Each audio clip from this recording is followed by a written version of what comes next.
Hello.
Sinclair revealing this morning that it has now built a roughly 8% stake in EW Scripps as it works to acquire the local TV broadcaster. Sinclair said the two companies have held talks in recent months, but have yet to reach an agreement. So watch this space, folks. Meantime, coming up, the first of many extended conversations this week about NVIDIA. The AI bellwether set to report earnings after the bell on Wednesday. It is perhaps the key to the markets this week. We're going to kick things off right after the break.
NVIDIA set to release earnings on Wednesday. Joining us now with a preview of what the results could mean for the sector, stock market in general. Daniel Flax, Neuberger Berman, a senior research analyst. How are you, Dan? Good to see you. Good to see you too, Joe. Good morning. I haven't asked you a question yet. Relax.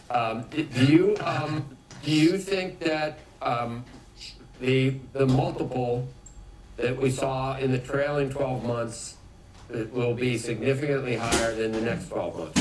What do you have the PE for the trailing number for NVIDIA, and what do you have forward PE? Where is it right now? Good morning, Joe. If we look out and think about what NVIDIA is likely to earn over the next couple of years, I expect it to sustain an above-market multiple. I can't give you a price target, but what I would say is the market at the moment is expecting revenue growth rates to decelerate. So the multiple on the stock has come down recently, and I expect it to remain around these levels over the next 12 to 18 months. I think you don't have a number, Dan? You don't have an actual number? No. What's the trailing price? You cover this stuff. That's why you're here. We're over 30 times, Joe. But the market at the moment. Pardon? The trailing multiple's 30. Joe, I'm gonna look out and think about what the company has earned, and then I'm gonna think through where the company can go. And so the multiple is clearly elevated. I think the market will continue to look out and think what it can grow at over the next 18 months. And I think the market is then going to think through its competitive positioning. So in my view, the market at this current moment is trying to think what these companies will look like coming out of this period. And so I expect NVIDIA to remain very well positioned, and it's driven by their execution on their product roadmap. With Blackwell now, you have Rubin coming out next year. So you have the silicon on one side, and you have the developer community and the software that they're doing on the other side. So yes, it's an elevated multiple. It will remain so, but it has come down. So what is the growth rate estimate you have for the quarter that they're reporting on Wednesday? What do earnings per share need to grow year over year, and what does revenue need to grow year over year? What are the expectations? The expectations are very strong that you're going to have 60, at the moment the company is capacity constrained. And so if you have 60, 70, 80% growth in a given quarter, including this quarter, what you're going to have happen is revenue growth is going to decelerate as you move through time here. And so you have been growing triple digits. You're going to see that revenue growth moderate. And the key here is that if they're going to execute on their product cycles, you'll have quarters constrained by supply at times. China, of course, has come out of the numbers. And we're going to look for 40, 50, 60% growth over the next several quarters. And if they're able to sustain that, the earnings and the free cash flow generation and the multiple on that, in our view, will continue to drive the stock forward from here. You don't have actual, at Neuberger Berman, you don't have actual numbers that you're expecting for Wednesday for what would be a positive versus what would be a negative on NVIDIA? Earnings per growth, or earnings per share growth. What would be good, what would be bad? Numbers. We would have a data center number over $50 billion of revenue, which is our most important number. We expect EPS. I can't give you all our numbers, Joe. We can't share our proprietary information. But what I would say is that we expect earnings per share to beat. And what I would expect is we're going to have very healthy growth in the January quarter. Okay. All right, Dan Flax, we appreciate it. Thank you. It is 7 a.m. on the East Coast. You're watching Squawk Box on CNBC. I'm Joe Kernan, along with Andrew Ross. Sorkin Becky is off today. Among our top stories, President Trump cutting tariffs on more than 200 food products, including coffee, beef, bananas, and tomatoes. The president decided certain foods could be exempted from tariffs because they're not grown or processed in the U.S. We're going to talk about this with National Economic Council Director Kevin Hassett at 8:10 a.m. Eastern Time. The FAA lifting all restrictions on commercial flights imposed at 40 major airports during the government shutdown. The agency said carriers could resume their normal schedule starting this morning. Thousands of flights have been canceled and delayed since the reductions went into place 10 days ago. Check out the futures this morning after a mixed session on Friday that saw the Dow down sharply, but the NASDAQ actually ended higher. We have kind of a similar situation this morning, strong NASDAQ fractional gains in the Dow. S&P going today, though, up about 20 points. Okay, some concerning volatility in funding markets grabbing the Fed's attention. We're going to talk about it. Senior economics reporter Steve Leisman has more on that this morning. Steve, what's going on? Good morning, Andrew. Yeah, the rate that financial institutions charge each other for lending on collateral, a critical rate called the repo rate, has been the subject of some concerning volatility the past several weeks, and it has gained the attention of market participants and also Fed officials. An interest rate that doesn't really move much until the Fed moves rates has been moving a lot more than normal, especially around the end of October, where swings normally less than a percentage point turn into sometimes 4 percentage point moves, a potential sign of a lack of liquidity. Volatility, it's come down but remained elevated, and there could be more to come, according to some analysts. A New York Fed official confirming to CNBC over the weekend that President John Williams quietly convened a meeting with representatives of most of the 25 primary dealers to urge them to use or continue using the Fed's standing repo facility. That was something that was put in place in order to, in the wake of the pandemic, to serve as a backstop for liquidity crunches. The meeting was first reported by the Financial Times this weekend. There doesn't look to be any single reason for the market stress, but market watchers have pointed to these things: the decline in the Fed's balance sheet, maybe removing too much liquidity, getting too close to the bone there, the rebuilding of the Treasury's general account, soaking up a bunch of liquidity out there, strong bill issuance by the Treasury, and banks being somewhat reluctant to lend into the repo market at this time. Now, while the swings have the attention of the Fed and even Fed Chair Powell, this chart here shows you it's not a 2019 moment. That's your big spike there on the left. That spike shows what happened when there's a serious liquidity crunch that demanded central bank intervention. Fed hoping by urging dealers to use this new facility, it can avoid any special intervention. But the new facility is untested, and Bank of America warning in a report there will be new challenges coming from the settlement of massive amounts of treasuries in the next several weeks and the end of month and the end of year when there are regular scrambles for liquidity, Andrew. Okay. Steve, stay where you are. Don't go anywhere, because we're going to have a discussion/debate about this. I want to bring Rick Santelli into this conversation. Rick.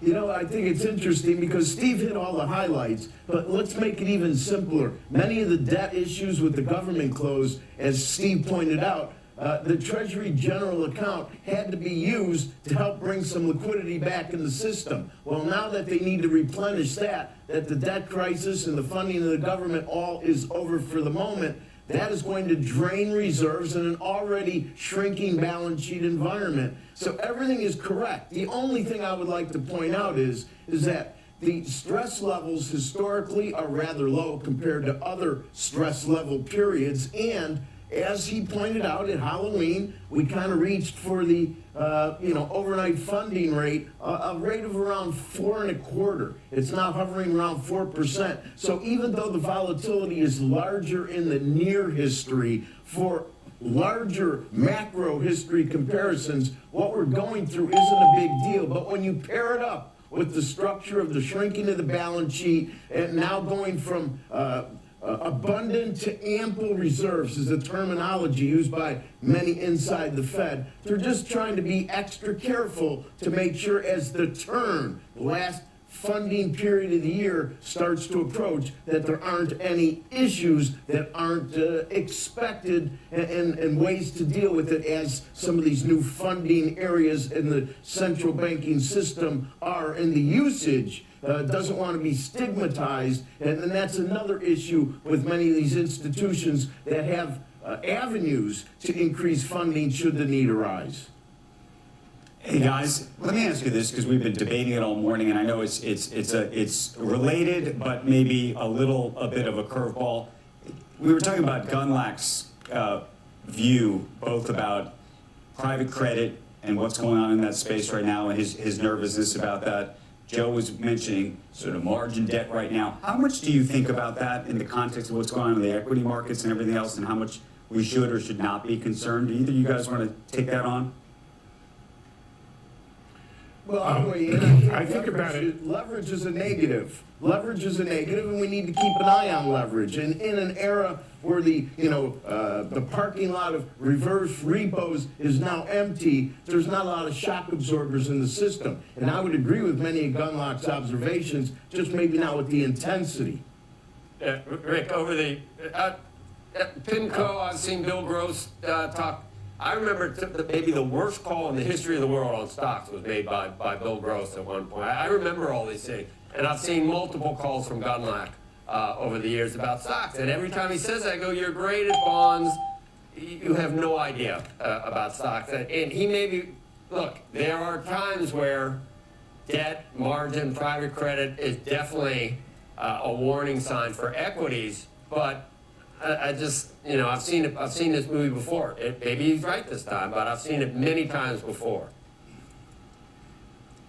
Couldn't agree more, Joe. Couldn't agree more. I think it's always important to be observant, but I also think that many of these yellow flashing lights historically never really amount to much. Right. And I don't want to tempt fate here, but I couldn't agree more. And I think leverage in the system is not necessarily a bad thing. It really needs to be exaggerated or amplified by other conditions within the economy, and I don't see those present at the moment. It's kind of a luxury belief. No one's going to call them out when it does. If it does, no one ever called him out on any of the past calls. And if one of these times it's going to be right, and he's going to be how I called the crash. So, what's up, Steve? The way I look at this thing is a little different. Everybody is free to go into the market and lose money. What you're not free to do is to go in and create massive systemic risk. So the thing that I ask all the time is not, is there a lot of leverage in the system? My concern is there two things: a lot of leverage in the system that leads back to the banking, to the big banks, and second, whether or not where that leverage is something that the market knows about. Because what you don't want, Joe, is a situation like we had in the great financial crisis, and I'm not saying we're there, where people don't know where the losses are, and you start to suspect, and that's one of the things why liquidity dries up, is you don't lend to people. It's called the tri-party repo system for a reason. There's three different players involved here, and when you lose that visibility, that's when markets seize up, and that's one of the reasons the Fed is pushing this. And of course, there's talk about whether or not the Fed's balance sheet is too big, is it too small? Kevin Warsh had a piece today that was kind of interesting in that regard. What the big concern to me is always going to be the systemic risk thing. That's the thing the Fed watches. So far, what they're saying about private credit is we're not there. Interesting. Okay, Steve Leisman and Rick making us smarter this morning. Thank you. It's a Jobs Friday, or Jobs Thursday, Steve. That's weird, isn't it? I'm so excited, Joe. I'll be, I think I'm going to be in Cleveland for that, but I'll be there for it, for sure. We have some stuff coming up, some Fed stuff coming up this week, but how exciting is that? Thursday, we'll have job, maybe jobless claims too the same day. I spent a week in Cleveland on Friday afternoon. No, that was Philly. It was one of those. Anyway, coming up while Mark. Go ahead, Steve. What? No, I love Cleveland. No, I was going to say, don't kiss it. Good city, Cleveland. Come on. It is. It's a great city. Rock and Roll Hall of Fame. Beautiful. The river very rarely catches on fire anymore. And while the markets wait for NVIDIA to report later this week, there are some other tech stocks to watch. We're going to bring you a few names next in. Documentary filmmaker Ken Burns out with his latest epic series, The American Revolution. This one, nearly a decade in the making, which was longer than Andrew's book. And just in time for the nation's 250th birthday. He will join us at 7:30 a.m. Eastern Time. Squawk Box returns in just a moment.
Those features this morning, the Dow is actually turned negative, and NASDAQ was up more than 100 points earlier. Let's come back a little. Join us now, Stephanie Link, Hightower Chief Investment Strategist, and a CNBC contributor overall. Stephanie, we're in, I don't know if I'd call it shaky, but it feels kind of like October, even though it's November in terms of the stock market. We didn't have any serious pullback in October, but it seems like we could be on the cusp of something, and it's all based on valuation.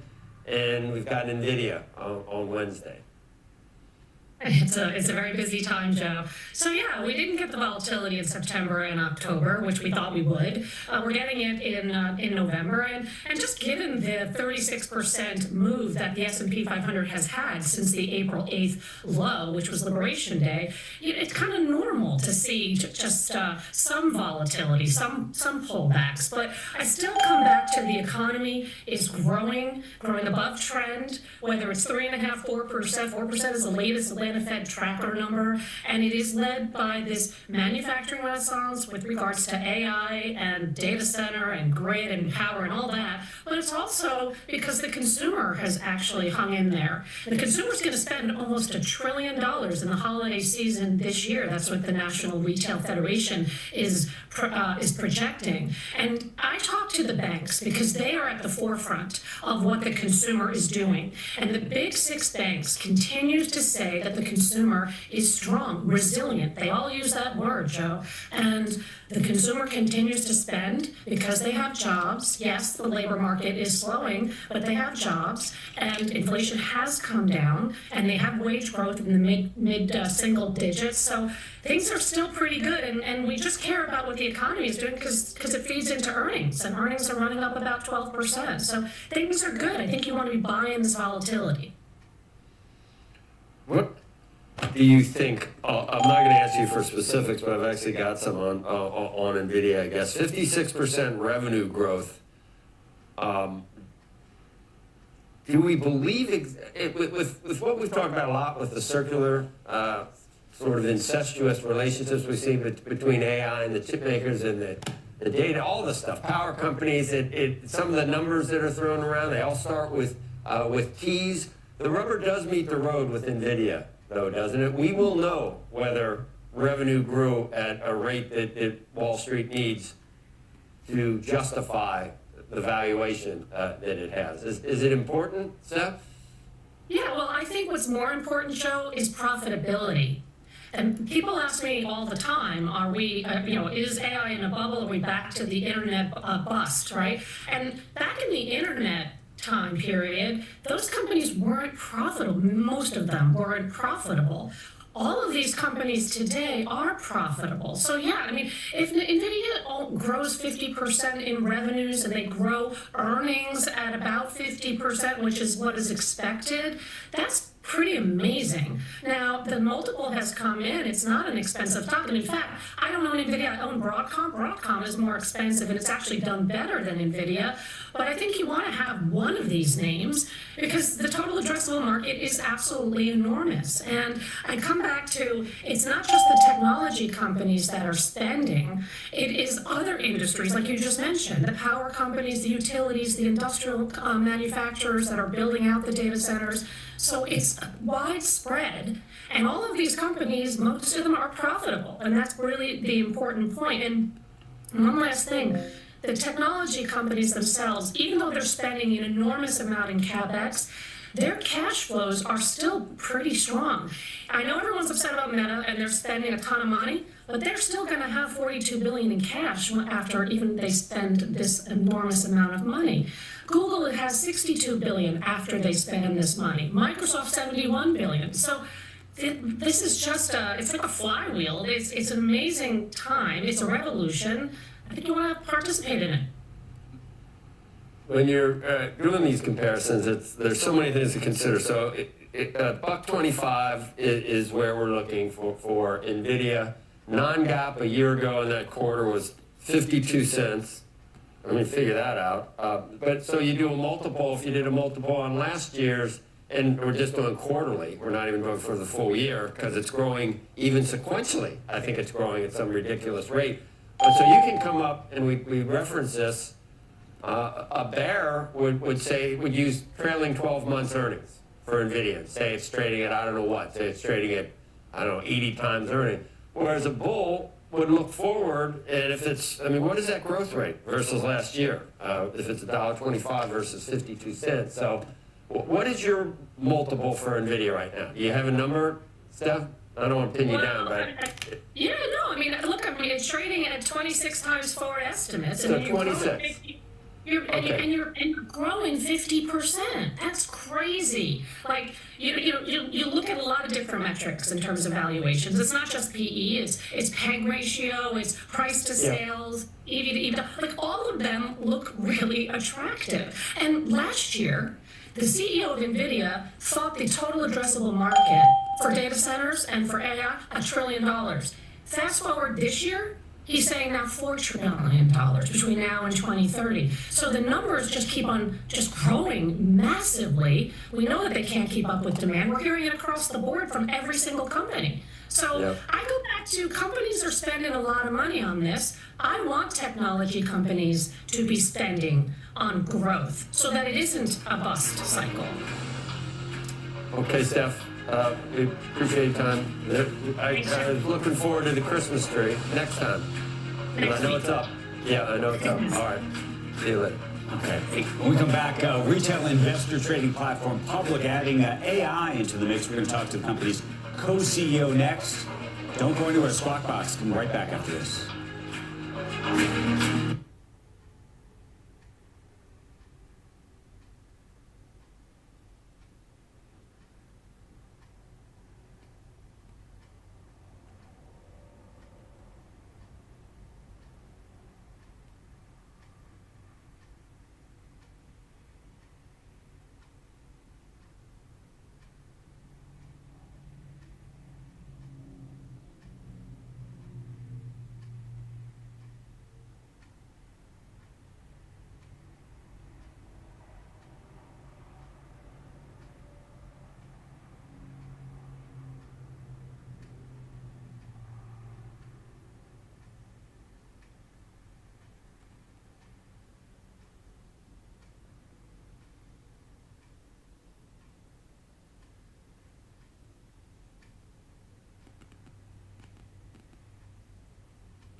Welcome back to Squawk Box. Retail investing getting an AI upgrade. Trading app Public announcing its agentic brokerage where intelligent agents can research markets and can also execute strategies in real time. Join us right now to discuss what is going on here. Public's co-CEO, Lee Abrams. Good morning to you. So help us understand, this sounds like agents are doing this for us now. So what are we going to be doing when this is all over? Yeah, I mean, AI, I think, is going to completely reinvent people's investing experience, right? And we started embedding AI into the investing experience in 2023, and at that point, it was like mostly focused on like research. And what we're now doing is essentially two major things. Number one, something called generated assets, where we give people the ability to essentially turn any idea into an investable index. And so you can literally prompt something like, give me founder-led companies that have a P/E ratio below 30, or give me companies that might do well in a time where there's a weakening dollar. And then literally the agents go out, you can think of it as literally like a swarm of agents going, researching the stock one by one, and then within seconds generates an index for you, gives you the relevancy score, tells you why it was picked, and then actually runs a back test against the S&P 500, sees, you can see how it could have performed, and then you can invest in that. And then the second piece is what we kind of call this like agentic brokerage concept, where it really falls into, you can actually not just create an asset with a prompt, but you can create a whole automated workflow. And that could be something like, we're going to buy a house, you'll be like, I want to free up, $30,000 for a down payment, but do this with only long-term cap gains and the best tax strategy, and then it does that for you. When is it going to actually start making the trades for you? So generated assets is live today, and then the agentic piece is going to roll out through Q1. And how do you think this is ultimately going to change just investing broadly? Because once it becomes agents against agents, it's not just you against another human, but do you think that it actually fundamentally changes the way trading is even done? And we already have this to some degree in terms of high frequency trading and the like, but do you think it shifts the whole game? I mean, the way we think about it is less from a perspective of like retail versus institutions and so on. We think about it more from a perspective of agents being there to help you do wealth management. Right. And so we think about it more as, it's a little bit like competition to financial advisors, right? When you think about like financial advisors and what they do, I would put into like three buckets. It's like, like grunt work of wealth management, your tax laws and how you should manage these things, and the second would be like actual advice, so like their opinions on the back of research and data, and then the third would be like emotional support. And I think AI just starts to take piece by piece part of that job. And so where we're starting right now is that wealth management piece of this like grunt work of executing ideas and strategies in your portfolio. But the long-term question becomes, does AI flatten the playing field even more, or does it actually exacerbate it more in that I assume there's going to be other people, professionals and the like, that are going to get access to different types of data sets that they're going to pay extraordinary amounts of money for potentially. They might have faster systems or other things. And then does it become sort of the bots against the bots? Yeah, I think for retail, it's less a competition. I think for retail, it's much more the sense of that people are trying to build their wealth for the long term. And therefore, I don't think it's, I don't think it matters that much on like the day-to-day basis, right? It's like the types of users that we serve are people that deposit every month with every paycheck. They compound their portfolios over a long period of time. So their investing horizons are in the decades, right? And so therefore... Talking about investing horizons, we've been talking about just sort of where the market is right now, and by any historical standard, it's high. It's sort of hard to say it's not high. JP Morgan put out this report, I was talking to Joe about it, that suggested in any time you have sort of P's over 23 times, and you invest at that point, 10 years later, your return annualized is like somewhere between up 2%, down 2%. It's actually not great. Yeah. It's not an extraordinary situation. What do you think about that, given where we are right now? Yeah, but I would argue for retail, it's a lot about dollar cost averaging. And it's really the sense of not necessarily trying to time the markets in that regard, and more of a sense of that as money comes in, you're trying to put it to work. Right. And then in that, there's multiple strategies even, right? Like we have a lot of users right now who are trying to basically lock in higher yields that we still have as we go into a rate cut cycle. And so like we have a thing called bond account where it's very easy to just deposit money and get a diversified set of corporate bonds and then lock in some yield. We see a lot of people doing that, for example. And so there's different strategies there, and I think it's more about retail trying to put their money to work and not having it sit on the sidelines. Lee, thank you for coming in this morning. It's fascinating stuff. This is the future. It's the future. All right, coming up, stocks on the move after some upgrades and downgrades. And later, video game maker Take-Two pumping brakes on the release of Grand Theft Auto 6. Take-Two CEO Strauss Zelnick will give us a rundown on that delay, as well as the company's recent earnings, much more. Coming up, that's 8:30 a.m. Squawk Box come back in just a second.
Dom Shoot, with a look at this morning's pre-market movers. Morning, Dom. Good Monday morning, Joe. So Dell shares are in focus right now. They're falling about 5% after Morgan Stanley double downgraded that stock to an underweight rating from a prior overweight. The analysts over there say that in a cyclical memory super cycle, which poses some downside risk to hardware makers heading into 2026, that's driving the call. That change is coming alongside a number of other downgrades affecting peers like HP Inc., HPE as well. So Dell Technologies down roughly 6% on that downgrade. Next up, you got shares of Gap, just about maybe 2% higher right now after Barclays upgraded the retailer to an overweight rating and raised its target price as well. Analysts there are bullish about Gap's product innovation, its ability to attract Gen Z and millennial customers, and its flexible model in absorbing tariff pressures. That's helping Gap shares up 2%.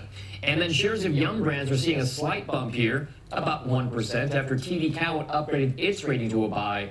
Analysts say that the likely sale of Pizza Hut could amplify Yum's growth profile by placing a lot more focus on the Taco Bell brand, which they call the company's crown jewel. Those shares again moving to the upside. Now, for more on that and other top analyst calls of the day, just head over to cnbc.com/pro, where subscribers get all the context and detail around those notable upgrades and downgrades. Joe, you and I do appreciate a little Taco Bell, so I'll send things back over to you. I was thinking that, finally, the credit, the crown jewel, They called it Taco the Bell? quote unquote crown jewel. Yes, that's what they call You're it. late to the party. That's something I've known for a long time, as you have as well. And you know what? It's not even that bad for you or that fattening.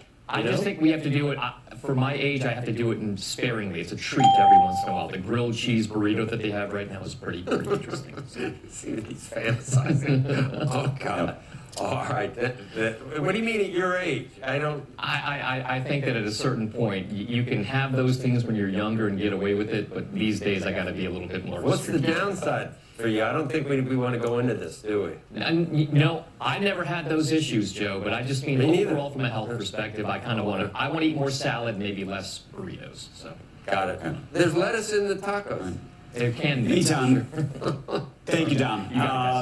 Meantime, UBS Chair Tom Keller and U.S. Treasury Secretary Scott Bessent have privately discussed moving the bank's headquarters to the United States. That's according to a new report in the Financial Times that says the Trump administration would be receptive to welcoming one of Switzerland's most prized assets. Swiss Bank is exploring contingency plans to leave Switzerland if the government doesn't back down on new capital rules. So a huge, interesting development there. UBS, of course, merged with Credit Suisse. That was a deal orchestrated by the Swiss government. Now the Swiss government pushing for higher capital requirements than basically anywhere else in the world, practically.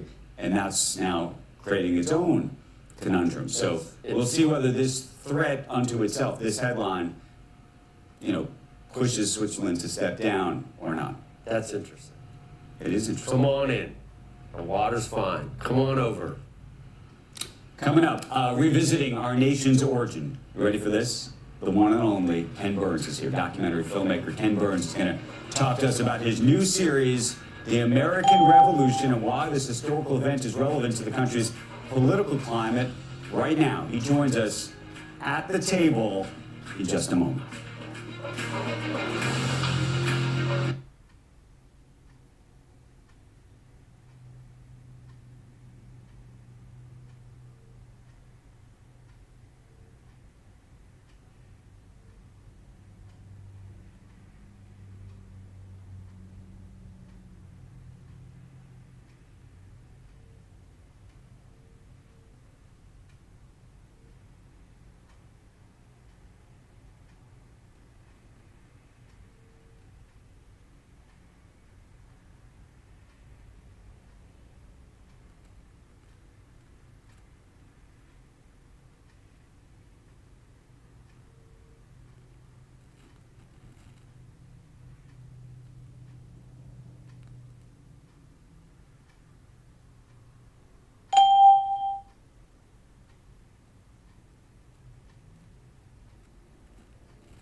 Welcome back to Squawk Box. We're excited about this one. Our next guest has been making films for nearly 50 years, and he says the subject of his latest series is one of the most important events in history. Joining us right now, documentary filmmaker Ken Burns, whose new series, The American Revolution, is now on PBS. You've been working on this for a decade. A decade, yeah. 9 years and 11 months. For episode 1 was last night. Episode 6 will be Friday night. It's also available for streaming for free on the PBS app, pbs.org. Okay, so just take us back 10 years ago when you decided you were going to So I go was finishing do the this. Vietnam War film, and I was looking at a map of the Central Highlands that we'd done, a 3D map, and I said, oh my goodness, we could do the British moving west on Long Island towards Brooklyn, because of course there are no photographs or newsreels from the American Revolution, and it's at a remove from us. So what can we do to help bring it alive? And I remember looking up before the ink was dry on Vietnam series, and I said, we're doing the revolution next. Barack Obama had 13 months to go in his presidency, and yet people said, oh, you've timed this perfectly for the 250. We were like, no, we wanted to do a deep dive into what I think is the most important event since the birth of Christ, the creation of the United States. Before this, people were subjects. You know, the authoritarians wanted them dumb and distracted by conspiracies, and now they were something else called citizens. And that was a new deal, something new under the sun. Okay, did you think it was going to take you 10 years? Yes, yeah. You always knew that. Yeah, well. You didn't know what the politics of our moment would be today. No. And in fact, you know, Mark Twain is supposed to have said history doesn't repeat itself, but it rhymes. You have to be disciplined to not say, oh, isn't it rhyming? I'll give you an example. There, we have the voice of a German general's wife as she's making the trip to join her husband at Burgoyne's army for the triumph of the British army. It doesn't work out that way. That's another story. But she's worried that Americans eat cats. Now, if our film had come out last fall, people would say, oh, Ken, you did this completely to do this. You just keep your head down and you don't acknowledge or point signs at, because you want people to be looking at this film 35 years from now. 35 years ago was my Civil War series. And today, which is a school day in America, as it will be tomorrow, it's shown hundreds of times. Not all of it, but 40 minutes on Lincoln or Gettysburg or whatever, and you want that kind of durability. We could. We could make a film on the Great On Depression. 1929, because you've done 8 years.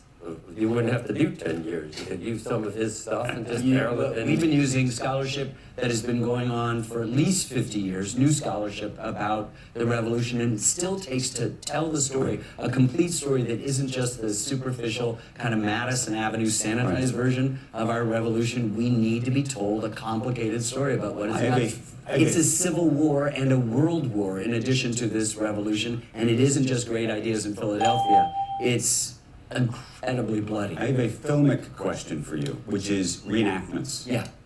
So You go down this road. Yeah, I you did don't go- typically do this. No, I don't. And I had to get over myself, because I suddenly realized is I don't need to film reenactors reenacting a certain battle. We can, over 5 or 6 years, in every season, at every time of day or night, and from every vantage in all weather, film them and collect a critical mass of footage of reenactments. Impressionistic, you don't see faces, you're not wondering what the guy's going to do and whether he's going to end up at Taco Bell after this thing. They didn't have those. They didn't? It might But not in have reenactments they do. And so what we have is an ability to put the footage, treat them like paintings, Right. take the paintings and treat them like they're live, add maps to it, documents, and we have not just the third-person narration, but 400 first-person quotes read by the finest actors in the world. We have a cast of like 60 people: Tom Hanks, Meryl Streep, Sir Kenneth Branagh, Morgan Freeman, Samuel L. Jackson, Claire Danes, Paul Giamatti, Jeff Daniels, Josh Brolin. I mean, I've named a tenth of them, and they help bring the story alive. And it isn't just the boldface names in Philadelphia, but it's children who are fighting. It's probably a stupid question. With the Civil War, I hear that music, and not only do I get a little teary, but it's the thread throughout the entire.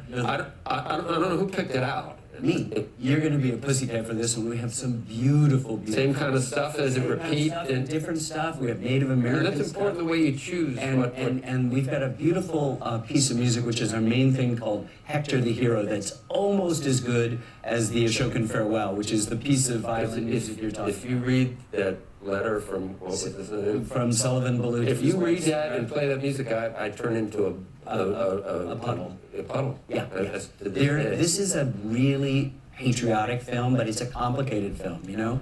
There are Native Americans involved. We can't pretend they're not involved. There are enslaved and free black people involved. Women, half the population, are central to the success of the resistance leading up to the revolution and are there at every battle, sometimes fighting, certainly supporting the troops at home, running businesses and farms. It's an extraordinary sort of geopolitical story and an intimate family story and everything in between, including how it gets financed. Okay, so this is an unfair question. An unfair question, because people ask me this question and I never have a good answer. Is there one lesson you wish, without, I know you don't tell the lesson in the story, but now that you're here, Right. is there one lesson that you wish this audience would be thinking about as they're watching this? I think when we're all complaining over, the sky is falling, we're all divided, nobody's whatever. When an individual is in a crisis, you go back and talk to a professional, a pastor, or somebody that can help you. Where were you born? Where did you come from? You go back to your origin story and you find it. So I hope that learning the complexity of the formation of the United States makes people more aware of our founding and what the values were. Just the power, last night in the first episode, the power of the word liberty on a little kid, on a little girl, is so fantastic. So that I'd like to say, if I had to say, and I usually don't on any film, I'd like to put the us back in the U.S. with this film. And I think we can do it. This film is addressed to everybody. There's no focus group. I have said the same thing on the road to you, as I've said to Joe Rogan, as I've said to the editorial board of the Times, to inner city kids in Charleston and Chicago and Detroit. Everywhere I go, this is our origin story. It's complicated, which is the neon sign in my editing room. And if you know it, it will make you a little bit more optimistic about the moment. And without giving it away, is there anything that as you were working on this you did not know before that you think is like a little Easter egg, a little nugget, a little surprise that we should, some episode that you're uniquely proud of because they're at minute 28. Almost at every juncture, there's something that you didn't know. There's a person that you didn't realize was central. And I remember presenting to some funders, it's PBS, so it's all grant funded, and someone just very much says, well, who's emerging as an important figure? And I go, George Washington. Let me just say, without him, we do not have a country. Is he flawed? Yes. Is he rash? He rides out on the battlefield at Kips Bay and nearly is killed. And if he's killed, the whole project is over. He makes bad battlefield decisions. He has an aura around him, though, isn't it? But he thought he had an aura around him. But he's able to convince people from Georgia and New Hampshire that they're not from separate countries as they thought, but Americans. He's able to defer to Congress. He's able to inspire people to fight in the dead of night. He's able to pick subordinate talent without a fear or jealousy that they're better than him, and more than anything else, he gives up his power twice. First, his military commission, and then after the presidency, everybody was happy for him to be the military dictator. Everybody was happy for him to be, president for life. And he said, no, the highest office in the land is citizen. He got what this experiment was, and all of them speak to us. They talk about the unborn millions throughout this film. And it gets eerie after a while, because you realize they're not just fighting for themselves. I mean, just think, they say at the end of the Declaration, we mutually pledge to each other our lives, our fortunes, and our sacred honor. Washington may be the richest man in the country. Let's just think about that today. Willing to give up your life for a cause? Willing to give up your fortune for a cause? Whatever sacred honor is, we can understand, intuit what it might mean. Who among us would have the power to make a decision? Would I be a loyalist? It's a bloody civil war. Would I be a patriot? Would I be willing to die for a cause? All of that happens in the American Revolution, and we're all sitting here enjoying the fruits of their sacrifice. All right. Well, I see people that run into burning buildings. They're still around. They're still It's around. not me. I don't know if it's you, but I see people doing things that This is what it also. on this level where the political discourse is so fractured, where it's all either binary. You know, we have in our computer world ones or zeros. We have in our media world and political world yes or a no, a red state or a blue state. Things are really complicated, and the American Revolution is the beginning of that complication for this project, and we should celebrate that complexity. And then all of a sudden, the person across the table that doesn't agree with me doesn't seem an enemy, just seems somebody like them who figured out how to say, okay, that politics is the politics of the half-life. We at least don't say get that everything.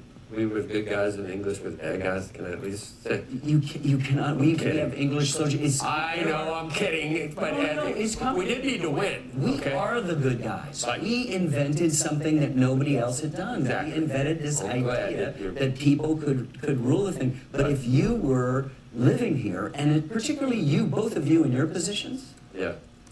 you would be hard pressed in New York City, a loyalist stronghold, making money in financial markets, to say the British constitutional monarchy is responsible for my prosperity, my health, my literacy, the property that I own. Am I going to give this up for this idea that has zero chance of success at Lexington Green, which was the climax of last night's show? This is a big question for all of us. Ken Who Burns, am thank you. The show, it's not even called a show. You can call it a show. It's a movie. It's a film. It's a limited series. Yeah, 6-part, 12-hour. 6-part series on PBS right now. Well, Go out and watch yeah, it. Thank you. We're good with English. We're all friends. Everything's Yes, right. We're fine. yeah. Special We're relationship. fine. Very special. Coming up, the Trump administration taking steps to reduce the cost of living. National Economic Council Director Kevin Hassett is going to tell us more about those plans to bring down prices for consumers. That's at 8:10 a.m. Eastern Time. Squawk Box returns in just a moment.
Coming up, we're going to look at the challenges facing cryptocurrencies after a few rough weeks, rough months trading.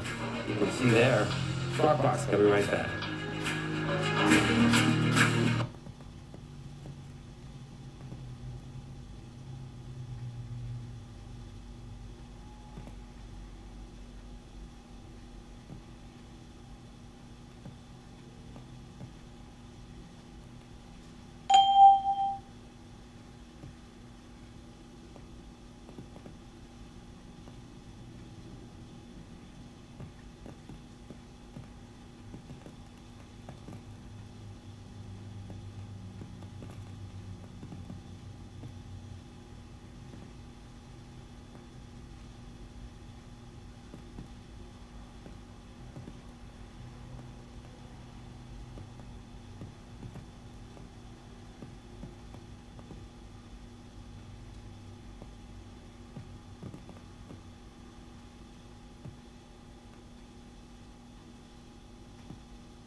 Price of Bitcoin rebounding this morning after briefly dipping below. I saw it says 94,000 here. I think I saw 92 and change at one point. Joining us now with more on the crypto market, John D'Agostino, Coinbase head of institutional strategy. We've seen this movie before. What was the biggest sell-off? We had a move from I think 65 down to 15,000, didn't we, at one point with Bitcoin?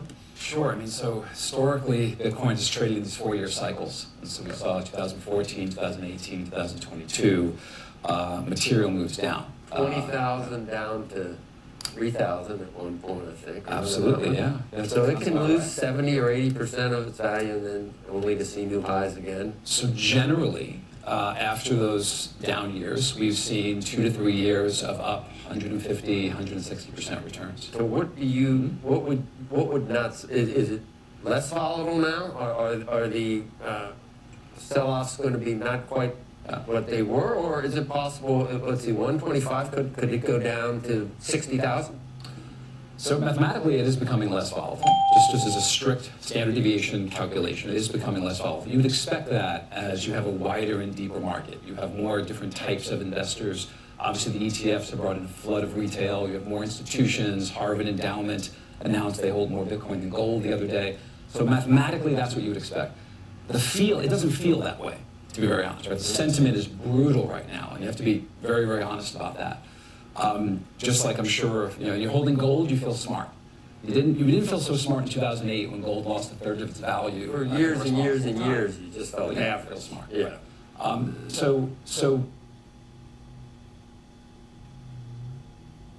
Bitcoin, any volatile asset can get you in a lot of trouble. If you systematically invested in Bitcoin over a 5-year period, you're up an extraordinary amount. Even year to date, while not great, both Bitcoin and Ethereum, while slightly negative, are, Ethereum's a little bit up. If you stake your assets, you can earn a higher yield, so you're still net positive. Solana's down materially for the year, 25%, year on year 41%. However, we had the single best ETF launch of the year for a Solana ETF. So in these situations, I try to step back and ask myself, what has fundamentally changed since, let's say, late September, when everyone was incredibly bullish? And the answer for me is nothing. Structurally, we're where we were, if not better. We have the Czech National Bank announcing a central bank Bitcoin purchase, the first Eurozone country to do that. You've got Citibank and JP Morgan announcing stablecoins that they're using to facilitate customer transactions. You've got Harvard Endowment's announcement. You have successful ETF launches. So it's a challenging environment currently, but in my house we like apples. I don't like apples less when they're on sale. So if you like this asset, you should like it at a discount. What if you didn't like it in September and you like it now? Should you like it now at a discount? Because price does matter. I know you're suggesting prices don't matter at all. If you like it because you thought it was overbought, of course. If you didn't like it because you thought it was overbought, yes. If you didn't like it because you don't agree structurally, probably not. No, I'm just saying, right, like sometimes, avocados go up and down in price. You may love avocados, but you may say, this is a little rich for my Sure. The price tag's a little high right now. I'm not going to buy the avocados, but the next time I walk into the market and the avocados that are a better price at, I'll take some. So you're a technical avocado trader in this example, and that makes perfect sense. I would expect technical traders would be buying into the mean reversion trade at this point. So that's kind of why I'm a little bit confident. Again, because structurally, I don't see a regulatory environment in the US or globally that is any worse than it was pre-October 10th. What did you make of, and I've been asking the question a lot just because I remember being sort of surprised when she first said it. Kathy Wood made a very interesting point. What it really did. Really not. Well, I know you don't To agree. go from 1 point. Hold on, just for one thing, to have a price target of 1.5 million Okay. is ridiculous to start. Okay. To go to 1.2 million. It doesn't even matter. That's not the point. Let me explain. You know what either. I heard you after. The point is slightly different. The point is that she made an argument that she was surprised about the success of stablecoins and how she believed that stablecoins to some degree could crowd out some of the Bitcoin trade because people are going to use stablecoins more for transactions and the like than she originally thought. She thought Bitcoin might be used more for transactions than they will be. And that was a surprise to her. Forgetting about It's only going up 15 times from where it is now instead of 20 times. You're focused Instead on of 20 times from where it is now. Okay. Both I'll just be quiet. predictions are ludicrous, right? So I wouldn't say ludicrous. I think Kathy's an incredibly brilliant person, and I trust her judgment. I heard another one of your guests, I think it was Michael Saylor, say that they didn't see the direct correlation 20 between million, isn't he, or something? What's his target? at some point in the future, right? I'm not sure I see the users of stablecoin substituting that long-term asset for Bitcoin, and I'm not sure I see the people who want to buy Bitcoin as a unit of currency viewing a stablecoin as a surrogate for that. So I'm less confident. Andrew, for you, the difference between 1.2 million and 1.5, it's not zero. For you think it's going to zero. You're focused so if on it's the either, wrong. I didn't say that. but if it's either 1.2 or Okay, just 1.5, say whatever you like to say then. but There's nothing for me to say if you're going to talk over me. No, but this helps you with your bear case that she goes down 300,000. No, I'm not making a bear case. You always make a bear case on Bitcoin. What do you mean? No, I'm raising. The whole point of this gig is to raise questions so that the audience can understand what is going on. I'll talk over you now for a second. Okay. Okay? The whole point of this I know. role is And to we ask could have gotten questions, there. and that's what we're doing. Right. And forgetting about whether there's a bull or bear case, the fact that Kathy Wood was surprised at the success of stablecoins unto itself, to me, is a surprise and is worth asking other people who are in this business who follow Okay. Bitcoin My and point- stablecoins what Now, they think of the issue. So my point That's is it. that it does take the transaction notion of it being a currency and puts more of the emphasis on it being digital gold. I agree with that, but the more interesting things I would have asked you now is, well, what the hell is it correlated to now? It's not correlated to anything we thought it was correlated. And will you now on TV say you've taken zero off the table permanently for Bitcoin? Or will you not say that? I've never taken a position whether it's going to be $1 million or Okay. negative $5. Now you're Henry, that's your luxury belief fan. So you don't think it's a Beanie Baby going to zero? I don't know what it is. Well, just say yes or no. Could it go to zero in your view? Sure, it could go to zero. You think It could go to $1 million. Absolutely not. There are different. And the other thing Can I I'd give ask you you 2 data points against the bear case right now? one other thing. Yeah. Hodlers. Where is the selling coming from? Since there's so little available to move the price because so many people are holding. Some people are either margined or not hodlers because it has gone down from 125 The, to. the leveraged guys got flushed out for the most part around October 10th. What seems to be happening right now, the long-term holders, the OGs as they're called, the people who bought Bitcoin at ludicrously low prices, seem to be the ones that are selling it at this point. But 2 quick comments against the bear case, because the bear case is easy to make right now, right? Sentiment's horrible, prices It's down. always easy to make. Right, but to be clear, so what I look for as a former commodities guy, what I look for is decreasing price and decreasing open interest. That makes me nervous. Check out the CME futures, open interest holding steady. The equivalent of open interest in Bitcoin world I view as active Bitcoin wallets. Again, down a bit, not dropping off a cliff. When you have price action moving down or up and you have open interest holding steady, generally a sign that the market structure hasn't been fractured. So that's a positive for this is a How mean reversion. correlated do you think that that Bitcoin is ultimately to the equity market? So, for example, let's just take a terrible case or an upside Or case. the AI. Let's say Nvidia kills it on Wednesday. Kills. Amazing. Okay? And the equity market flies. Right. Okay? Does Bitcoin fly? Or alternatively, Yes. for some reason, Nvidia totally, has a terrible quarter or projects out numbers that are not what people were anticipating, and the market falls in a rapid and terrible way. And I hope that does not happen. Sure. What happens to Bitcoin then? So historically, and I think this makes sense, is that we have good upside correlation and we have some downside correlation, but we have a protective buffer. That's what we like to see, is good upside vol, a high Sortino, a high Sharp. Bitcoin's behaved that way for close to 15 years. I see no reason for that to change. And quantum computing can't kill it.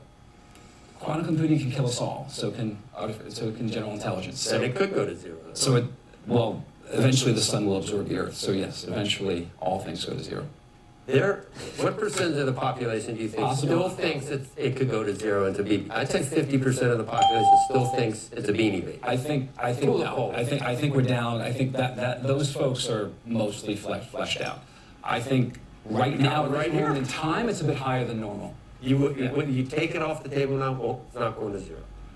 I think that there's a complete generation of people who believe in Bitcoin, and therefore it feels like a gold-oriented So it's not going kind to of zero. trip.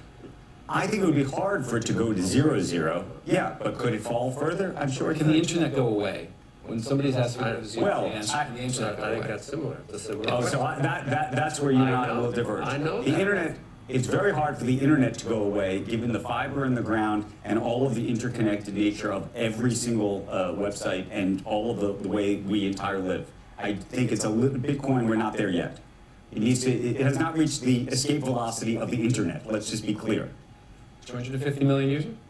250 million users, and how many users of the internet? A lot more than that. Okay, so Fair we'll enough. figure it out. Thank you. Thank you. Novo Nordisk, John, thanks. Novo Nordisk announcing some new U.S. pricing for Wegovy and Ozempic, undercutting the recently announced cash pay rates for Eli Lilly's weight loss injections.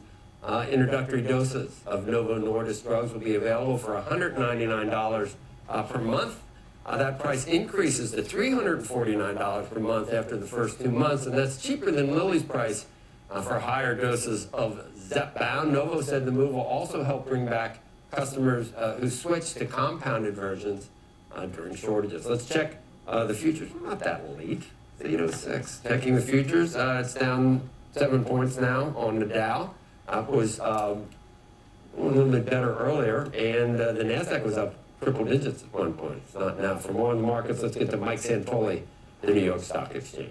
Hey, Mike. Yeah, Joe, a little bit hesitant. You know, last week it felt like it was a little bit slippery in the underlying underpinnings of the bull market, but the S&P was flat. Last 2 Fridays, we finished around the same level. Also, intraday on those Fridays had a low at a similar level and then rebounded from it. You see here, we're kind of hugging the 50-day moving average on the S&P 500, just a couple percent below the highs. But, you know, a lot of the questions about whether we were going to get another Fed rate cut into a decent economy. We have the suspense about pent-up economic data. And then, of course, all this questioning around the AI trade that's kind of trying to sort winners from losers. This is relevant to the conversation you were just having there. Here's Bitcoin relative to the semiconductor sector as well as Berkshire Hathaway. So you see that, you know, look, it's waxed and waned in terms of the correlations of Bitcoin. But you see, we were pretty close here most of this year with semis until recently when you had that pretty significant liquidation event in October in Bitcoin. And I just put Berkshire Hathaway in here really just for kicks because obviously it's sort of the anti-Bitcoin in some ways, $300+ billion in treasury bills, and it was coming back into favor as well. So it just sort of shows you that it sort of changes character over time, but mostly has been correlated with risk appetites among people who are also excited about technology. I would put it that way. Here you see Alphabet relative to Meta. This is one of those kind of sorting of potential fortunes in AI that's going on. This is a 5-year chart. Obviously kind of correlated or not over time, but here is Alphabet, obviously perceived as a better positioned winner. Meta, people have less faith in their spending right now, but I want to point out how fast attitudes change about these things. This idea that everyone is blindly following AI. No, we're trying to sort out the implications of all this stuff. And of course, you had the news that Alphabet showed up on Berkshire Hathaway's portfolio last quarter, as well as Coatue, Philippe Lafon's fund, which only in June didn't put it Alphabet as one of the top 40 tech stocks likely in 2030. So again, shows you how fast people can change their mind, guys. Okay. Mike, I want to thank you. I just want to be on record on Bitcoin for just a minute with you, Joe. Okay. I used to bring people on this show starting in 2011, 12, 13, 14, 15, 16. You've been fighting it the entire to way. introduce our audience to Bitcoin. I know, but long before anybody else was doing that. The entire way. Before anybody was doing that, I thought this was one of the most interesting technologies in the world, and I brought it to our viewers long before, and before anybody on this set ever took it seriously. And then you've been fighting it every way, and every time it comes down, you're ready to call the end of the point ball. to being a journalist is to raise questions about what is going on. That is the whole gig. You and I may have different roles in that world. And by the way, it has been more profitable. And I will say this I will say straight up. Yeah. Over the last 100 years, it is much more profitable to be a professional optimist than a professional skeptic. Yes. That is 100% true.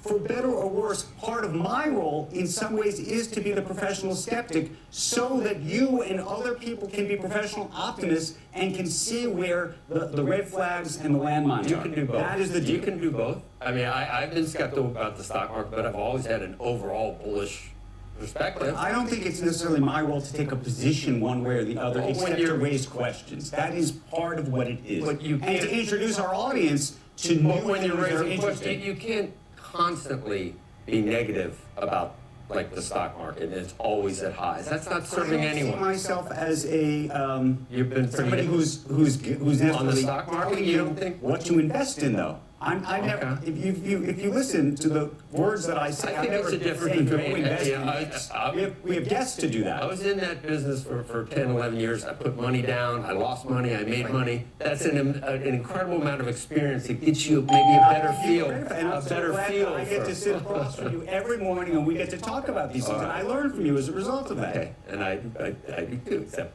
the market keeps going higher, and Bitcoin. Bob Michael's here. You want to get in on the action of this conversation? He's like, why did I even come here this morning? By the way, Bob is the Chief Investment Officer and Head of Global Fixed Income, Currency, and Commodities Group at JP Morgan Asset Management, working overseas. You ready for this? $800 billion, folks. That's a lot of money. It is a lot of money.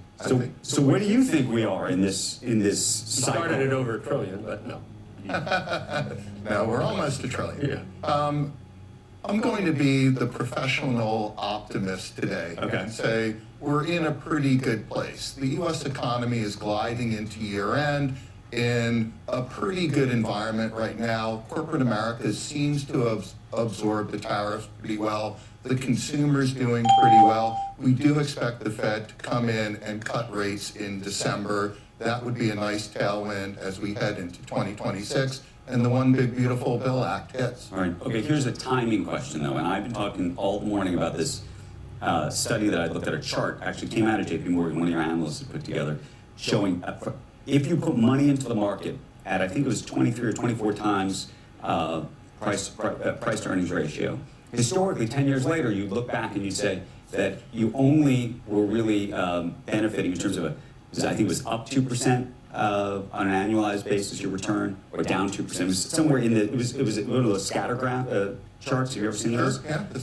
Yeah. So the question is where we are right now in the cycle. If you were to put money in the market today, whether in an index or something else, and then you and I were to go and have breakfast together in a decade from now. I think you're going to look pretty good. I think you have to appreciate that there are some secular changes underway. Technology, of course, is a big one. You have to look at demographics. The 1991 births are now the largest demographic. They're 34 years old. They're dominating earning, spending, and saving. You've got, I think, a pretty stimulative macro environment. On the fiscal side, pretty much every government is borrowing and spending. And in the U.S., you've got easing central bank accommodation and probably some regulatory tailwinds as well. So we've got NVIDIA coming up this week. That seems to be like, the thing everybody's focused on. Would you be doubling down on the Mag 7 or the Mag 10 or whatever you want to call it, or would you be doing something else?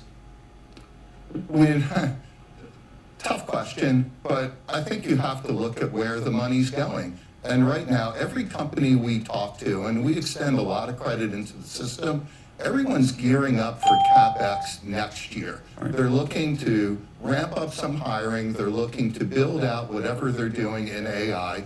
They see the effectiveness of it. They want to spend in that area. And of course, they're going to spend at the biggest producers in that space. Do you worry about the credit issues that you said extending credit into the market and given the CapEx spending? There is a question about CapEx spending and whether it's actually too much in this space, given the economics of the folks who ultimately are going to have to pay for it. I think this is one instance where you can look back at the dot-com era and recognize that a lot of money will be spent in areas that will be fruitless, and a lot of money will be spent in areas that will bear fruit. Right, but so what's the lesson, though, of the dot? If we go back to 1990, 7, 8, 9, what is the lesson of what an investor is supposed to be doing if that is the corollary? The lesson of the dot-com is there was a bubble, it burst. We don't think we're in one now for AI, but companies didn't stop spending on Wi-Fi, the internet, and technology. Can you imagine if every company out there said, I told you so. Look at stock valuations, they're down. I'm not going to invest in this, it's a hoax. Ridiculous. I want to thank you for coming in this morning. Always a pleasure. Appreciate it. All right, President Trump cutting tariffs on more than 200 food products.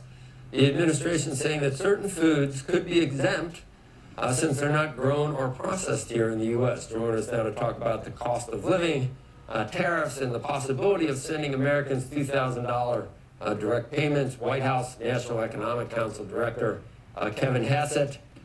Good morning, Kevin. How are you? You guys had a great marriage session there, marriage counseling session. I think there's hope for you too. There's hope. We got maybe we cover the gamut. Professional optimists, professional skeptics. Maybe the truth is somewhere in the middle, Kevin. And I have been fairly optimistic.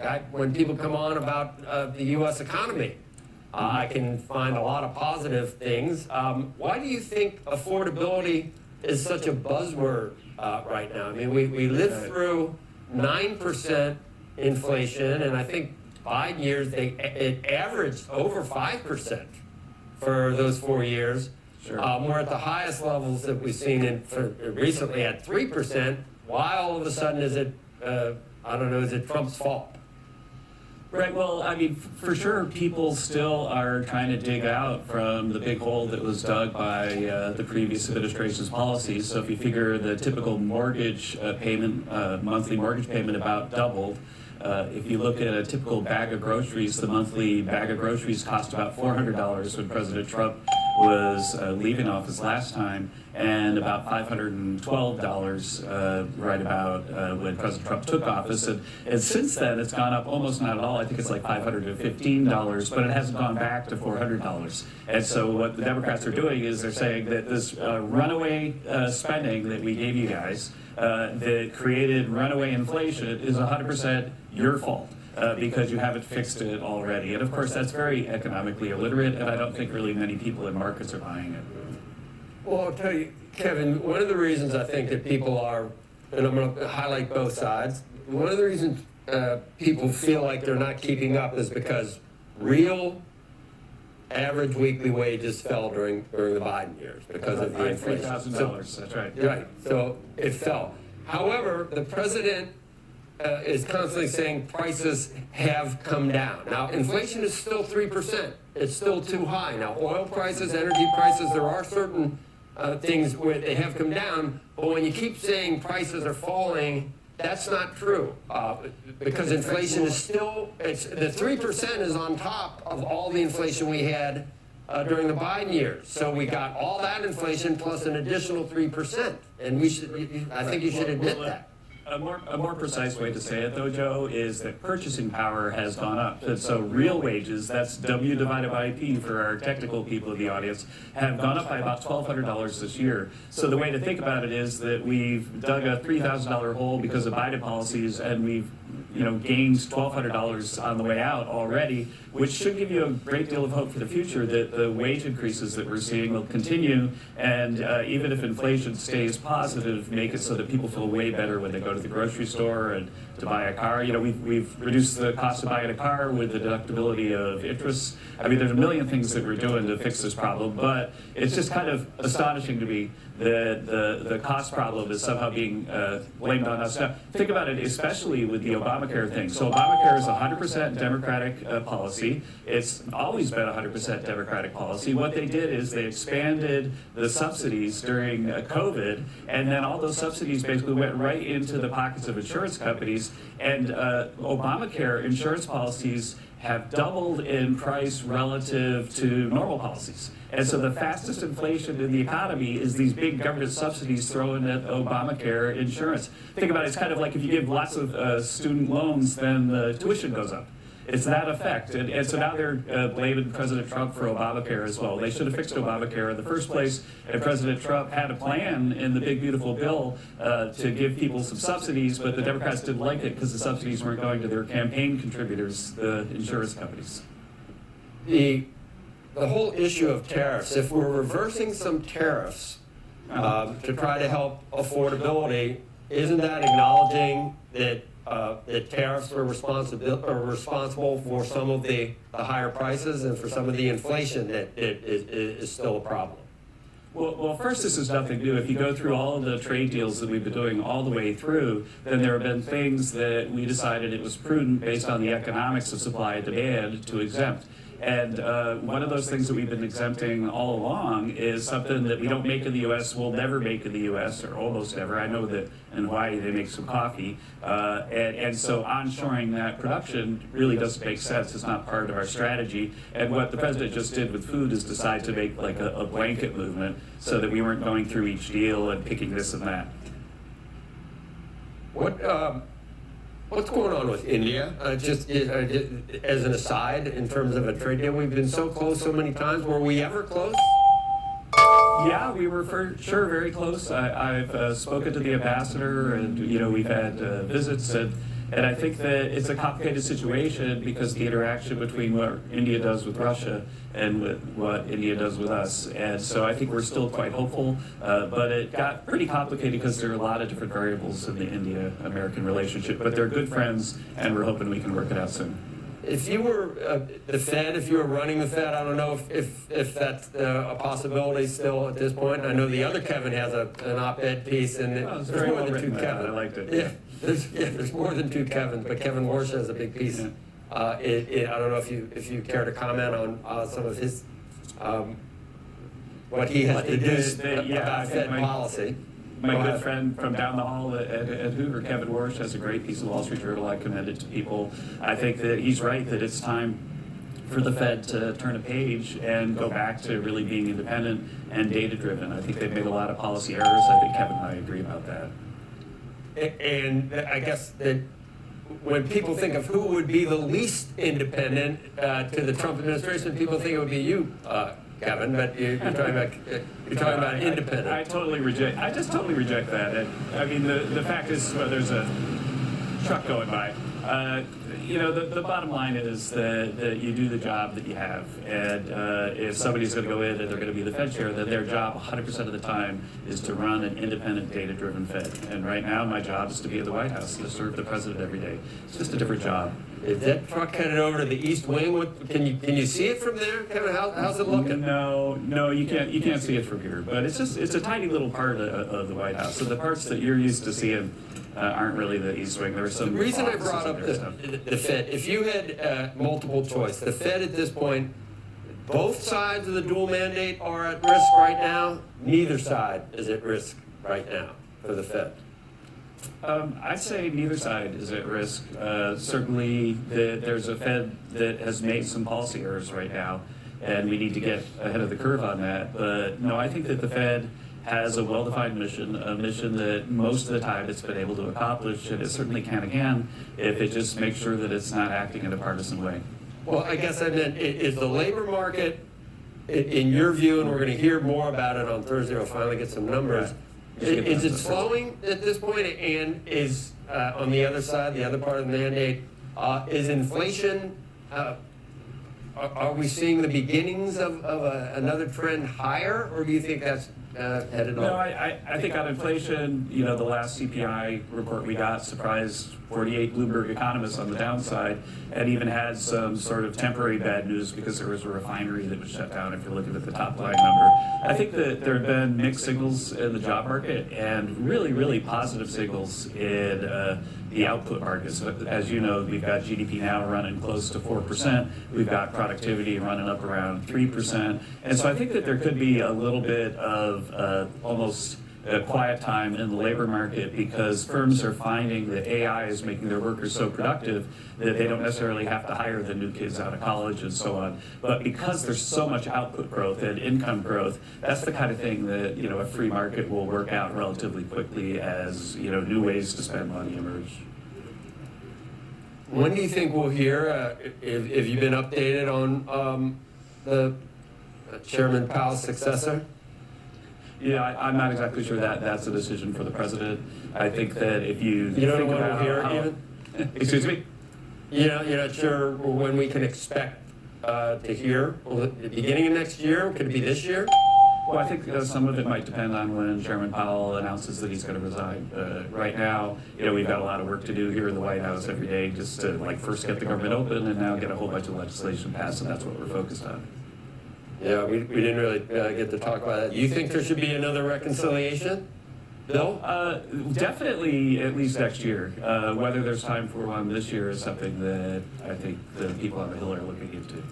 Okay. All right. We didn't get to talk about the answer to Obamacare and how to reform it, but you have ideas there as well? I'll be back next week. Okay, good. You will? All right. Yeah, sure. Yeah. Okay, good. We'll see you then. Thanks, Kevin. All right. Yeah, bye-bye. Still to come, Take Two Interactive CEO Strauss Zelnick will be with us. What's AI going to do for video games? Spark Fox will be right back.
Welcome back to Squawk Box. Take a look at futures right now. We have some red on the screen. The Dow looks like it would open down about 28 points. I'm going to call the S&P 500 punch for now. Feels better than a little red. The NASDAQ up about 10 points. Up next, Empire State Manufacturing data right after this.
Welcome back to Squawk Box. We have the Empire State Manufacturing Index from the New York Federal Reserve Bank, and it's some good news. Business conditions rising 8 points to 18.7 to the highest level since November 2024. It's the fourth positive reading in the past 5 months. We have new orders and shipments increasing significantly, the report says. Labor market index improved a bit. It points to small gains in employment and a longer work week. All that is good stuff. Input and selling prices, however, declined, but they remain elevated. Quote, firms continue to anticipate significant price increases ahead, according to the report. The outlook for business conditions down the road, the optimism index dropping 11 points, but the level still remains high. Guys, we're watching every indicator we can possibly get you. Just learned that November 19th, we're going to get the trade report from August as this data slowly trickles out. But this is good news from the New York Fed about what's happening in the manufacturing sector. Back to you.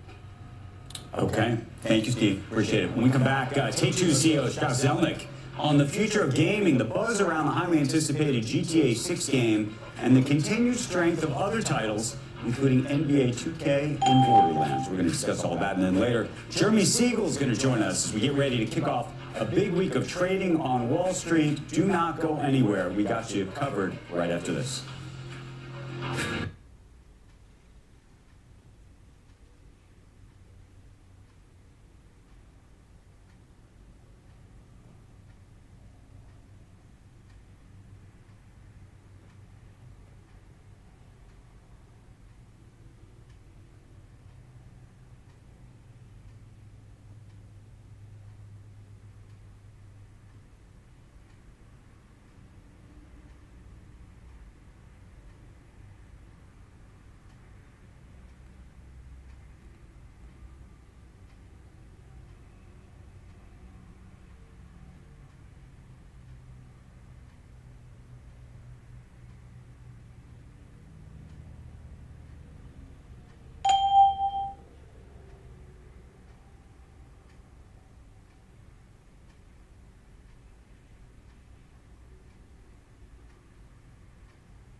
Take-Two shares coming under a bit of pressure recently after the developer said it would be delaying the much-anticipated Grand Theft Auto 6. Joining us now, Strauss Zelnick, Take-Two Interactive Chairman and CEO.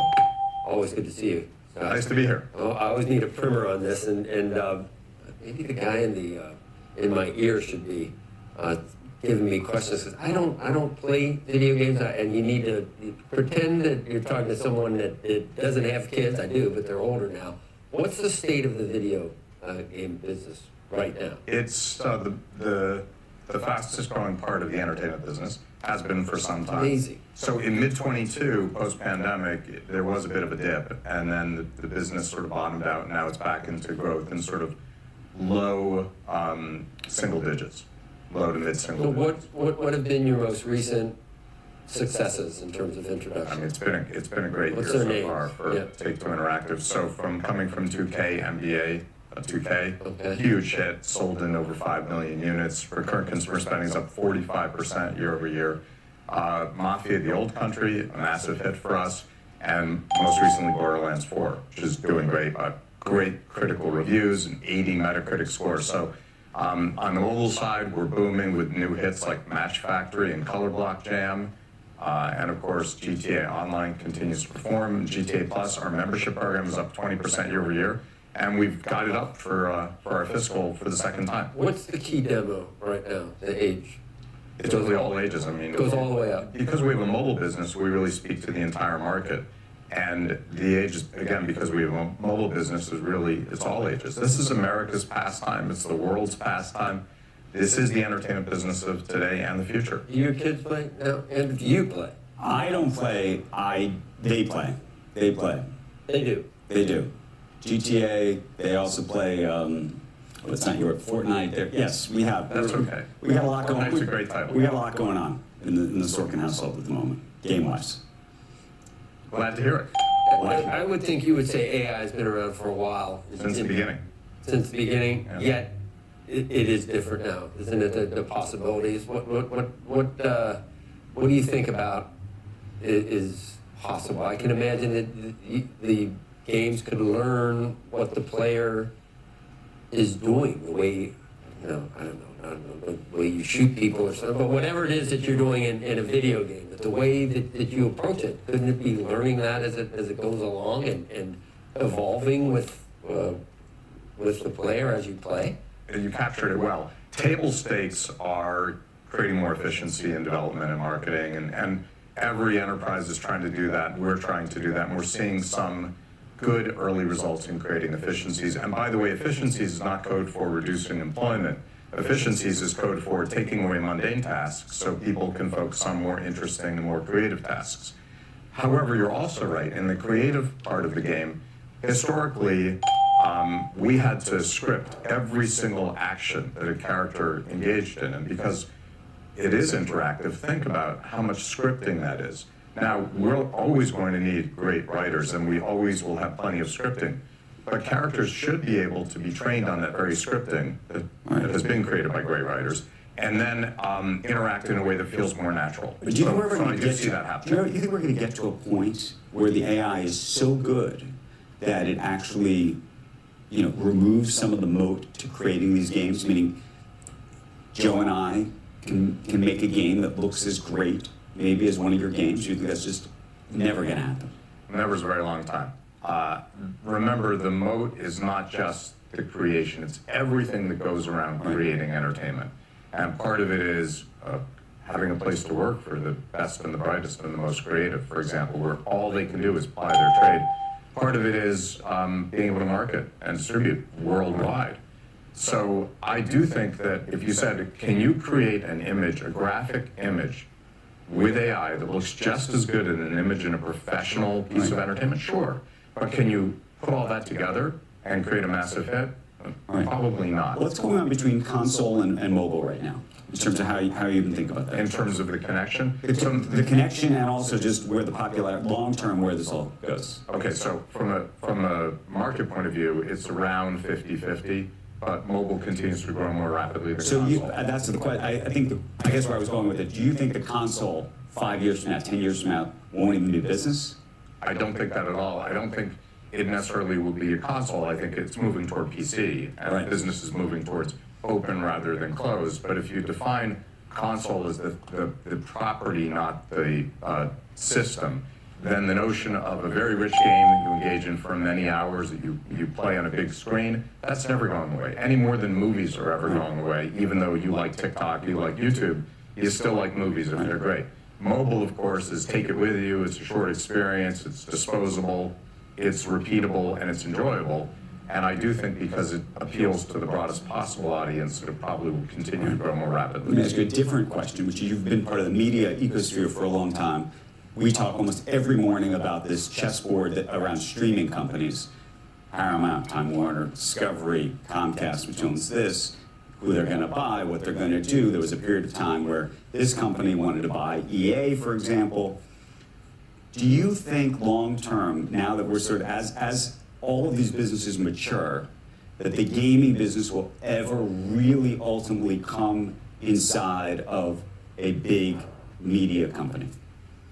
Look, in success, consolidation occurs, and I predicted consolidation way too early in the interactive entertainment business, but if you wait around long enough, eventually you can be right. And that we're seeing consolidation, and I do think the notion of a 21st century diversified entertainment conglomerate can make sense. Right now, of course, one's unfortunately earning a discount for being in that business, but I think there can be a premium earned in the future if you do a great job. So could I see interactive entertainment companies combining with linear entertainment companies? But I always thought that now that David Ellison, for example, is in the Paramount business, and not just his youth, but the way he thinks in technology, and obviously his father getting involved with TikTok and everything else, think to yourself, okay, maybe in the future, they could own a big gaming company as well.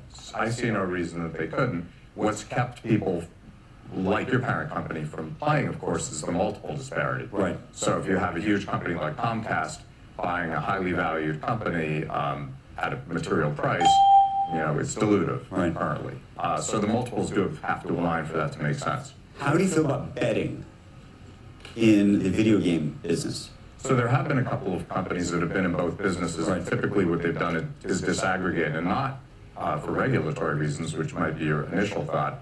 Rather, they're very different businesses. Entertaining people the way we entertain people is very different than entertaining people in a gambling setting. They're just different human activities. No. I mean long-term, as people, as some people are now like creating these almost professional leagues and all sorts of things, online gaming. The idea of betting on those games and on individual players and things like that. Yeah, people talk about engagement watching an NFL or football game. I wonder whether this already occurs. It already occurs. And I could see it happening more. Okay. And is that good or bad for the business? And would you worry about the integrity of the business? I mean, these are all the... Well, the key is good or bad for consumers. Right. And if it's good for consumers, then it's likely good for the business. If it's bad for consumers, it's bad for the business. If you truly are betting on outcomes in games, then the games have to be incredibly honest, right? They have to be totally honest. And many games in our market, if you pay, you can create an edge. Well, that's not going to work in a betting scenario. So it would have to be a different version of the game in order to do that. And then people would have to be convinced of the fact that it's completely straightforward and honest to bet on it. That wasn't on your bingo card question. That's all right. Thank you. It never is when I come here. Yep. Yeah, when you consider that AI can code, there's got to be a streamlined way to do video games with AI, other than just learning what the player. Well, again, we've streamlined and we continue already because we've used technology to make it easier and quicker to create great things since the beginning of this business. When I started in the business a billion years ago, if you wanted to create a lawn, an artist had to create every blade of grass separately. Today, before generative AI, we have a button, basically a lawn button, and you create a lawn. So that just extend that forward. Of course, life will get easier for people who code, but all that'll do is give them bigger challenges to pursue. And Grand Theft GTA 6, I guess, is what it's called if I'm a gamer. What's the update? The update is it's coming November 19th of 26. Oh, of 26. Okay. All right. Strauss, thank you. Thanks. Good to see you. Thank you. Coming up next, right after this, we're going to talk markets with Jeremy Siegel in just a moment. Don't go anywhere. We're going to try to figure out where the market is headed next.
Welcome back to Squawk Box. Among today's top stories, the FAA announcing all flight restrictions at 40 major airports imposed during the shutdown will be lifted.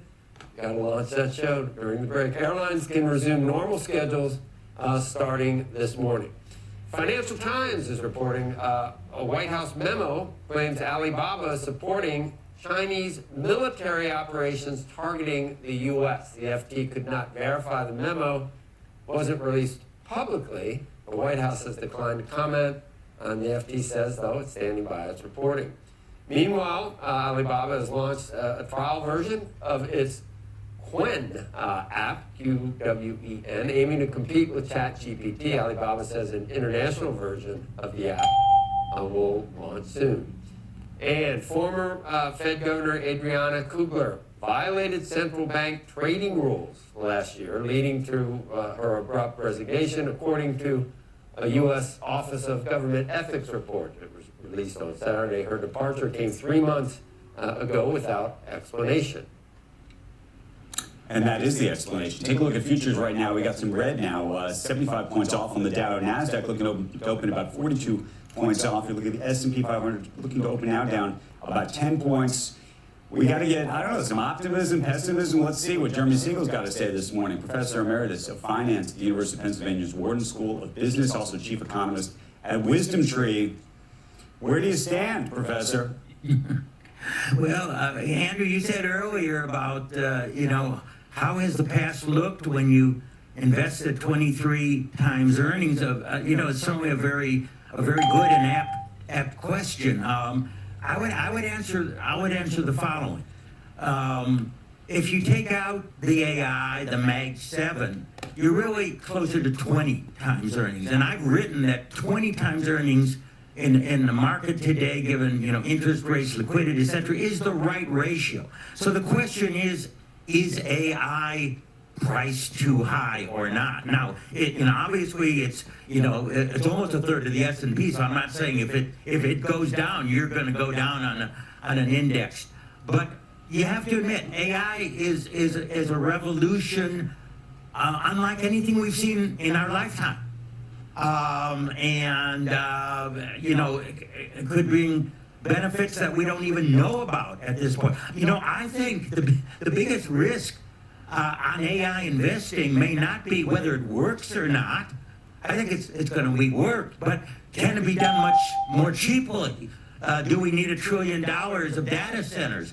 Remember when we went back to the .com boom and bust, what really caused the bust was they figured out how to put 1,000 times more data through the fiber optic cables that they were laying. All of a sudden, the multiplexing and all those companies that said, we're just going to, wire the universe, said, you know what, we don't need that much.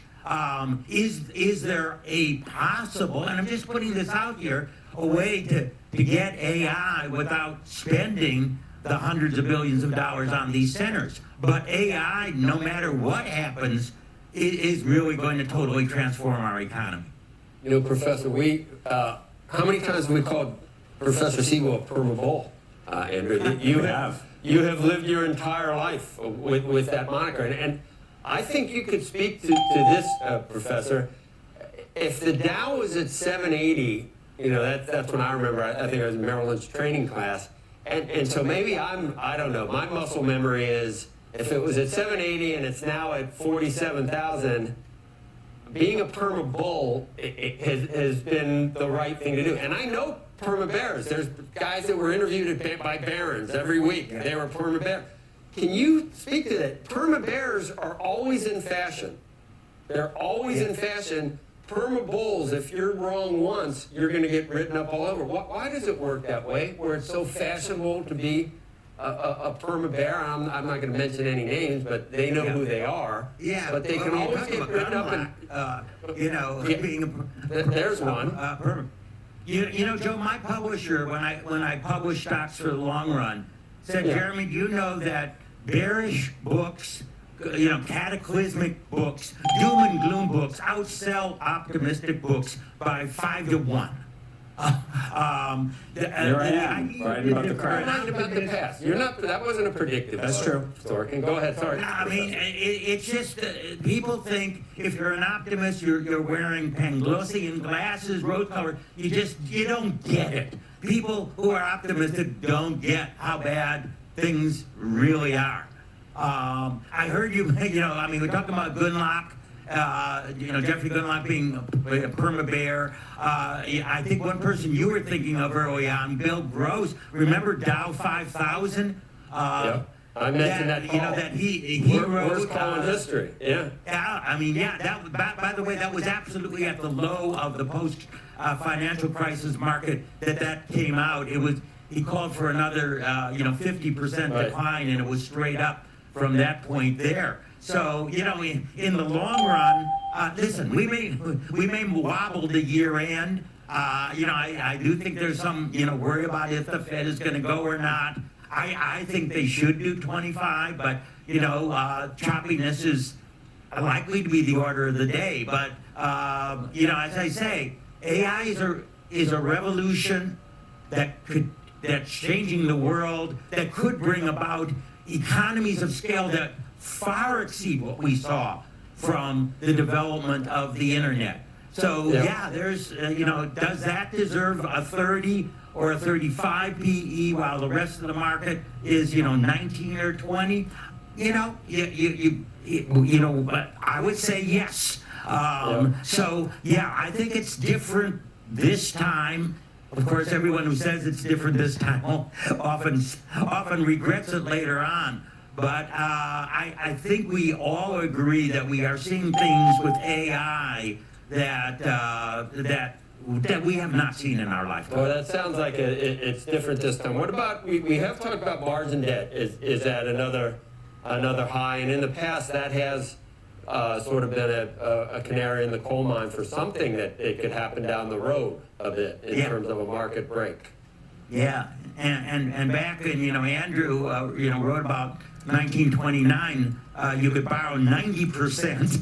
Now you could borrow 50. I'm not. People could get as much leverage as they want because of options. Before options, if I wanted, I could borrow 50%.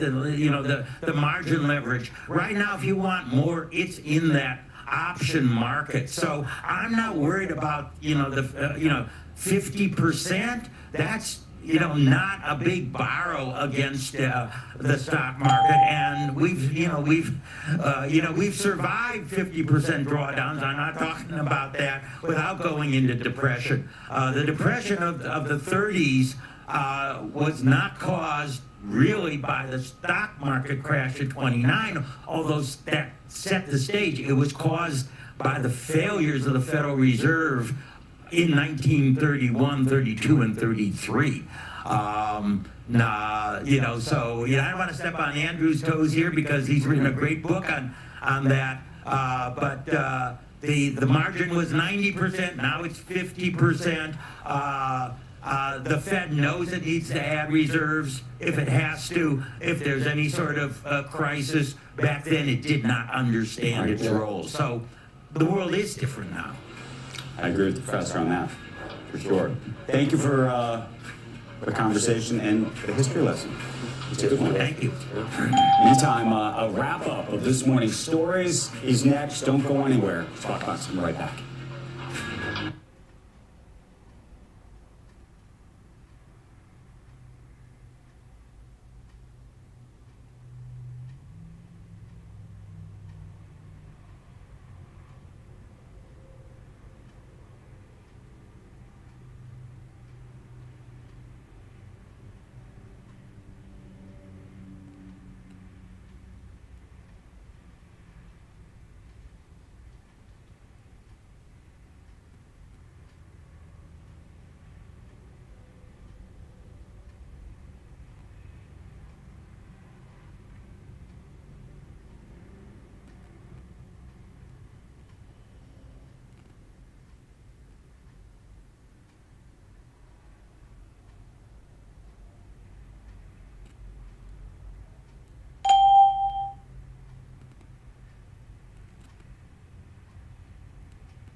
Happening on Squawk Box this morning, Empire State manufacturing numbers showing business conditions are at their highest level since last November.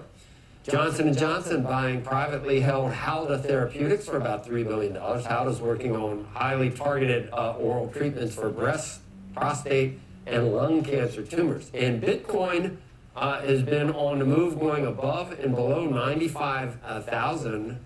We're below 94,000 right now. It was up almost $2,000, Sorkin. Now it's 93, and I wouldn't take any number off the table like you, because we've seen it in the past, right? We've seen. Make sure you join us tomorrow. Squawk on the Street is next.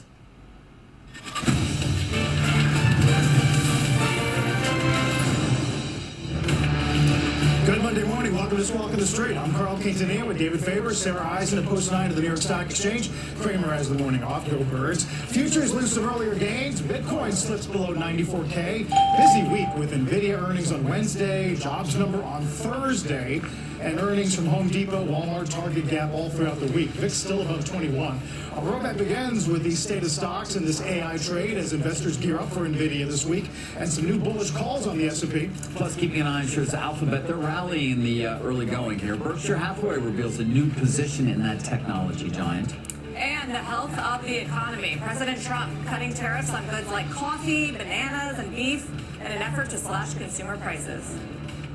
Let's begin with the markets, including this bullish call from Morgan Stanley's Mike Wilson today. The firm lists their 12-month S&P target to 7,800. They cite some strong earnings growth, sort of feeds, Sarah, this notion that there's going to be some acceleration in growth, that flows are still pretty supportive, financial conditions easy. That's sort of the bull argument of the moment. There's a little bit of a theme in some of the research, which is maybe a little bit of short-term economic pain or slack, I'll say, in the labor market, but longer term, the setup is pretty good going into next year, because that's when we start to get some of the benefits of the One Big Beautiful Bill in terms of consumer spending power.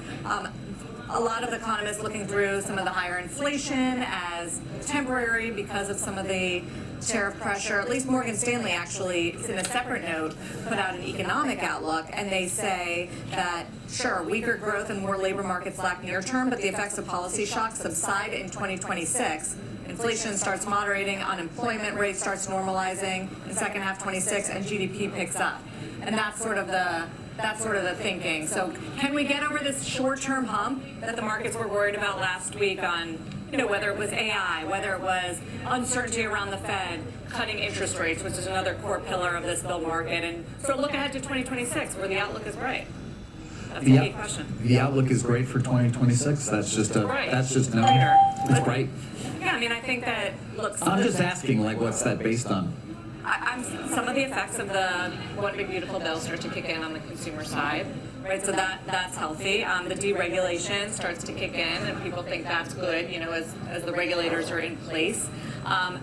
There's an expectation of increasing Fed cuts next year as the shape of as the faces and the voters on the Fed change, and President Trump has more power, including a new Fed chair in May. All of that, I think, is part of the bull case on next year for growth, and then tariff impacts. If they are one-off, we'll find out. It should start subsiding along with some new relief. Although it's not clear that we've had that much impact from tariffs to begin with, right? True. I mean, you do see it elevated in certain prices, in like grocery, in the CPI. But you're right, the elevation is actually now bananas, beef, and coffee may be getting cheaper again potentially. That's helpful. Would be helpful, yeah. But of course, right. Tariffs actually didn't create higher prices, but taking them off will create lower prices. You're pointing to what Justin Wolfers is calling the immaculate asymmetry of tariffs. They didn't cause prices to go up, but now that you remove them, they actually cause prices to come down. It's a beautiful thing. Well, there's aggregate prices, and then there's specific prices. So I don't think you can deny that tariffs did cause certain prices of certain foods to go up and certain goods prices to go up, but overall, I think a 3% employment rate wasn't as dire or worrisome. Inflation rate as dire or worrisome as people thought when all of those tariffs started kicking in. And so that's why, the administration sticks to that. They point to energy prices, which are lower, but sure, they're clearly focused on affordability right now because, whether it was the message from the elections, recent polls from places like NBC showing, some some questions about President Trump's ability to bring down inflation and affordability, and they're clearly getting the message. Meantime, not every note is bullish today. Stifel, Barry Bannister, who has been bearish, I think net bearish for most of the year, does reiterate his bearish view, about a 5% decline down to 63.50. Barry's view is that growth is actually going to slow, and yeah, the Fed is going to back it up with rate cuts, but in his view, it's going to be more, as he says, reactive policy rather than proactive. That's going to be not as effective. Also, he doesn't think the new Fed committee will be completely seated until about June, at which point you're already halfway through the year. Right, but as long as there's something to look forward to on the rate cuts, that's what market hangs on to that for sure. Look, I think that we'll start to get some data. Well, we got Empire manufacturing number this morning. That was really strong. It's a regional survey, but at a one-year high is pretty good. And also the inflation components in there were weaker, which is good in terms of expectations of prices. The first, blockbuster report we'll get, marquee data point, will be on Thursday with the jobs report from September. So it's a little old, a little stale, but we're trying to figure out what's going on with the momentum in the labor market. Another key report that I'll be watching is the minutes from the last Fed meeting, which comes out on Wednesday, because now the market is unsure whether December 9th, 10th meeting, there's going to actually be a cut. We'll see how high the bar is from those notes from the last Fed meeting, and as we start to get the data here. Yeah. We can certainly hold out hope that the labor market picture improves, but 60 Minutes did take a look at Anthropic last night, and they interviewed Dario Modi, who sort of reiterated his long-standing prediction that AI is going to wipe out, in his words, half of entry-level white-collar jobs and potentially take the unemployment rate to 10 to 20%. Not that, it could be 1 to 5 years. This is what he told Anderson Cooper. You said AI could wipe out half of all entry-level white-collar jobs and spike unemployment to 10 to 20% in the next 1 to 5 years. Yes, that's shocking. That is the future we could see if we don't become aware of this problem now. Half of all entry-level white-collar jobs. Well, if we look at entry-level consultants, lawyers, financial professionals, many of kind of the white-collar service industries, a lot of what they do, AI models are already quite good at, and without intervention. It's hard to imagine that there won't be some significant job impact there, and my worry is that it'll be broad and it'll be faster than what we've seen with previous technology. As you said, Carl, he's been saying this, and even though it isn't likely, it is certainly a possibility. It's the same reason why in our various conversations with Jim, I bring up the ideas of it wiping out humanity. Not because I think it's a likely outcome, but it's something that we should all at least grapple with as this technology continues to advance. Interestingly, Anthropic, as you guys know, is the leader in many ways in the enterprise. And so Modi does have some ability to see what and how it's being used by those very corporations in terms of perhaps either replacing or jobs or making it less likely that there would be additional hiring. I query, I'm sure you guys do as well, so many people in the workforce, particularly younger people, see how they're using AI. And it's a very strong in terms of coding, is Anthropic. It's a reason why, in many ways, it's found its home in the enterprise far more frequently, I think, than ChatGPT has, which in many ways is viewed more as a consumer application. So you got to listen to him when he says that. It's not just based on some sort of idea he has, because they do, in fact, have a lot of the data right now to see, in fact, how Claude is being used by the enterprise. He's also hiring now, too. We just reported a few weeks ago he's tripling his headcount to expand overseas. Right. On AI specialists, not necessarily across the enterprise. So That said, he's though, hiring. Goldman had a nice desk note over the weekend. Last week, financials were the most bought sector. Most demand for of all sectors was for financials, and they back it up with a chart of sectors that are referencing AI productivity gains. It goes communication services #1 and financials #2, and we can go through all kinds of anecdotal evidence that if it's not going to decrease your headcount, it's going to suppress it from what it would have been otherwise. Right. I mean, those are the key questions. We don't know. Many would say there will be a dislocation. Ultimately, it will only be a matter of time until more jobs are created. That's how every technology revolution has gone. This may be different if and when they actually reach AGI. Again, what that will mean. but it's certainly worth debating. We talk about it, and Sarah, we're going to be looking at the numbers because at this point it really is very much unclear whether any of the numbers in terms of jobs created and or not created are really AI related, AI impact related. We've seen an initial jobless claims. Right. We haven't seen an elevated number, and that's firings. That's weekly claims for unemployment benefits from Americans, and we still have received that during the shutdown for most of the states, and it really has been benign, which is why everybody's talking about this low firing, low hiring. Now, maybe the low hiring is because people don't have the skills, or companies don't need them because they're utilizing more AI. But it also could be there's less supply in the labor market because of immigration, and also companies are feeling more cautious because there's a little dip here in the consumer, something like that. I mean, there's Although the college graduate numbers are a bit scary. That's pretty empirical. Yes, that is a reflection perhaps of that. It is not easy right now. Obviously, in the broader market, we're keeping an eye on AI and all things related. NVIDIA earnings, as Carl said, of course, coming a couple of days from now. We've seen many of the stocks reacting of late, in part because of the concern around the capital structure of all of the spending, though the spending itself has showed no signs of abating whatsoever. Gets us to Alphabet this morning, of course, one of the companies that will be spending well over $100 billion over the next year in terms of building out its AI infrastructure. It is higher in the pre-market after Berkshire Hathaway disclosed a stake in the company. Leslie Picker has been following all of those 13Fs, including those from Berkshire, and joins us now. Leslie. Hey, David. Yes, perhaps the world's most famous value investor, Berkshire Hathaway, taking a new stake in Alphabet. That stake, 17.9 million shares worth, about $4.3 billion at the end of the quarter. Google's parent company is now a top 10 Berkshire Hathaway holding and the firm's biggest new tech position since its original Apple investment. For those managers that added or increased exposure to Alphabet, it's been a big winner during the first 6 weeks of Q4, up 14%. And if those pre-market gains hold, you see they're up nearly 3%. Alphabet's quarter-to-date gains would be more than 17.5%. In addition to Berkshire Hathaway, Coatue stake in Alphabet Class A jumped 250%, and it added about $500 million worth of Class B. That makes Alphabet a top 3 holding for Coatue after Meta and Microsoft. But there were multiple managers that actually pared back Alphabet, and it certainly wasn't a consensus winner during the quarter among the managers we track. Baupost slashed its stake by 30%, Pershing Square trimming by 10%, and Alpalooza reduced its stake by 7.5% during the quarter. And just a reminder, as always, these positions are as of the end of Q3, and they may have changed in the 6 weeks since, guys. I think important to point out as well, this may very well not have been a Warren Buffett decision when it comes to Alphabet.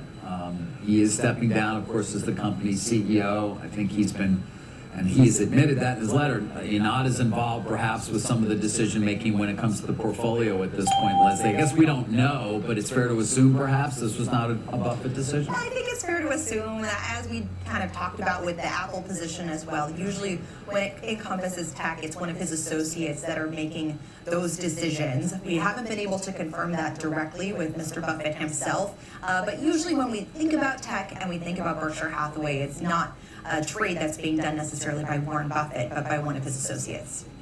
We pointed out many times, of course, a year ago, many were talking about Alphabet particularly and its monopoly in search being threatened by the likes of ChatGPT. And here it is, up 50% over the year, now outperforming virtually all of its peers at this point. Perhaps a beneficiary, certainly, of a very favorable ruling in federal court from Judge Mehta. And he anticipated it would have been a remedy that would have been far, far harsher than actually ultimately was from the judge. Not to mention, as I pointed out many times, the TPUs that they actually design themselves that perhaps allow them, when it comes to inference, to be able to, on a cost per token, per dollar, per watt, beat the likes of OpenAI. But interesting to note, there it is, 46%. You can see the outperformer amongst all the big trillion-dollar companies it keeps company with, Leslie. Yeah, what do they say? Reports of Alphabet's death have been greatly exaggerated at this point in time. I mean, it is remarkable what a year can do for this company, and then you get the vote of confidence from Berkshire Hathaway in Friday's filing, which, by the way, just given the market cap of this company, and it's trading already at 25 times forward earnings, I believe, So it would take a lot to move a company of this size, about 2.5% in pre-market, but clearly these revelations have done it. How much is tech? I mean, they're more exposed. They have Apple, they have Google now. Is it still predominantly staples and financials? That's always what it has been in the public equity portfolio of Berkshire. Yeah, I mean, those are the two tech positions that they have, Apple and Google now. Apple is its largest holding, even though they have been paring that back. I believe it's still about $60 billion worth in the portfolio. So still very sizable there. This one is about $4 billion, but it's certainly not the majority of the portfolio by any means, these two positions, but certainly something to keep an eye on. Yeah, great stuff on Alphabet. Of course, we're still waiting for some Gemini 3.0 news, maybe later in the week. Leslie, thanks. Leslie Picker. Still to come this morning, Apple reportedly intensifying its succession plans for CEO Tim Cook. We'll get into that and what the FT reported not too long ago. We'll get to some airlines, Dubai Air Show orders. There's news on Novo, UBS, MicroStrategy, and a lot more. Stay with us.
If you can, give me a call today.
Welcome back. Apple reportedly ramping up its succession planning. According to the FT, the company's board and senior executives have recently intensified preparations. Well, we're at my support. Down as soon as next year. Paper says that John Thomas, senior VP of hardware engineering, is widely seen as Cook's most likely successor. He's gotten a lot of chatter on the street in recent quarters. FT argues this is a story for next year, but probably not going to come before the earnings in late January. Yeah, I mean, he's 65, been there 14 years, as I point out many times. The most important decision a board should be making and focused on is responsibility to find the appropriate successor for the CEO. and determine when, in fact, that should take place. 66989 with He's had an 66954. enormous amount of success at this company for quite some period of time, and we haven't confirmed the reporting of the FT, so we'll leave it at that. But interesting to see. Oh, Not boy. perhaps a surprise, Sarah, that somebody who's been in the job that long would want to step down. I'm still interestingly sort of dealing with the fact that Doug McMillan at Walmart chose to do so at the age of 59. I can't wait until I retire. Amazing tenure at that company, changing it so significantly, and some certainly I'm about saying, done. gee, why would you step down? But obviously Because it's part of deciding the to do so. process, you know, Yeah. and sometimes it doesn't have to be at a moment of weakness. No. It's better to do it at a moment of strength, which is, I think, Walmart's case, and if this goes through, and if the FD is right, you know, Apple's trading their record high. I went back and looked at the market cap when Tim Cook actually took over as CEO in 2011, $350 billion. It's now a $4 trillion company. So, you know, there will be questions about if anyone can be as good as that. He was the former operations chief, right? Tim Cook had big shoes to fill in after Steve Jobs, but clearly incredibly... Sarah, you're so cute. I'd love to kiss your nose. But you're not my type.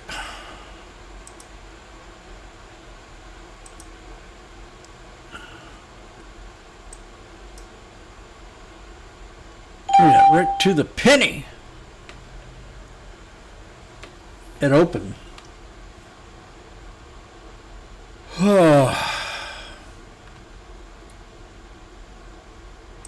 Hope everybody had a blessed weekend.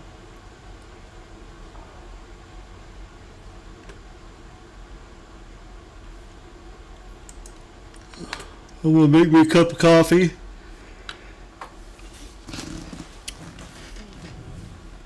Oh man.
So, let me see, I got time.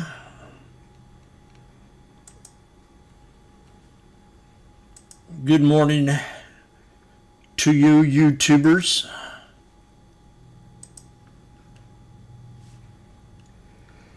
Hike. Donald Trump shuts down reporter on Air Force One. That ought to be interesting to listen to.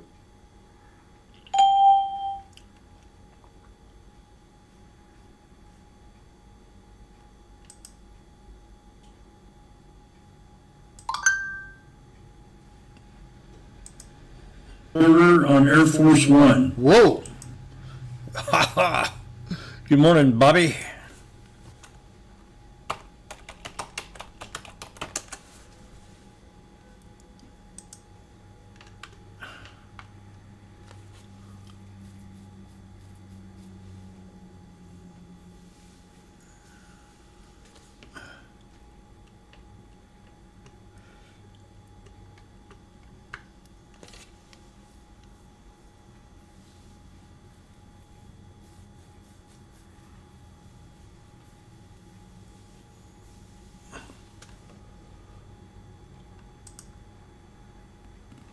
a 1, a 2, a 1, 2, 3. For I'm Washboardjim, the thinking strategist of the sneaky snake trading strategy, where I talk about chart patterns, moving averages, and being in the now. And I had a lot of good things happen to me this weekend. For one, I found a wallet and returned it to the righteous owner. And number two, I donated a shoebox full of goodies for a kid between the ages of 9 to 14 called Operation Christmas Child. And then the week before that, I donated $2,000 to help build someone a house in a third world country that lives in a tent. So I'm off to a good year.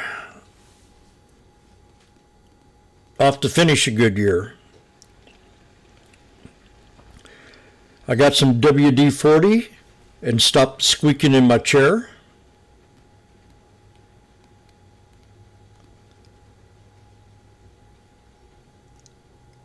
And I think that's it.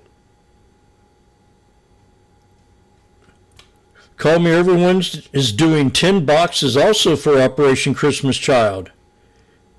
Very cool. I did one. I'll show you what I got them.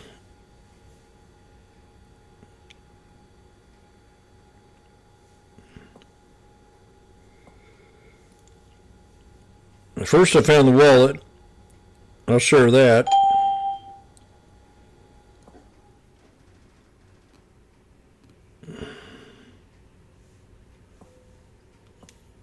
So they were very happy. They messaged me again and said I've helped them out quite a bit. They were very stressed out. Then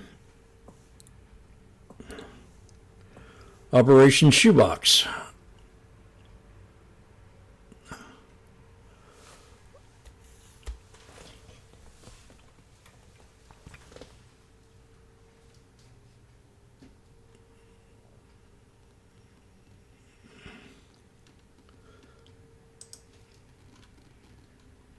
Yeah, I think I did pretty good on what I picked out for the shoebox. And I've not bought much stuff for children. I did my nephews when they were young, but I had to think, what age group did I want to get? And what would be the most memorable gift if I picked the right age group that would remember this from years to come? So I got them a calculator, and let me show you the people on YouTube. First, let's show you the people that this guy here was very happy. Very happy to get his wife's wallet back. In about 2 hours of work, I was able to get that done. And there's me standing in front of church with my Operation Shoebox. And I got him a calculator. We got 2 more minutes. A pen, a couple toothbrushes, measuring tape, flashlight, a water bottle, some Band-Aids, and a comb.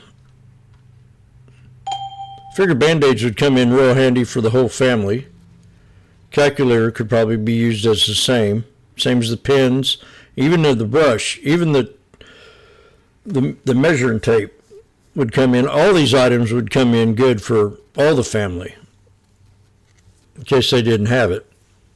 So I think I did an outstanding job of picking stuff out.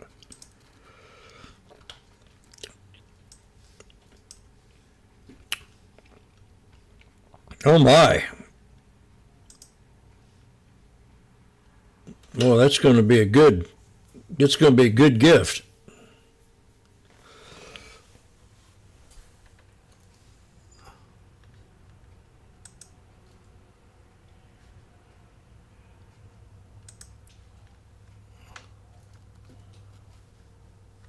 I figured I'd have time to go in there and get my coffee, but I'm not going to. But I do have time to clock in.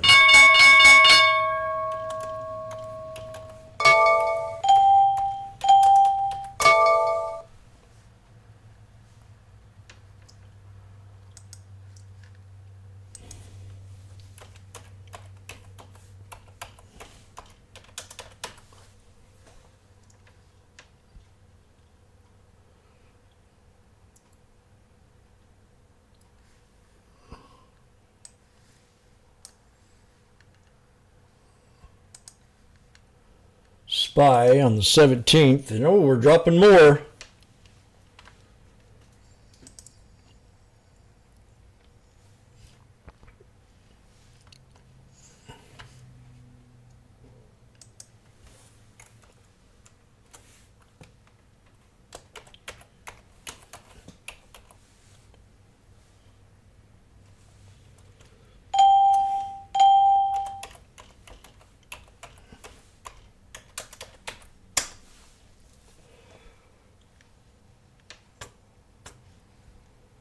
The 672s.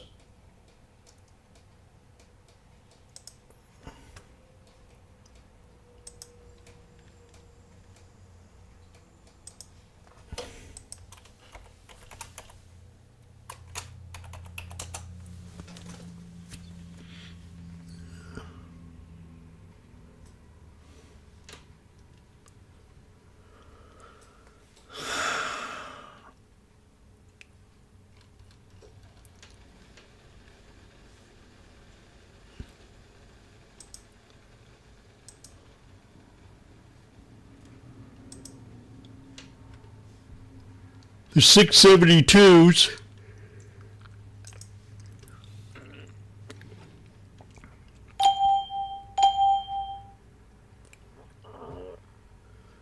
As long as we hold to 66954, I think we're good to go up.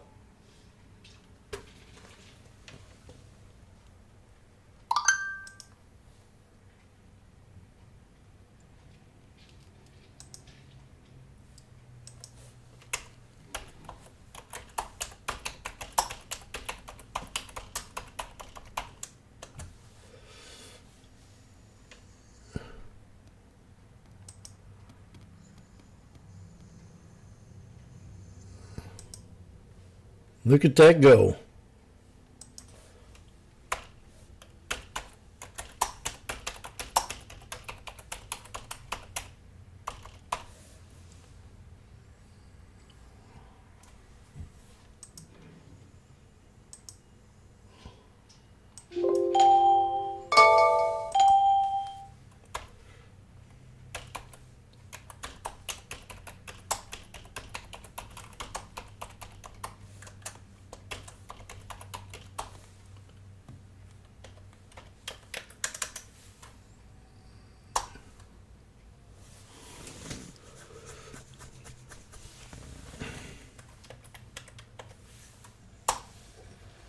Try to get a fast scalp out of these.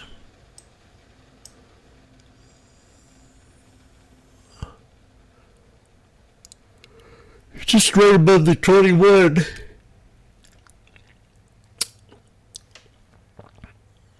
$672's at 132.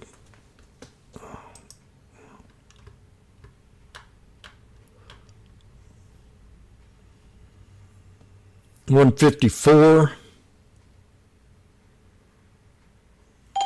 I want to see if we can get to the 21. Well, we could pull it back right here.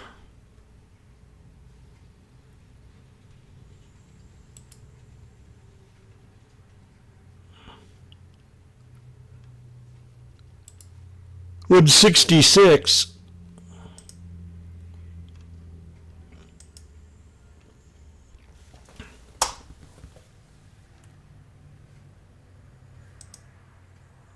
$172.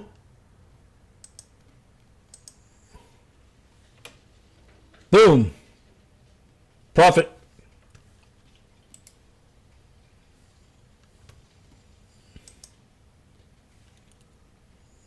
$174.76.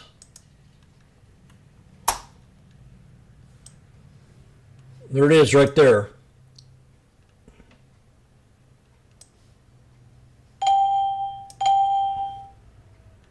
I'm out.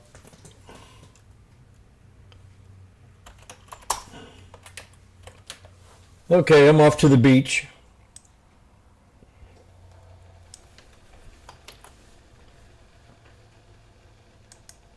Bingo, baby.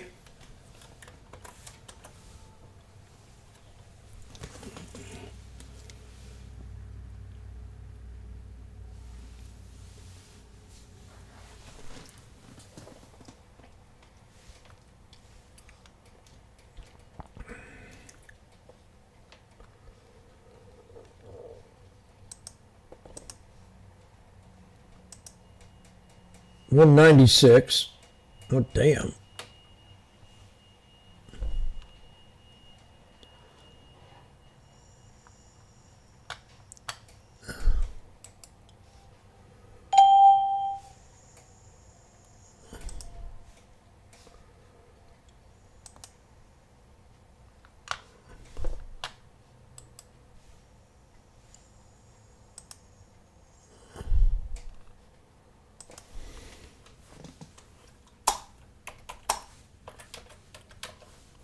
We're at 205.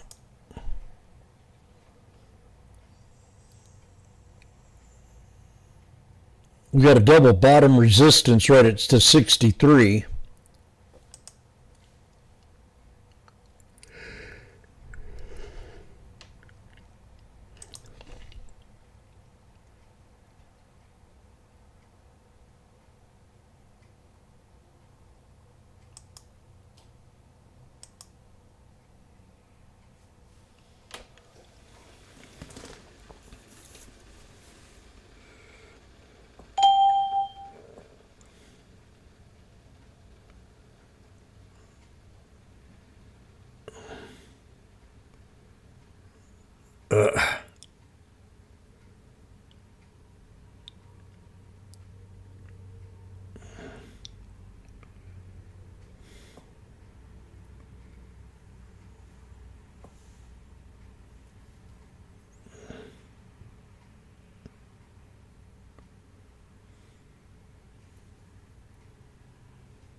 $250? Fuck.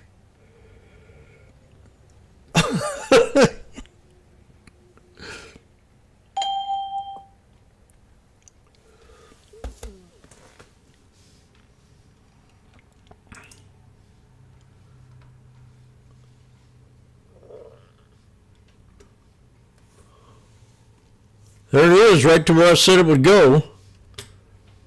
Jesus.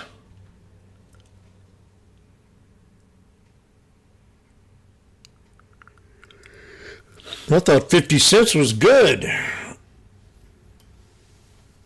Man, that could have been $1.20.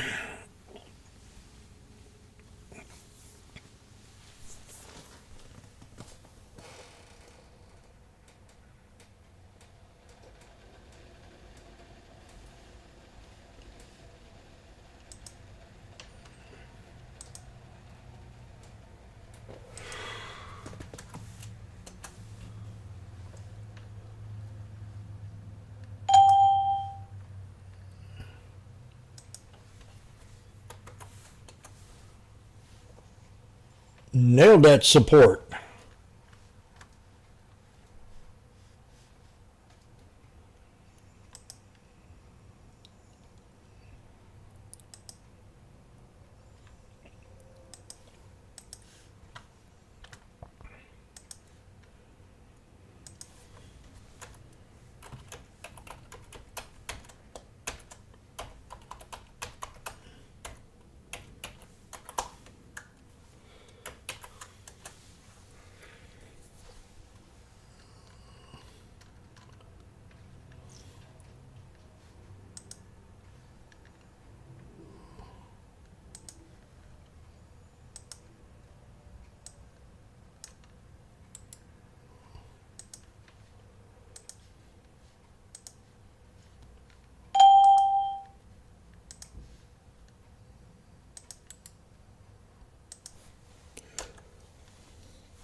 Weeks.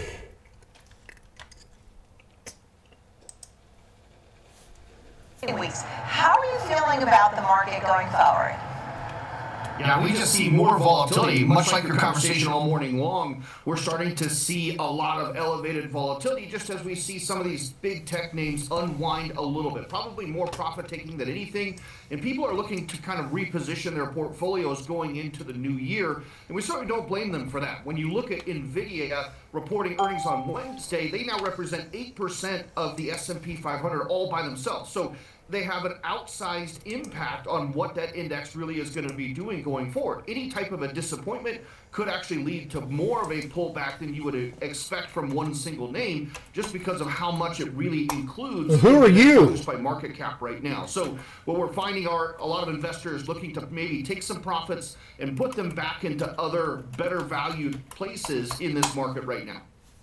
And we're going to get to some of your stock picks too, maybe where you're finding better value. And I know you have a variety of names for us, which I'm looking forward to sharing with everybody. But just a quick thought on NVIDIA, for example. And you said maybe some folks are taking some profits.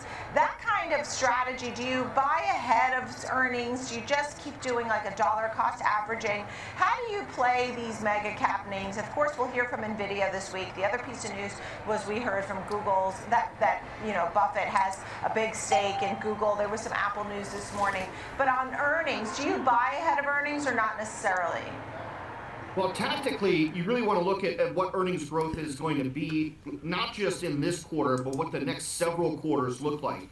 NVIDIA is definitely one of those companies that has a lot of durability built into their forecasting. They have the best components in the AI trade, and we all know it's all AI momentum right now. They're also benefiting from roughly $3 trillion in CapEx over the next 5 years, buying their equipment for building out data centers and increasing computing capacity. So again, a lot of durability there. Wouldn't blame anybody for taking advantage of any downside pressure on the stock tactically going forward. But then if you look more holistically at your portfolio, these fat cats, what do you really want to own going into next year? I think there are some valid questions for some of the other banks.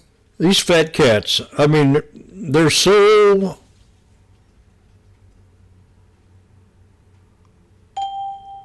they want this to rotate over so bad.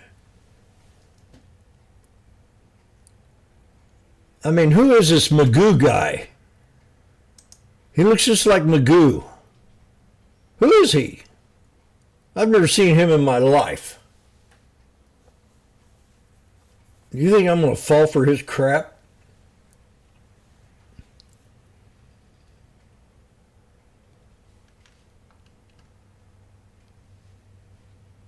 And shame on you, Nicole, bringing him on here. He has no clue what he's talking about.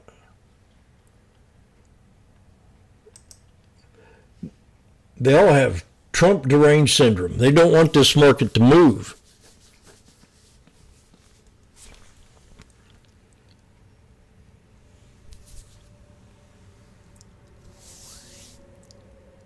Walmart earnings per share. I mean, earnings have been excellent.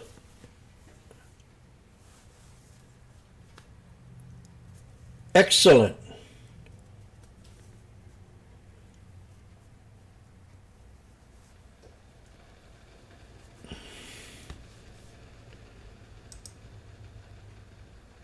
They need fresh blood, just like we need fresh politicians in the White House. These old fogies, they think like, I don't know.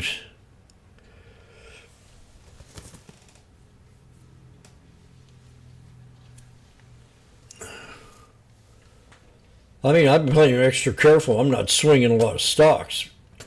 That is the best time I've ever seen for me, my strategy to work.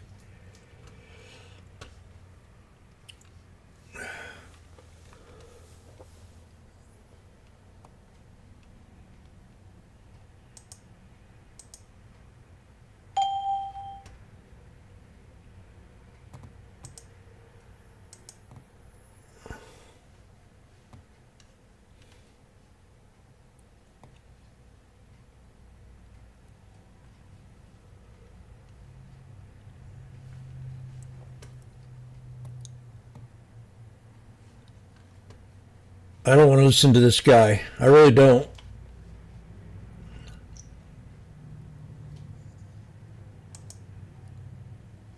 I have no clue who he is, and he's talking smack.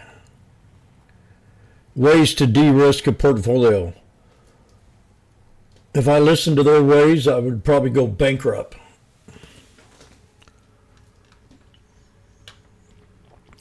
They want to pull back so bad, 10 to 20%, it's beyond belief.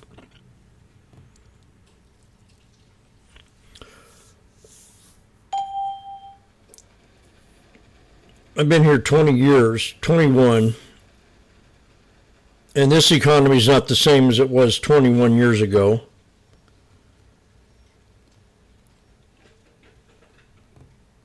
And 21 years before that, it wasn't the same either. You got to adjust with time. I mean, if I was a young kid right now, I'd definitely be doing what I'm doing right here. Because I wouldn't be able to count on the private sector the way the government has interfered with the private sector so much.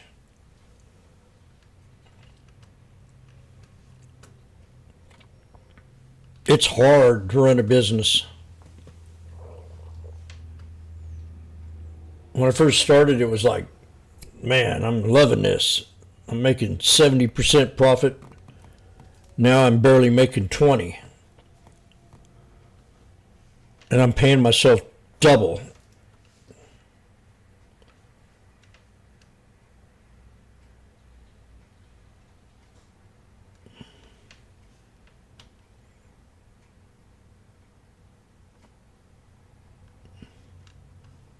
We're at the 200 right now.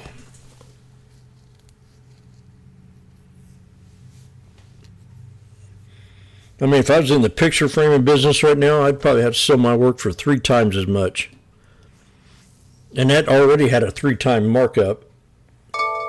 I'd definitely have to go 6-time markup.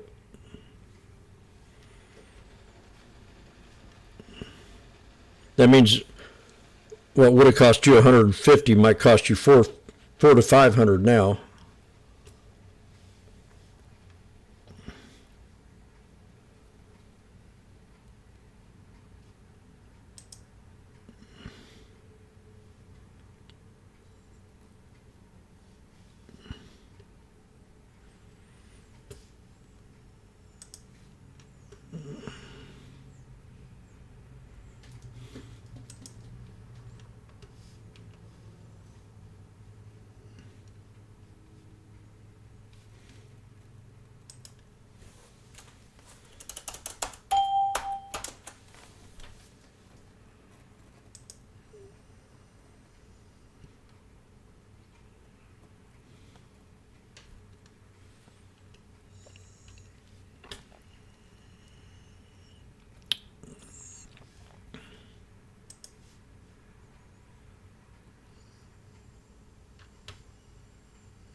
Consolidation leading into the NVIDIA earnings. Volatility is still elevated, still pricing in about a 1.35% move to the upside or downside, but that could actually remain as our range-bound action here until we get the NVIDIA earnings, start seeing volatility crush lower, hopefully, and that could also lead to equities moving higher.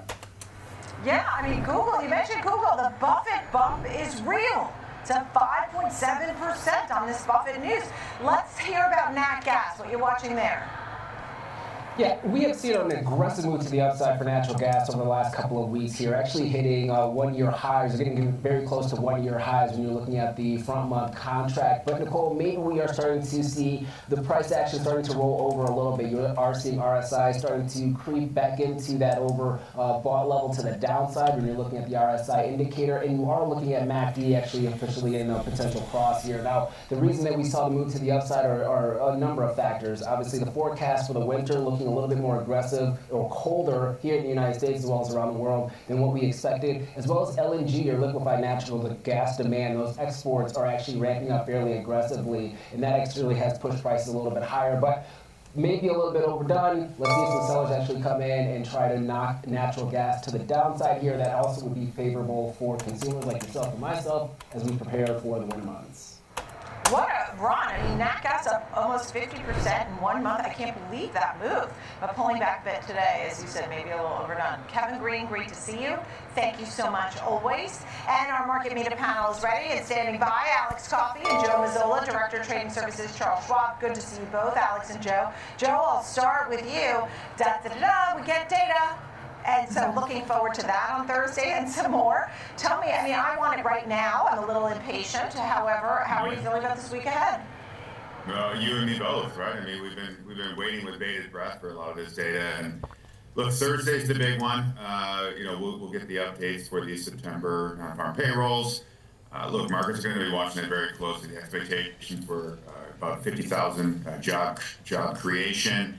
I think if you're kind of within that window, the market's going to kind of see past it. I think any big deviations from that, you're going to see a bond market reaction. And we're already, we've seen rates push up on the 10-year yield the last couple of weeks here, and it's possible that continues. Now, why is that important? It's important because as those yields have started to creep back up, we've also seen a little bit less of appetite for some risk assets. And you started to see that rotation, right? The rotation out of some of the higher beta names that really started in earnest about 2 weeks ago and kind of continuing forward. If you look at technology, you look at communication services, those were two of the sectors that house the majority of the Mag 7 names. And they've shown some weakness recently, from a position of relative strength to weakening, and you're starting to see utilities pick up. You're starting to see healthcare pick up. So I think, part of that story has to do with what we're seeing from the interest rates, which relates to what we're going to get on the non-farm payroll. Yeah, and what do you think, Alex? I mean, the 4.14 on the 10-year bond yield, in just 2 weeks, we've seen it below 4. We've seen it as high as 4.14. I don't think I saw 4.15 with my own eyes. Let me look and make sure it's still at 4.14. And that's something that we've seen that popping around. So what are your thoughts on the markets, Alex? Yeah, I mean, today is a lot of heavy lifting from Alphabet, about 20 points worth of the rally. So basically the entire rally could be associated with the move in Google shares. But, when it comes to the data, I tend to agree. I think the action is going to be in the bond market. That may have ripple effects, of course, downstream to the equity market. But if I were to try to, handicap and kind of assess, where the risks are, the least risk I see is some runaway rates to the upside. It seems like the left tail on rates is definitely the bigger risk, but I see more range-bound, treasury markets. It's been kind of a choppy range, but one that's been sort of choppy to this 4% mark and struggled to get below it, but doesn't really run too far from it, guys.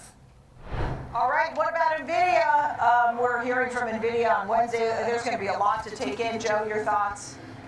I mean, you can make the case, Nicole, maybe that's more important than the delayed September non-farm payrolls data, because NVIDIA, basically that is going to either provide credence or it's going to put at least a delay or maybe a short-term end to the AI boom narrative. NVIDIA expectations for about $1.25 in terms of earnings per share. I think on about $55 billion, $55.19 billion in terms of revenue. For me, the key, and I think for a lot of the analysts, the key is going to be the gross margins, right? Now that the China story is kind of pushed to the side for a little bit. They're having issues kind of getting their chips in China. What's really going to kind of hold is whether or not you're getting enough demand from the other sovereign nations out there to kind of recoup some of that was lost in China, whether or not they can keep those gross margins. If that's the case and they can prove that, you're looking at right now about a 6% implied move. The stock is priced to move. It's just a matter of whether it goes up or down. When you see that 6% as absolute value. But right now, the expectations are still pretty high.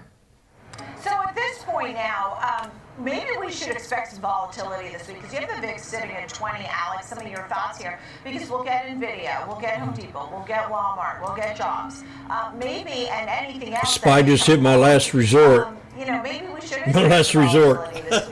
Yeah, and I'll piggyback on what Joe's saying. I mean, if you do some kind of back of the hand Resistance. shortcut math, if you basically take the expected move in dollars for NVIDIA around 12 and a half, you just multiply that by 3. You'll have to trust my math on this. It gets you kind of a conversion to S&P 500 points. So just this movement in NVIDIA that's expected around earnings is going to move the S&P 500 potentially around 0.5%. That doesn't even include the downstream effects of its peers within the industry or Magnificent Seven name. Just simply, that's how big NVIDIA's gotten. It's a macro event now. All right, Joe, you got the final few seconds? Yeah, it's going to be interesting to see whether or not the market can hold these levels. You got the nice bounce back. The last 2 Fridays in a row, it's been interesting to see the markets kind of close up off of gapping down. We're seeing a little bit again today. I think there's some consolidation taking place. You can see that in the RSI. You can see that in the ADX. And I think the markets are just, kind of holding ground while they're waiting for the real big economic news and then the big NVIDIA news this week. It could be wait and see, but with the 20 VIX, it's telling us that the markets are priced for some movement. Okay. Alex Coffey. What time frame are you looking at, Alex? I mean, whatever your name is. Live at the New York Stock Exchange on opening bell. I'm Nicole Petalini. I'd just assume it would be the daily. Right here on Schwab Network. I'll see you later at 2 o'clock for the watch list. Keep it right here. Morning Trade Live with Sam Bottas next.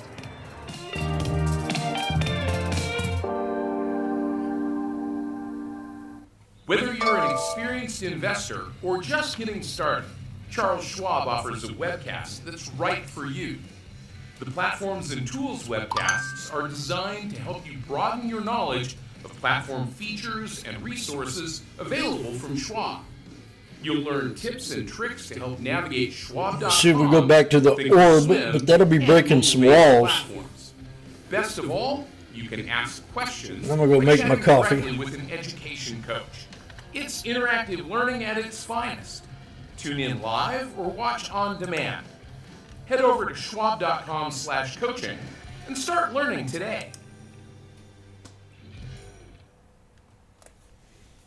Welcome to Schwab Network, where real-time market coverage meets expert strategy. From the opening bell to the closing bell, we've got you covered. Get inside the minds of pro traders. My point is that they're getting a higher rate of change in sales based on their guidance, but not the same rate of change on EPS. Follow the biggest headlines, live analysis, breaking news, and sharp trade ideas minute by minute. With shows built for action, we break it all down in real time with speed, accuracy, and precision. I think one of the most important things is you're making a play in a risk-defined way here going into earnings. So that would be a further downside area to watch. Smart insights, actionable data. I need to talk to you about a few things. Trusted financial journalists, streaming live and on demand. Schwab Network, streaming 24/7, any screen, anywhere, free. SchwabNetwork.com.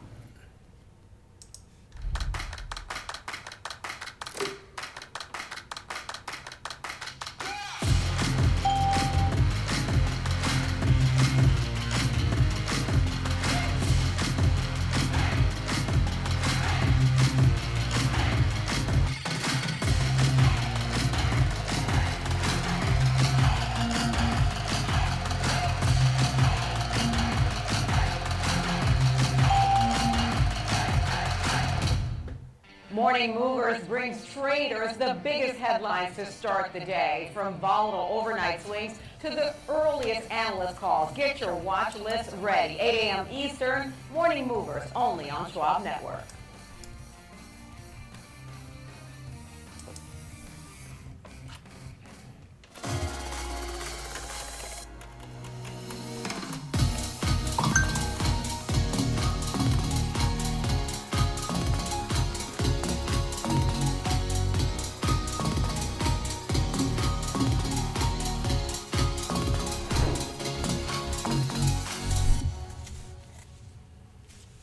I'll be right back. I'm gonna go get my coffee going.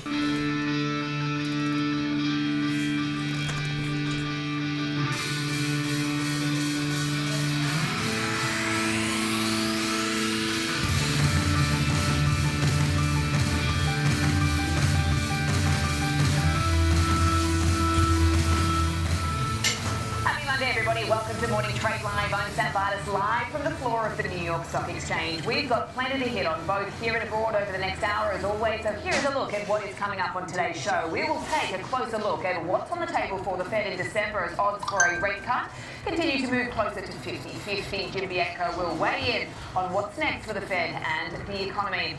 And over the next hour, we'll bring you example trades for Dell and Home Depot. Dell was a part of a larger Morgan Stanley hardware downgrade today, and Home Depot reports earnings ahead of tomorrow's opening bell. For now, though, let's take a look at where markets stand about half an hour into the trading week, and we are looking pretty range-bound off the back of what has been a volatile week previously. And of course, we look ahead to a busy few days here. We've got plenty of retail earnings. We've got Nvidia, of course, being the big one. We've got some Fed minutes, some Fed speak. So plenty on the docket going to be hitting the tape this week. And of course, we're going to be getting that jobs data come this Thursday. So here's how we're playing out for the session. We've got the NASDAQ looking high by about 0.4%. So we are seeing a nice day for some of those tech names. The S&P up 0.2%. The Russell on the line, and the Dow just on the downside there on the unchanged line as well. So a little bit mixed as we get up and running. So a bit of sort of cautious optimism, of course. Let's just take a look at how foreign markets are faring, because we have seen a bit of weakness there in global equities overnight. The Hang Seng ending the day down 0.7%. The Nikkei 225. We've got some GDP data out of Japan ending just fractionally lower there. We'll dig into that a little bit later on. The German DAX right now is down about 1%, and the FTSE 100 is down about a tenth as well. So /ES is at the VWAP. UK budget later on in the program. Let's take a look at futures products right now, because some interesting moves over the last couple of sessions. We're seeing the 10-year yield now is at 4.13. The US dollar index is picking up there, as we've seen some softness there for euro and yen this morning at 99. Gold is lower, just holding its head above that 4,000 level. That, of course, is key. Crude oil has picked up to $60 a barrel now, but just on the line at the moment. And Bitcoin, which was trading at about 93,000 over the weekend, picking up a bit there at about 0.5% higher this morning at 94,000. So we're watching that, of course, given we have seen that sell-off in the cryptocurrency in the last week or so. All right, let's get to Kevin Green, who joins me now to get across some of the key stories. We have got some data hitting the tape right now. August construction spending. What are you seeing there? Yes, Sam, well, it's just crossing the wire right now here for me. We are actually seeing an increase of 0.2% on a month-over-month basis when you're looking at construction spending here. Actually, the street was looking for a contraction of 0.2%, so better than the street's expectations. It also looks like we do have a revision as well from the previous print. Previous print initially was sitting at negative 0.1%. That was actually revised higher to 0.2%, so that's actually a pretty decent sign, given the fact that we have seen a lot of headwinds when it comes to the interest rate market, as well as just the uncertainty when it comes to the government shutdown. But it seems like construction spending, for the most part, is still holding up relatively well. We will see if this trend will actually continue over the next couple of months. Do we actually see any type of fracturing in the industrial space, in the construction space, home building space as well? I think those are going to be some very big question marks here. But if we are seeing the trajectory of yields just hit the 63, looking at 7-year, 10-year, or even 20-year bonds here, that could also reduce financing rates as well. That could also get some cash off the sidelines here for some of these larger projects going into 2026. Okay, so a little bright spot there with respect to the construction spending over August.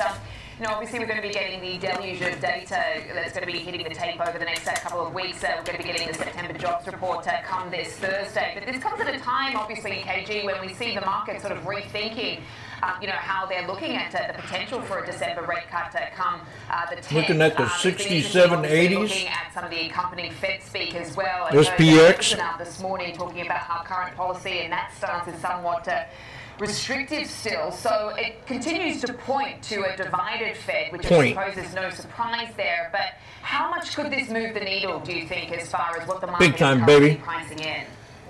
Yeah, I think the Fed's probably going to discount the labor report that we'll have later this week, just because obviously we have the government shutdown. It's going to be kind of in between in the middle of the month as well. So how do you really kind of normalize that particular data set? I think that's going to be another key area. But we will get more economic data over the next couple of weeks leading up to that Fed meeting in December. Now, you could probably put out there, and you could ask Jim this after this hit here, you could probably look at maybe 4 Fed members that are looking to hold at this point in time. So we probably will see the largest number of dissents, obviously, probably for this year, here when it comes to the Fed. Is the market already really pricing that in? It looks like it's trying to. It's really taking out or backing out that 25 basis point cut in December, at least for now, just given the fact of, obviously, the commentary coming from the Fed, a little bit more concerned when it comes to inflation. $3.10. And then also labor market statistics, let's say murky at best, especially if you're looking at the ADP report here. So right now it seems like the market is trying to digest that, but it's not only just the fact of the labor market and the Fed. I think the market is also trying to digest the AI trade just in general, as we continue to hear, it seems like a week-by-week basis, new debt offerings getting into the market here to raise capital in order to finance operations, either near-term operations or CapEx spend in the AI space. And it seems like the market is starting to get a little bit concerned about that, at least for now. And I think just both of those factors are really kind of weighing on the S&P 500 and pushing up volatility. Yeah, there's a front page Wall Street Journal article with a chart that shows just the bond issuance from some of these AI tech companies and just how much 2025 compared to 2024 is staggering. Speaking of that, of course, outside of what is called the super earnings, quite often NVIDIA, we've got this week more than half the retail market cap that's going to be reporting here. Target, Walmart, Home Depot. What are you going to be looking out for? I mean, is this going to tell us more about that K-shaped economy? Yeah, potentially. I think the two that I'm going to be really focusing on, obviously outside of NVIDIA, everybody's going to talk about that. I think Home Depot and then Walmart, and they're going to show kind of two different factors here. For Home Depot, their sales have actually been holding up. Unfortunately, it's the large durable goods that have seen a little bit of a slowing, and that's where you actually see the large financing deals being done, and that's where the margins are coming in for Home Depot. That just has not been the case over the last couple of quarters. Could this be the turnaround quarter for this company, also leading into the holiday season, getting their commentary around the consumer just in general, and then also getting their commentary when it comes to the commercial space, because they do have a lot of exposure there. Are they starting to see maybe a little bit of a pickup going into the holiday season, trying to finish out some of this construction that's already existing for right now? And then you have Walmart. I think the biggest risk that you have for Walmart is a potential revision to the downside slightly for their guidance when it comes to top line. Because of that government shutdown, obviously it was short-lived, but we are going to see an impact with those SNAP benefits being delayed. That is going to impact that company by around $500 million, I believe, on a week-over-week basis. So that could be something to keep your eye out on. But they are the best when it comes to logistics, so they might be able to outshine and show that they're taking market share. So I think those are going to be the two companies that are going to really give us better insight as to the health of the economy, rather than probably the NVIDIA number, which is obviously going to be focusing on B2B business in the AI space. Okay, and I'm just looking across the rare earth and minerals. Lithium plays this morning. KG, I'm seeing Albemarle is one of the best performers on the S&P, up at 9%, LAC up 13%, TMQ up 11%. A couple of traders have been pointing to perhaps some developments over in Chile with regards to some general elections, that perhaps the country's mining industry, which is the second largest lithium producer globally, could be favorable for this space, but also tracking some US-China headlines with Bessent talking about trade deals before Thanksgiving. What do you make of the moves? I mean, is this what's driving the action today as far as some of these headlines? Yeah, definitely. So for Albemarle, you actually saw a bid for this company pretty much all last week. I think it's up 7 sessions in a row. And this is more of a traditional name when it comes to the critical mineral space. And it actually was not really participating in this massive run-up that you saw from companies like LAC or even an MP Materials. But it is now catching a bid right now. So a couple of things that are impacting this company. They do have Chile exposure when it comes to their lithium operations. Chile just had a presidential election. It looks like that's going to go off into a runoff and an interesting kind of dynamic when it comes to the two political candidates that are going to be going head-to-head here. And one of them could be very favorable when it comes to the mining industry as a whole, which is why this is catching a bid. You also had some commentary coming out of China from China's largest lithium processor and the third largest producer in the world, being very bullish on 2026 when it comes to the demand front. They are actually looking for an increase of 30 to 40% in demand for 2026 here, and they are also looking at supply not really meeting that demand, and that could also push prices higher. That's another reason why we are seeing the lithium space catching a little bit of a bid here. But once again, going back to Albemarle, this is a company that has not gotten any love from the administration, even though it has probably the best infrastructure, arguably, in the world when it comes to providing a lot of these critical minerals to the United States. This could be one that does catch a little bit of a bid here if we do see a rocky start for U.S.-China relations over the next couple of weeks. Okay, and speaking of, I see you put a note out this morning talking about soybeans, the fact that China has been snapping up some of this US stuff, but quite frankly, not a lot of it because they're sitting on huge stockpiles. Can you talk us through what you're seeing there as far as the market dynamics? Yes, Sam, I would say soybeans over the next 2 weeks I think is a little bit more important than NVIDIA, and because of the purchasing activity, and that's really going to be the gauge for broader equities as well as some of these other industries moving forward. Just like in Trump 1.0, we started seeing China really catching a bit here when it came to importing physical soybeans, putting orders in. The broader equity market also followed up with that. But right now, when you're looking at the USDA data that came out, the export sales data, they are falling behind. They've only met around 2.76% of their total commitments for the remainder of this year that we are being told by the White House that they are going to purchase here. They're falling behind pretty significantly. They would need to purchase around 1.95 million metric tons every week for the remainder of this year in order to meet that the commitment of around 12 million metric tons at this point in time. So it's a tall order. Could it be done? It can be. But if we do see them kind of backing away from these purchases, does that also put into question some of the commentary, maybe some negative commentary coming from the White House? That also leads back to that critical minerals discussion as well. Could we actually see that trend catch another bid here if China fails to follow through? Right now, it looks like they're failing to follow through on the soybean purchases at the moment. Okay, and certainly something to watch, particularly off the back of the US-China, at least framework agreement, that they would get that across the line. KG, thank you so much for getting us across some of those key stories this morning and what is moving in markets. Today, coming up, we will take a closer look at what's on the table for the Fed in its December meeting with Jim Bianco. Morning Trade Live is back after this.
I'm Nicole Pedalides at the New York Stock Exchange. Live interviews, market movers, and real-time coverage right from the floor. Subscribe now at schwabnetwork.com.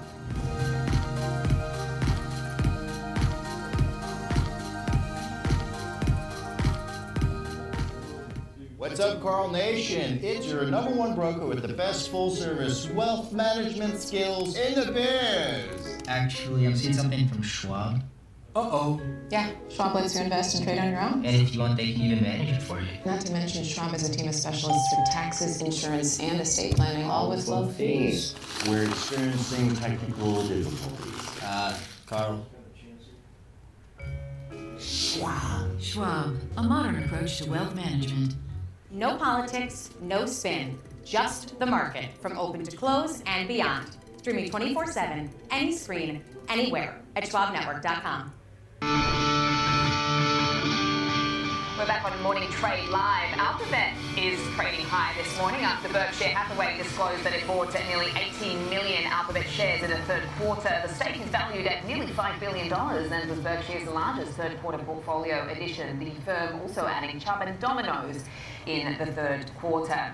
Let's take a look at some of the winners and the losers on the session so far. And we are seeing some of the memory names actually winning this morning. And this is, of course, on some of the idea that we are seeing this rising prices certainly for some of these devices, or at least some of these products. Western Digital and Micron both up over 3% this morning. Albemarle, as we mentioned, in the lithium space, up 8.5%. And as we just brought you, Alphabet shares are higher by about 5% off the back of what we've heard from this 13F filing in Berkshire. Let's take a look at the laggers on the session, and there seems to be a bit of a link here between the winners with respect to memory and what we're seeing in the Dells and the HPs of the world. So these are tracking lower this morning, and this is coming off the back of Morgan Stanley downgrading some of these names. We've got Dell from overweight to underweight now with a price target of $110. And this is really on the thinking that rising memory costs, as I just mentioned, will pressure the margins of some of these companies. So there certainly is a link with respect to what we're seeing as far as higher prices for memory feeding into some of this hardware. All right, let's switch gears now and bring in our first guest of the show. Joining us now is Jim Bianco, President of Bianco Research. It's always lovely to talk to you, Jim. Let's get to what we're likely to hear this week as far as this whole K-shaped economy, because when we talk about this, which we do very often, it's important to point out exactly what that means, because you've actually argued that this is really about inflation and not jobs. Can you unpack that for us? Sure. The K-shaped economy is basically that the top 10 or 15% of income in this country is doing very well. The bottom 50% I told him I didn't income is struggling. And the question, and this is unusual. If you go, you could argue that there's been cases in the past, and there have been, but not to this degree. So what is the cause of that? You could argue, as a lot of people say, it's jobs. They're fearing that they're going to lose their jobs. But unemployment is not up, even if we go with the estimates, although we haven't gotten a number in a few months. So what is it that you're seeing? You saw it in the elections the last couple of weeks. $3.40. Polling. It's about affordability. It's about prices. It's about the cumulative rise of inflation since the 2020 recession, which is over 25% right now. That's the breaking point for the bottom 50% or the bottom half of the K. So it's really about prices and it's about inflation. And yet people are still arguing, no, the Fed needs to cut rates to try and stimulate more jobs because that's why people are unhappy. I think we're missing the boat here. Yeah, I mean, certainly as far as if you have a job, you're more inclined to spend your money, but even if you don't have a job, you still need to buy your milk, you break your eggs, etc. So you raise a very interesting point there. What is this week likely to tell us, Jim? Because we're going to be hearing from the Nvidias of the world, but we're also going to be hearing from, as I mentioned to KG, more than half of retail market cap, your Targets, your Walmarts, your Home Depots. Is this going to amplify the K? Yeah, it should. I mean, Target has been very good at giving us a lot of detail about what the low-income consumer is doing, where they're spending their money or not spending their money. And I suspect we'll get another good update. Oh, God, what is it with these people? When they do report as to what is happening with the lower income. I'm getting to where I don't enjoy listening to this channel anymore.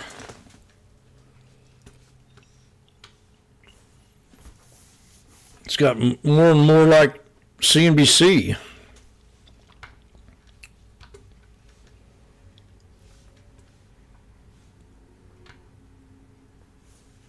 It gets tiring after you hear the same old shit week after week after week after week after week after week after week after week after week after week.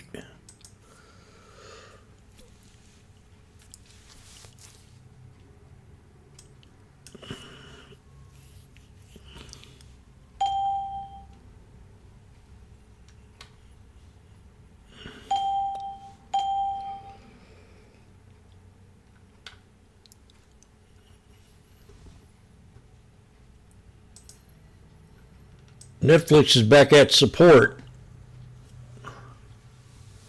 This is a triple bottom counting a wick.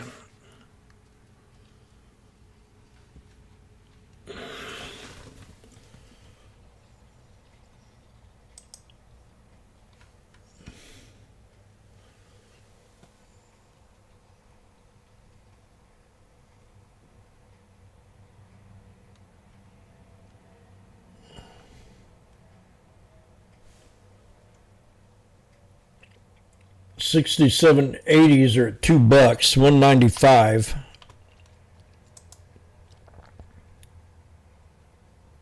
Three Black Crows. So I'm going to add. I got one here at $3.10.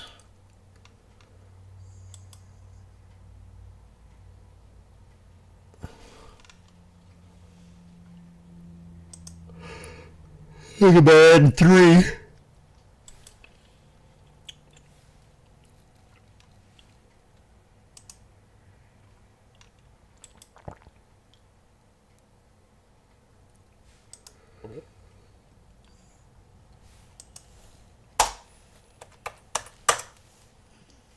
So I got 4. 1 at 310, 2 at 3 at 210.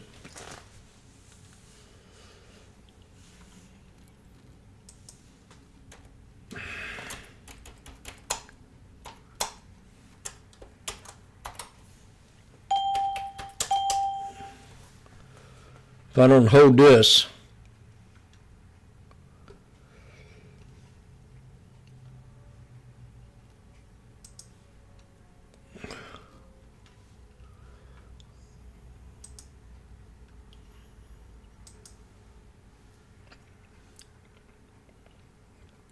I'll just jump out because I just don't feel too good right now about this market.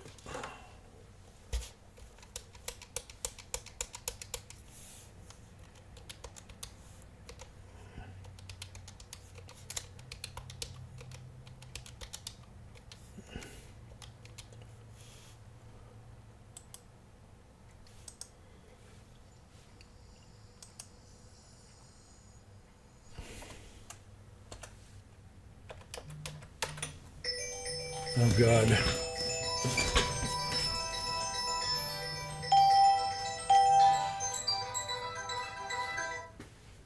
Always clean as Jim.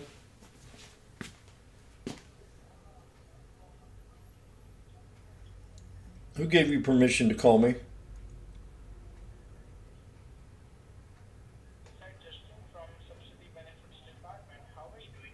Who is this? Yeah, I can hear you. Yeah, so I would like to state that you are qualified to receive benefits up to $4,500, which is free of cost. Who gave you permission to call me? I don't want any permission to call you. I don't know who you are, and I've got to go. Take me off your call list.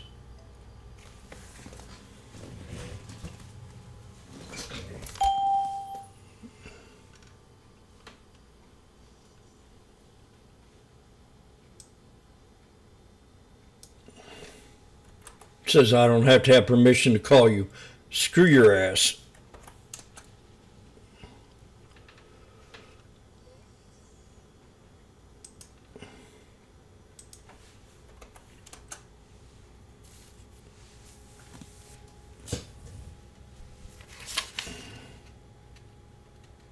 You don't know who I am.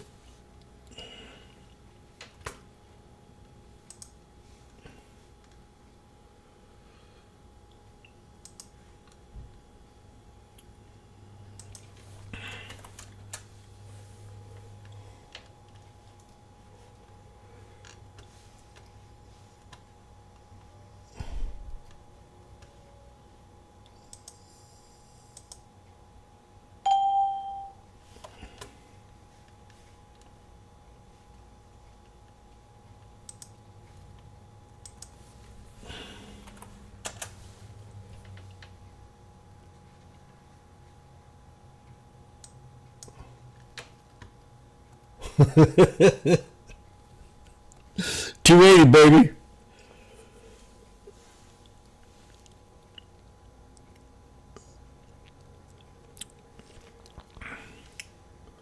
I'm going to take profit here and just get the heck out of Dodge. We're at the 63 with a triple top.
4.5%. We don't know for sure, but somewhere in that vicinity.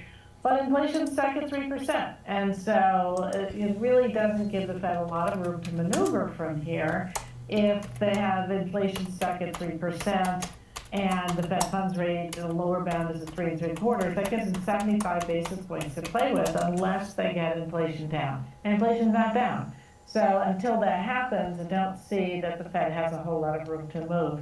The other factor that plays into this is that there's not a lot of evidence that interest rates are really holding back the economy. What we're seeing is financial conditions are very easy. Lenders are lending, people are borrowing, even though perhaps the rates are high, they're still borrowing, they're still able to get credit. So we're not really seeing a big constraint on the economy from the current level of interest rates, so lowering them may not make any difference. An interesting point, and speaking of who is borrowing, it's a lot of the AI tech companies. I mean, I'm just looking at the Journal front page report talking about bond issuance by big AI tech companies has shot up in 2025. I'm just wondering how you and the team are actually thinking about some of the corporate debt, some of the credit risk out there, given some of the conversations about all these stretch AI and valuation type conversations. Yeah, in the AI sector, or that sort of sector where you're seeing a lot of borrowing to build out the infrastructure, most of it, or a lot of it, is coming from the big companies that have pretty solid balance sheets and have the ability to service the debt. But the fact that we're seeing just this big explosion in the level of debt is concerning when you have credit spreads at very low levels. So it doesn't take too much to see that you can see those credit spreads widen if we hit a speed bump in terms of the build out of AI or in terms of the economy. We're more focused or more concerned about lower rated companies, the high yield companies, people in the leveraged loan market, because they have less capacity to deal with this servicing the debt. But nonetheless, you start to pile up the debt, you will expect to see those spreads widen because the market should demand a higher yield relative to treasuries to account for that risk of a burden of debt that's becoming very high very quickly. Kenny Jones, always a pleasure. Thanks so much for joining us today. Google's up $14 today. Schwab Center for Financial Research. Really appreciate your time. Coming up, it's time for the morning trade, and we'll take a closer look at hardware stocks after Morgan Stanley downgraded multiple names in that space this morning. We'll break down the call. Alphabet stocks pop after Berkshire takes a stake. Buffett might be buying, or why Buffett might be buying. Trading in Schwab is powered by Ameritrade, giving traders even more ways to sharpen their skills with tailored education. Get an expanding library filled with new online videos, webcasts, articles, courses, and more. All crafted just for traders. And with guided learning paths, stacked with content curated to fit your unique goals, you can spend less time searching and more time learning. Trade brilliantly with Schwab. Schwab Network delivers real-time market insights, live from the NYSE, NASDAQ, the CBOE, and beyond. From earnings to economic data, we cover what matters as it happens. Streaming 24/7, anytime, anywhere, free on schwabnetwork.com. Whether you're an experienced investor or just getting started, Charles Schwab offers a webcast that's right for you. Are you a long-term investor? Our investing webcast series breaks down different investing styles, including growth, value, income, and more. Best of all, you can ask questions by chatting. /ES is at the VWAP. It's interactive learning at its finest. Tune in live or on demand. Head over to schwab.com/coaching and start learning today.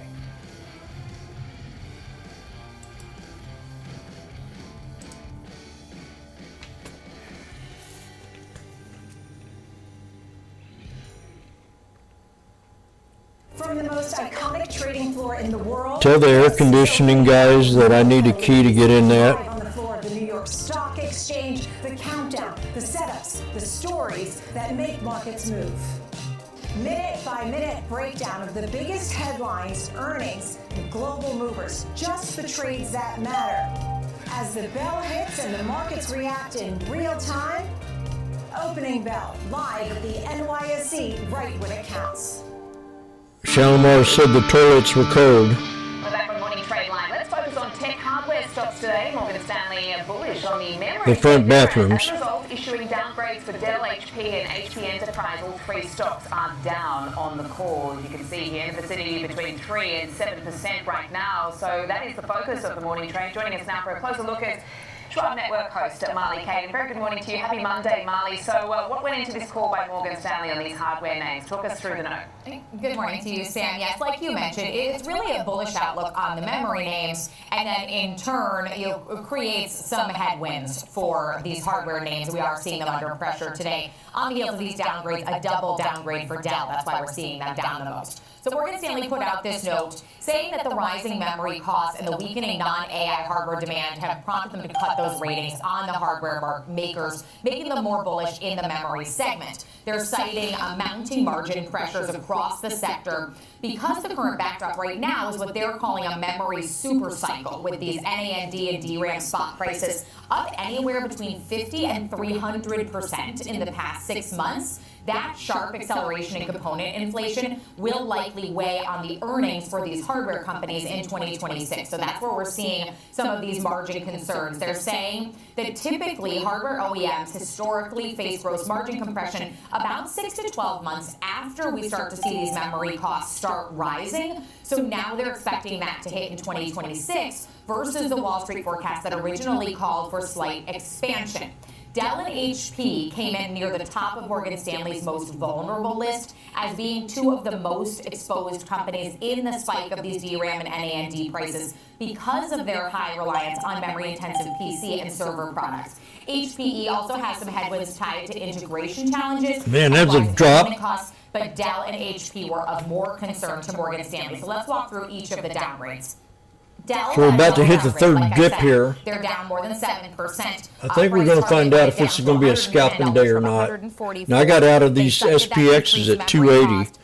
We're down here at support again. We got a triple bottom on the /ES. Stocks from rising memory costs. They also reduced their fiscal 2027 gross margin forecast as well. There it is right here. This has to hold or to come into a double bottom. For HP, they went to underweight from equal weight, dropping their price target down $2 You kind of got trigger finger. I want to get in these things right now. Citing there, this PC refresh cycle I might move it up benefit to them, but those higher to the 6760s. And then for HPE, they went from equal weight to from overweight to equal weight. Price target down $3 to $25. Saying I'm going to do that. I'm going to grab one here at 6760. But those rising component costs for $4.60. So we are seeing these names under pressure, where we are seeing the memory names like Micron getting an upgrade today, SanDisk, some of these other companies on the move higher on these moves, but the hardware names under pressure today, Sam.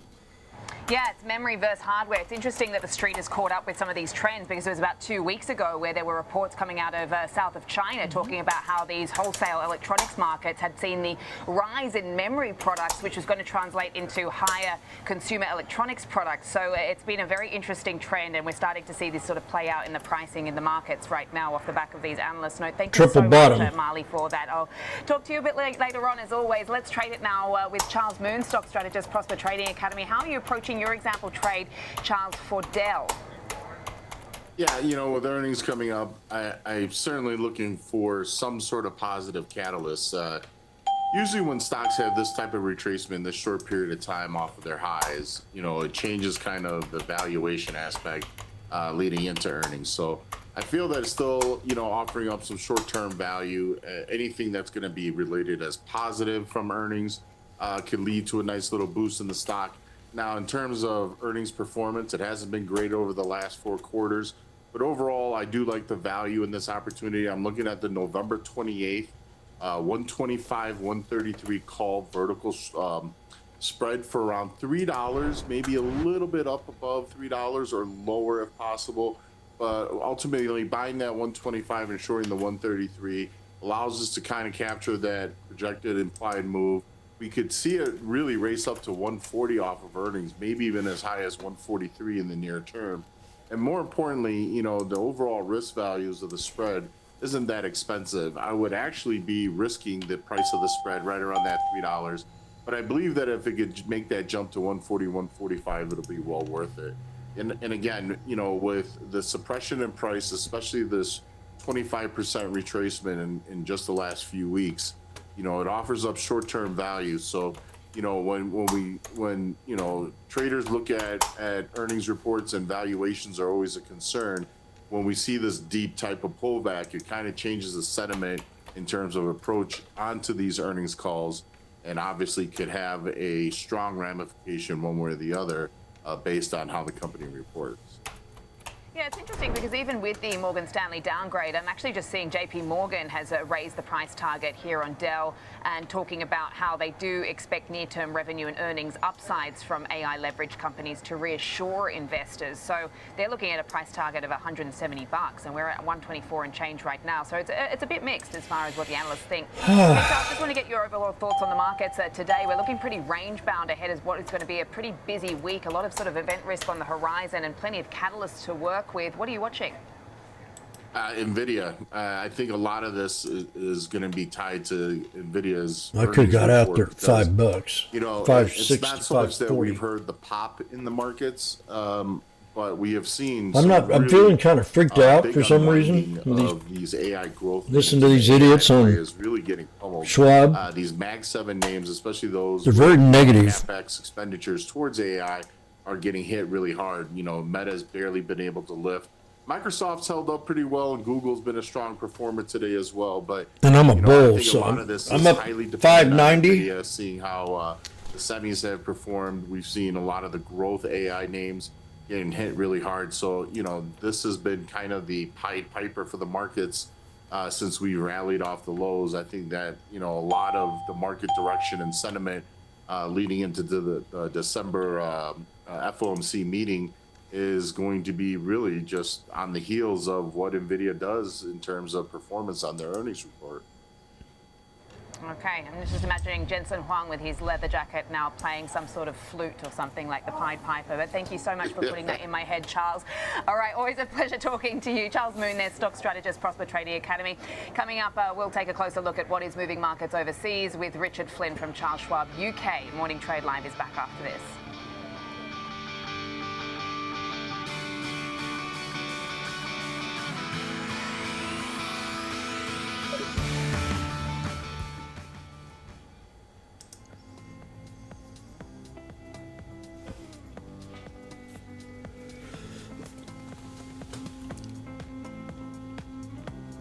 And I mean, you got to listen to these fat cats because, you know, that's what they're spreading.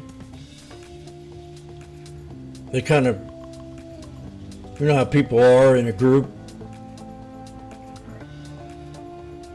They all kind of trade in the back room doors. And so I'm back to 450 here. I should have sold this damn thing at 590. $6.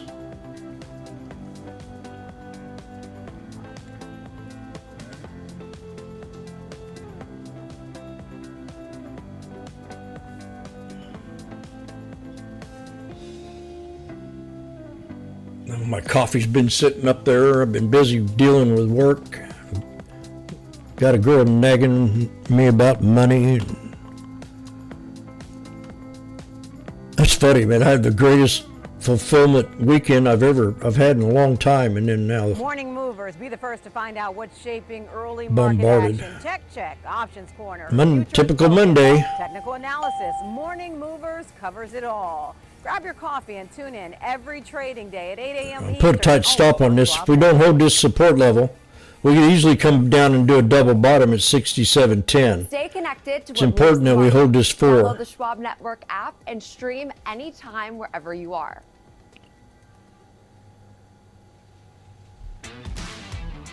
Live from And I might just Chicago, start doing this puts. is Trading 360. There we I'm go. Kelly Caden. We track macro forces, market trends, and company news that shape investor decisions, all with expert analysis and actionable context. From inflation data to sector rotations, earnings to policy, it's a comprehensive view of the market every trading day. Trading 360, in-depth market coverage straight from Chicago. Weekdays at 11 a.m. Eastern on Schwab Network.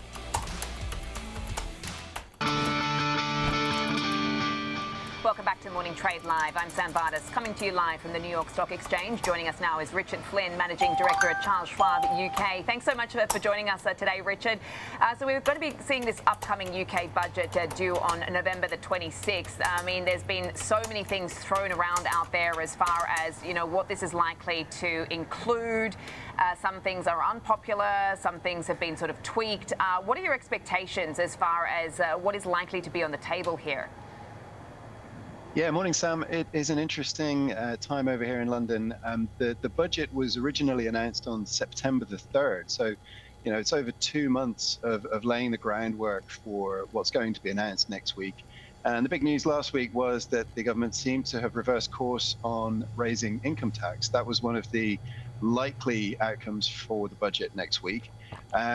Rachel Reeves has very little space to maneuver with this budget. There is a pretty sizable hole in the public finances of 30 to 40 billion, very little headroom for her, and she's going to have to make some unpopular choices. So what is likely to see, we're likely to see a freezing of the tax thresholds, which effectively is a kind of stealth tax, whereby as people's earnings go up, they find themselves moving into the higher rates. We're at $4 on these calls right now. Gets paid 20%, 40%. I need to get it back above this here line. And that fiscal drag will increase the tax take by around 10 billion over a couple of years. But will be unpopular because people will double bottom on IWM. Nudging into double bottom on higher IWM. Percentage of income tax.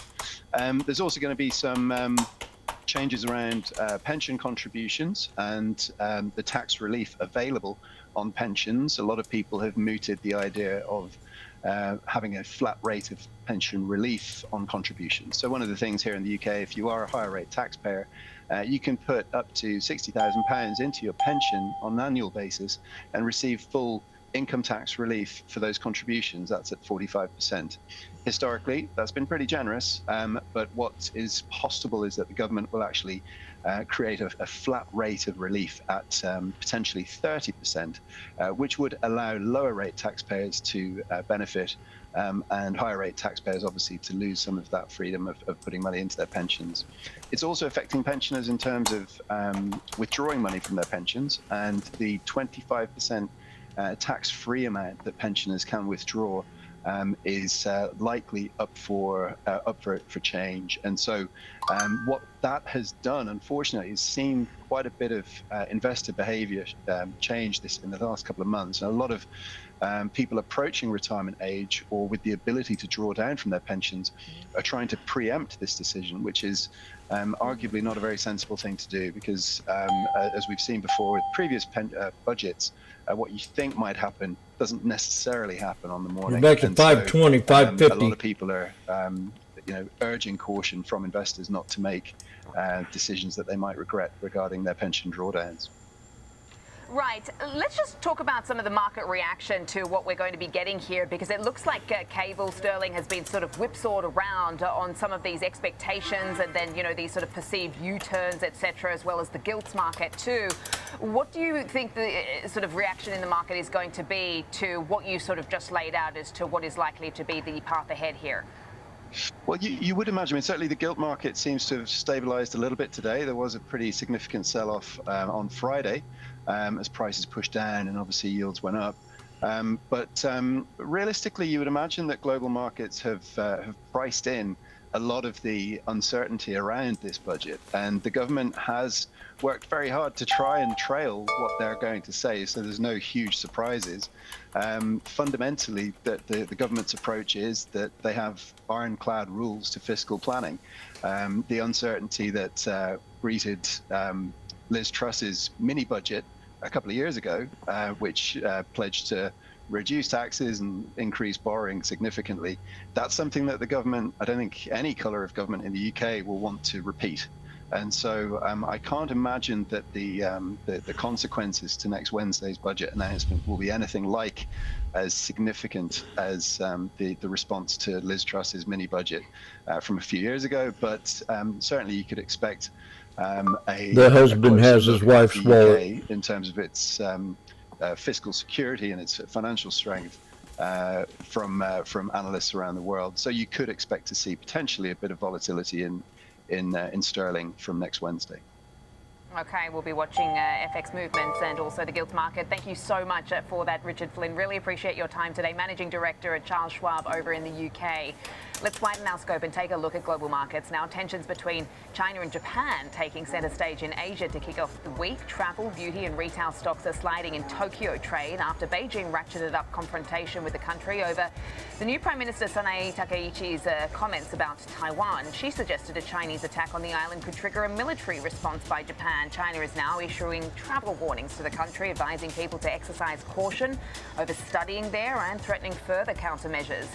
Data out of Japan, meantime, overnight, showing that the economy contracted 1.8% annually last quarter, the first drop in 6. That translated to a quarterly drop of 0.4% versus $6. 0.6% contraction. We're back to the head and shoulders. Should help Takaichi's case for expansionary fiscal stimulus. The yen slipping in Asia trade, and Japan's 20-year yield hitting its highest since 1999. Shares in Alibaba down fractionally in Hong Kong. That was overnight after the Financial Times reported the US is accusing the company of providing technological support for Chinese military operations against American targets. The warning coming from an official memo provided to the FT, which included documents on how Alibaba supplies the PLA with capabilities that allegedly threatens US security. Citi sees the report serving a near-term overhang on the stock and views this as any sell-off as a buying opportunity, keeping a buy rating on the stock with a $218 price target. In fact, the shares now up 4% in trade today. We're at 159 and change. Coming up, it's time for Inside Out, and we'll take a closer look at Home Depot ahead of tomorrow's earnings and bring you an example trade for that name when Morning Trade Live returns.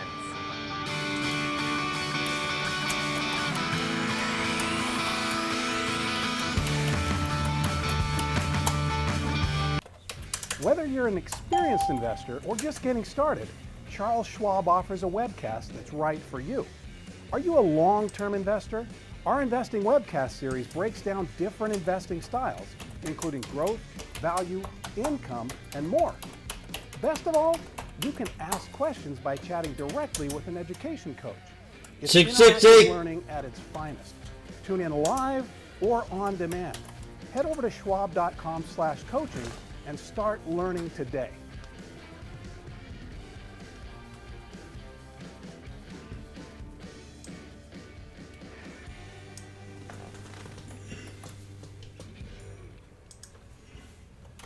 Real-time access, data-driven analysis, from U.S. equities to global macro matters. Schwab Network connects the dots. Watch live, subscribe free at schwabnetwork.com.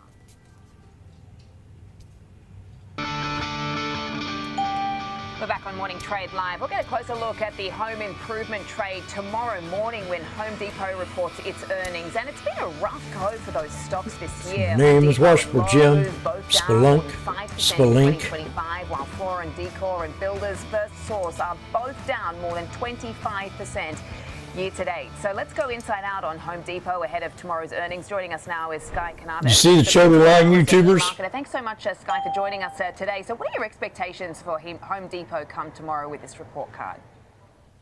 So we expect to see fairly modest growth in light of pretty tough year-ago comps. They kind of reversed their big slump that they were in for a while. Someone say yes. And conditions are much more challenging now. So we're also back down already. Fairly conservative guidance. We know Q4 is typically pretty slow for the home improvement sector, as people don't really start major projects. I'm gonna go make lunch. This is too tough of a day for me today. Yeah, you raise an interesting point in your notes about how this company is not insulated from the bifurcation we're seeing right now, certainly as far as the consumer is concerned. Do you think that the higher end, sort of spenders right now can help mitigate or offset some of the other challenges we're seeing out there? They've been really reliant on the more affluent households who are, of course, benefiting from increases in their home prices. They tend to own homes. They've also benefited from the run in the equity markets. But even those consumers, I think, are taking a bit of a wait-and-see approach. There's a lot of project deferral taking place. Smaller projects are still being conducted, but particularly where home improvement projects require financing with the relatively high interest rates and concerns about where the economy is headed, consumers are still really cautious.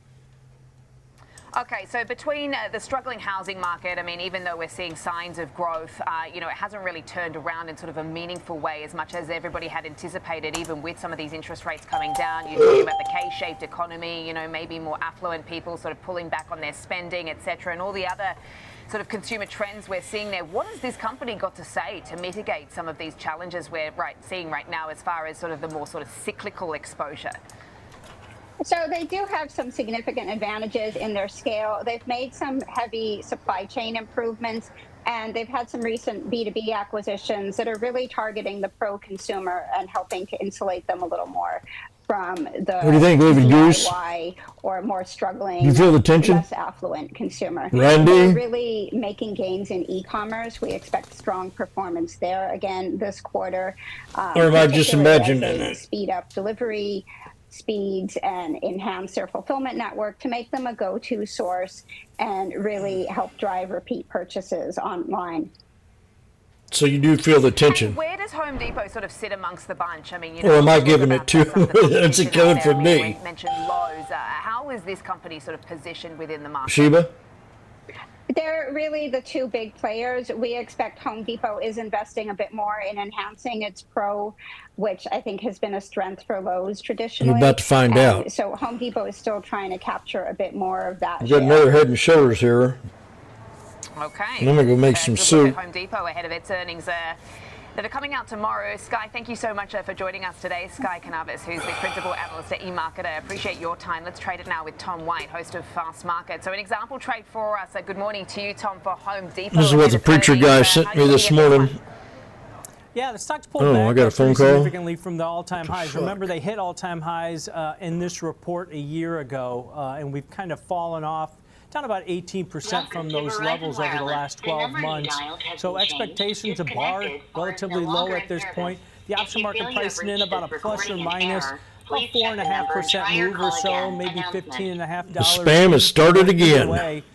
In the shares post earnings. Now, typically over the past few quarters where they've missed calls a spam, numbers, report growth calls a slowed, spam. They're usually pretty shareholder friendly. A lot of buybacks, dividend hikes for this company. So that's kind of supported the narrative that when the housing market turns around, if it ever does, they'll be filter okay all suspected spam calls. So with that in mind, we're almost in bear market territory. That pullback. If you're more bullish on this name, but maybe you'll want to be a little bit more passive, a little bit more conservative in your strategy. This type of strategy takes advantage of a neutral to bullish stance. I went out to the November 21st monthly options that expire in just 4 days. So really short-term positioning on this trade, taking advantage of the higher implied volatility levels going into the report. Where I'm going to sell the out-of-the-money 350 strike put. It's about $10 below the current share price. And then against it, because we like to stay risk-defying going into earnings, buy the 340 strike put.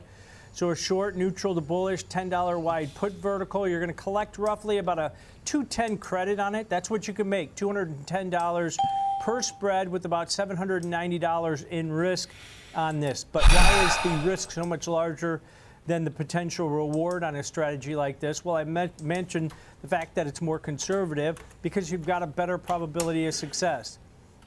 If you look at the break even on this one, just below 347.80 or 348 on this one, just below that level, that gives you that better probability of success. The probability that that short 350 strike will be out of the money at expiration, which is what you want. You want it to remain above 350, about 68%. So the higher probability of success allows you a little bit of room to the downside, cushion to the downside before you start getting hurt on a trade like this. You profit the stock if the stock goes up.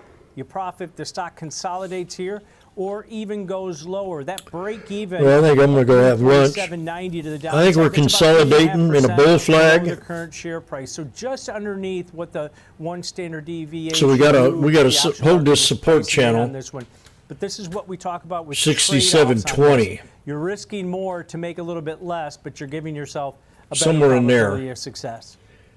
That or we're going to see a double bottom, and then we'll be a strong buy. Thank you so much for an example trade But I for think us the this market's morning. waiting also for Wednesday evening. So, that is, of course, Upcoming jobs report, NVIDIA earnings drive of market cap in the retail muted sector pre-market this action. week, along with Target and also Walmart. So that is outside of NVIDIA, of course. We're also going to be hearing from the likes of Palo Alto. It's got a And couple we're in of a bull price flag. boosts this morning as well from BMO and Mizuho looking at 230. So there's a couple of names that we're going to be keeping our eyes on this week ahead of what is going to be a very busy one. Plenty of event risk on the horizon. We've also got the September jobs report out come this Thursday. We've got plenty of Fed speak to pass over too. So here is where things stand right now. A little bit range bound for this Monday as we get up and running for this week. We've got the Russell 2000 that's lagging right now about 0.3%, but really just flat as flat can be now for the S&P 500 and the NASDAQ, just to the upside at the moment. And of course, it's all going to be about technology. We're seeing a little bit of a bifurcated technology space between memory and hardware this morning off the back of price increases there for some of these storage names. So it's an interesting day in the market. Yeah, to say I the was least. going to Thanks for call you joining and us see here. about Morning Trade Live. coordinating I'm a Sam way that I Barnes. could get a key to Download the that Schwab Network thermostat. app available in the Apple App Store, and tune in 24/7 on schwabnetwork.com. We've got Trading 360 up next with Marley Caden Is that right? later on Market on Close.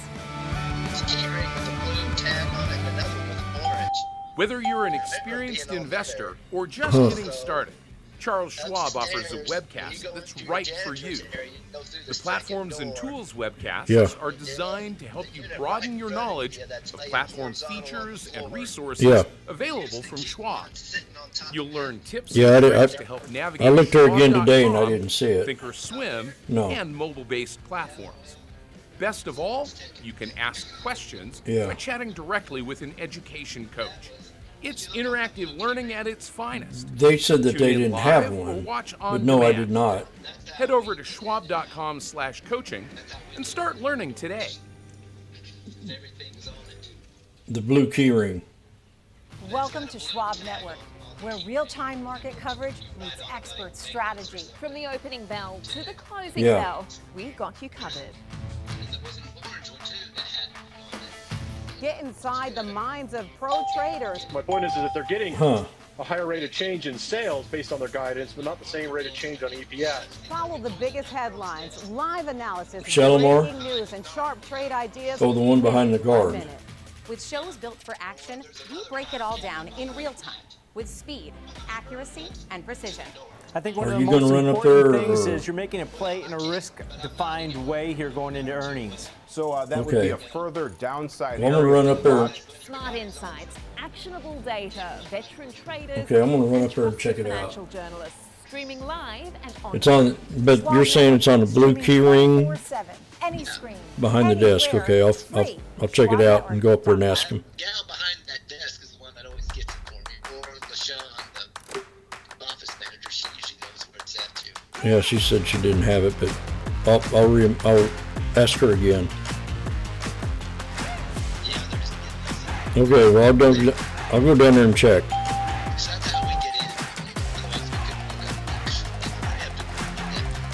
Yeah.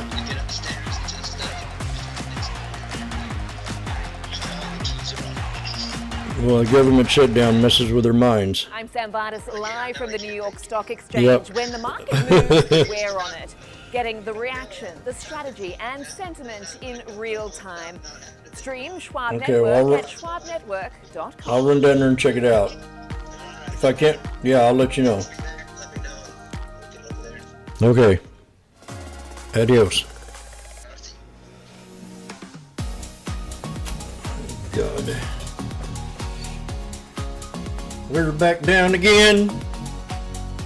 One of them kind of choppy days. We got a double bottom if this doesn't hold. I think this is the last time. It's either going to do something, but I'm going to run down there, make some noise.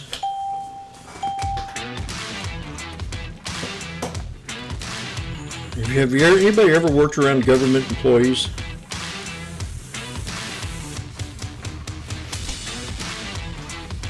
I got one. This web girl, she just takes a sniff of good fragrance. Good morning. Happy If it ain't a cleaning supply or perfume, she just goes to hacking. Trading 360. I'm Marley Katie. I mean, coming to it's you live bad. From our Chicago headquarters. And today I went in Coming there up in today's show for you. and I used In our water. 360 Spotlight, the CEO of Arrive I just used water to wipe the tables down. The company's new platform. And she started It's hacking. called the stock market for real I said, estate. "What the It allows fuck?" people to buy and sell shares of homes across the U.S. and it has investors that include Jeff Bezos and Mark Benioff.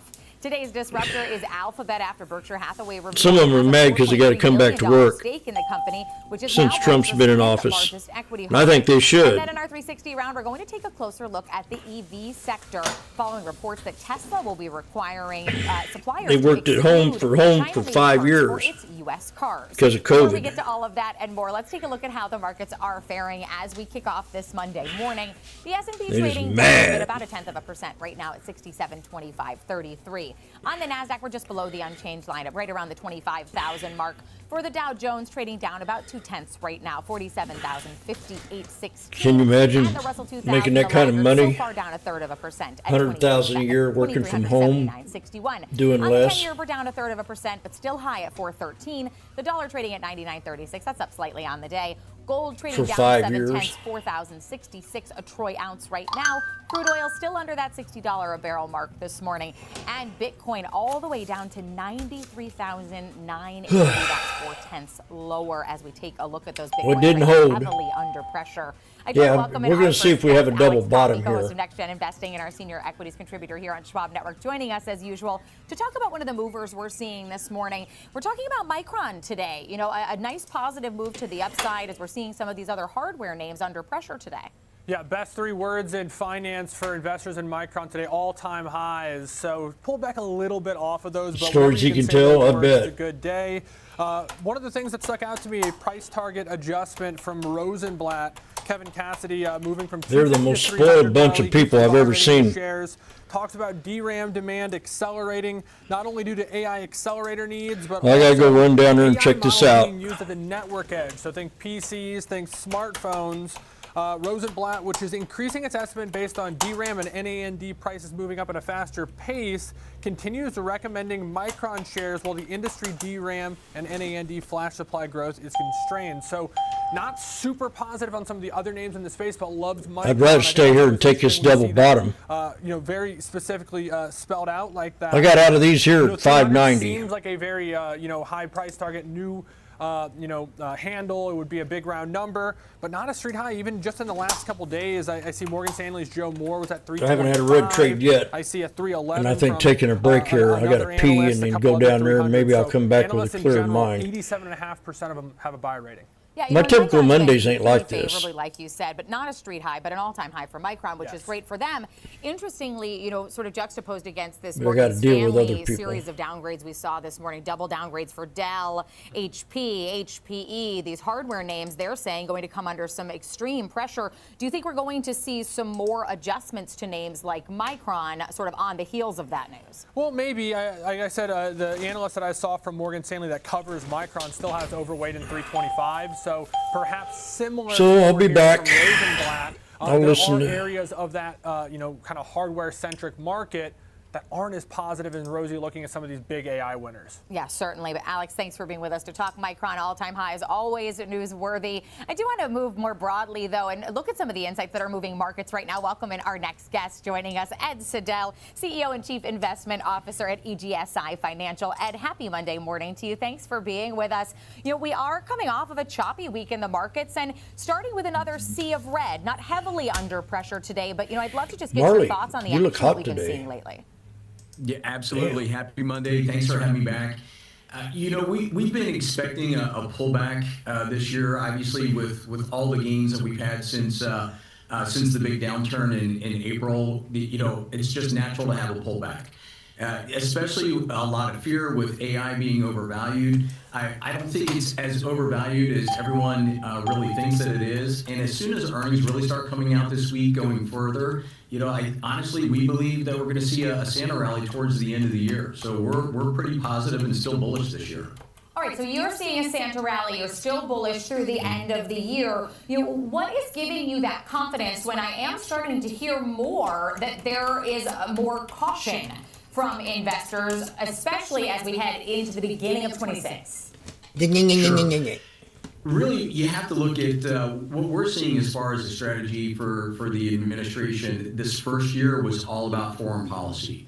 Now the move is really towards the domestic policy and affordability. So the current administration, what we're seeing is they've been floating different ideas as far as housing affordability, a 50-year mortgage. I don't agree with that, but at least they're talking and having discussions about the portability of interest rates, et cetera. But the big mover that we see going forward, not just interest rates, but it's really the reduction of tariffs. I think the market has been expecting this. We're already starting to see it on some commodities as of late, like bananas and coffee going forward. So with the midterms coming up, I think that this is going to be a really big focus going forward all the way through 2026. So in the near term, between now and the midterm elections, we're very positive on both the economy as well as the markets. So in the markets, you mentioned AI in your first answer and about earnings hits. Once we start to see some of these AI earnings, more of them come out, and then we go into the next quarter of earnings, what specific catalysts are you watching for, and what flags are you looking for here to signal potential moves either to the up or downside?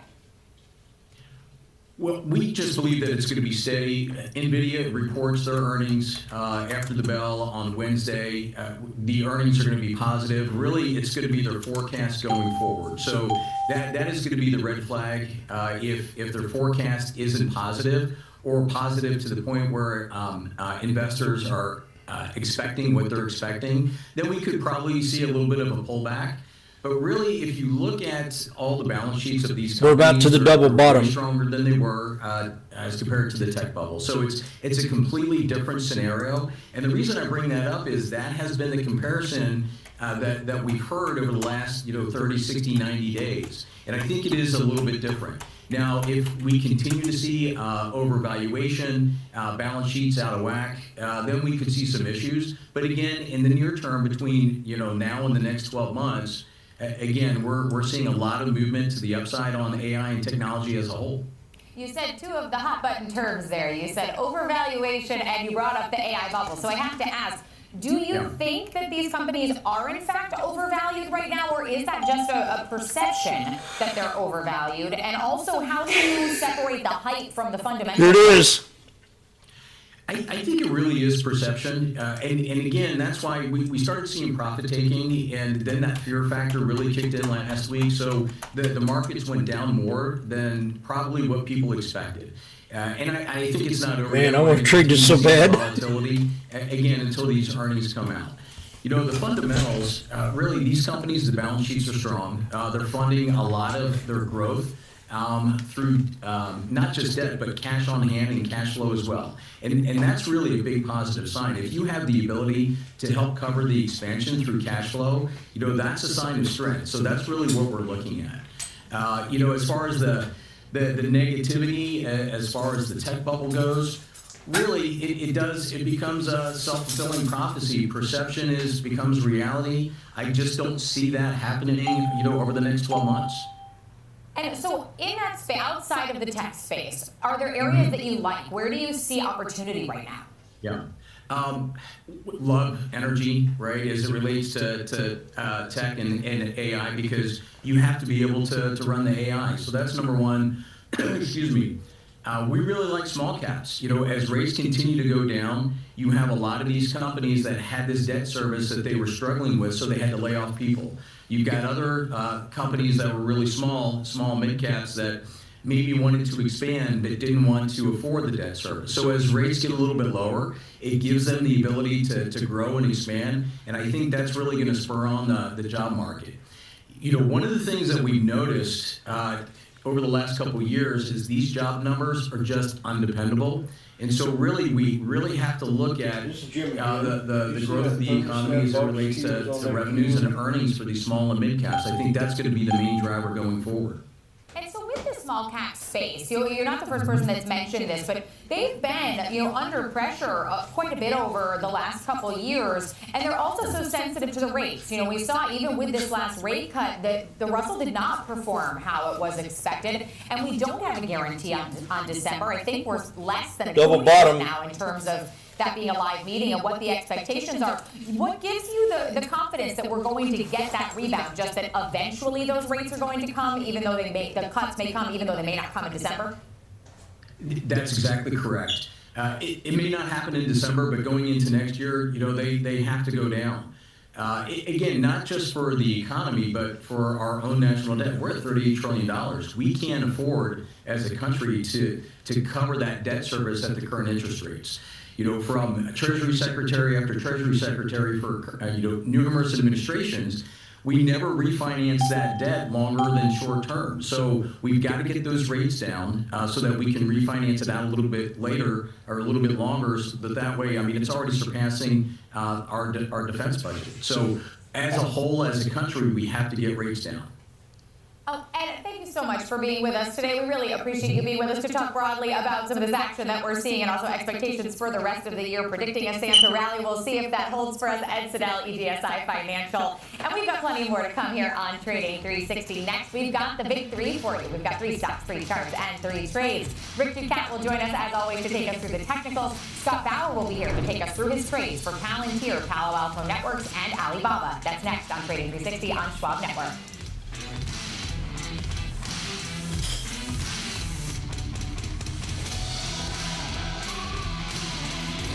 Well, I hate to leave, but I gotta go do this.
Do.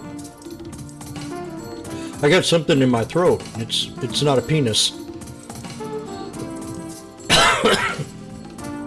From the most iconic trading floor in the world, this is Opening Bell with Nicole Petalides, live on the floor of the New York Stock Exchange. The countdown, the setups, the stories that make markets move. Minute-by-minute breakdown of the biggest headlines, earnings, and global movers. Just the trades that matter. As the bell hits and the markets react in real time, Opening Bell, live at the NYSE, right when it counts. It's got to hold this double bottom. Investing, you'll love Carl's Way. Take a left here, please. But there's a... Carl's Way is the best way. Is it? At Schwab, how I choose to invest is up to me. Exactly. I can invest and trade on my own. Yes, and I let them manage some investments for me too. Let's move on, shall we? No can do. I'll get out here. Where are you going? Schwab. Schwab, a modern approach to wealth management. Welcome back to Trading 360. I'm Marley Caden. It's time for the big three. We've got 3 stocks, 3 charts, and 3 trades. Rick Ducat will take us through the charts, as always. Here to take us through the trades today is Scott Bauer. Scott Bauer with us today. Thanks for being with us on this Monday morning. If we could start with a big picture thought on market performance recently, I'd love to get your take on this choppiness that we've been seeing. Yeah, choppiness, obviously a little bit of nervousness. I was looking through some stats showing that up until November, when we've had a year that we've had with X% gains in the S&P, when November starts off like this the first couple weeks, then the average gain for the last couple weeks and then December into the end of the year is almost 2% in the S&P. So I guess we can hold our hat on that, but there's really a lot of uncertainty here.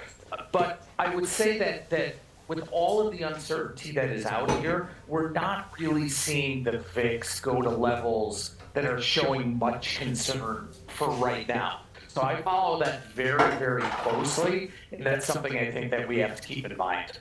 All right, so let's talk about your first pick here. Palantir, a company that's the street's pretty bullish on, but has been under some serious pressure. I mean, just in the last week, down more than 11%. What's your play here and why Palantir? Sure. Is it a bubble? Is it just rotation? Nobody really knows, but I am looking for a nice bounce here, even though Palantir has dipped through the 50-day moving average and is down below it. So I want to give this a little time. So I'm going out to December expiration, and I'm going to buy the 185-200 call spread, pay about $3 for that. Again, that's my risk to this. If it doesn't bounce back, okay, maybe I just take a little bit of a loss on this. But I really think that once we get through this kind of period of unknown right here, you're going to see stocks that, like a Palantir, that have really taken it hard over the last week or two. I think they're going to bounce back pretty quickly. All right, Rick, so when we take a look at the technicals here and looking for a longer-term bounce off of some of these lows that we're starting to look at Palantir, what are the technicals showing us? Yes, a bit of a range that we've seen recently between roughly 169 to the downside and 187 to the upside. We broke above that level. We topped out at 207.52, but now we've retreated. We have found a foothold seemingly at this same level once again near 170. So we did dip below it on Friday on an intraday basis, but our close came in above it once again. Today looking like a little bit more of a question mark so far, but not any kind of convincing breach of that point so far.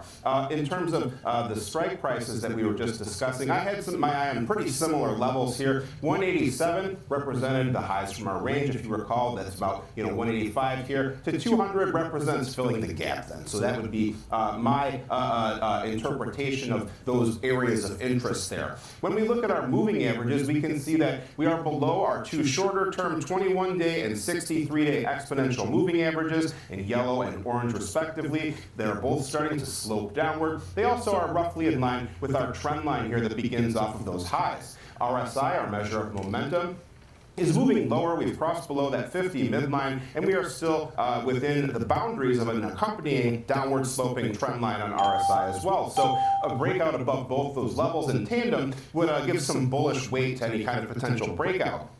Finally, our volume nodes coming here around the 180 level and here, down here, around 155 or so. Those could be some further areas of interest or potential consolidation, but the bulls would really want to work through that volume and through those old range highs to take another crack at filling that gap again and hitting some new highs above 207. Yeah, and right now trading right in between that range you were just mentioning in terms of volume profile, right at 170.20 right now. Now, Scott, your next one here, is this an earnings play? Because it's Palo Alto Networks. They know that they're reporting on Wednesday. Walk us through your pick here, and are you bullish or bearish? It is an earnings play. I am bullish, even though many of these stocks have really taken it on the chin, especially if they have not met guidance. So Palo Alto's had many recent upgrades ahead of earnings. The expectation is for a 14% year-over-year growth, which is fantastic, but like I just said, it is all going to come down to guidance. I am bullish here, and what I want to do is take advantage of this week's really expensive implied volatility. So I am buying what's called a diagonal call spread. I'm going to sell this week's 225 call. I'm going to buy next week's 210 call. I can pay somewhere between $3 and $3.50 to do that. That is my maximum that I have to lose in this position here. But I really think that especially given these recent upgrades going into this report here, we can expect a nice pop. Take a look at the charts here for Palo Alto ahead of their earnings and some of this setup that we've seen, especially with this recent pullback in tech. What are you seeing, Rick?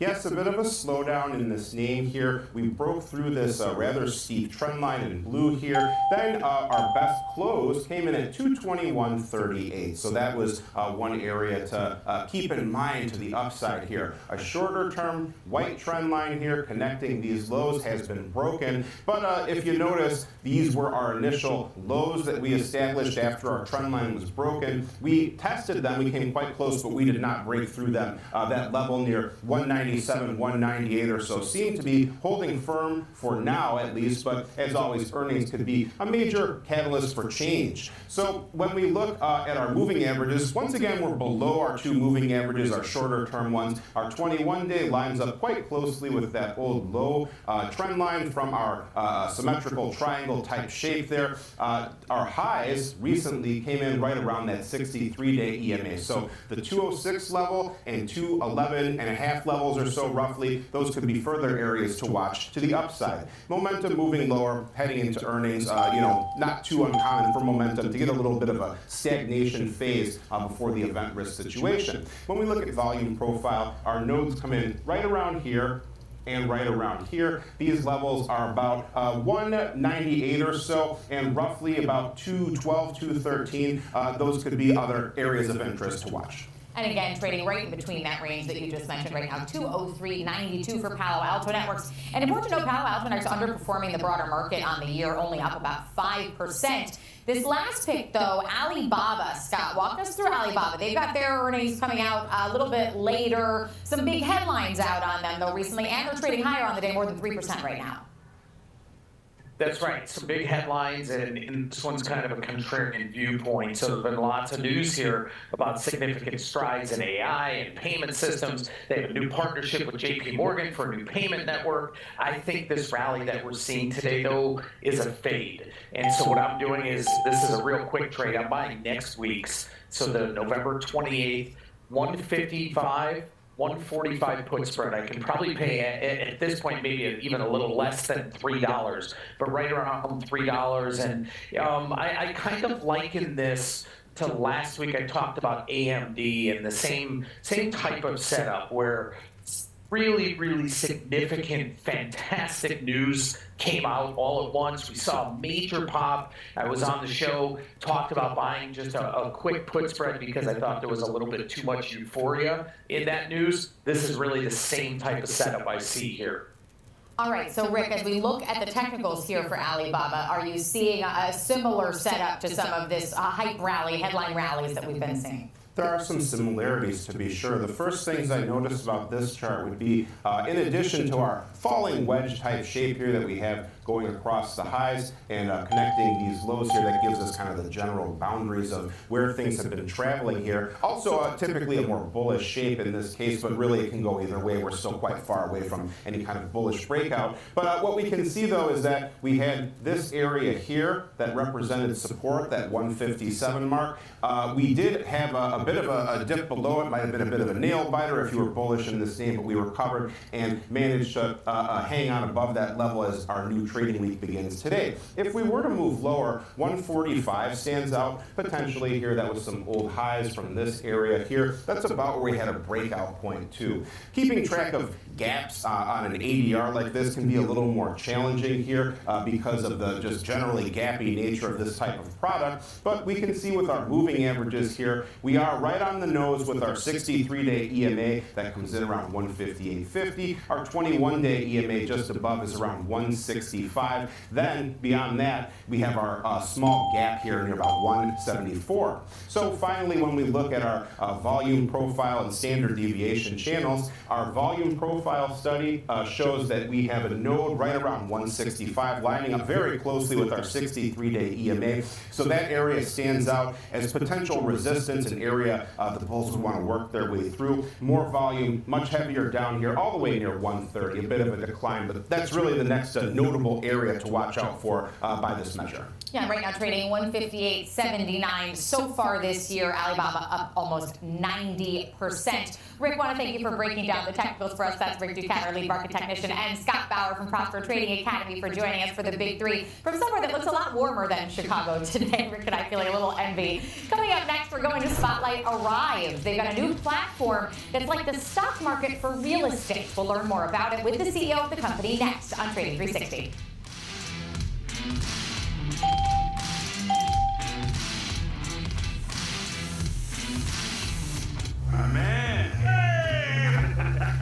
Sometimes, you know, you could have done better. Same goes for where you invest. Level up and invest smarter with Schwab.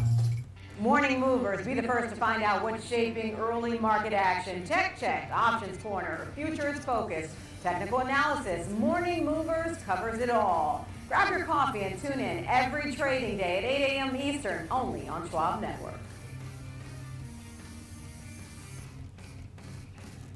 Whether you're an experienced investor or just getting started, Charles Schwab offers a webcast that's right for you. The Platforms and Tools webcasts are designed to help you broaden your knowledge of platform features and resources available from Schwab. You'll learn tips and tricks to help navigate Schwab.com, Thinkorswim, and mobile-based platforms. Best of all, you can ask questions by chatting directly with an education coach. It's interactive learning at its finest. Tune in live or watch on demand. Head over to schwab.com/coaching and start learning today.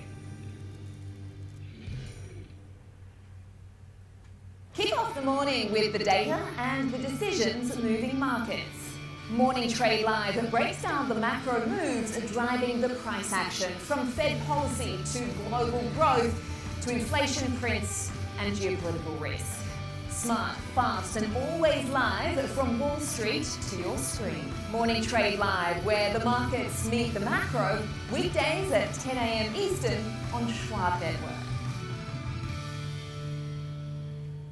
Stay connected to what moves the markets. Download the Schwab Network app and stream anytime wherever you are.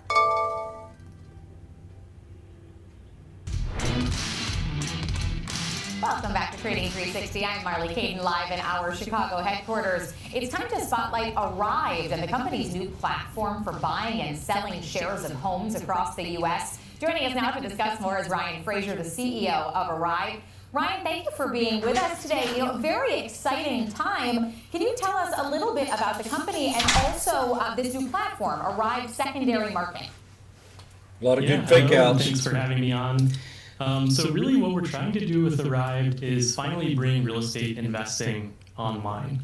I think it's surprising to us just how much friction there is in the process of accessing real estate and investing. It's a $50 trillion asset class. It impacts all of our lives. And so with Arrive, we've really created a marketplace where anyone can come on and buy and sell shares of individual rental properties starting from just $100. And it's open to accredited or non-accredited investors. Really, anyone can participate, buy shares of properties, access property income, and any property appreciation as values grow. And so real estate has always been one of the hardest markets to really be a part of without some sort of substantial amount of wealth to participate in. You're saying at a $100 threshold, you can now participate in buying shares of these rental platforms. Do you feel that this is solving a problem both in the housing market, but also is it transformational for the real estate space to allow people without an excess of wealth to be able to participate and enter and exit quickly? Yeah, I really think that it is. Today, I think about 60% of retail investors have exposure to public markets, whereas only 7% have access to private real estate investments. And so we really think that that gap between how many people are able to access real estate investments compared to public markets is what we're trying to bridge. And so with Arrived, anyone can invest starting from just $100. But the other big barriers that keep people out is just the expertise or time required to actually know where across the country to look and have the time available to manage these properties. And so Arrive really takes care of all of that process. We hand select every property that ends up IPOing, if you will, on the Arrive platform. And then after that point, we are the asset manager for all of the assets as well. So it really is just a passive investment for investors that choose to participate and buy shares of properties. And so you mentioned anyone can invest, but you just completed a funding round for $27 million, and you've got more than anyone in this group, some big names here. Can you tell us who some of the notable investors are, and also what level of confidence the backing of some of these big names gives to the future of fractional real estate? Yeah, I think it's exciting to see that some of these incredible investors also share our vision in bringing real estate investing online. We have some incredible venture backers like Neo, who was founded by Ali Partovi, also the co-founder of Code.org, with his brother Hadi Partovi, who has brought really coding or programming education to millions of people.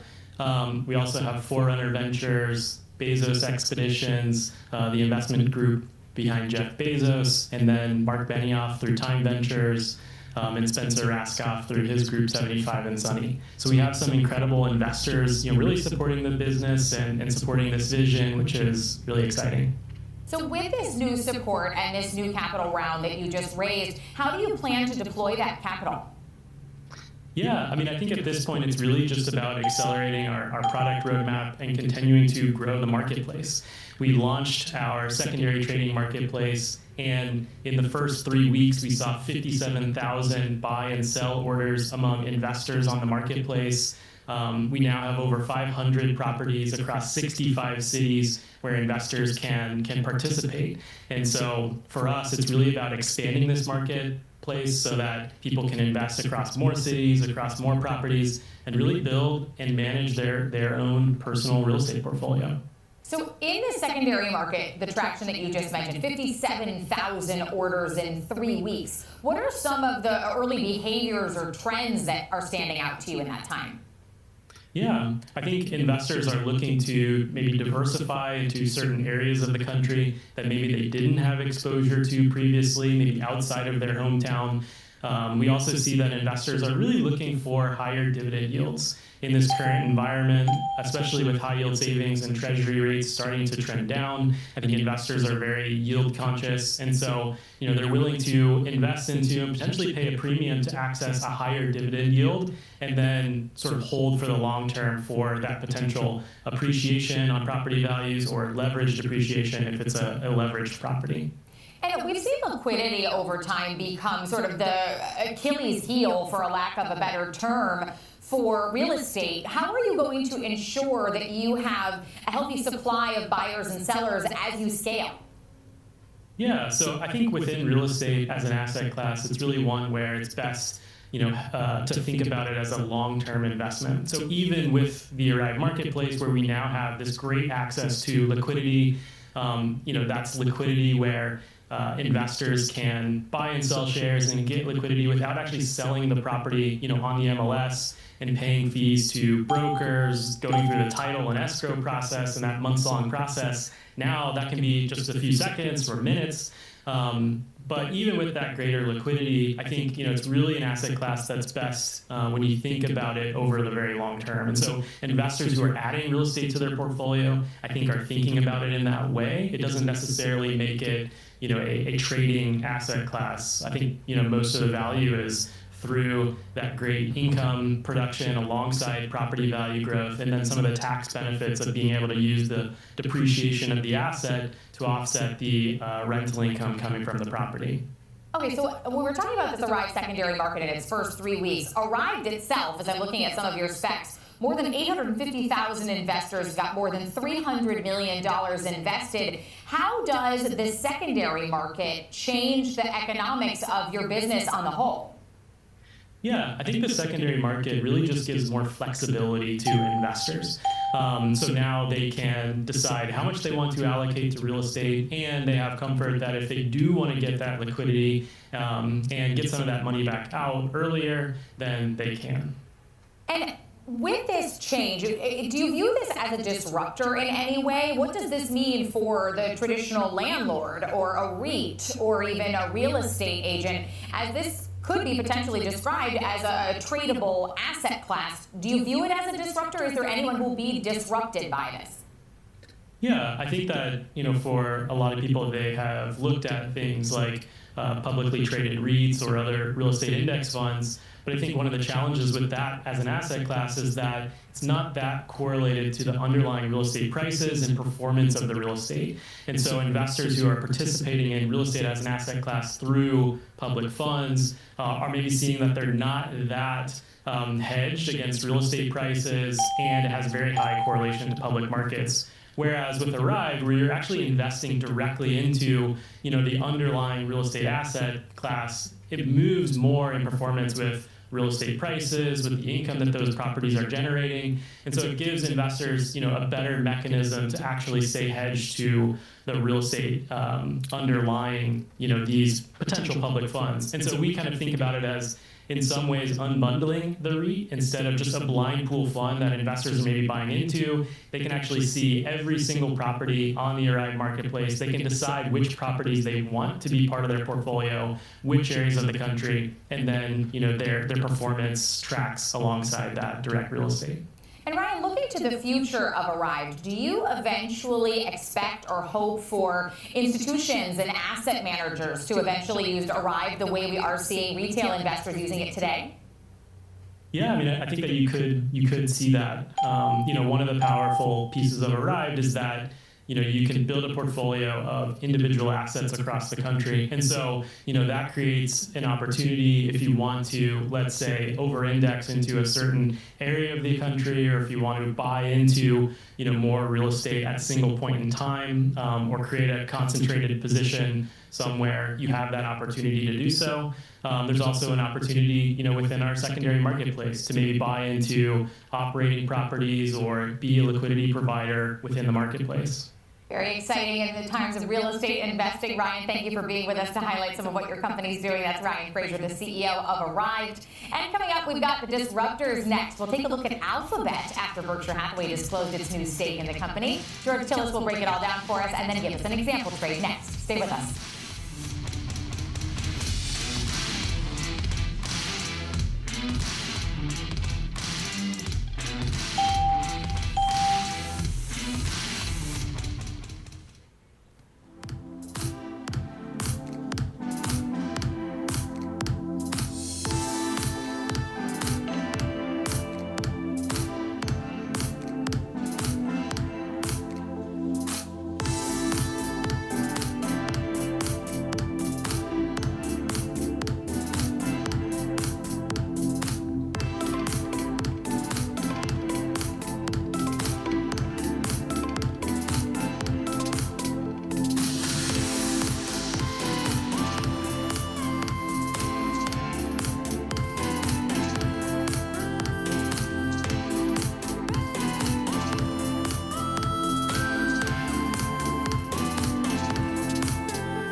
Stay connected to the markets with Schwab Network. Tune in 24 hours a day, 7 days a week on SchwabNetwork.com. And on all your favorite streaming services. Schwab Network. Available anytime, anywhere, on any device for free. Whether you're an experienced investor or just getting started, Charles Schwab offers a webcast that's right for you. Do you like using charts when analyzing your stocks? Our technical analysis webcast series breaks down different charting techniques like trend analysis, price patterns, moving averages, oscillators, and much more. Best of all, you can ask questions directly to an education coach. It's interactive learning at its finest. Tune in live or on demand. Head over to schwab.com/coaching and start learning today.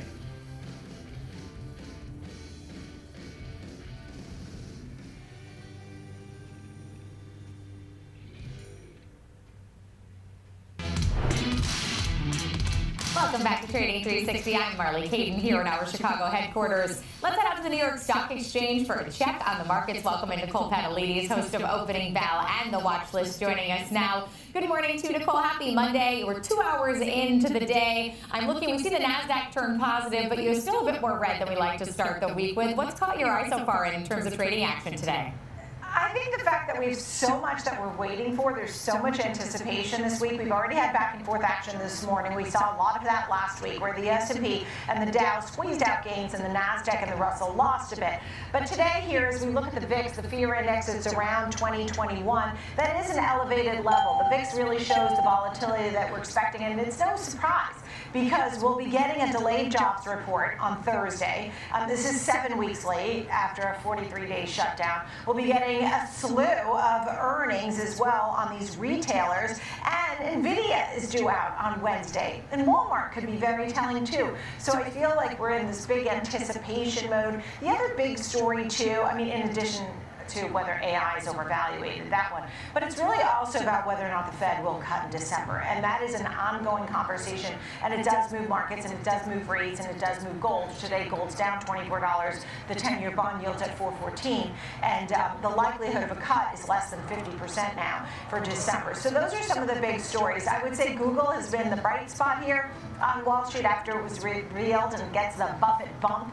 It was revealed that Berkshire Hathaway in the third quarter report does have over $4 billion stake, a new stake in Alphabet Google, and so that was some good news. We also saw Tesla with Stiefel now putting a new price target there of 508. Gap got an upgrade, and Dell got a double downgrade. Marley? Yes, certainly, and we'll talk to George Tillis shortly about Google and its move to the upside on that Berkshire Hathaway news. But I want to talk about the weight loss drug world, this ongoing conversation about the prices of drugs here, particularly these GLP-1s here in the U.S., and now Novo Nordisk announcing that they are cutting their prices yet again to try to stay competitive. What's the latest here? What I couldn't believe is I was looking at the KFF health tracking poll and how many people are actually using this.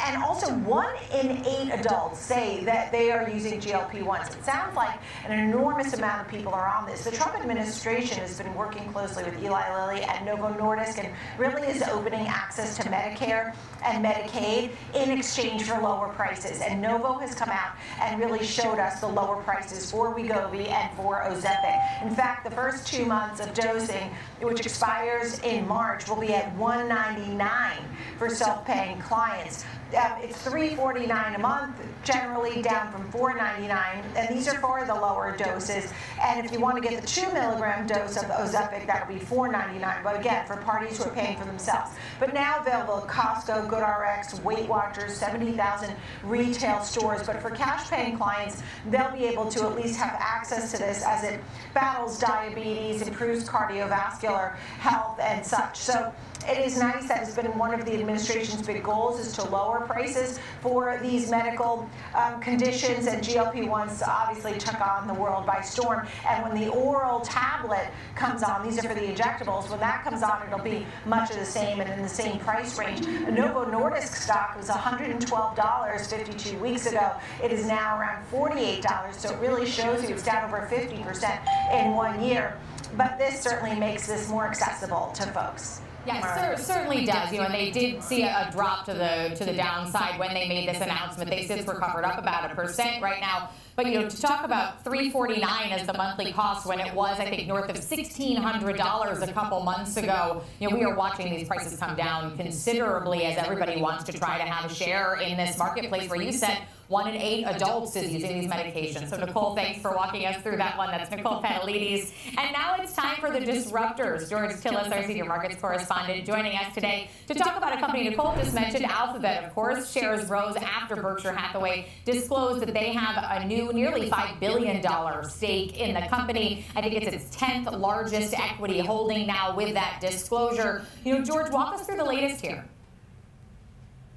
Well, I think this news is meaningful for shareholders of Google, considering, of course, looking at Berkshire's stake that they disclosed as of the end of September, approximately $4.9 billion. That, as reported, which is about 1.6% of their equity portfolio. Now this is close to their 10th largest holding in their core assets.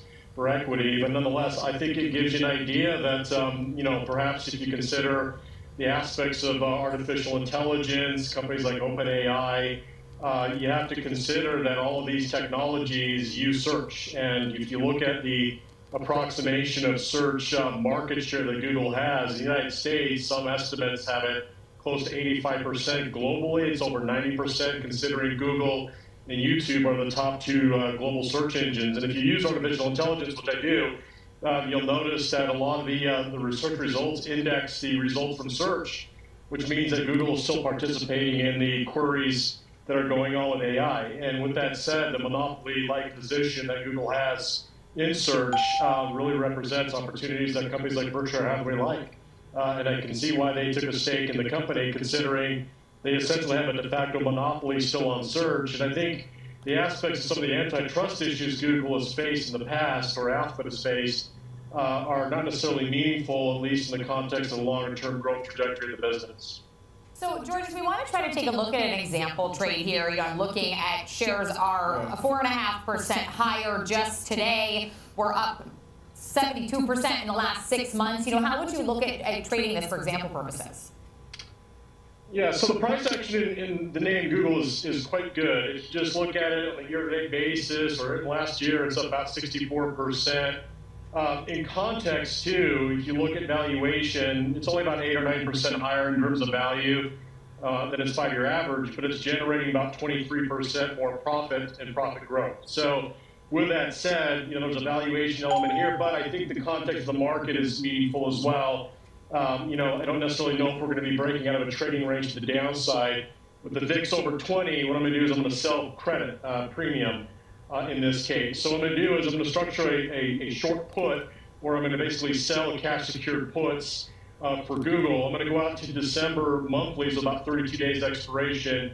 And I'm basically going to sell right around the 20-day moving average, which is the approximate strike price of 275. So I'm going to sell the 275 put for December. You can harvest about $6 a share or $600 a contract in credit. So in essence, if you do get assigned the shares at 275, your break even is at 269. That's about 6.5% decline before break even. That's underlying price. That gives you some flexibility.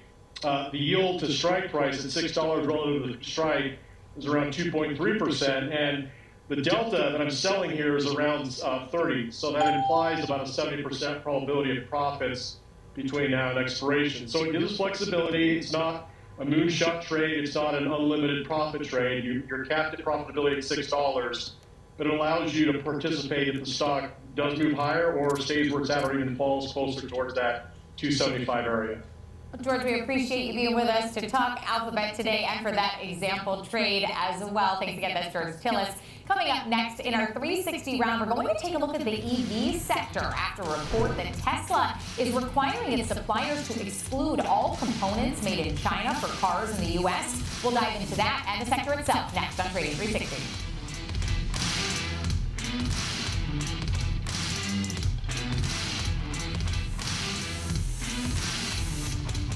Trading at Schwab is powered by Ameritrade, unlocking the power of Thinkorswim, the award-winning trading platforms.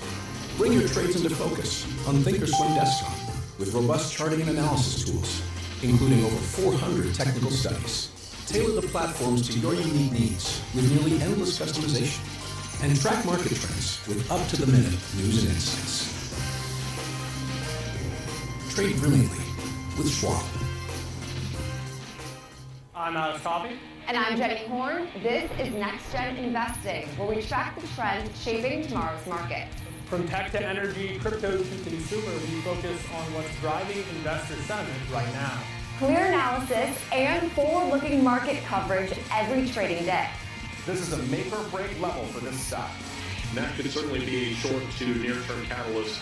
Next Gen Investing, 1 p.m. Eastern. Only on Schwab Network. Hey, Dad, I have a question for you. Sure. When did Granddad first start investing? Granddad had an account with Schwab before there were branches in the area. He really started with nothing. He worked hard, and after he passed away, the torch has been passed to me, and my advisor, Jennifer, she was with me with the journey. helping with the estate distribution. The 2 grandchildren planning for their college educations. Someday it'll be their turn. This is Fast Market, built for traders who want more than just headlines. We walk you through trade ideas with structure, risk management, and a focus on execution. From options to earnings to volatility plays, we bring decades of trading experience to every segment. With real-time insight across products and sectors, we deliver what active traders need to stay ahead. Fast Market weekdays at noon Eastern, live on Schwab Network at schwabnetwork.com. Welcome back to Trading 360. I'm Marley Caden. It's time now for our 360 round. We're discussing the EV market today. Joining us now, Joseph Vallone, the CEO of ChargeScape. Joseph, thanks for taking the time to be with us. You know, I'd love to start, before we talk more broadly about the sector, to just get some of your thoughts on this article we're seeing from the Wall Street Journal about Tesla reportedly encouraging its suppliers to not use any China-based parts or China-created parts for any of its U.S. cars. Well, I think it's part of a broader trend that we're seeing with American automakers really doubling down on American supply chains in response to things like tariffs, but also broader concerns about national security, cybersecurity, data privacy as well. I think we've seen in other sectors some problems or concerns about spyware hidden in Chinese electronics and software. And so I don't think it comes as a surprise that Tesla's doing this, and I would expect other automakers to follow suit. And you say in some of the notes that you sent over that you still view EVs as some of the best deals in the market, even though we saw these federal tax credits expire. You know, what's driving that continued affordability? Great comeback. Yeah, I think there's a few things. First of all, automakers have done a great job at driving down the cost of EVs simply from getting better at manufacturing. So I think a really good example is the Nissan Leaf, which MSRPs for less than $30,000. Compare that to the average purchase price of a combustion-powered car of about $50,000, according to Kelley Blue Book, and you see tremendous value. I think on leases as well, automakers are getting really creative with financing terms. We're seeing a lot of all-electric EVs being offered for lease around the $200 to $250 per month mark. Cars like the Mustang Mach-E from Ford, the Prologue EV from Honda. And so you mentioned those leases. We've seen some really aggressive lease deals from some of those names you mentioned, Ford, Nissan, Honda. How sustainable do you think that these discounts are? And also, what does it tell us about consumer appetite? Well, look, certainly I think we're seeing Americans vote with their wallets, and Bloomberg just came out with a report that EV sales in 2025 are expected to be even higher than they were in 2024. And this Call me when you head over there and I'll put a key on my key ring. MSRP, but I think we're kind of entering a second phase now in the EV industry where consumers are also considering sort of long-term cost of ownership beyond just the sticker price. And of course, the biggest thing apart from owning a car is filling up the car, right? Whether that's with gasoline or whether that's with electricity if you're driving an EV. And automakers are partnering actually with utilities and energy companies across the country to offer some really interesting discounts on at-home charging. So just for example, in Texas, automakers like Ford have partnered with TXU Energy, which is the largest energy company in Texas, to offer 100% free at-home charging, 18 hours a day, 365 days a year. In New York, automakers like BMW have partnered with Con Edison, which is the utility that serves the greater New York City area, to offer customers an average of about $500 cash back per year, simply for scheduling their car to charge during off-peak hours. I think one of the really interesting things now is we're seeing automakers offer vehicle-to-grid capability, so actually the ability to export power from your EV and sell it back to the grid. So automakers like Nissan are doing this in California. They've partnered with Pacific Gas and Electric, the utility there, to offer consumers $4,500 cash just for hooking up their EV battery to the grid. And then they can make over $2,000 a year for selling some of that electricity back to the power grid. So this is really helping to reduce the total cost of ownership of an EV beyond just the sticker price. So we have those incentives there, but one risk that has been brought up multiple times as we continue this AI conversation and this infrastructure data center build out here is that that's going to drive electricity prices higher. So if and when that happens, how does that affect the economics of owning an EV? Yeah, absolutely. I think AI demand and data center demand is definitely driving up electricity prices. We're seeing that across the country. Now, that does make the incentive programs that some utilities are offering for EV charging even more enticing, and I think even more important. Talking about Tesla. If you can get all of your EV charging done at home for free, you don't really have to worry about the increase in power prices. I think what's really interesting as well is we are seeing some automakers and their customers kind of turn Got a head and shoulders. though. And I just want to share an example out in California, where Nissan actually has partnered with the utility Silicon Valley Power, and they're actually having their electric vehicles export power back to power data centers. And so Nissan EV drivers are actually engaging in this energy market arbitrage, taking advantage of these high power prices, selling power back to the grid or to data centers when they need it, when electricity is expensive, and actually charging and refilling their EV batteries using free rooftop solar power that they generate at home. And so it is really interesting, actually, sort of seeing this spike in electricity prices actually turning into a real benefit for EV drivers who have got the vehicles and the equipment needed to turn this into a revenue generating opportunity. And Joseph, given all of these moving pieces that we've talked about, some of the incentives, the expiration of some and other further incentives, also depending on what state you live in, some of this lease affordability, potential grid strain, electricity pricing off, what is your outlook for EV adoption over the next 12 to 18 months? And also, where does the U.S. Randy put a snake chart out in that race versus China and Europe? Oh, Randy. Well, certainly, I think we're going to take that bear's head off. A little bit of a rebound from the repeal of the tax credit in Q3. I think we're seeing a little bit of a cooling off maybe in Q4 as consumers race to purchase or lease an EV before the tax credit was repealed. But we are expecting to see that recover in 2026. I think when you start thinking about some of the Chinese electric vehicles that are out in the market today, there's a few things that kind of come to mind. I think, as I mentioned before, the way that consumers are really kind of looking at more than just the sticker price, right, and kind of thinking about total cost of ownership. And certainly an advantage that American automakers like Ford and GM, Stellantis have is that they've engineered their EVs for the American power grid from day one. Right, these vehicles are built to seamlessly plug into the utility power grid, automatically optimized for the cheapest off-peak electricity, and in some cases can even generate money in vehicle-to-grid markets, as I mentioned. I think another thing that we're seeing is that brands like Ford and Nissan and GM, they've all built EVs that can actually serve as backup power for your home. And that's enormous value. That goes beyond just the MSRP. It actually turns the vehicle into an asset, right? That precludes the need to purchase a... Who cares?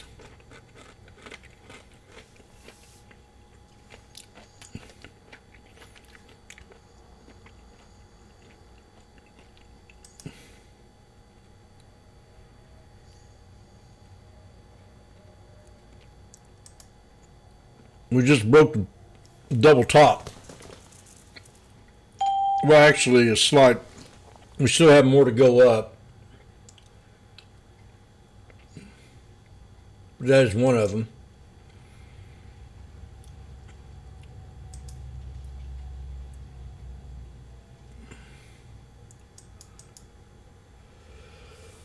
Well,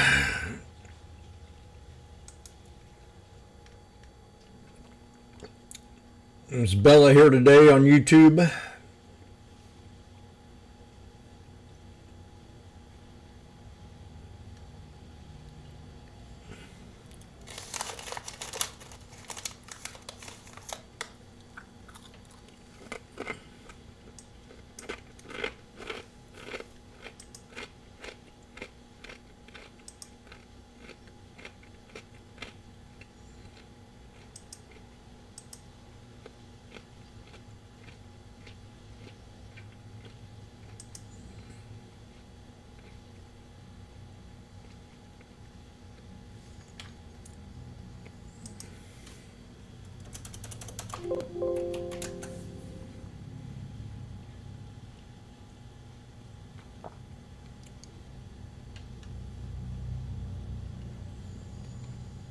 Tesla boom.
I'm Sam Varnas, live from the New York Stock Exchange. When the market moves, we're on it, getting the reaction, the strategy and sentiment in real time. Stream Schwab Network at schwabnetwork.com.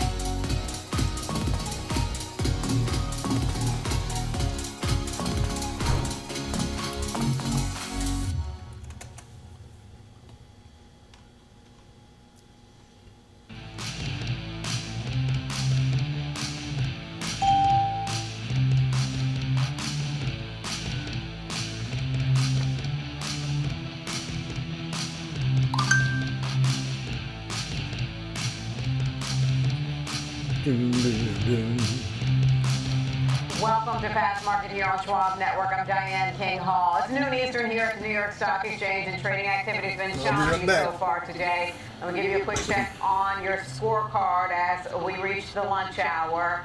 We've been watching the S&P 500 flip-flop from negative to positive. Sure have. Right now by a little bit more than 0.1%. You've got split action happening within the sectors. Communication services is leading the gains, followed by utilities and healthcare. On the flip side, you've got pressure on energy and financials, a little bit of pressure as well on information technology. Dow right now hugging the flat line off by less than 0.1%. Looks like a fallen wedge. Kinda. About 1/3%. Small caps, Russell 2000 down by a little bit more than 0.25%.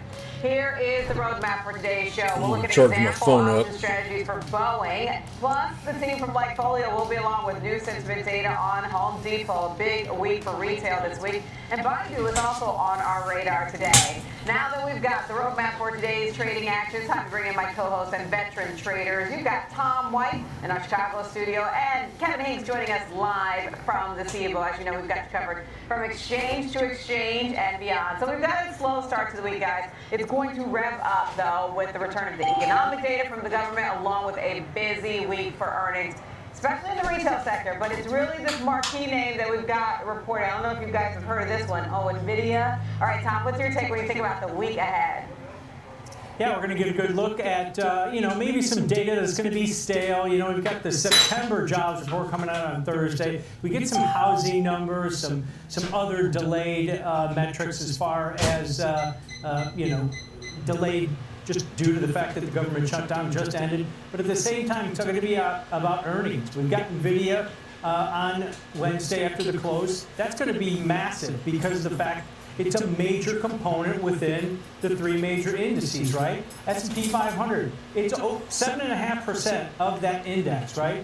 The NASDAQ 100, it's 14% of that index, 2.5% of the Dow index. So if you don't think this is going to move markets, you better, check it because it's such a big component. So it's going to have some impact on what happens in the overall market, the tie-ins to the AI trade. Remember last week we had discussions about a potential bubble in AI. Is it taking place? Well, we've seen pullbacks in a lot of these names, but this is the picks and shovels of that AI trade, the infrastructure build-out. What kind of demand are they going to see? I think one of the key things is the guidance moving forward, because I think that the demand is outstripping the supply. We know that, and that's going to happen for at least another year, maybe 2 years. But beyond that, what are they seeing as far as trends? Because we've heard it from the big tech companies, the big hyperscalers, the amount of money that they've been putting up into buying these advanced AI chips. How much is AI or AMD dug into a little bit of their their market share, which is over 80% at this point. And then on the flip side, you've got the consumer. How healthy is the consumer doing with weakening jobs data? Well, the little jobs data that we have. But that's going to be also on tap this week with earnings from Home Depot, Lowe's, Target, and Walmart. Okay, great point there about like the read on the consumer that we'll get. Cap, what's your take when you think about the week ahead? And yes, to Tom's point, I mean, NVIDIA is the heavyweight of heavyweights here. Yeah, it is. Well, at the end of the week, we're certainly going to be talking about NVIDIA's earnings and the effect it had on, you can look throughout the Thinkorswim platform, Diane, there's probably between 15 and 20 names that have elevated volatilities and therefore, expected one-day moves. Everything linked to NVIDIA in any way, shape, or form is more volatile and has elevated implied volatility. Now, that'll be Wednesday. That's what we'll talk about Wednesday through the rest of the week. Before that, I've referred to this as the Fed speaker correction. As you know, what caused it to turn? We finally got someone to come out and say something dovish. Philip Jefferson, the vice chair, basically came out and said, listen, tariffs aren't inflationary. They're not an inflationary pressure on prices. Tell that to CNBC. Tick up slightly in terms of the unemployment rate, and Three quarters of dimwits on your show. Slightly restrictive. That opens up the door for an interest rate cut in December, and so it's back at least in the conversation. It was such a one-sided discussion that. Thank you, Philip Jefferson, for bringing the other side of that discussion to the forefront. Now, I think earnings this week, I think Tom's right. I think the economic data this week, most of it, especially the employment data. Why do I care about the September employment data that was supposed to come out October 3rd? Not sure I care too much about, Diane, right now. Give me the most current data you have, frankly, and let me trade off of that. I just don't know what it's going to do to anything. Now, the Fed minutes, that might do something that we'll get on Wednesday. Some of the economic data that we'll get. Hopefully, we'll get jobless claims. I think we will on Thursday. That'll be big as well. But it's still going to be NVIDIA. And oh, by the way, I think it might be Walmart, too, that gives us a lot of information on the U.S. consumer. Remember, we didn't get retail sales, but we did get Bank of America consumer checkpoint that showed a strong U.S. consumer. So a lot of things going on. I think Friday at the close, Dan, we're going to be talking about NVIDIA's earnings for sure. That'll be interesting if we are still talking about that. And great point about Walmart, which comes on Thursday. Let's talk about another member of the Mag 7, the Buffett boost, if you will, here for Alphabet Google. Those shares up more than 4.5% right now, hit an all-time high earlier in the session. This comes after the revelations that Warren Buffett took this multi-billion-dollar stake in the tech titan via Berkshire Hathaway. Tom, what's your take? Well, let's clarify this. Warren Buffett didn't make this decision. A couple of potentially his portfolio managers did, but it kind of sets up the fact that they still have basically some clarity on what's going on at Google Alphabet. You saw from last earnings event from Alphabet, they had growth as far as cloud goes, above 32%. The depth of search isn't taking place. They've got more and more people using their Gemini AI engine for search, so they're not getting pillaged on that front like a lot of people thought that ChatGPT and some of these others were going to take away some of their search business. So that's a positive, but $4.3 billion stake, while also selling over 40 million shares of Apple. Apple's still their biggest position out of their top 5. So you've got to take that into context. They still have 238 million shares after selling over 41 million shares over this past quarter. But I think it's just, the reaction in the stock kind of tells us a story that just reaffirming that Google Alphabet continues to, do well in this type of search. And then you take a look at the cloud side of their business, which is growing faster than Microsoft Azure, growing faster than Amazon's AWS, which is the market or share leader within that space. So, this is really good for shareholders in this company, and you're seeing it reflected with over 4.5% gains today. Okay, maybe Buffett didn't make this decision directly, but the fingerprints are certainly there because he has talked in the past about missing out on this one. Kev, what's your take? Yeah, listen, this whole industry has enormous respect for Warren Buffett and everything he's done at Berkshire Hathaway, but I think Tom's right. I think these are other members of Berkshire that are buying Google. But you're right, Diane, they did regret not buying it before. Charlie Munger talked about it openly, that they thought they had missed on Google Alphabet. So they missed on Tesla, the too. Of Berkshire Hathaway is pretty interesting. I think they're showing us what the next chapters post-Warren Buffett are going to be for Berkshire, and a lot more tech going in. But I think it's interesting. I remember that when they said no to Google, and they said no to Tesla many a times, especially when it was at like $70. But there's a lot of people saying no to EV cars back then. A lot. I mean, I think I was the only bull out there. Probably a few of us. I said, Warren, throw $5 billion in it, man. If he'd have done that, he would have made more than $100 billion on $5 billion.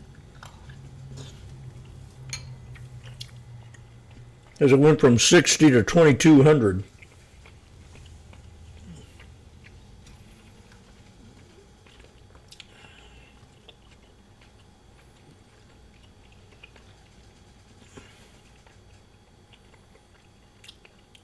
The debt raise, or the $12 billion that they're trying to sell in bonds. But this comes after that Google Alphabet also had a recent release. Meta Platforms sold $30 billion of corporate bonds recently. Google Alphabet sold $25 billion of those bonds. HPE's down big. Coin's down big. Environment to try to use this type of capital raise, what you call it, when they've got massive amounts NVIDIA's still down $2.57. I believe that Amazon's capital expenditures rose, but they still have over $50 billion of cash in short-term equivalents on their balance sheet. So maybe this, I'm surprised this thing ain't is a moving. good environment to raise capital as they build out their data centers, their AI infrastructure build out at this point. But then Ford's going to start selling their car. Only their certified cars, and not all the dealers have agreed to go along with this. But then you start looking at the impact for other companies within the space. CarMax is down 2.5% today. Carvana is actually not taking a hit from this news either. Hyundai's already been selling their cars through Amazon since the end of last year. I'm not sure what type of impact that's had for Hyundai. We haven't given really any clarity on numbers there, but definitely a positive for, I think, for the brand itself. But watch these capital raises. I think there's it's not a major concern because these companies that are actually raising capital are so well funded and have rock solid balance sheets, but could be, a little curious if you want to look into it. That's a good point, especially about the bond sale. But I do think it's wild that you can buy just about anything. I mean, I know Carvana is a space for like Amazon. You can buy a car, a house, whatever on there. Kev, what's your take? Can I get next day delivery on a Mustang? I think that's. I think they're going to need bigger trucks, Diane, if they're going to be delivering these to your house. But listen, I think the debt raising, that's just. They're making the decision. Tom's right. All these companies have cash. Zim's up nice right? today. So if they're borrowing money, if they're selling bonds to do that because they think it'll pay off better, it's a better investment to do it that way. So I don't have the street seems to be concerned about them raising capital via debt. I don't have any concern about that. And Diane, selling Ford certified used cars on Amazon, it's just the evolution. And you know what's next? New cars will be next.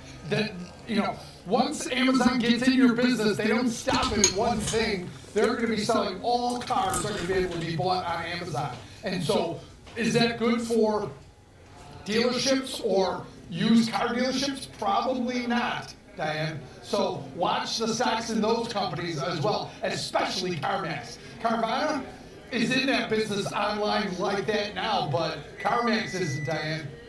Yeah, poor CarMax has been having a really rough year, and this does not help at all.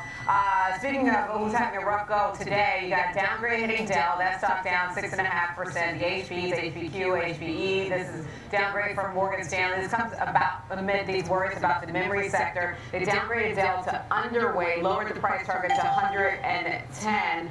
Tom, what's your take when you read through this note? Yeah, the double downgrade from Morgan Stanley, but then JP Morgan came out and said put him on a positive catalyst watch. This all comes ahead of earnings next week. You look at the price action of the stock, it's now down over 22% so far this year. It's pulled back 25% No, I know nothing about it. Recent highs that we saw just a couple months ago, so it's in bear market territory. But they said that memory supercycle brings downside risk to hardware manufacturing earnings heading into 2026. And you've seen some of the memory chip makers that have just exploded recently, Micron, STX, Western Digital. So what type of impact is that going to have on it? But then, as I mentioned, JP Morgan came out, they raised the price target to 170 from 165 going into those earnings, saying, hey, positive catalyst watch on this. We still have an overweight rating on the shares. So this is a little bit of a bull-bear debate here in Dell, but the price action has just been miserable. Watch the 200-day simple moving average. Dell is getting close to that level today. Okay, bull-bear debate before our own bull-bear debate. Kev, what's your take when you look across Dell and this whole note from Morgan Stanley in particular? It looks like they downgraded a bunch of these companies, all similar, and so, but it never ceases to amaze me. They wait for the stock to sell off $30, then they downgrade it. And so, the chart on Dell it's oversold on the downside. It's about to touch the 200-day moving average at what's that, about one, just slightly below where it is right now. So it's getting really close to the 200-day moving average. So, analysts chase. And this stock has already sold off $30, and then they double downgrade it. Seems a little late in my eyes, Diane. All right, well, we'll put a pin in that. We've got our own bull versus bear conversation coming up. The guys get their example trades put together for Boeing. We'll have more Fast Market after this break.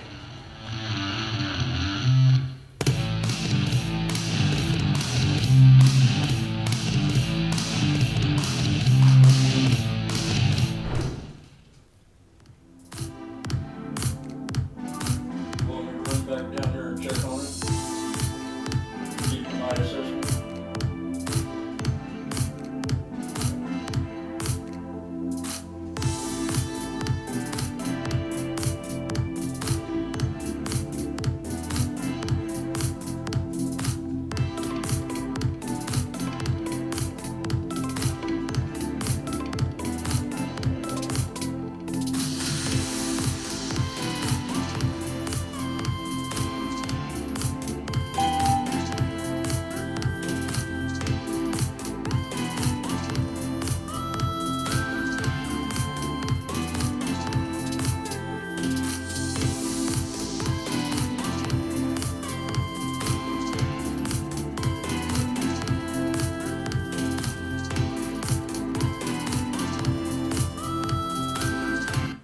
Whether you're an experienced investor or just getting started, Charles Schwab offers a webcast that's right for you. Are you an active trader? Our active trading webcasts are designed to help you develop a deeper understanding of technical analysis, options, futures, and more. Best of all, you can ask questions by chatting directly with an education coach. It's interactive learning at its finest. Tune in live or watch on demand. Head over to schwab.com/coaching and start learning today.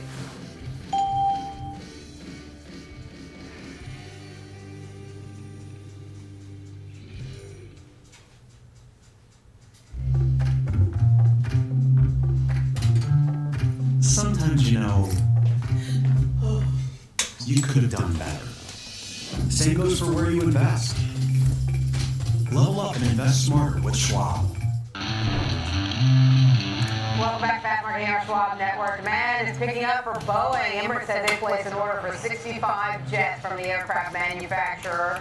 The total, based on list price, $38 billion. It comes as Air Senegal and Ethiopian Airlines also placed orders. It's all about slow and steady for Boeing, as Bloomberg reports the plane maker is focused on stability before boosting output. Boeing looks to maintain its current rate of 737 production before raising to the improved increase of 42 units per month next year. All right, let's throw the trading glasses on and welcome back in our co-hosts Tom White and Kevin Hinks. It is bull versus bear time. Before we get to your example trades, we've got to talk your take on Boeing. It's having a very different year this year compared to last year on shares. And it's like we're seeing order after order, and things just seem to be running smoothly. Kev, what's your take? Yeah, you know, I look at Boeing, I look at the orders coming from the weekend, but they got hurt on their earnings call when they delayed the 777 to 2027. That's what shook investor confidence a bit here, even though they had so much good news in their earnings release, but the street really didn't like that they delayed the deliveries of those planes. Now, here's the stat that everyone should feel a little better about when they're looking at Boeing. Their peak revenue was 2018 of $101 billion when the stock was $350 a share, right? They made $101 billion in 2018.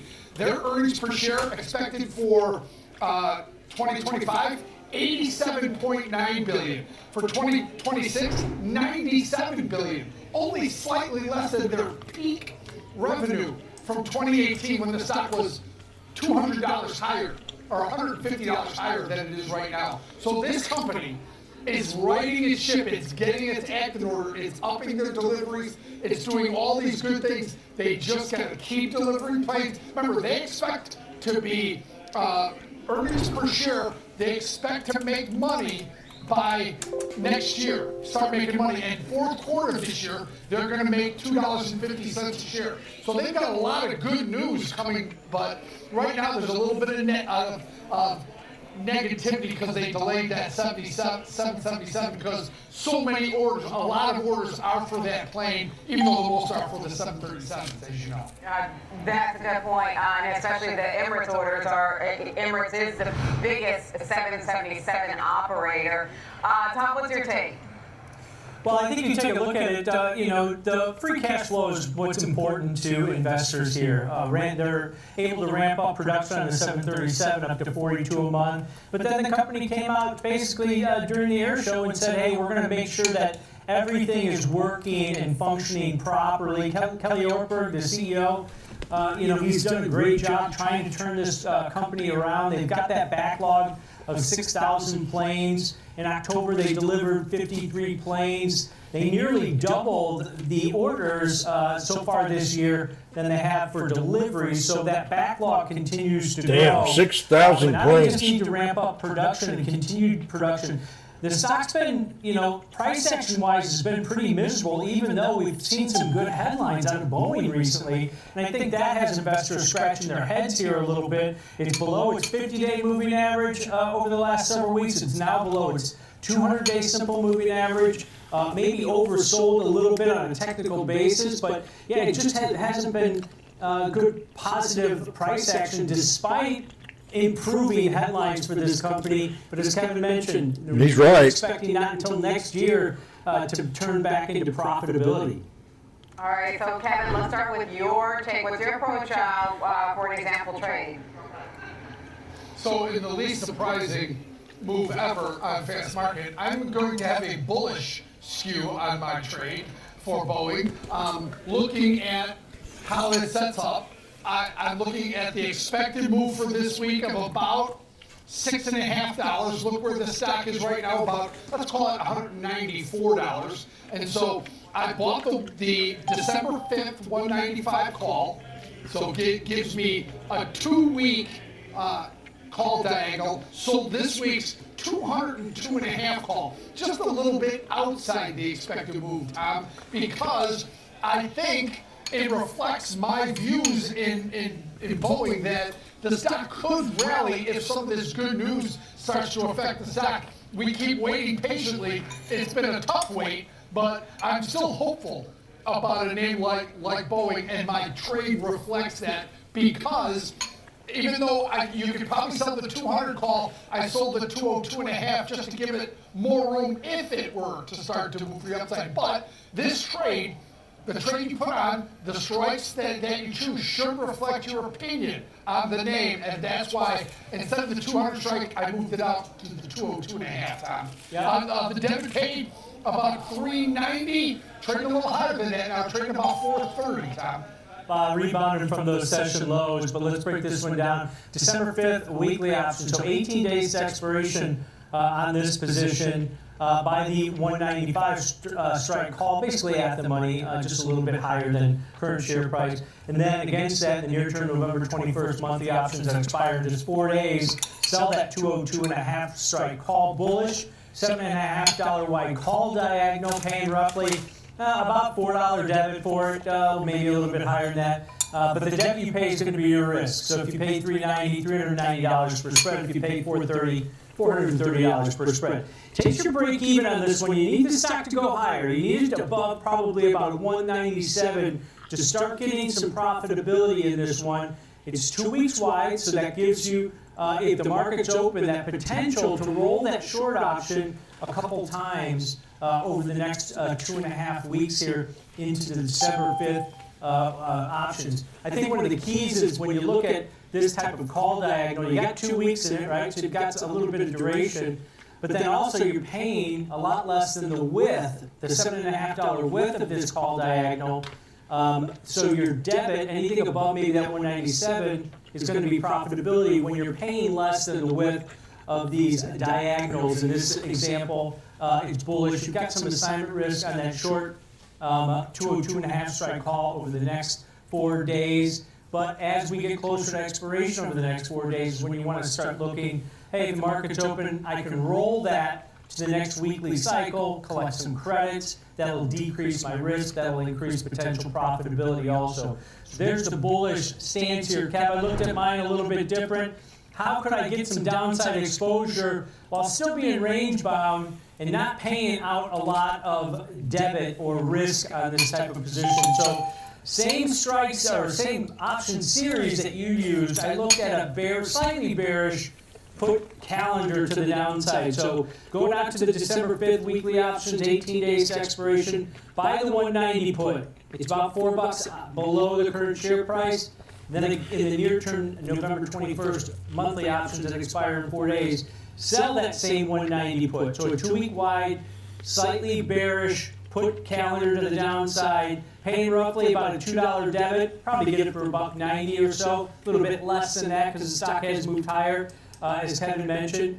But that debit I pay on this type of trade, just like Kevin's call diagonal, is the amount of risk that you have in this trade. So if I pay $2, $200 in risk. Now, you want the stock to go at or near the 190 strike, but at the same time, you probably got a range between about 185 on the downside, about 196 on the upside to potentially be profitable on this. So while you're pinpointing the 190 strike, you still have a range. Kev, it's the same type of concept without using a diagonal. It's just a calendar spread. But I think the key is, you know, you put that strike where you think the stock's going to go over a specific duration. Yeah, your put calendar has the same idea as my call diagonal. It's in the calendar spread family. One has a vertical spread embedded in there, my diagonal. Yours doesn't, and so yours is the same strike. You're right though, Tom. Your 190 calendar could almost be considered at this point a range bound strategy. Because if the stock stays right here or slightly lower, you're probably going to be profitable on this trade because of theta. So if it moves away from this area is where, to the upside is where you would probably get hurt on this spread. But right now, you're collecting theta. Remember, the difference between the call diagonal and the calendar is look at the size of the debit. You're paying less than half of what I paid for the debit. So it's just using the same strike, you pay less, but you have more of a narrow area directionally to be profitable in. But it's a great discussion, the difference, between the call diagonal and the put calendar, Tom. Yep, and you've got some sun risk on that short option also over the next 4 days going into expiration, but the idea is the market's open that you can roll or adjust that short call over the next 4 days into the next weekly cycle, collecting credits, increasing potential profitability. So Diane, there you go. Kevin's bullish and the moderately bearish put calendar here. I will say, going into it, Kev didn't sound as bullish, but I'm not surprised about where he went with his example trade. All right, thanks, guys. Coming up, we've got cash tags. It's a big week for retail. The team from Lightfolio will be along with new data on Home Depot. It's reporting, it's starting off the retail reporting. Stay right here on Schwab Network. Fast Market will be right back.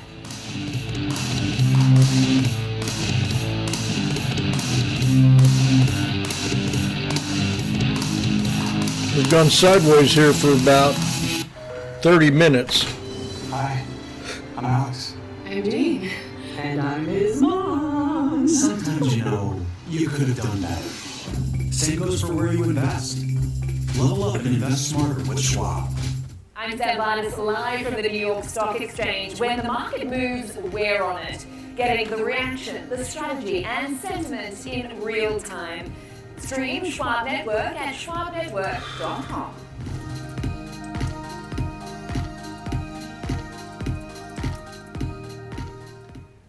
Trading at Schwab is powered by Ameritrade, giving you even more specialized trading support. Connect with the Schwab Trade Desk, our team of passionate traders ready to tackle your trading questions, no matter how complex. Plus, get 24/7 live help and access support by phone, email, and in-platform chat. Trade brilliantly with Schwab. Whether you're an experienced investor or just getting started, Charles Schwab offers a webcast that's right for you. Are you an active trader? Our active trading webcasts are designed to help you develop a deeper understanding of technical analysis, options, futures, and more. Best of all, you can ask questions by chatting directly with an education coach. It's interactive learning at its finest. Tune in live or watch on demand.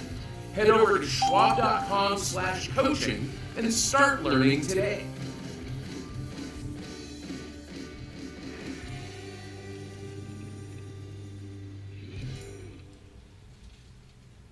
No politics, no spin, just the market from open to close and beyond. Streaming 24/7, any screen, anywhere at schwabnetwork.com.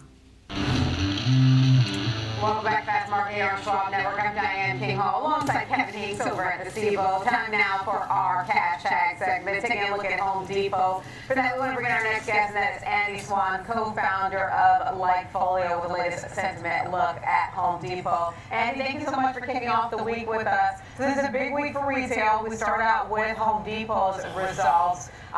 The shares have underperformed the broader market. What does it look like when you look across your sentiment data? Well, it looks like there's a possibility of Home Depot and Lowe's really turning the corner.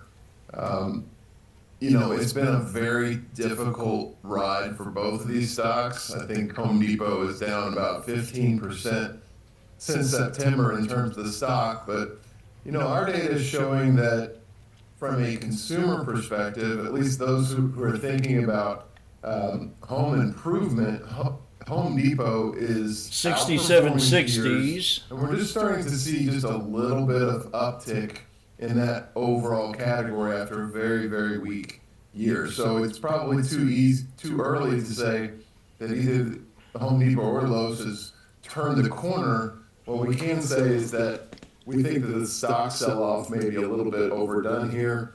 We see some reason why executives for Home Depot may be able to have a light at the end of the tunnel kind of message in their call, but it's really going to come down to the outlook, especially as we head into Black Friday, the holiday season.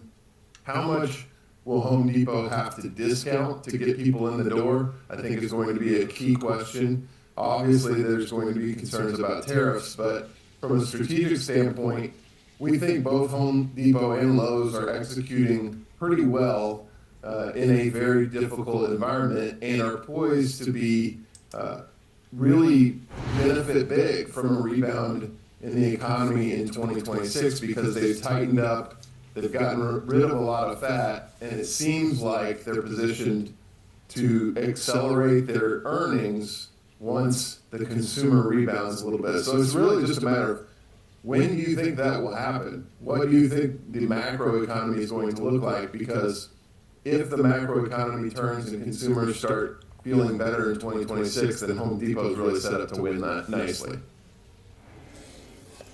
Andy, the competition between Home Depot and Lowe's clearly favors a company like Home Depot, right? If it was a fight, it would be stopped because Home Depot is the clear leader here. But what both of these companies are fighting against is really the macroeconomic environment, right? It appears to me that they're suffering from the same thing that some housing companies are suffering from. That is, there's a tranche or a queue of people waiting for interest rates to become lower before they pull the trigger on home improvement, and which will, lower interest rates will do that. It's a big factor for companies like this. If you have to borrow money to do a home improvement, you're going to wait if you think interest rates are going to be lower in the future. Glad I didn't jump in that. I thought about it. I think interest rates play a big role here. I'd like to hear your thoughts. We're back in support. It plays an enormous role. It's very difficult to agree to or decide to do kind of a minor home improvement project when in order to do it you might have to take out some money in a HELOC and pay 8, 9, even 10% interest. That's a lot easier conversation when those interest rates are 5, 6, or 7% for a lot of people. And there's been so much media discussion around the possibility of interest rates coming down in the future. It just creates a very hesitant consumer. And so what I think Home Depot and Lowe's are probably hoping for is just, some stability, some clarity where the consumer doesn't think, hey, if I just wait this out, I can get, better loan pricing next year. They've got to have, a stable interest rate environment or those The 6760s are now at 255, and we're at the 200.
Three black crows with a tweezer bottom.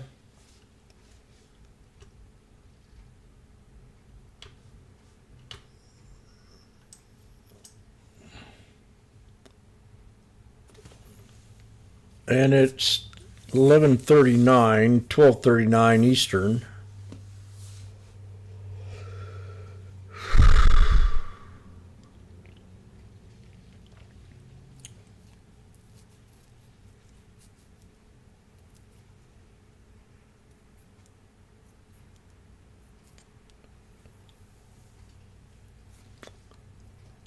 We're at the 200. I'm going to go for it, I think.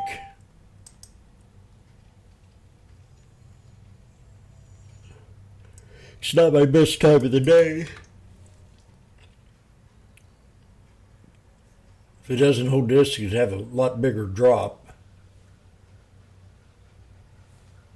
Yeah. There's your answer.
I'm going to change my 60s to 40s.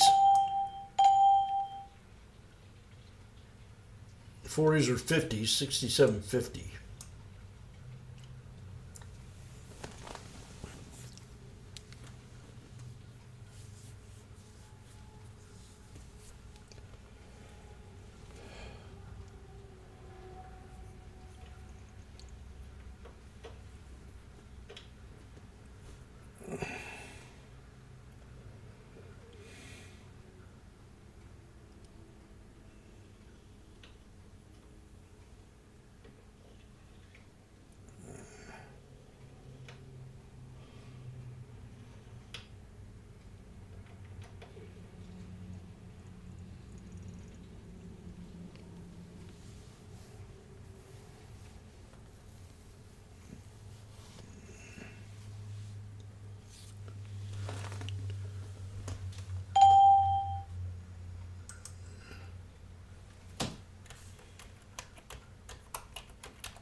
We're retesting now for a double bottom out of a snake.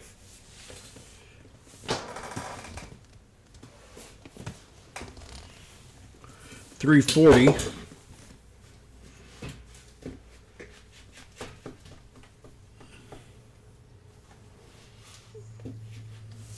There's really nothing else holding it up except a double bottom.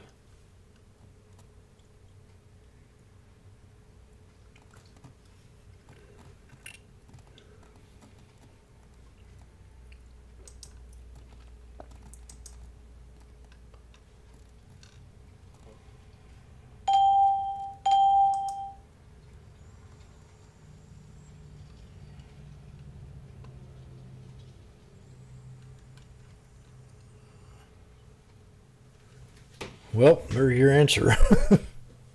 God.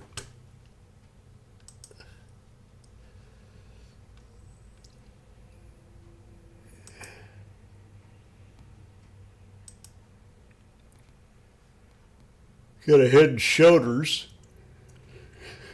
right there.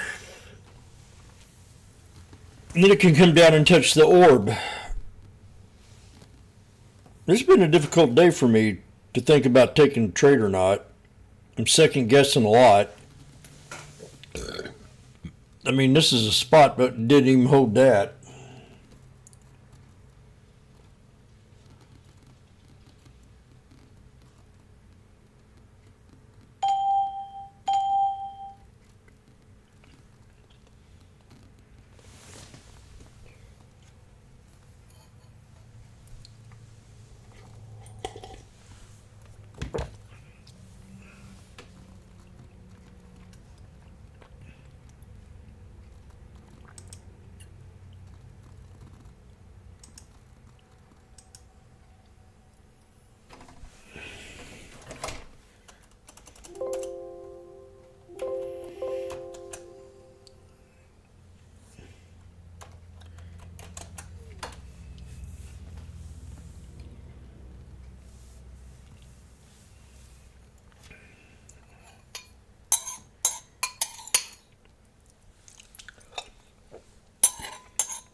You'll learn tips and tricks to help navigate.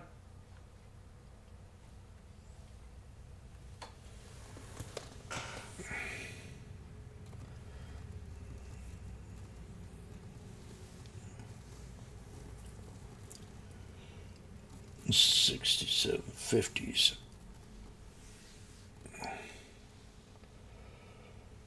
I'm gonna wait. If I miss it, I miss it.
Yep, the video's the one.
George.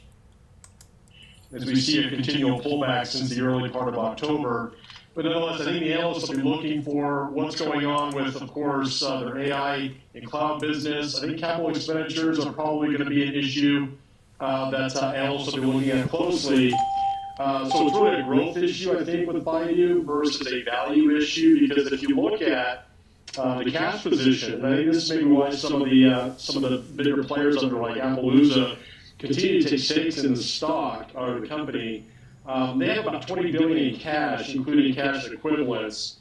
That's a significant portion of the total market cap of the business, around $39 billion. So half the market cap is cash. So for what it's worth, they have a lot of cash. They're just not growing very much. But again, that cash is valuable to investors. Absolutely. All right. Thank you, George. That's George Silas, Senior Markets Correspondent with the breakdown on Baidu. Let's get Tom and Kevin back in here for the example trade on this one. So, Tom, you got the example trade in Baidu. George obviously mentioned how shares had performed year to date, but with the context of what's happened recently. So what's the approach? Yeah, this was high on the list. All the Chinese companies, that Alibaba, Baidu, JD, Pinduoduo, or PDD, they're all pretty high. A lot of hedge funds were buying them, scooping them up early. But if you look at how they make money, right, their search business, they're actually losing money on their expanding cloud business at this point because they're spending a lot of money to create a bigger footprint there in AI and also in the cloud parts of their business. And now they got competition from WeChat over there overseas. But if you take a look at the price action, yeah, we've fallen about 22% from those recent highs of above $149. So bear market territory for this one going into the report. RSI about 40 levels, so not completely oversold at this point, but it's lost a little bit of its luster that we've seen in this name. So I look at a strategy that is passive, it's conservative, but you can still take a directional bias on this one and take advantage of the higher implied volatility in this name. Current IV percentile about 51%, so about midpoint of what we've seen over the last 52 weeks. So real short-term positioning went out to the November 21st weekly options or monthly options that expire in just 4 days. We're going to sell them out of the money put vertical. We're going to sell the 112 strike put and then buy the 109 strike put. So just $3 wide, short put vertical, collecting roughly about a 90-cent credit on it. It's trading over $1 now, so you can actually collect more credit. But if you collect a 90-cent credit or a $1 credit, you've got basically got about $200 in risk per spread. The $3 width minus what you collect on it is going to be your risk, but that's all the way below the 109 level. It's a little bit more aggressive. You break even about $111 to the downside. So you're giving yourself a cushion. But Kevin, a little bit more aggressive, maybe based on the pullback that we've seen, but it's still one of those strategies where, hey, even if I'm wrong and the stock goes down, Kev, I can still potentially be profitable as long as it's above 111. Well, here's a couple things you did. Number one, yes, this is slightly more aggressive, but you made it only $3 wide, which you're able to do for like $1.05 as a credit, which is a pretty good solid number for only a $3 put vertical.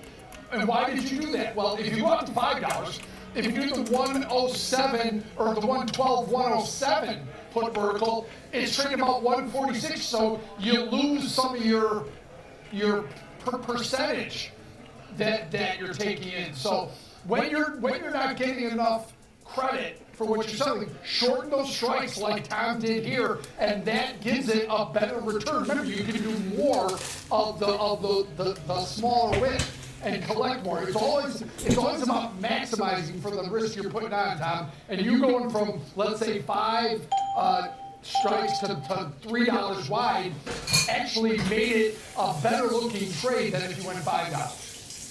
Yeah, probabilities, and we mentioned the aggressiveness of this maybe, and the stock has pulled back a little bit. The 112 strike put, only a probability of finishing out of the money of about 63%. That's a better probability of success, but at the same time, as I mentioned, stock goes higher, stock stays where it is, or goes a little bit lower, you can still be profitable on this trade. The option market pricing in about a $7.60 move either way in the shares on a one-day move, according to the market maker move on the platform. So take that into consideration, how aggressive you want to be, what your directional bias is. But this is a neutral to bullish short put vertical here in Bayou, Diane. All right, that's a good thing. I like the context that you gave going into this one, Tom, with the fact that, you know, how some of these Chinese stocks have performed this year, the ADR, like Alibaba as well. All right, guys, good stuff. Great way to start the week. That's going to do it for us today on Fast Market. I'm Diane King Hall alongside Kevin Hayes and Tom White. Download the Schwab Network app. It's available in the Apple App Store and tune in 24/7 on SchwabNetwork.com. Stick around. We've got Next Gen Investing with Jenny Warren and Alex Coffey coming up next.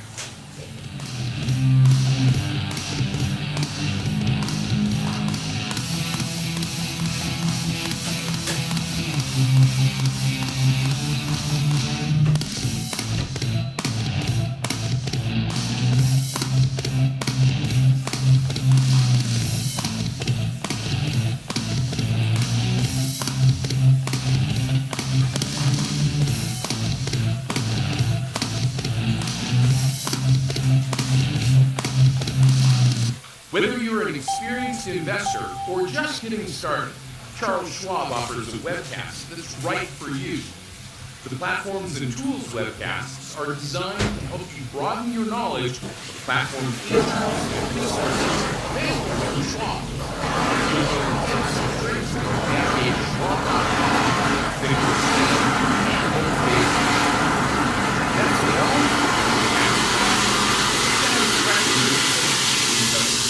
it's interactive learning at its finest. Tune in live or watch on demand. Head over to schwab.com/coaching and start learning today. Welcome to Schwab Network, where real-time market coverage meets expert strategy. From the opening bell to the closing bell, we've got you covered. Get inside the minds of pro traders. My point is that they're getting a higher rate of change in sales based on their guidance, but not the same rate of change on ETFs. Follow the biggest headlines, live analysis, breaking news, and sharp trade ideas minute by minute. With shows built for action, we break it all down in real time with speed, accuracy, and precision. I think one of the most important things is I'm going to change my calls when we get down to the orb. So that would be a further downside area to watch. Smart insights, actionable data, veteran traders, and trusted financial journalists. Streaming live and on demand. Schwab Network, streaming 24/7, any stream, anywhere, free. SchwabNetwork.com.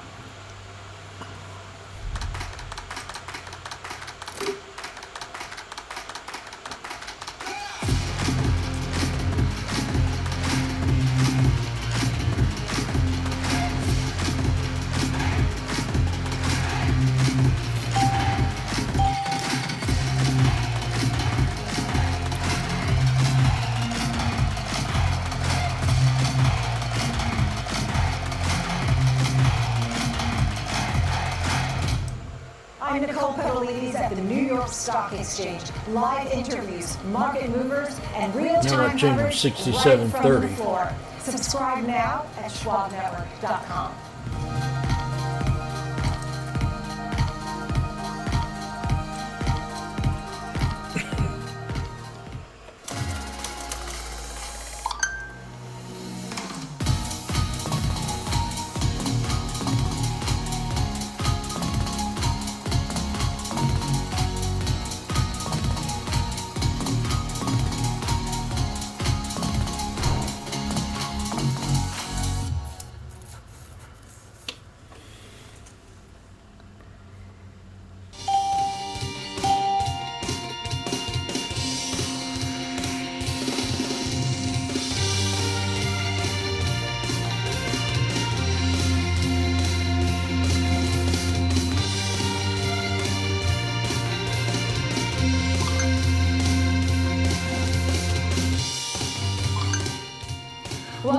Gen Investing. I'm Jenny Horn alongside Alex Coffey, and we're seeing some pressure to kick off this week, which is actually, I think, going to be fairly exciting because we finally get some, of course, government data expected to come back into the fold and economic data better put, as well as NVIDIA earnings, I think, will be pretty center stage as, of course, they're Wednesday after the closing bell. Yeah, this is an interesting session thus far. We're going to talk about Alphabet throughout the show, I'm sure, as it's really the mover of the session. But quietly in the background, NVIDIA, quite the drag today as the stock's down almost 2%. Why is that? Those earnings. So, you know, Jenny, I'm not totally surprised that there's maybe just a little bit of sluggishness to start things off here. As you mentioned, you get the return of a lot of that big government data. You got an NVIDIA earnings release that is sure to send shockwaves one way or another, as it has so many times in the last several years. We're still pretty close to highs. If you had any doubts, maybe a time to shore up some of that positioning ahead of what could be pretty big market catalysts. Yeah, and I mean, I think that the risk, of course, with so much riding on NVIDIA and so much discussion and scrutiny, and we'll be talking about it all week long, is that it ends up doing nothing. I think that's a really good point because you start to see volatility. The volatility index VIX has swollen a little bit here. It's 21.5. But you don't see it really accelerating out into the future. So the VIX 3M, or the 3-month volatility index, is 22.5. That curve has become much flatter. As you know, maybe hedgers who are looking to the options market, perhaps buying puts against the portfolio, be that in NVIDIA, be that in a broad market index like the S&P 500 or what have you, seem to be putting on hedges but not necessarily taking off positions. And so, to your point, if you don't get a move higher, your position didn't help, but then the hedge is kind of worthless too because it didn't really do anything other than cost you some money. But sometimes that peace of mind and that protection that it can afford investors is really worth it. That is very true, and I will say that right now we are seeing this collective weakness also to start off the week in tech. As I know there's a lot of tech news today, a lot of analyst calls actually to get through, but at least we have something other than NVIDIA to talk about because I'm excited for finally some of this released economic data. So a lot to get through. Of course, there's always turbulence in these markets with geopolitical risks still being a bit of an overhang, but starting things off on a bit more of a not weakened, but perhaps a bit of more of a cautious note. I mean, to today in the overall markets, as we do, embrace a lot of these catalysts coming in the days ahead. So as always on the show, we'll start off with some of these movers to keep on your radar. We will be diving more into Alphabet for FOMO today, as Alphabet has really been our standout amongst the big tech. And just checking in, we are actually higher in Tesla as well as Alphabet, but other than that, a pretty red day for a lot of these mega cap tech names.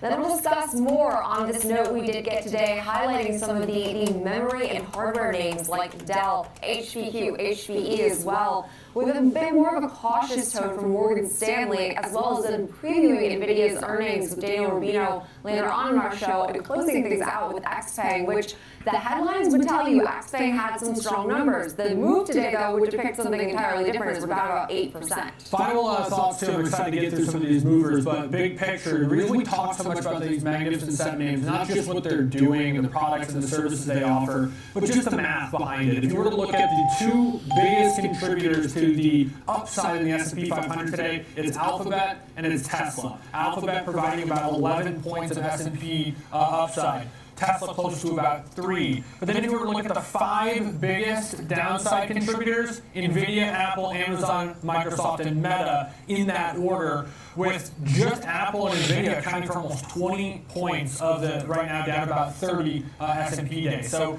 the reason we talk about these names so much is because they matter the most. Yeah, that is a very, and NVIDIA has never mattered more to the market than pretty much it does right now. Yeah, well, this is a great point. And it's one of the biggest days ever for Alphabet, right? Like, this is a huge day. It's up a lot. It's the standout of the day. And it's contributing about 11 points to the upside. It's a 2% run-of-the-mill every day for NVIDIA. If anything, it's a quiet day for NVIDIA, and it's offsetting entirely. I know, and that's what's so amazing. And that's, again, why an earnings event from NVIDIA, I think, will be so central, especially to the broader AI narrative, which actually speaks to our first name today, which is part of that broader AI narrative, although Micron today, a bit of weakness, at least to kick off this week. But not all is weak in at least the news catalyst behind Micron here. So we're down about 0.6%. But Rosenblatt actually adjusting its price target to $300 a share from $250 while maintaining a buy rating. And so when you see this story of Micron, I mean, we're up now 188% nearly on the year, year to date right now. We pulled back about now 6% from highs made just earlier today. So I think that's really just fascinating, especially when you dive into this note, but it's hugely optimistic, highlighting DRAM demand specifically, which they feel is not only it's accelerating, but it's also right now really fulfilling a major critical need. Also right now from these AI models being used at the network edge is what this Rosenblatt note really highlighted. So a lot of these memory names have grown pretty substantially. And network edge, if I recall, they're really saying like smartphones and PCs. So like us, is that how? So we're down here at the bottom with an inverse head and shoulders. We didn't quite reach the double bottom. We break the 9, I think I'll jump in these 67.30s. I could have got in at 360 a bit ago, but inverted hammer, inside candle.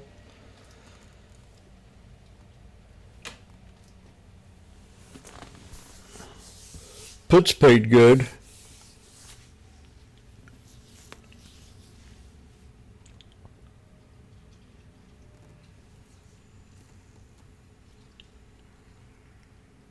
It's been a strange day. The trends have been running well.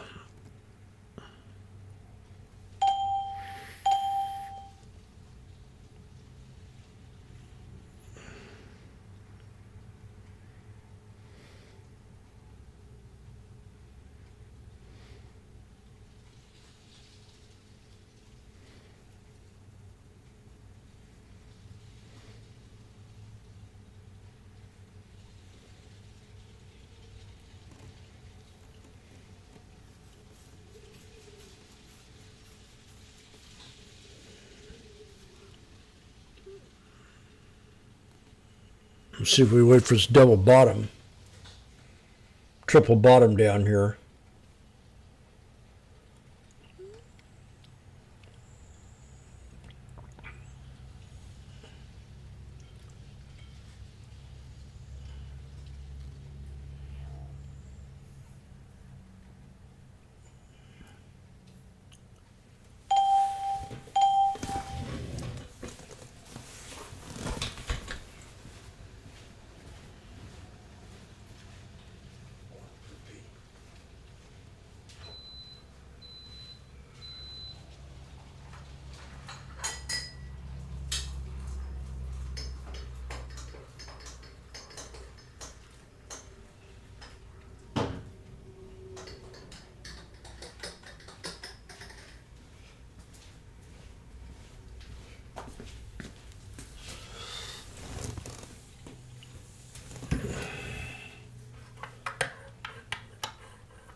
I think I'm going to try it here in a second.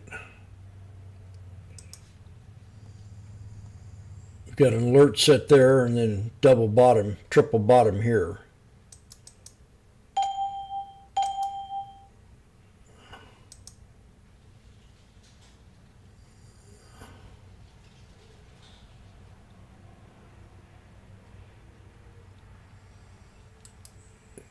Been a tricky day.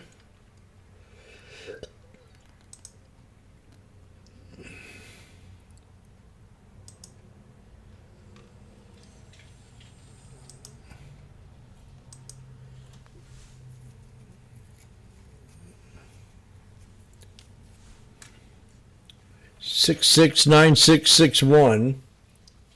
We're still bearish.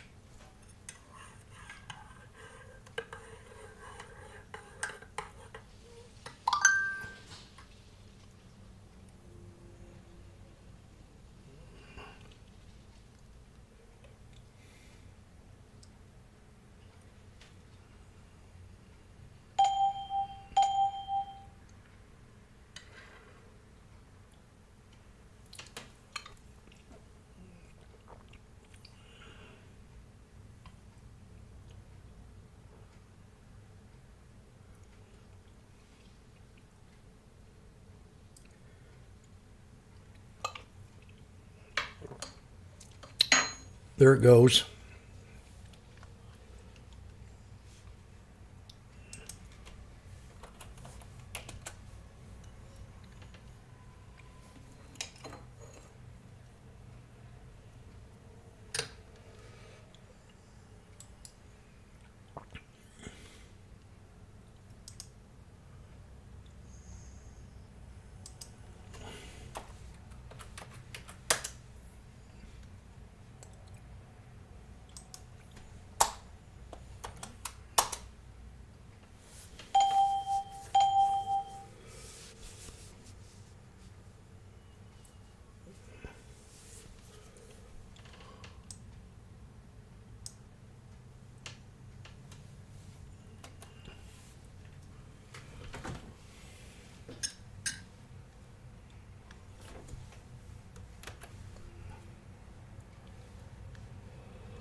Got 440 and 370.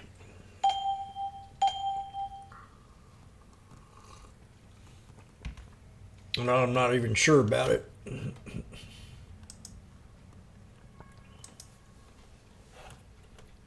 What's this here? Is voting boring? No. Absolutely not.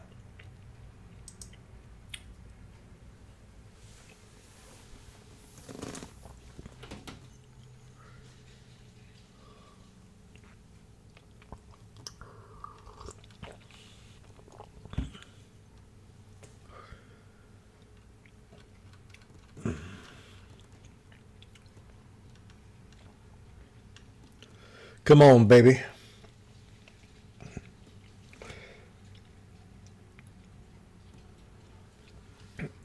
We're flagging out.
Let's go, baby.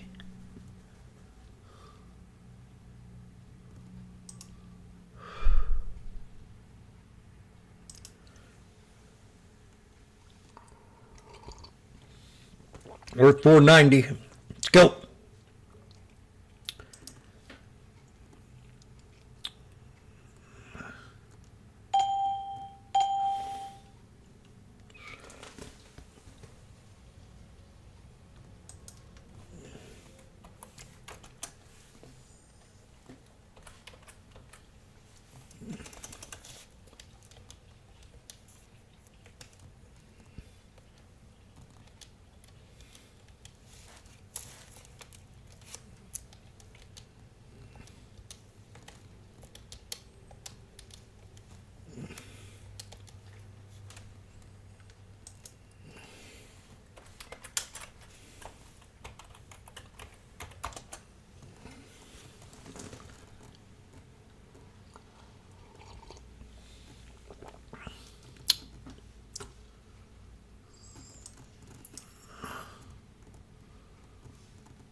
$430.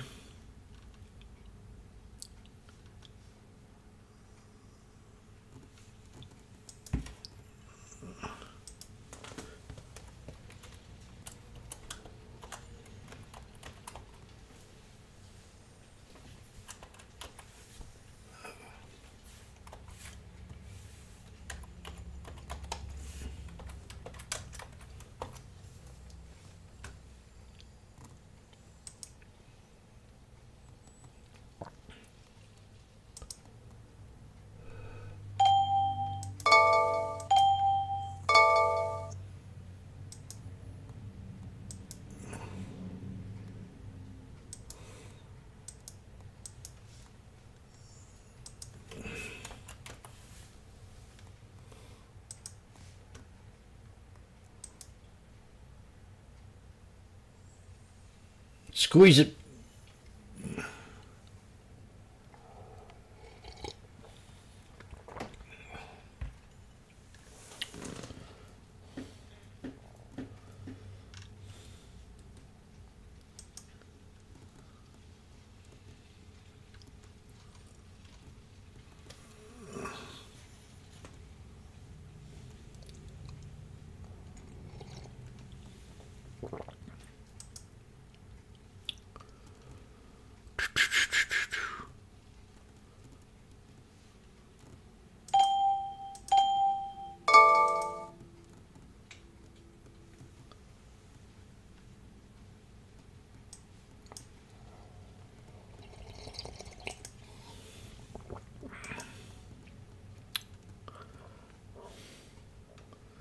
$4.60.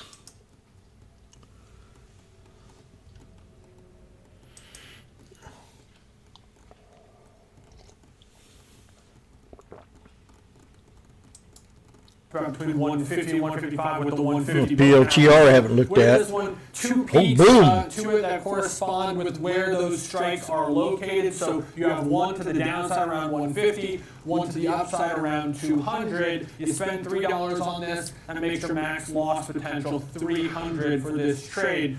Now, if it ends up somewhere in between, maybe it would have a chance at different times depending on how volatility moved. But if you have a massive move beyond to the downside or the upside, probably going to be difficult for this one to work. But most of the time, on the way, it would hit these peak areas and give the chance to the trader to do something to perhaps take a little bit of profits or take some risk off the table. And again, a bit of duration on the back of this trade, so we do see a little bit of time for things to obviously, hopefully, stabilize. And it's customizable for this example, too. That's something we always talk about. And highly customizable, which is important. Yeah, and I say stabilization, but that's not really the nature of Palantir's year, frankly. But now to move into our next name, Boeing, which again, highly exposed to U.S. government spending. That's really how I tie these two, especially in terms of defense. But also has seen a bit of a pullback, again, from highs that were much further down, past in the year. And so Boeing has actually been a surprising, really, I'd say more stable, more,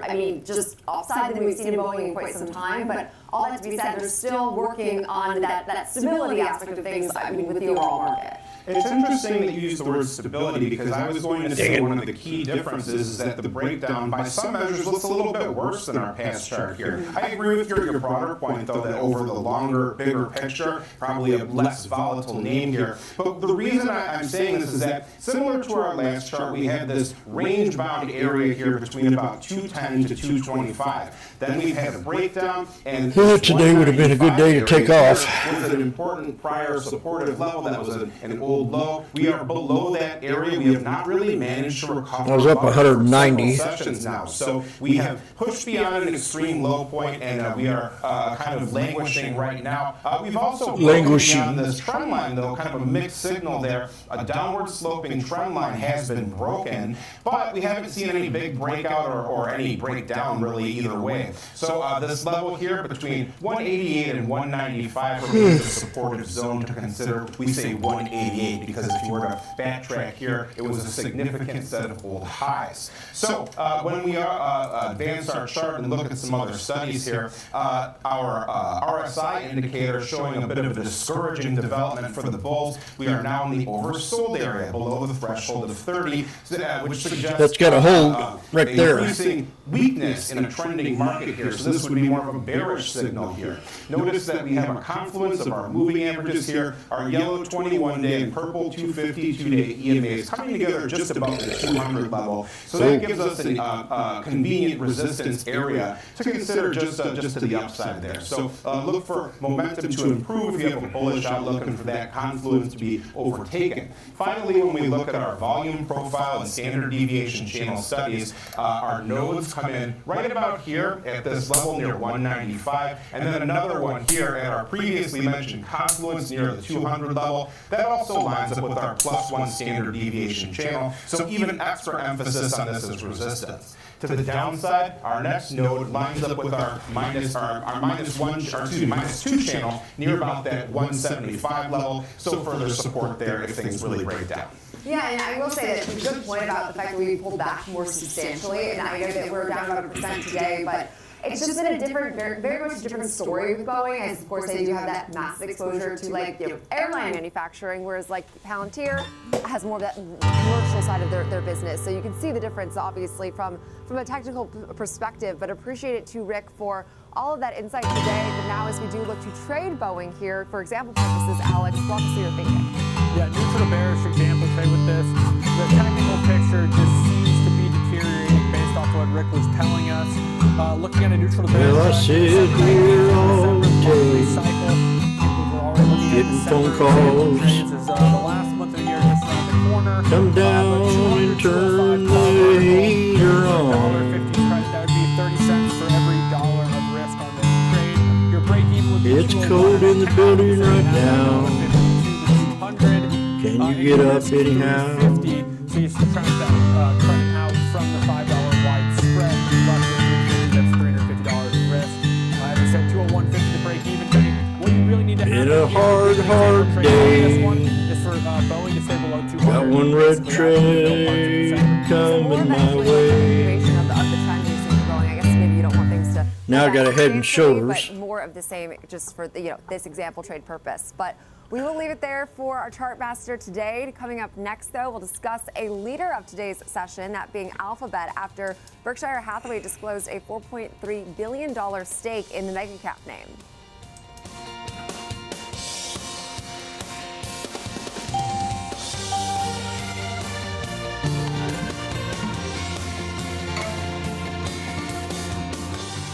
For instant reactions, earnings breakdowns, and hot takes that teach you about stocks and markets.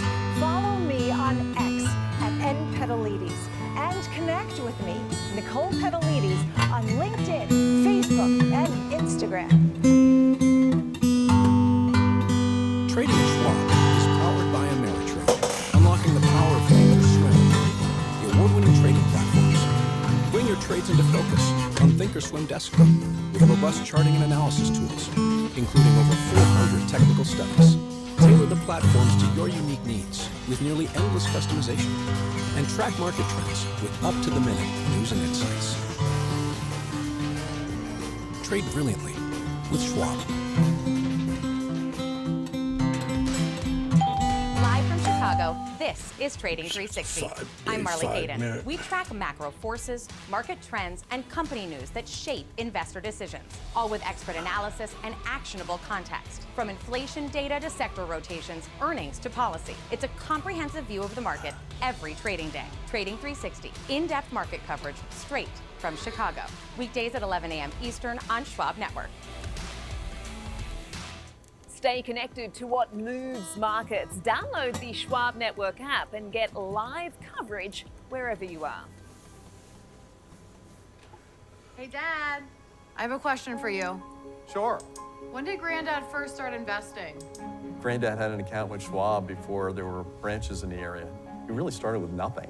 He worked hard, and after he passed away, the torch has been passed to me, and my advisor, Jennifer, she was with me with the journey, helping with the estate distribution. The two grandchildren, planning for their college educations. Someday it'll be their turn.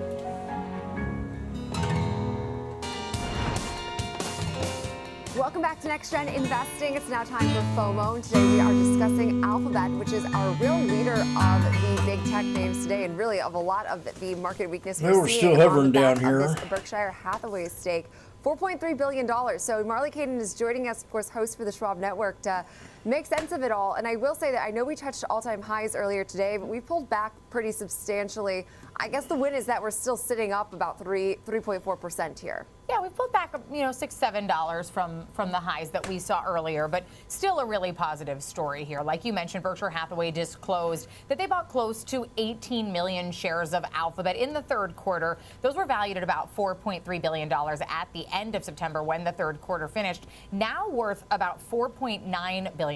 So we're getting up into the $5 billion range. Now, that is a relatively small purchase when you look at the grand scheme of Berkshire's roughly $300 billion equity portfolio. But the stake, when they disclosed it, was its 10th largest equity stake. So a pretty big, significant play here in Alphabet.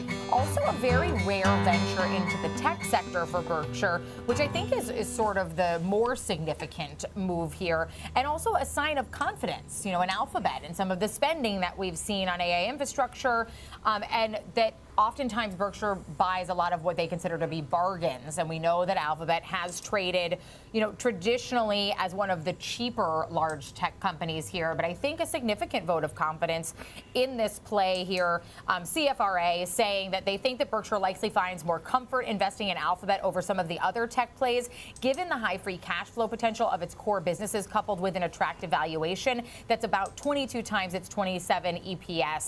And amid a healthy top-line growth trajectory. So that was their sort of takeaway, that same sort of observation, that it may be that it is a less costly tech play. But interesting to note, that of all of the tech plays, that this is where their confidence is. Yeah, and I guess some of the speculation, too, is that this probably wasn't, there's no way to know for sure, outgoing CEO Warren Buffett's decision, but perhaps the investment portfolio managers, Todd Combs, or I think there's another gentleman who runs things there, maybe initiated this. This has been one of the, I guess, sort of the great white whales or whatever they say that got the one that got away for Mr. Buffett, as he lamented not buying this back in the day. But they also have said they're not hoarding cash for Greg Abel, Marley. So are we expecting them to perhaps continue to hold that cash just because that's what they feel is right? We're expecting them to go on a shopping spree here, or is it to be determined? I think it's a TBD at this point. Like you mentioned, Berkshire generally doesn't disclose. They don't disclose who made the picks Warren Buffett generally doesn't disclose which are his. I do think it's important to note, though, that Ted Weschler and Todd Combs, they only manage roughly 10% of the entire portfolio. This would be a big buy. So this would be a monster purchase if that is part of their 10%, if you really think about it in that way. So, you know, I don't know if that leans you one way or the other with that figure based on who's this pick, if it's Buffett or the other two. But it remains to be seen what the move is here, you know, as this is one of the final outgoing plays during Buffett's tenure. You know, we know that he's exiting. Also, Berkshire cut its stake in Apple. By another $10 billion. By another, yeah, exactly. And so it is really interesting to know that these are sort of the moves that they're making while it's a time of change. Should but buy two what more. we do know about Berkshire, what we do know about Buffett is that But when we went below they support, move so I'm or kinda- he moves, the market responds. And No that's doubt what about we're that. seeing. You see that today for sure. I guess the one thing, too, is if they are offloading and reducing that Apple position, there's really Give only a myself a handful manicure of while I'm companies that they could invest almost $5 billion thinking into about it. and have it not be like a significant chunk of the outstanding shares. So in some ways, these Damn Magnificent nails grow Seven about names 2 just inches. are liquidity sponges. That's a really good point, too. And I know that everyone was like, sort of the commentary I saw this morning was that, you know, it's unusual for them to be this tech investor. But I mean, if you're offloading out, I Jim, don't necessarily see it quit as clipping your nails. move for Apple as much as it's more of a vote of confidence in Alphabet. And I mean, to not be on board with big tech in this market environment, I think it's a mistake. Well, and I think it's clear that maybe the Warren Buffett of 20 years ago, 15 years ago, was skeptical of some of these big rises in valuations. But, I mean, Mr. Buffett and Berkshire are as successful as they are in 2025 because of That's their what I should have gotten. That put in that package of some fingernail clippers. I didn't think about that.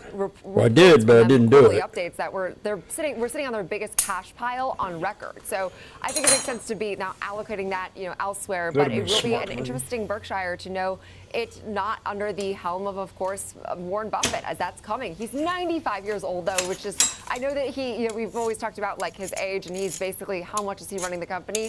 This guy, I'm like, you deserve some quiet, peaceful retirement. I mean, 95 years old is insane. I think with all of his success, though, at a certain point, it probably became quiet and peaceful and just fun at some point. But one other thing I want to bring up, too, about Google that has been brought up multiple times since they revealed this stake and the reduced in Apple is that it looks like we might be getting another Google AI coming up here shortly. That sort of seems to be the Gemini 3 is expected.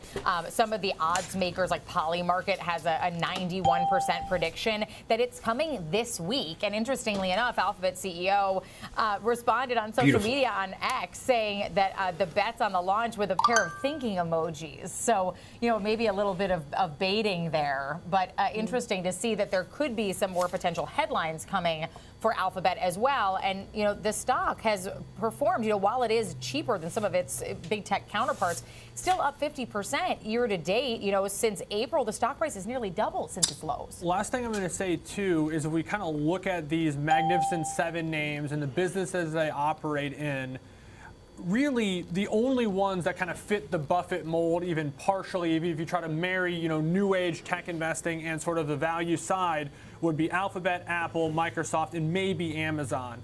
Nvidia, probably too expensive, even though the growth is really incredible. Tesla, different type of story. And of course, Meta, probably a little bit different story. Well, if they're reducing out of Apple, that only really leaves Amazon, Alphabet, and Microsoft. And of those three, Amazon, the most cyclical.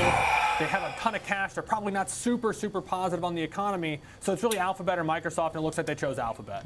Yeah, and I mean, hey, a safe bet today was we did see shares touch all-time highs. Again, I know pulling back from those levels, but now as we do think through trading Alphabet here, I mean, it was got a little not nail so dust much on a there standout from last week, but it some has filing been on. still a really resilient player. We're still up almost 50% this year. Yeah, and we've seen nail when dust? the current Magnificent Seven, whichever name is sort of in the spotlight, can run a little bit longer than This you one think. could have And been so trimmed just a what I little look bit on at that here side was a right cold there. butterfly spread in order to keep the risk contained. But say over the next couple weeks, you still think that this stock will continue to move higher and perhaps move towards, let's say, 300 a share.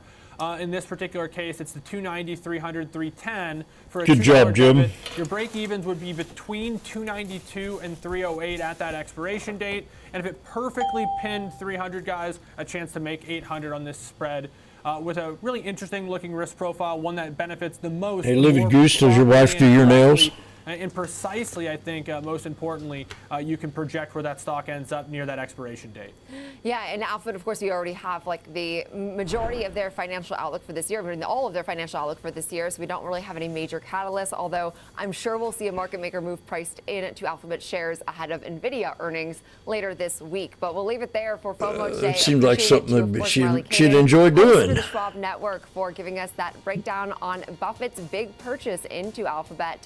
Now, coming up next, we'll discuss more on NVIDIA earnings, as we'll be discussing them all week long, as well as the rest of big tech. Ask her tonight. Say, honey, some more caution. will you do my nails for me? Names like Dell, HPE, HPQ. So we'll dive more into that note later on.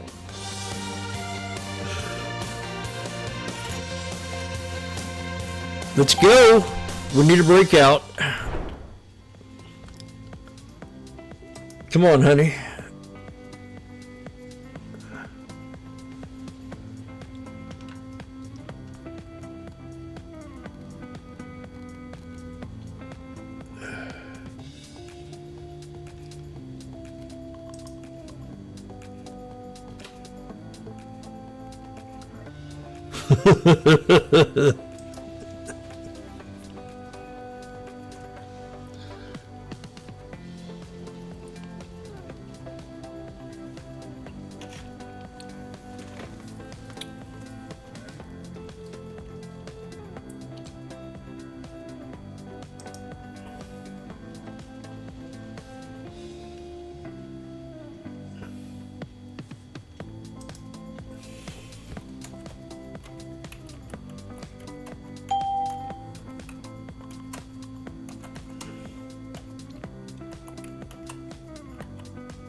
Believe me, when it comes to investing, you'll love Carl's Way.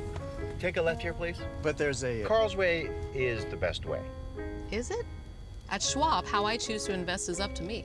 Exactly. I can invest and trade on my own. Yes, and I let them manage some investments for me, too. Let's move on, shall we? No can do. I'll get out here. Where are you going? Schwab. Gosh. Long day. A modern approach to wealth management. Stay connected to what moves markets. Download the Schwab Network app and stream live coverage wherever you are. Meta's back at 604. We got a double bottom higher low on AMD. Morning movers. We're at support on NVIDIA. Headlines to start the day. From We got a head and shoulders on Apple. To the earliest analyst calls. Get your watch list ready. 8 a.m. Eastern. Morning movers only on Schwab Network.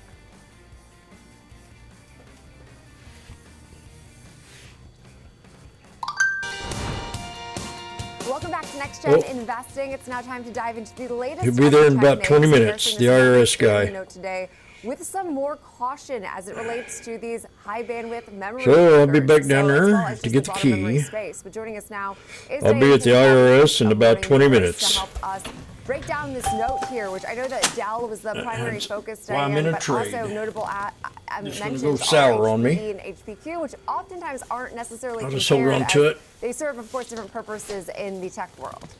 It's true. They do serve different. I'm really purposes, bearish different today. audiences, I have but just that it gut seems feeling, to be you just know. about the impact as we I've think done about well the so memory far. supercycle. So essentially, But I'm it stuck feels in like this Morgan one. Stanley's just becoming more bearish in general. And it's all been Names. Dell not is taking getting too hit big the of chances. hardest. The loss is accelerating throughout the Only trade, got two down contracts. more than 8% right now, and Morgan Stanley is seeing that this memory supercycle brings downside risk when it They comes gotta hit out to these again. names. So, for instance, Dell, they're double downgrading that to underweight for that one, and the price target they've slashed it down to 110. That's all the way down from 144. So it signals some double-digit downside from where we saw Friday's closing price. We're already seeing some of that pain right now hit Dell. HPE, HPQ also under some pressure off the views here for Dell. What's going on in the crosshairs is just the impact of memory and the cost that occurs there, and the memory makes up about a quarter to beyond of that of the bill of materials for Dell across its PC server and storage businesses. So it thinks that that's going to have some negative impact on Dell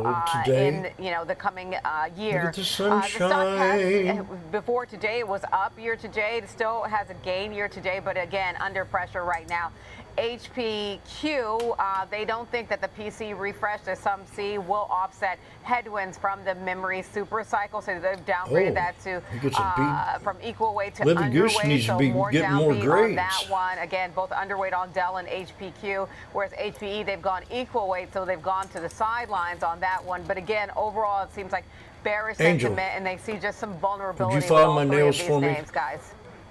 It's fair, especially when you consider, I mean, the super cycle narrative, which I know was mentioned specifically in this note, I think then oftentimes creates the risk of like the major downside when you have such high expectations for a lot of these names. And Dell also with earnings tomorrow after the close. We will have that to really dive into tomorrow, of course. But appreciate it, Diane King Hall, for always bringing the insight onto what right now is moving the overall markets. But not to shift too far of gears away from tech, we're discussing now more on NVIDIA as the major event of this week is, of course, their earnings on Wednesday. Joining us now is Daniel Rubino, would you file Chief your of Windows Central? So, Daniel, thank you so much for joining us to kick off this week.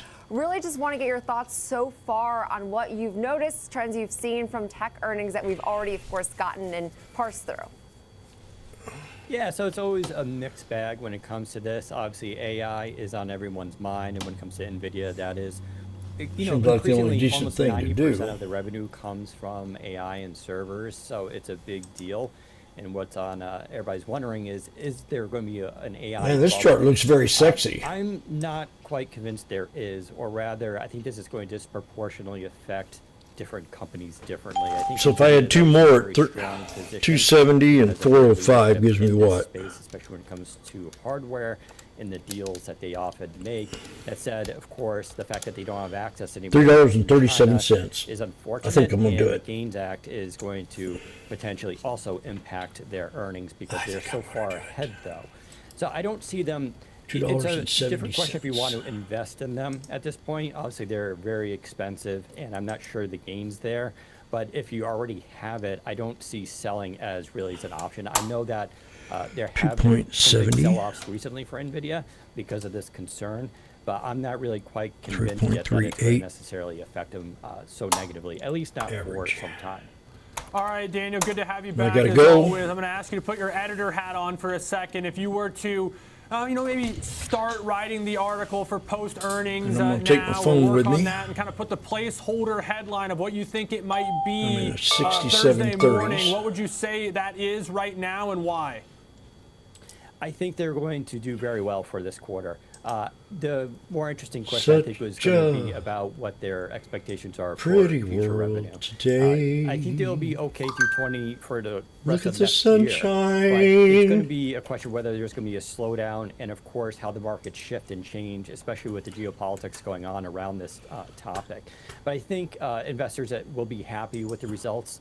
They just announced some more big deals with the Department of Energy for servers there.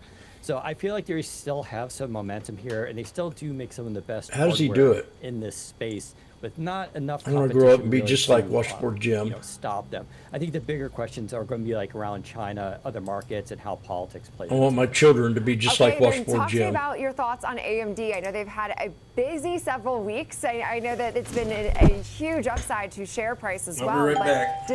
Do you I have gotta any go meet the air lack of conditioner faith or guy lack of again. the overall conviction of AMD's real vision? Because I know Lisa Su has made This some job really sucks. positive commentary, but more of a long-term outlook. And AMD, well, they've always been seen as a potential second. Jenny Horny's up. They haven't really been that, though, over the last several years at least. Yeah, I really like Lisa Su. I think she's done an outstanding job with the company overall, whether it's in the server space, whether it's in PC and desktop. And when it comes to AI, I think they've been making some excellent moves. Even in the consumer and professional PC space, we're seeing a lot of momentum with their AI abilities on their PCs for end users. I think that's really great. Now, she is expecting AI data center to increase by double-digit numbers in the next 3 to 5 years. And this does pose a potential threat to NVIDIA long term. So we're talking out, a few years from now. But if anyone could do it, I think it's going to be AMD. They've always been this company that's kind of been up against the rails, but always fought back. You know, Intel for a long time dominated the PC space, and then AMD came back and really put Intel back on its heels. And that's still continuing to this day. So I feel like, you know, this isn't a bluff. I think AMD definitely does have potential here to make a big impact in the AI space. And not quite as big as NVIDIA, but it can potentially eat into their market. When you look at Microsoft and OpenAI, one of the big stories and question marks, I think, for this year was how that, I guess, partial separation, let's say, of those two was going to play out. We have a lot more of those details now. What do you think that fallout is going to be? Oh, there is. Yeah, so their relationship has always been interesting. They, at first, both needed each other desperately, but they're also now going off in separate directions. And they're both We're at 450.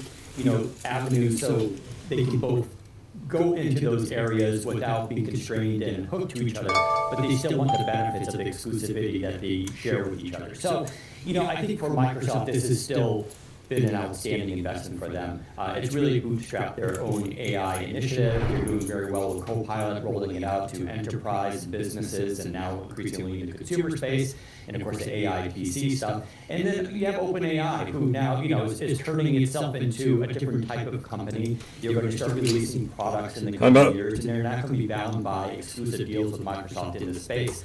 That said, they're still going to be using Azure servers, not necessarily exclusively, but they did announce a big deal with that, so that benefits Microsoft as well. So I feel like these are two companies that both are cooperating with each other. They like working with each other. They're a little bit cautious of each other's long-term plans, but for now, this is very positive for both companies, and I really kind of like the deal that they signed. Okay, we've seen in just broadly in the tech world, we've seen a lot more of these collaborations, like Oracle's partnering, it feels like, with everyone, or NVIDIA's a customer right now of all these major players, and OpenAI also, it seems like it has collaborations with everyone. Does that then create any risk? I know that you see it as a positive, but when everything is sort of tied together, does that fuel then these bubble fears that right now is being so very much voiced by the skeptics of AI?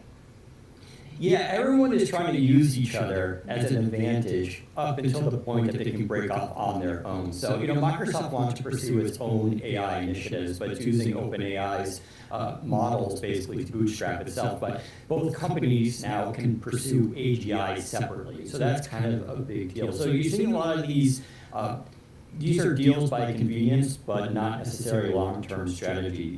They're doing it because they kind of have to, sort of like what Apple is doing with Google as well.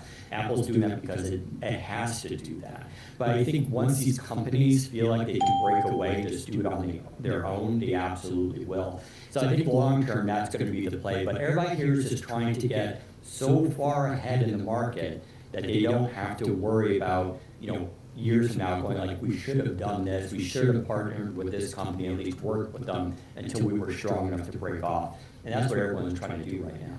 Yeah, I think a really good point and also great takeaways here as we will be discussing, I'm sure, NVIDIA as well as the rest of the AI players very heavily into Wednesday, and I'm sure even beyond that. But so appreciate it, Daniel Rubino, Editor-in-Chief of Windows Central. Now coming up next, last but not least, it's time for Under 30. We are looking at XPeng, which is sinking after beating on earnings but missing on sales, so a pretty mixed third quarter from the EV player.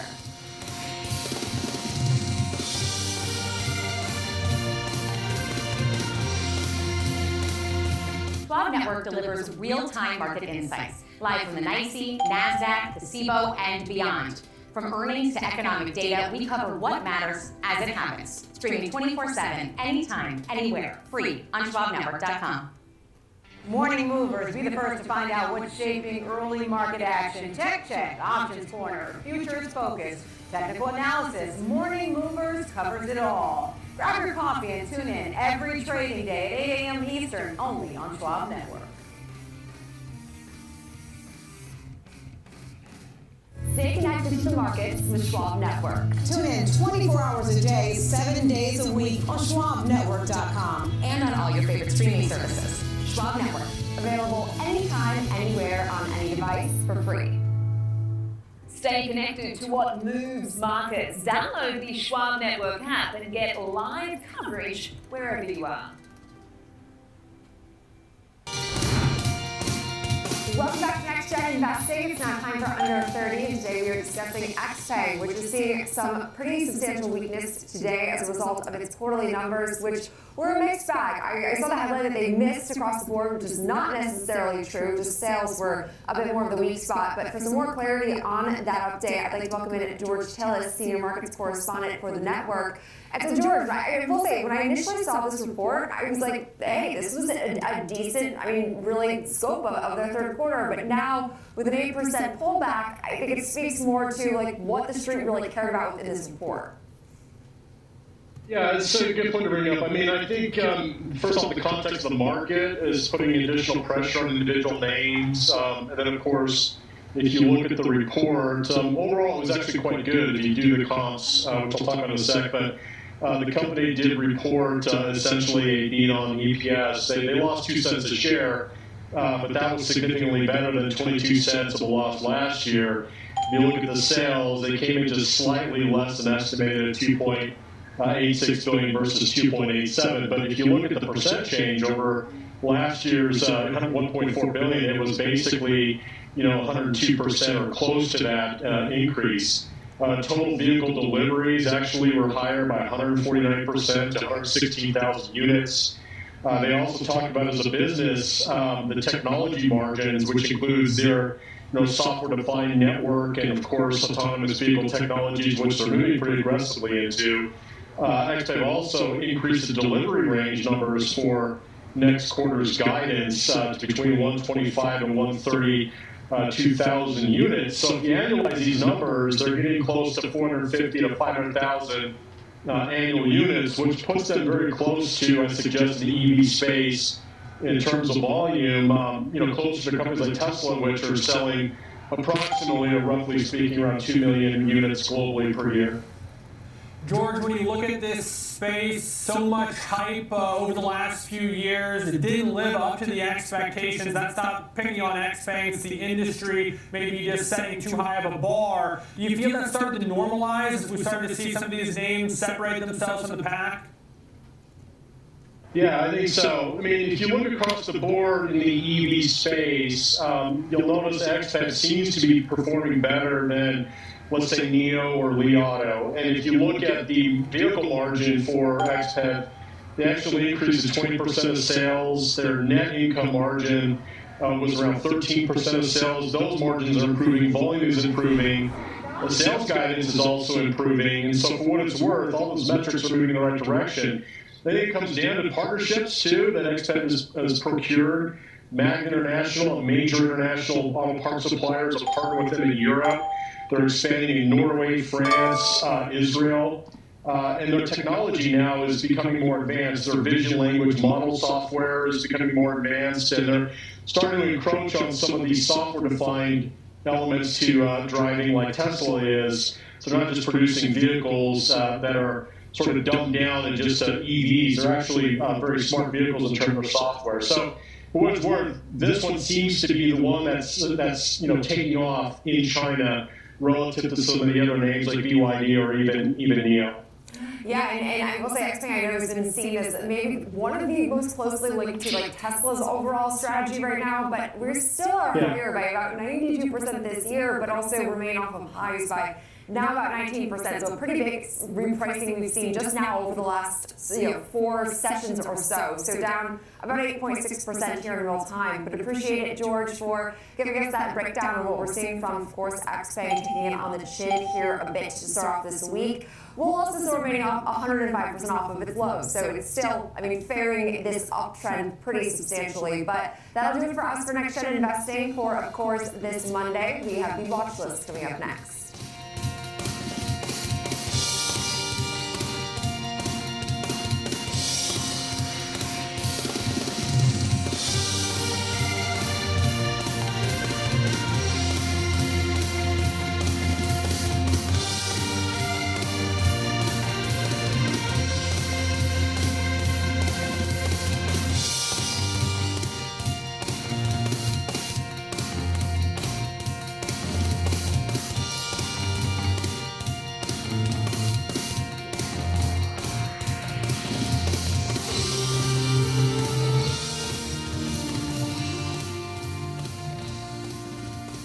Whether you're an experienced investor or just getting started, Charles Schwab offers a webcast that's right for you. The Platforms and Tools webcasts are designed to help you broaden your knowledge of platform features and resources available from Schwab. You'll learn tips and tricks to help navigate Schwab.com, Thinkorswim, and mobile-based platforms. Best of all, you can ask questions by chatting directly with an education coach. It's interactive learning at its finest. Tune in live or watch on demand. Head over to schwab.com/coaching and start learning today. Welcome to Schwab Network, where real-time market coverage meets expert strategy. From the opening bell to the closing bell, we've got you covered. Get inside the minds of pro traders. My point is that they're getting a higher rate of change in sales based on their guidance, but not the same rate of change on EPS. Follow the biggest headlines, live analysis, breaking news, and sharp trade ideas minute by minute. With shows built for action, we break it all down in real time with speed, accuracy, and precision. I think one of the most important things is you're making a play in a risk-defined way here going into earnings. So that would be a further downside area to watch. Smart insights, actionable data, veteran traders, and trusted financial journalists. Streaming live and on demand. Schwab Network, streaming 24/7, any screen, anywhere, free. SchwabNetwork.com.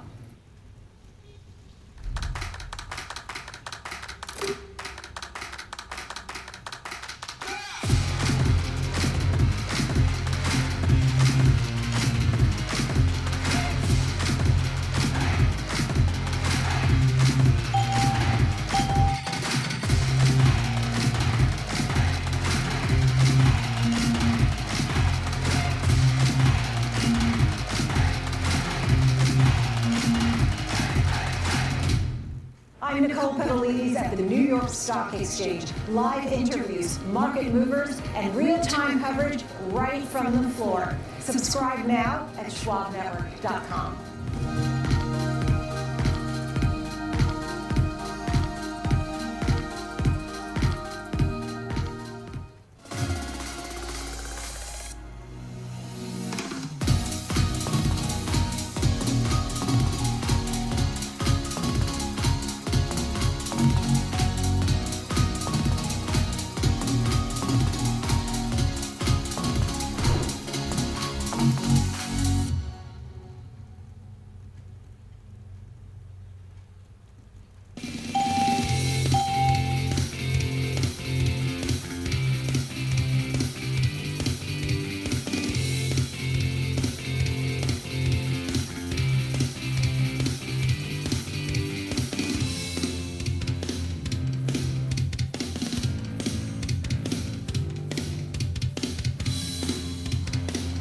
Good afternoon. Welcome to the Watch List. I'm Nicole Pedalides. It's 2 p.m. Eastern Time. We're coming to you live from the New York Stock Exchange floor on the corner of Wall and Broad. So glad you're with us. We've had back and forth action. We have down arrows right this moment, but I have a lot to tell you. Of course, today's show will cover some of the recent market jitters, the volatility index, which is elevated, and uncertainty about the Fed.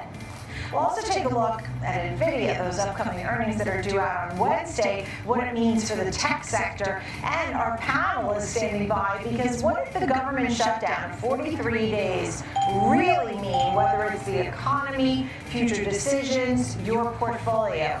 And this show in particular today seems to be a Mag 7 show, and I'll explain why. Because we have details on all these Mag 7s throughout this hour. Take a look at the markets right now. You do see the down arrows. Friday, we started to see some risk for appetite and a little bit of a comeback. For the week, the S&P and the Dow were higher, and the NASDAQ and the Russell were lower. But the S&P is up 4 of the last 5 trading weeks. But for today, down arrows, 0.75% on the S&P at 6681. The NASDAQ down more than 0.75% at 24,813. The Dow is down 380 points. The bright spot is Google, and that is because Warren Buffett's Berkshire Hathaway takes a huge stake, and we'll talk about that, and that has a green arrow. Oil and gold are both to the downside. Gold's down $29, and oil sitting at $60. The VIX is at 22.23, and the 10-year bond yield is at 4.13. Bitcoin trade at 92,545, and that is the most recent low, down 2% right now in several months. So Bitcoin folks, crypto folks, not happy. Kevin Hayes, host of Fast Market Live at the CBOE, is joining me to talk about our first Mag 7 name, and that is Tesla. And Stifel makes a call on Tesla. Let's hear a little about this.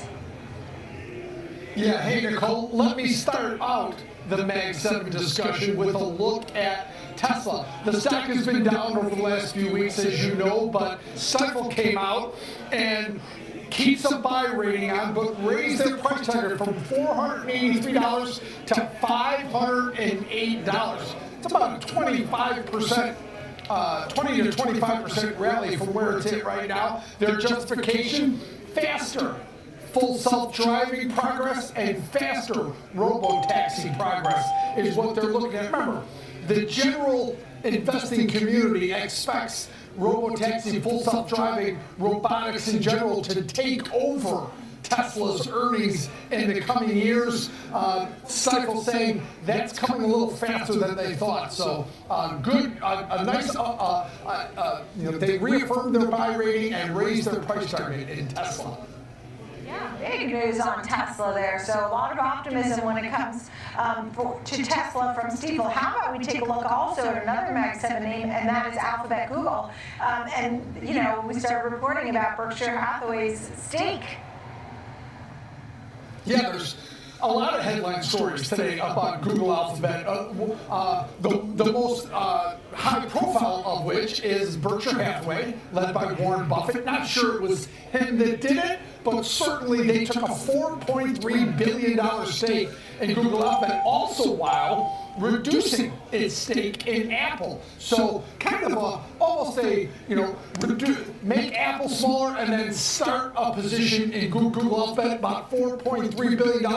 They also plan to spend $40 billion for 3 Texas data centers. That made the news. Also, they settled their dispute with Disney over YouTube TV and the problems with Disney that included, obviously, all the Disney channels like ESPN. So a lot of news today on Google Alphabet, stock much stronger today. Yeah, that was big news too about YouTube and Disney. That was settled, and people are certainly pretty happy about that. So there you have it, Tesla and Alphabet. Thank you, Kevin Hayes live at the CBOE. We continue to take a look at the big picture and another Mag 7 name, which would be Meta. But first, let's just talk about what's going on. Michael Cugino is with us, President, Portfolio Manager, Permanent Portfolio Family. Thank you for being with us. What do you think about this market? Are you starting to feel nervous? This is the VIX today is at 22 now. Afternoon, Nicole. No, I feel like with our strategy, which is pretty diversified, we can sleep at night. We have hedge bets and diversification among different asset classes besides stocks. So bonds, U.S., non-U.S., commodities, exposure to real assets like gold and silver, real estate, et cetera. So we feel like we can sleep at night and we're not nervous, but it is a choppy market. There's a lot of uncertainties, as there always are, but there's a lot of questions right now that don't have answers, and I think the biggest one this week with respect to equities is probably NVIDIA's earnings and the broader impact it will have on the AI trade, the psychological factor of that trade, and what that does to the broader market, because the equity's been a little choppy lately. And I know, Michael, today NVIDIA is not one of your picks, but it has been a pick of yours in the past. As you're waiting on these earnings, are you expecting a surprise? Because there's talk that maybe the revenue growth in the future may be way more than what people expect. And would you buy NVIDIA on a dip? Yeah, we actually still own it, and we're big fans of it. It's trading roughly around low 30 multiple right now. So for a long-term growth investor, that's not incredibly expensive. It's sold off a little bit. So, we do have a healthy position, but that doesn't mean we wouldn't add to it or trim it or whatever. But broadly speaking, we like the company. We do believe it's got great revenue growth prospects going forward, the addressable universe and its multiple business lines, et cetera, et cetera. So we really do like it. It's at the cross-section of all kinds of things going on, AI, but not only AI, but data center gaming, et cetera. And so, those are the companies, the long-term growth stories you want to own. The question just is how much and at what price. And so at this point, we're full, but the entry point is a lot more reasonable than some other tech names, and especially if they surprise the upside this week or they give a really robust forecast going forward. I think that's the big question. What are they going to say going forward? Understood. I mean, are you feeling more positive than negative? I know you have Meta as one of your picks today. Yeah, Meta is another one. In fact, Meta is even cheaper than NVIDIA right now. And I mean, the growth, I think what scared people away on Meta with their last earnings call was the CapEx spending. But what we're seeing is this major CapEx spending going on across the board with those big companies that have the resources. And to me, that's a bullish, longer-term indicator on the health of that space and where it's going, and they have the money to spend. But as an investor, you hear big CapEx, you worry about future profits, margins, et cetera. So you understand why it's sold off. But I'll tell you, again, a long-term investor, Meta's trading roughly 21, 22 multiple going forward. That's a very attractive entry point for growth stocks. So yeah, we do like it, and I would say recently, with both respect to NVIDIA and Meta, we have added and nibbled at it to the upside. Your fund is a 5-star Morningstar fund, right? PRPFX. Tell me a little bit about what some of the top holdings are in that and how you manage that. Well, you mentioned two of them on the equity side, but we have a broad array of assets. I mentioned gold and silver allocations, real estate investment trusts, hard asset commodity stocks, as well as traditional growth stocks, which is what we're talking about right now. And then we have about 40%, 45% in bonds, Swiss bonds for currency hedge on the dollar, and investment grade corporates, treasuries, agencies, et cetera, to give some income and to stabilize some of the equity side. So our objective there is to beat inflation over the long term in a low volatility way without experiencing major fluctuations, but kind of a steady growth track over a long period. And so that's what that portfolio tends to try to do. And it's been around since the early 1980s, so we've been doing it for a long time. Talk about hard asset commodities, and then you have the Freeport-McMoRan as one of your picks. And we think of copper. Tell me about the Freeport-McMoRan pick. Well, a great example of diversification and a non-traditional growth stock, if you will, right? I mean, we think that one of the areas in the market that has not kept up with some of the crazy trading has been the materials, the energy, the commodity space. And so we believe there's going to be strong demand for copper going forward. It's used in all kinds of things in terms of industrial production. We do expect the dollar to continue to weaken from the strengths that we've seen over the last decade, and that typically acts as a tailwind to commodities like copper. And you're subject to a lot of supply and demand constraints with copper, as you are with a lot of other natural resource stocks, where sometimes you got to find it in weird places around the world. You can have disruptions of supply, and you can have real mismatches in supply and demand. We think that global growth has been pretty anemic the last few years, and if it ever picks up, there could be a shortage of copper supply and much more global demand, and that would bode well for somebody like Freeport, who is a very efficient operator. They're very good at reducing costs, getting copper out of the ground. They do a very good job of managing shareholder returns with dividends, buybacks, special dividends, et cetera. So for a long-term total return investor, I think it's an interesting name that's not quite as expensive as maybe some of the other parts of the market. Broadcom's up almost 100% in 1 year, and that is a name that you continue to like. You think this still has room to the upside? How much? How long? Yeah, Broadcom's a little bit more expensive than some of the other ones I named, but yes, we do. I mean, I think what you run into, these companies trade rich, but they're trading rich for a reason. They're growing revenues. They have huge addressable markets and universes for their products. They're growing earnings. They're growing cash flow. And so these are stories that people want to own, especially when other parts of the market, you look at the disparity between the broader market and some of these names, and it's huge. And so you can understand why people would gravitate to them. The problem is, at what point does that trade change, or does the market broaden out? And we have seen some indication at various points this year that the broader market has, expanded out a little bit, and it goes well beyond tech stocks. In fact, I would say recently, some of the tech stocks have sort of gone sideways, and some of the other part come on, cyclicals, financials, et cetera, have had a decent run the last month. So there is some rotation going on in the short term. But in the longer term, these are companies that are growing. There's a reason people want to own them.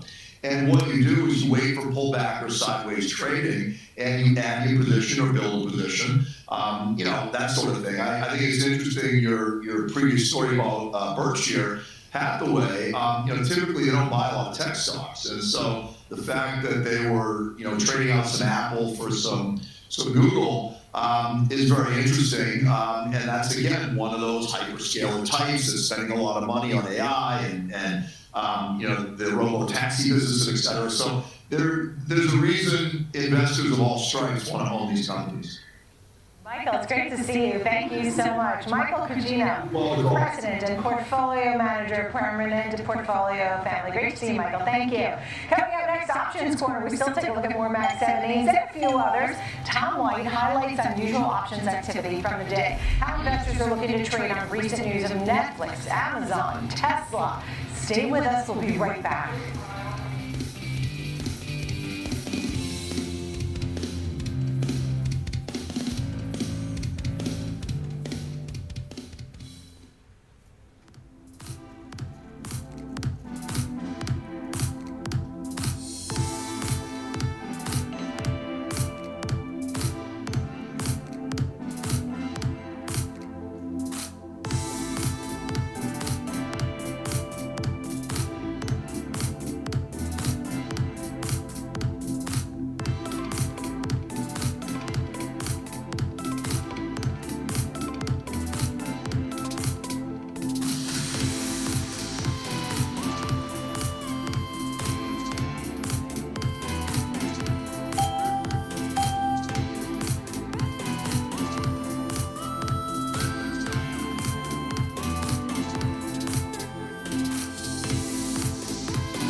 Whether you're an experienced investor or just getting started, Charles Schwab offers a webcast that's right for you. Are you a long-term investor? Our investing webcast series breaks down different investing styles, including growth, value, income, and more. Best of all, you can ask questions by chatting directly with an education coach. It's interactive learning at its finest. Tune in live or on demand.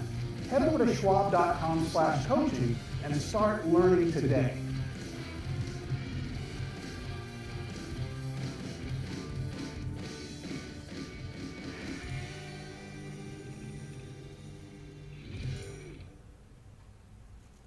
Real-time access, data-driven analysis, from U.S. equities to global macro matters. Schwab Network connects the dots. Watch live, subscribe free at schwabnetwork.com.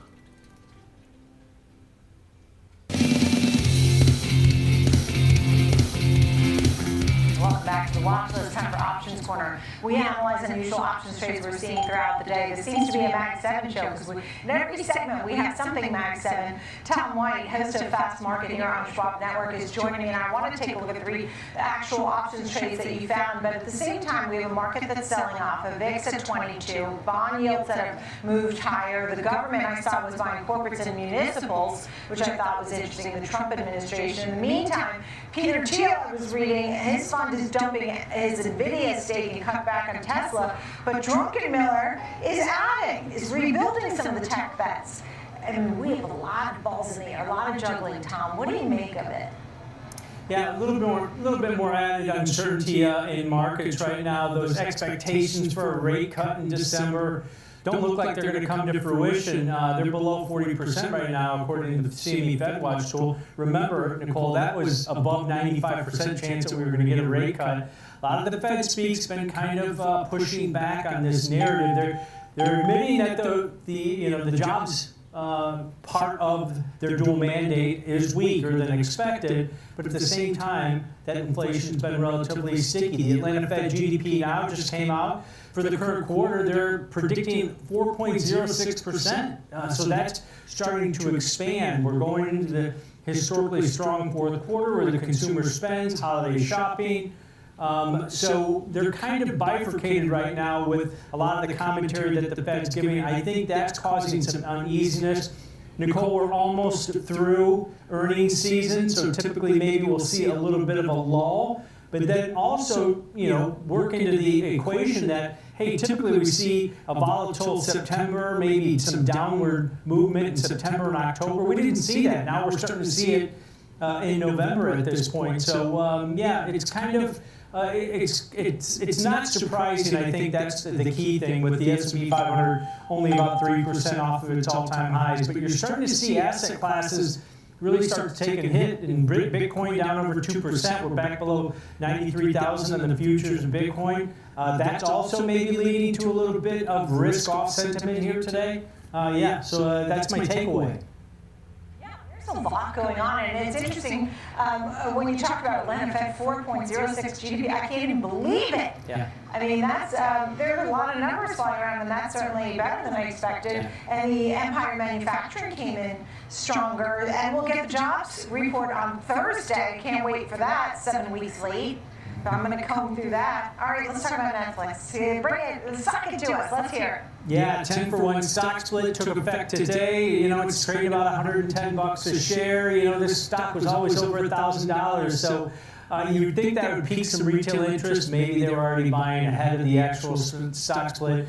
The pressure that the overall market's putting on it. Netflix still up about 24% this year, but down about 17% from the all-time highs that we saw in the summertime. It's below its 50, it's below its 200-day simple moving averages, so the momentum has been lost here in the streamer. But if you looked at their last earnings report, they guided above consensus for fiscal year 25. Revenue came in line with expectations. EPS came in a little bit light, but they had to take a charge due to the expense related to that dispute with the Brazilian tax authorities. That wasn't in their projections. But overall, a decent report for this company. They're starting to prepare bids for a potential buyout of Warner Brothers Discovery themselves, Netflix, along with Paramount Sky, and then Comcast also. So that might come into the mix here. But we did see some bullish activity, and this is really short-term positioning. And they kept adding to this position throughout the session. This was out in the November 21st monthly options that expired in just 4 days. On the 115 strike calls, they bought over 20,000 of those. Paid an average debit of about 60 cents for these calls, so the break even 115.60 over the next 4 days. That's about 4.5–5% above the current share price in there. So you're going to need some movement in a short amount of time. Call volume about 4 times normal daily average volume that we've seen over the last 5 trading days. But yeah, I think some speculators trying to pick up some cheap calls with the expectations that we're going to see some gains into the end of the week. And remember, Netflix isn't immune to market moves, and we're seeing that play out here today with the stock a little bit weak. And that was a great tease segue for our Seth Schackner piece that's coming up after this commercial break, all about Warner Brothers Discovery, Netflix, Paramount, Comcast, all the folks that are each interested in Warner Brothers. So thank you for that tease on that. What about Amazon? I mean, look, it hit that high of 258. It has since pulled back. What kind of trade did you find? Yeah, stock's now 10% below those recent all-time highs on a really good earnings report, good, basically outlook moving forward. They saw a resurgence in cloud growth. Remember, that had slowed down to about 17.5% 6% growth year over year on AWS. It got back above 20.2% last quarter, so that was a benefit to them. Stock did rally to all-time highs. They're seeking to raise, and they just announced it's going to be $15 billion through a debt offering. It's the first such deal in about 3 years here in the U.S. And this comes as other companies are doing the same thing. We've already had reports that Google, parent Alphabet, earlier this month sold $25 billion worth of bonds. Meta Platforms sold $30 billion of corporate bonds last month. So all these big hyperscalers that have a lot of cash on their balance sheet, billions of dollars. I believe Amazon's right now is above $66 billion as of the end of September, cash on their balance sheet, but maybe they're comfortable with raising cash in the capital markets right now due to the fact that maybe they see it as more beneficial than using the cash that they have on hand in this one. But the stock has pulled back pretty significantly from those all-time highs, but we did see some bullish activity in here also on the call side. And this was all the way out in the February monthly option. So 95 days to expiration. Trader bought 7,500 of the 220 strike calls. They paid a pretty hefty option premium, $26 per contract. That's because they're deep in the money calls that they're buying.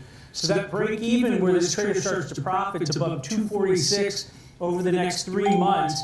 That's about 6% above the current share price in Amazon. They've got big open interest that they've built up on this February 220 strike call. They're adding it, another 7,500 today, but over 40,000 in open interest on that strike. That's the biggest open interest position in February. So yeah, somebody keeps adding on to their position here in longer dated options.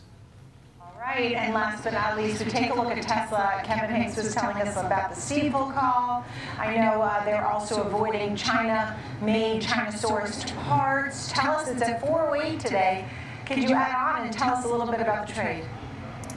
Yeah, that was probably the big note out today was the Steeple note. They put the price target to 508 from 483 on this. They keep their buy rating on the stock.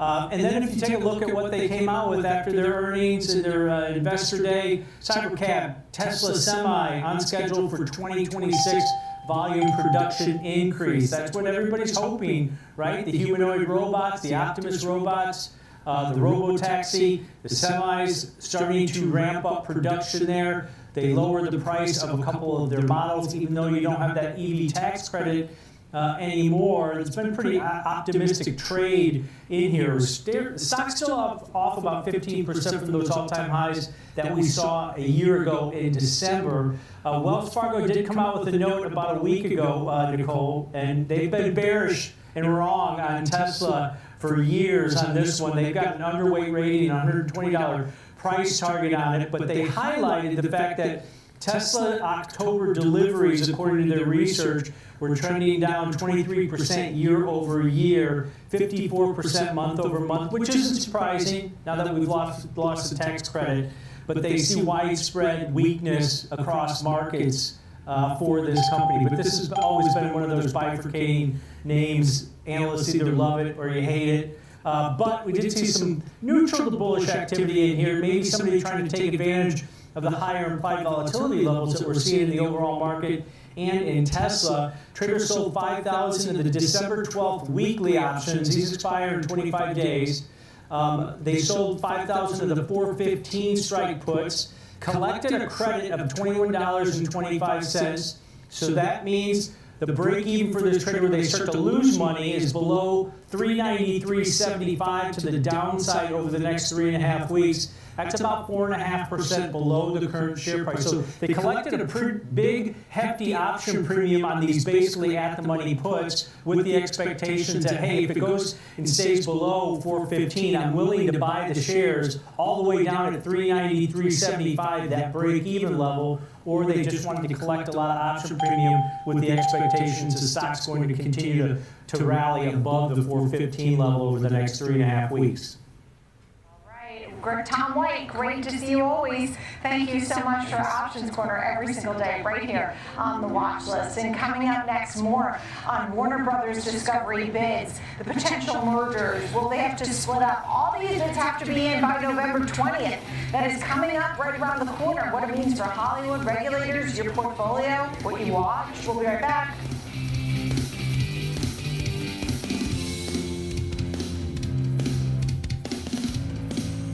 Kick off the morning with the data and the decisions moving markets. Morning Trade Live breaks down the macro moves driving the price action, from Fed policy to global growth to inflation prints and geopolitical risk. Smart, fast and always live from Wall Street to your screen. Morning Trade Live, where the markets meet the macro, weekdays at 10 a.m. Eastern on Schwab Network. Whether you're an experienced investor or just getting started, Charles Schwab offers a webcast that's right for you. Do you like using charts when analyzing your stocks? Our technical analysis webcast series breaks down different charting techniques like trend analysis, price patterns, moving averages, oscillators, and much more. Best of all, you can ask questions directly to an education coach. It's interactive learning at its finest. Tune in live or on demand. Head over to schwab.com/coaching and start learning today.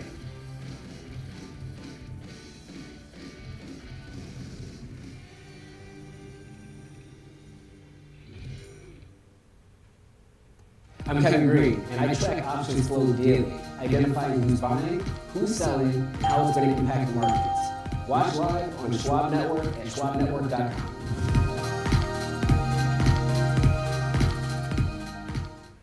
Trading Schwab is powered by Ameritrade, giving traders even more ways to sharpen their skills with tailored education. Get an expanding library filled with new online videos, webcasts, articles, courses, and more. All crafted just for traders. And with guided learning paths, stacked with content curated to fit your unique goals, you can spend less time searching and more time learning. Trade brilliantly with Schwab.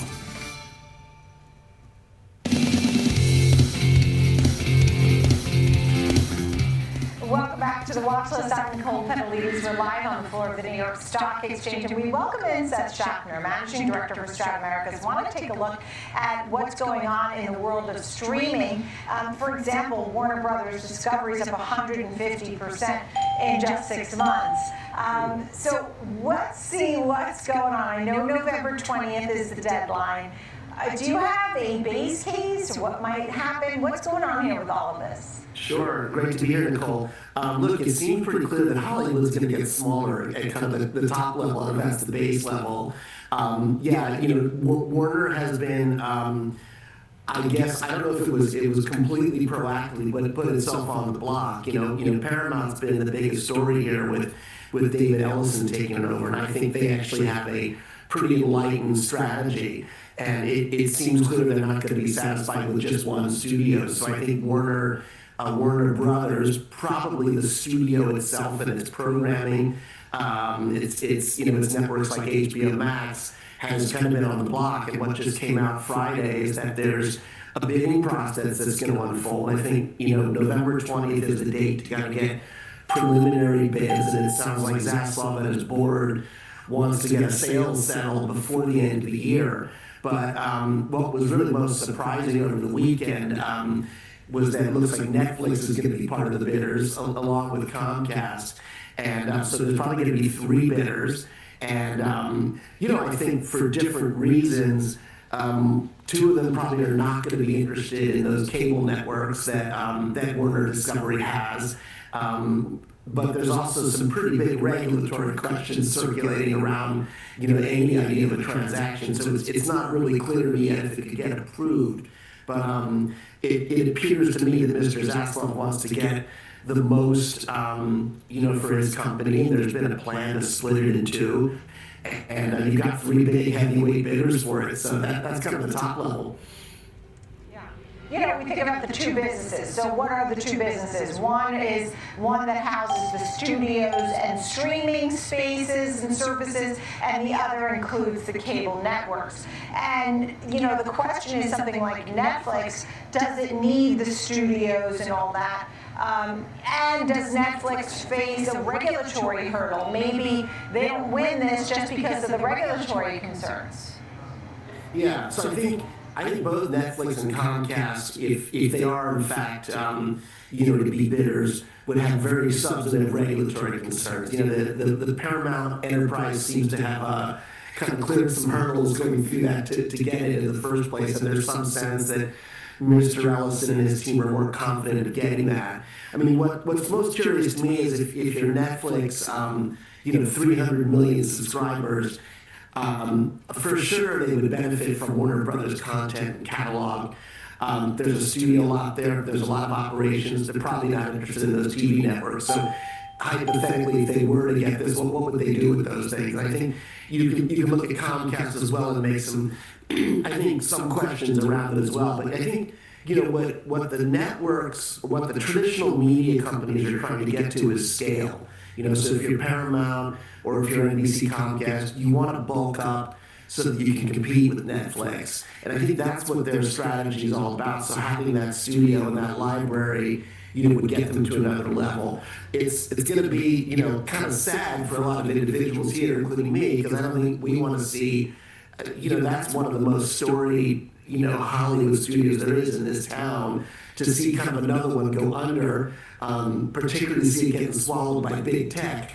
And I think that's the basis of what I understand to be some of the regulatory concerns around Netflix potentially buying it. I think there was a letter that was sent from Representative Issa to DOJ over the past few days expressing this. And these are real competitive concerns. You know, they really are, Nicole, because they would take out buyers for talent, for content. And, you know, the town is going to fundamentally change and get a little bit smaller.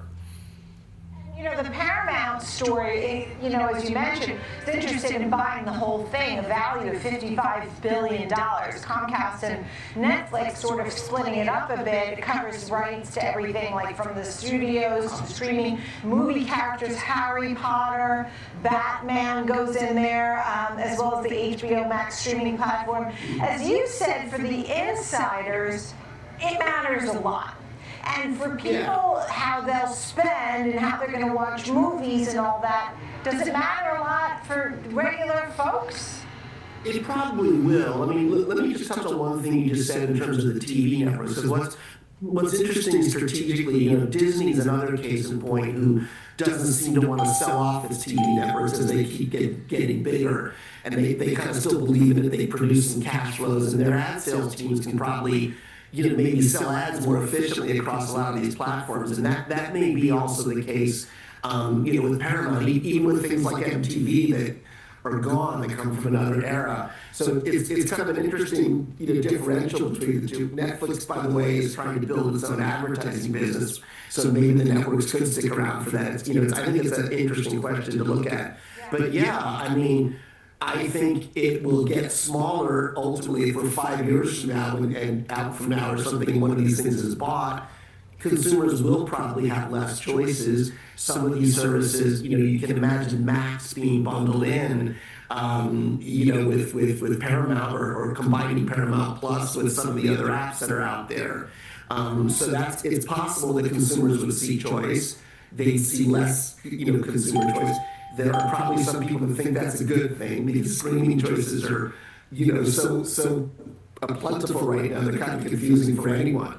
So a lot of open questions around it. Yeah.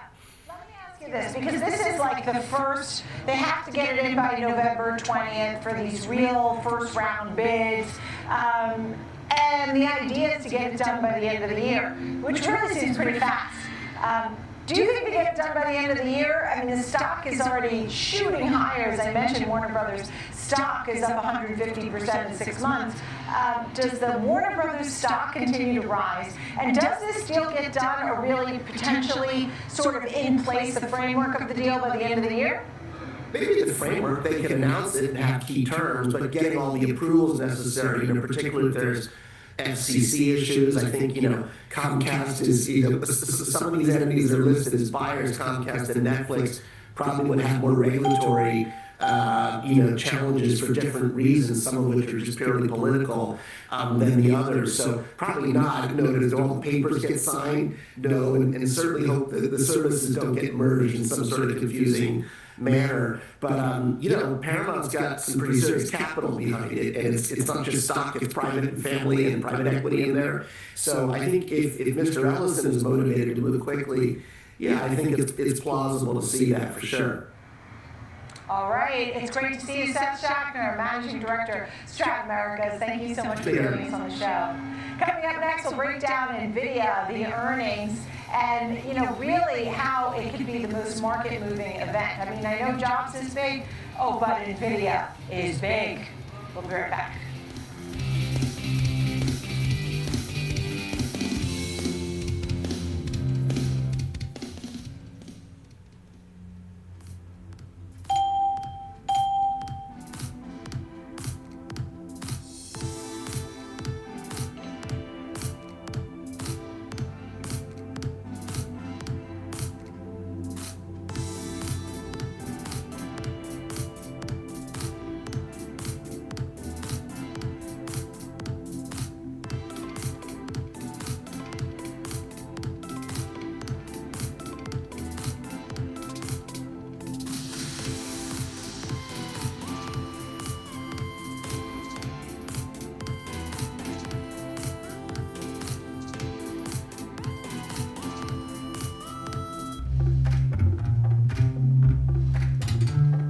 Sometimes,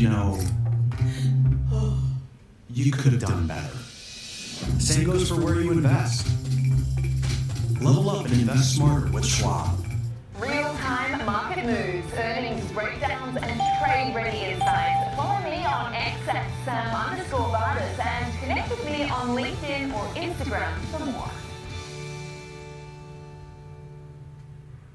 Trading at Schwab is powered by Ameritrade, unlocking the power of Thinkorswim, the award-winning trading platforms. Bring your trades into focus on Thinkorswim Desktop with robust charting and analysis tools, including over 400 technical studies. Tailor the platforms to your unique needs with nearly endless customization, and track market trends with up-to-the-minute news and insights. Trade brilliantly with Schwab.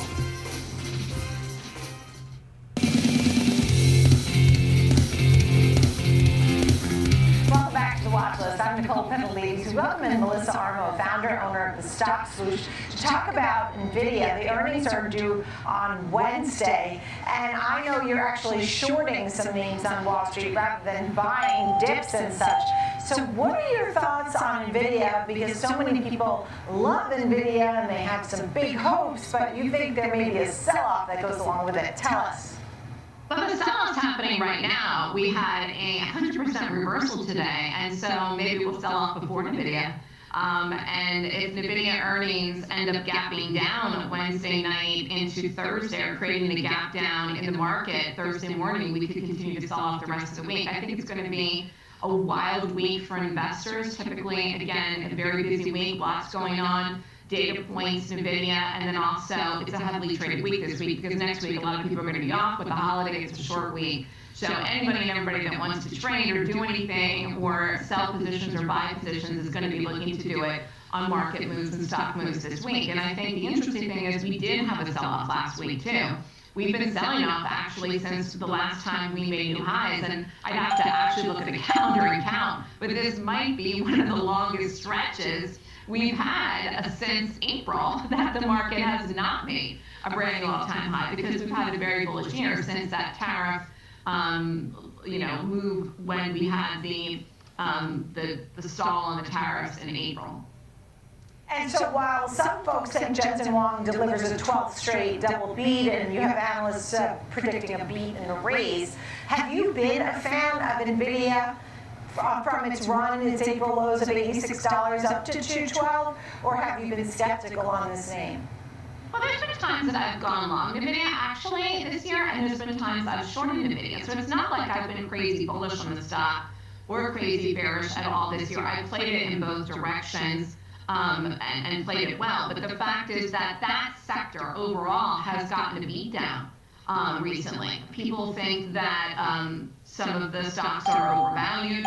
Whether or not NVIDIA is one of those, I don't know. We'll see. But again, some of the stocks that I was playing to the upside when we had the rally had much, much bigger moves than NVIDIA did when you look at it. And it really kind of was lackluster actually on the last earnings. I think it gapped up and failed on the last earnings over the summer. So it hasn't been performing as well as some of the stocks that have been rallying, namely Apple, Google, Amazon, over their earnings. So again, when you look at the stock overall, they could say something fabulous, they could say something great for the future, but it doesn't mean the stock's going to rally. It could fall. People could still take profits. And again, if the market wants to continue selling off, it could pull NVIDIA down. Even if NVIDIA ends up gapping up, it could sell off. We've seen that happen with many stocks on earnings in this quarter.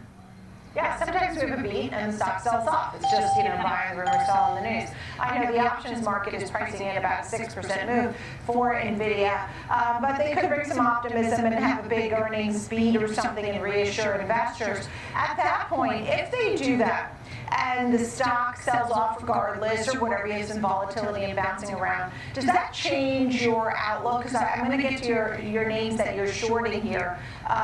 But if NVIDIA comes in a little stronger, does that give you a different big picture? Again, it depends how much we sell off, I guess, at this point now, between now and Wednesday. So let's say we sell off the rest of the day today, the close, we're probably going to do that. And let's say we gap down tomorrow. What if we have a sizable gap down tomorrow? Because we could, actually, because this is a big reversal today, actually. I don't think people realize how bearish this move is today, actually, after Friday. Bitcoin also had a death cross. Bitcoin also had a death cross, and that's been trading with tech stocks, sort of risk on, risk off mentality. And so Bitcoin too has now broken down to some new lows in the 92,000 range. So that tells you something, that there is less of an appetite. Now, the names Dell, Oracle, and Palantir, in fact, you think these are heading lower. You think these are shorts, is that right? Absolutely. And again, all of them are selling off too. When you look at some of these charts, again, you could say they were extended to the upside. Oracle particularly was one of those maybe on the earnings that it had such a monster move on the earnings, but it's done really nothing bullish ever since then. It's done nothing but sell off. Palantir is a wild stock to trade, very wild, whether you're going long or shorting it. You got to have the stomach to trade that, whether you're doing options or day trades. But that of the group, I would say, is another one that really has a lot of room to move to the downside. And certainly that's, again, in the sector that's going to be looking at, I'm going to be watching what NVIDIA does with that too. But again, when you look at this sector overall, it's really compared to where we were, say, 6 months ago and where we are today, it's almost shocking the moves that some of these things have had off the highs. And I think that's very scary for investors, especially when the long-term growth opportunity, which long-term I'm actually bullish on a lot of these stocks. I'm bullish on the Oracle long-term. I'm bullish on Palantir long-term 50-50. But I'm also bullish on NVIDIA long-term, but that doesn't mean these stocks couldn't sell off another 20, 25, 30% before they make new highs again. And that could pull the market. You're shorting them now. You're shorting them right now today. You think they go down 15, 20%. I mean, then you're buying back. Yeah, I don't think 20% this week. But as a short-term trader, to do as a day trade or a weekly option, yes, I think they're lower. But I'm saying that if we have a large gap down in the market, Tuesday, Wednesday, Thursday with NVIDIA, sure, we could be more than 25%, could be 40%. I mean, I'm telling you that people are not ready for what could happen in the next 10 days in the market. Yeah, understood. And I didn't mean that you meant it this week. I sort of meant that you meant a big sell-off. I actually was thinking for a longer period of time. I mean, you're talking about now a couple of weeks or something, but I was thinking that you were thinking this sort of plays out for a while. Does this play out for a while? Yeah, it could play out until early 2026, till the next earnings season, if that's what you mean. Could play out. We could sell off, bounce around, have a little Christmas rally, which the market likes to do, and close nowhere near the highs, which a lot of people are then going to question, because you're going to look at where we open for the year, and I don't know where we close in the year. We might, have a gain on the year, but 2025, but it may not be anywhere near where we were at the highs, and that's going to be shocking for people. And again, all these stocks are going to go with the market no matter what happens if we continue to sell off or if we rally. But again, the rally of NVIDIA will be not what I want to see if we sell off the next 3 consecutive days until those earnings reports. So yeah, we could continue to have wigglies and jigglies or sell off until early 2026. I'm just saying long term. When I say long term, I mean 3 years from now, 2 years from now, 5 years from now. A lot of these stocks have a lot of growth to the upside, again, what's happening in the world. But again, if you can't stand the pain, and if you're not in these things long term, in your retirement accounts or long term positions, you're not going to want to watch your position drop, for months. Until it goes back up. So I tell people be cautious if you're wanting to go long. Don't just grab on at every sell-off because it could continue. Okay, Melissa Armo, well, we'll have to wait and see on Wednesday when we get those NVIDIA numbers, what we get and how the market reacts too. Melissa Armo, founder, owner of the Stock Swoosh. Thank you so much. It's great to see you, Melissa. Coming up, our panel is ready to analyze the government shutdown, the longest ever in history, 43 days. And I know we'll get that jobs report on Thursday and some other prints too this week. But what does it really mean? Why did the government shutdown really matter? We'll be right back.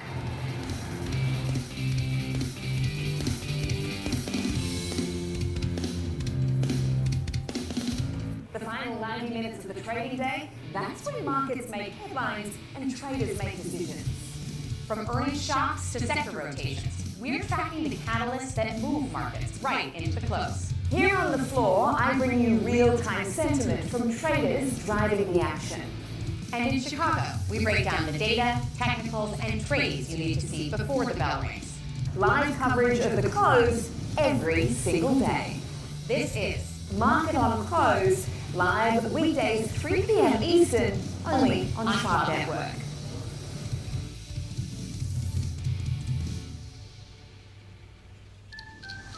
Opportunities don't stop when the market day ends. So neither do we. Schwab gives you round-the-clock access to over 1,100 of the most popular stocks and ETFs, plus a wide variety of futures markets. All with 24-hour support from trading specialists who understand the ins and outs of 24-hour trading. No matter the hour, you can trade brilliantly with Schwab. Hey, investors, you know the market moves, and Schwab is here to help you move with it.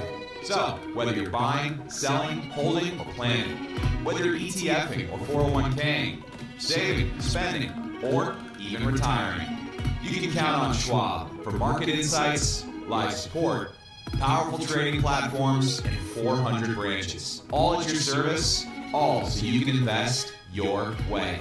Sounds nice, right? I'm Sam Varnas, live from the New York Stock Exchange. When the market moves, we're on it. Getting the reaction, the strategy, and sentiment in real time. Stream Schwab Network at schwabnetwork.com.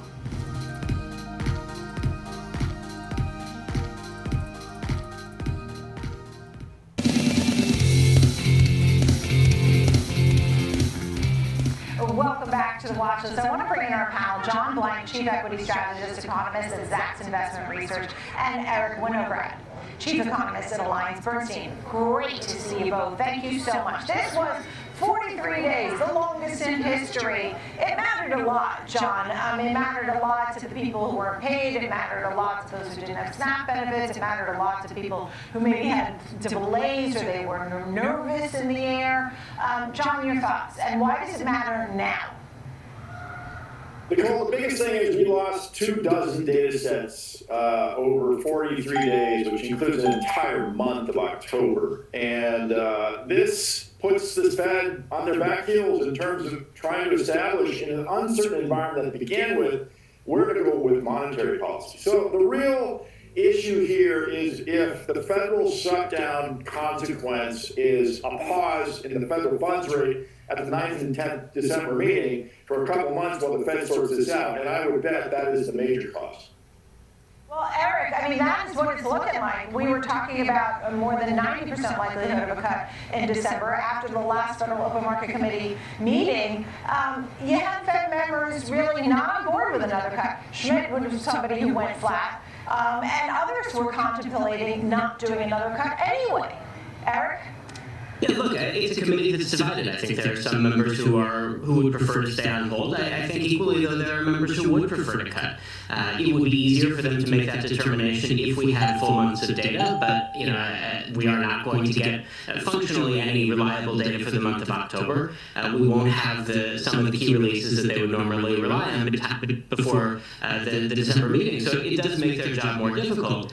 That said, the reason the market has adjusted its pricing is largely because Chair Powell, in his press conference at the last meeting, said that December wasn't a done deal. The market has adjusted accordingly, and the Fed goes into that meeting with a lot of different options and options available to it without sort of going against where the market is.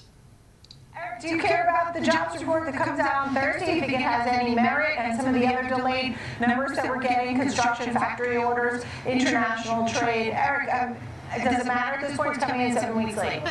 I mean, it matters, but we're talking about September, so the data are a couple of months old now. They predate the shutdown, so it doesn't really reflect what's going on in the shutdown. The October report, which, it's unclear what we will get from that, would have been more interesting because that's the month in which federal employees who took the early buyout package from earlier in the year would have rolled off the payrolls number. I think there's a good case to be made, and my forecast would have been that the October payrolls number would be an outright negative number. And so that would be more interesting than September. Certainly September is interesting. Any payrolls number provides incremental information, and given the Fed's focus on the labor market, you never want to ignore one. But it is not as important as it would have been had we gotten it on the right schedule.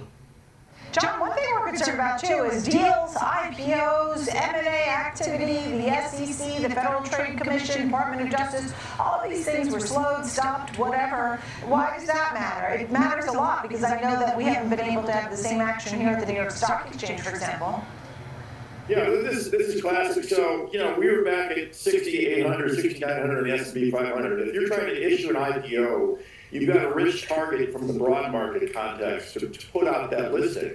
Now the shutdown happens, you stall all the regulatory actions, and you get back to the IPO, and the market is 10% down, or even more. So this is the problem here. Not only does a delay happen, but you now get a different environment, a more adverse environment from an IPO perspective, and people may just shelve the listings they would have done otherwise. So it's also going to create a kind of tight market, a spot where there's going to be too many people trying to get the regulations, undone from the snafu, and this can also create some kind of weird seasonality next year with the IPO market that nobody really understands. So it's definitely an issue, and it's not going to be really clear because of the Doge situation, already the Heritage Project 2025 push to get even more people out of these groups. And then all the different heads that have come in during this year because of the transition anyways, it just makes things more complicated, and that's not good for the stock market. Look, I think at least 24 key reports were delayed according to Oxford Economics. I saw that in one of the sets of notes there. And when we think about here, Eric, the big picture, I really wonder if the government really got to see things with some clarity. For example, they're making people reapply for SNAP benefits. Maybe, just maybe, it was the government's opportunity to filter out, in a Doge fashion, some things. Is that possible too? So look, I think it's appropriate to focus on the people whose lives were actually impacted by the shutdown rather than on financial markets. We've been through shutdowns before, and it always comes out in the wash eventually. The market will recover, the economy will go on. These things tend not to have a particularly durable effect. And to your point, you said that there were 24 key releases that were delayed. There aren't 24 key releases in any month, right? Just because the government releases data doesn't make it important. The numbers that we're focused on are fewer than that, and they were delayed, and that is impactful. But again, we've been through shutdowns before, and they tend to matter much more in the short term than they do in the medium or longer term. That'll be the case here too. It complicates things now. 2 months from now, we'll have forgotten about it altogether. Yeah. And I'll give you the final word here, John, as we take a look here in the big picture. What do you think about next year? What if the Fed cuts cuts or doesn't cut. The cut, people think they should cut. They're worried about a slower labor market. They think they shouldn't cut. I mean, GDP from Atlanta Fed came in at 4.06. Whether they cut or don't cut, could it be a monumental mistake if they cut or don't cut? John?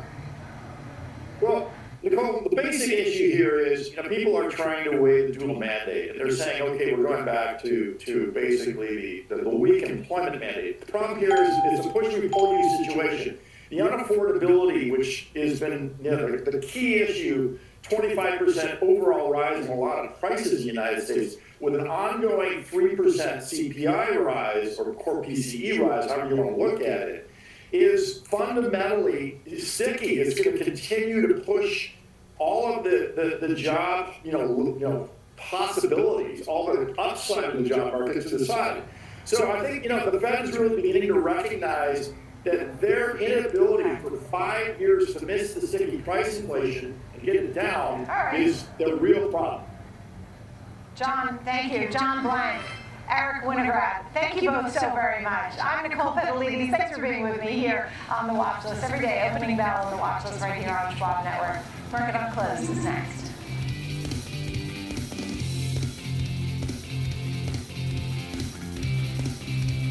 Whether you're an experienced investor or just getting started, Charles Schwab offers a webcast that's right for you. The Platforms and Tools webcasts are designed to help you broaden your knowledge of platform features and resources available from Schwab. You'll learn tips and tricks to help navigate Schwab.com, Thinkorswim, and mobile-based platforms. Best of all, you can ask questions by chatting directly with an education coach.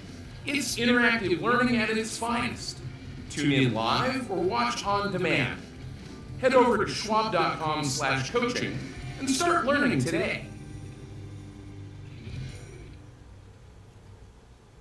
Welcome to Schwab Network, where real-time market coverage meets expert strategy. From the opening bell to the closing bell, we've got you covered.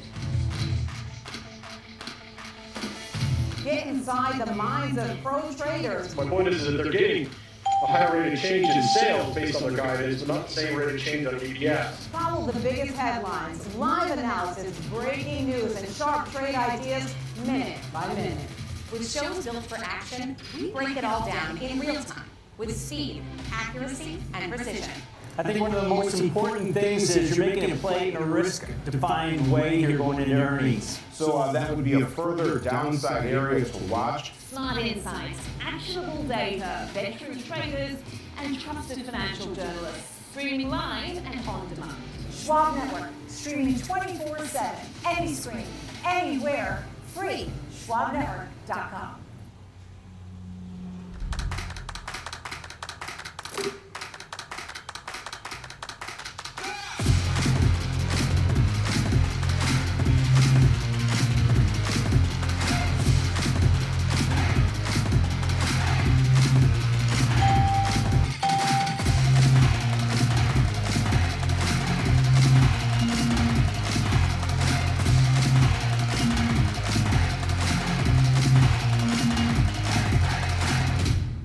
I'm Nicole Petalides at the New York Stock Exchange. Live interviews, market movers, and real-time coverage right from the floor. Subscribe now at SchwabNetwork.com.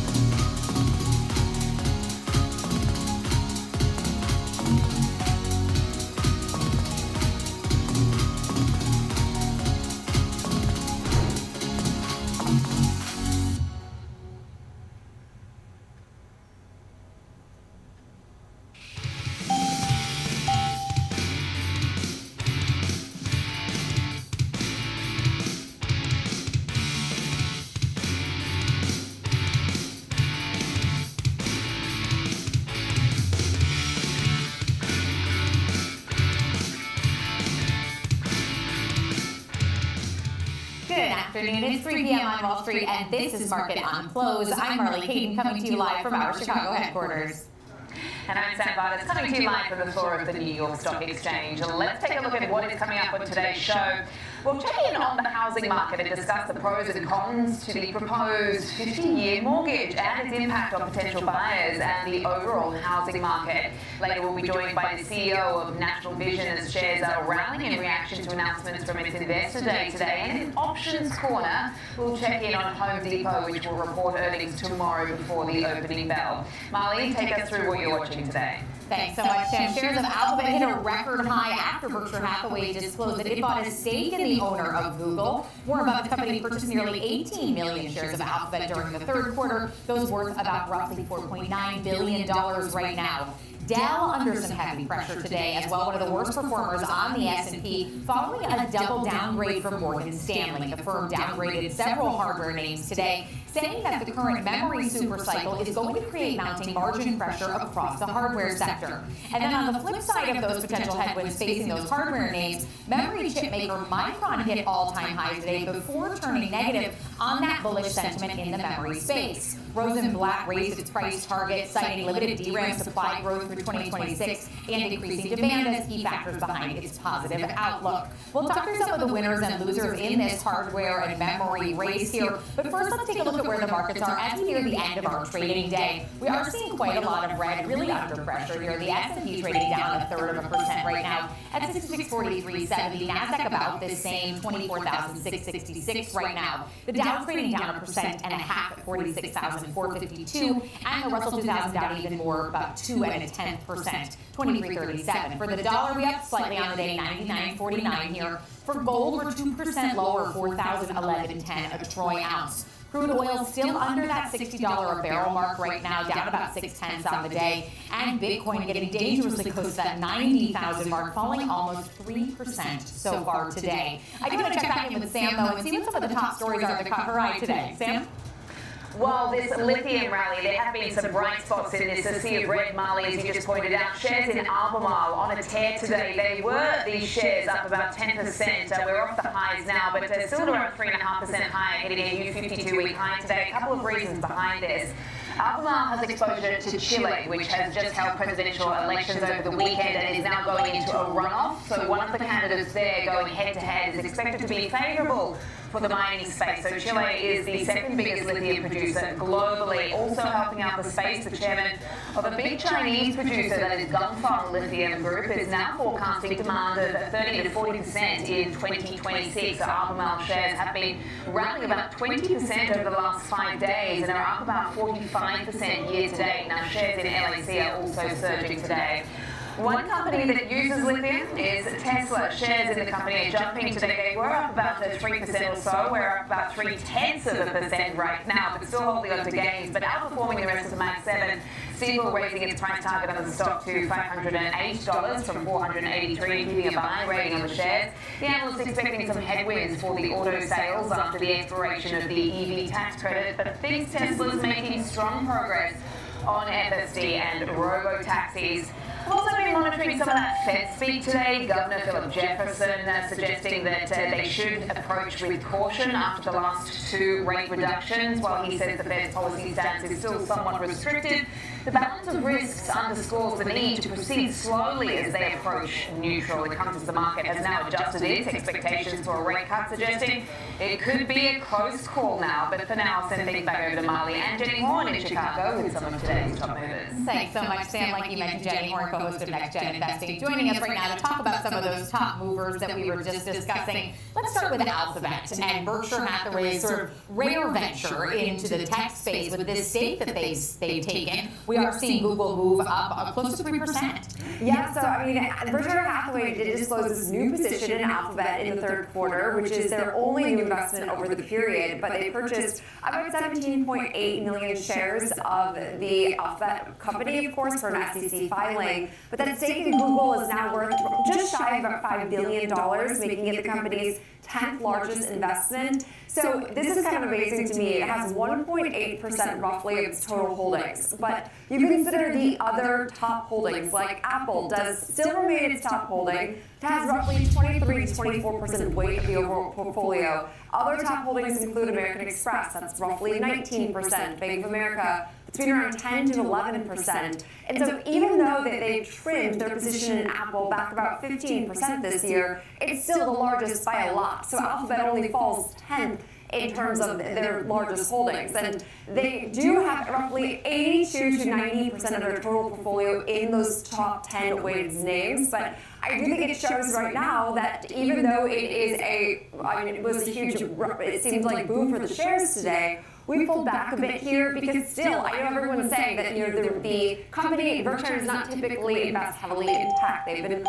sort of one to stray away from that sector in quite some time. Apple's still their largest holding by a lot, even though they've trimmed and adjusted accordingly. So I would say this is one investor, one firm's way of thinking about Alphabet, but definitely providing at least a note of confidence to start this week off. Yeah, certainly. As seeing that move to the upside, still up 2.8% on this news here. I do want to move to Tesla, also trading higher today. I know Sam mentioned at the top of the show they did get that price target increase from Stifel, but that is not the only headline that they have going today. We've been talking about Tesla quite a lot. We have, and actually Tesla is also one of our lone bright spots of the session. I would say mostly tied to the lithium story as Sam just laid out, but also some reports we got from the Wall Street Journal. It's now requiring its suppliers to exclude these China-made components in U.S. manufacturing. Now, they've been trying to reduce the dependency on China-made components for U.S. cars ever since the pandemic. This has not been a story of just this past April. It's been more long-term. But right now, they encourage these China-based suppliers to make components elsewhere, like in countries of Mexico, for example. But China is still a major producer of auto parts, and that's an undeniable fact. It includes chips, batteries, and materials that, of course, go inside cars. And we've seen that geopolitical fallout really change the way the auto supply chain has been able to function. So they've been Tesla specifically has been very urgent in pursuing this China-free strategy, but again, it's been more of a long-term strategy that's been expedited by some of these tariffs. And more recently, car makers have struggled to secure chips, of course, in China after they blocked the export of semiconductors made by a firm called Nexperia that's used in car lights as well as electronics. But Nexperia is this Dutch company whose chips are largely manufactured in Europe, and ultimately are exported throughout the world where processing and packaging takes place, primarily to China. But China blocked the export of these chips after the Dutch government did seize control of Nexperia from Chinese parent, which is right now on a U.S. trade blacklist. So all that to be said, unfortunately, Tesla's caught up in some of these geopolitical tensions, but they are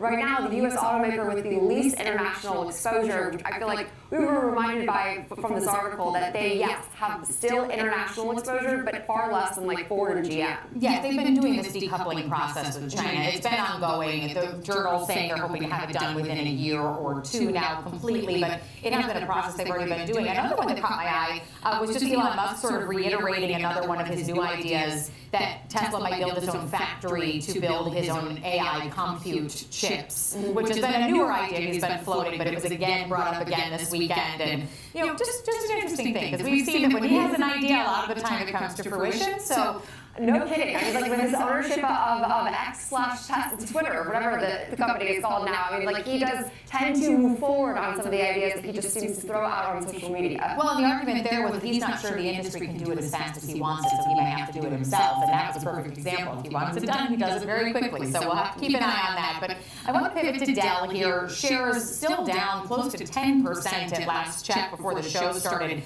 after they got a double downgrade. Yeah, so pretty substantial, conviction we're seeing from Morgan Stanley. Downgrade to underweight from overweight, cutting their price target as well to 110 from 144. Now, they said that they believe this memory super cycle brings downside risk to hardware manufacturing earnings as we, of course, head into the new year, saying this cycle is driving inflated input costs amid tepid AI hardware demand trends. And so downgrading a number of these global hardware names, saying that these lower gross margins could lead to negative earnings revisions and multiple compression factors. But they also did include HPQ, that was moved to underweight from equal weight, also downgrading HPE to equal weight from overweight. But all three, if you look at all three of those names, they are major players in IT hardware solutions. But as far as enterprise offerings, Dell and HPE command that space for like server storage, networking, and hybrid cloud solutions.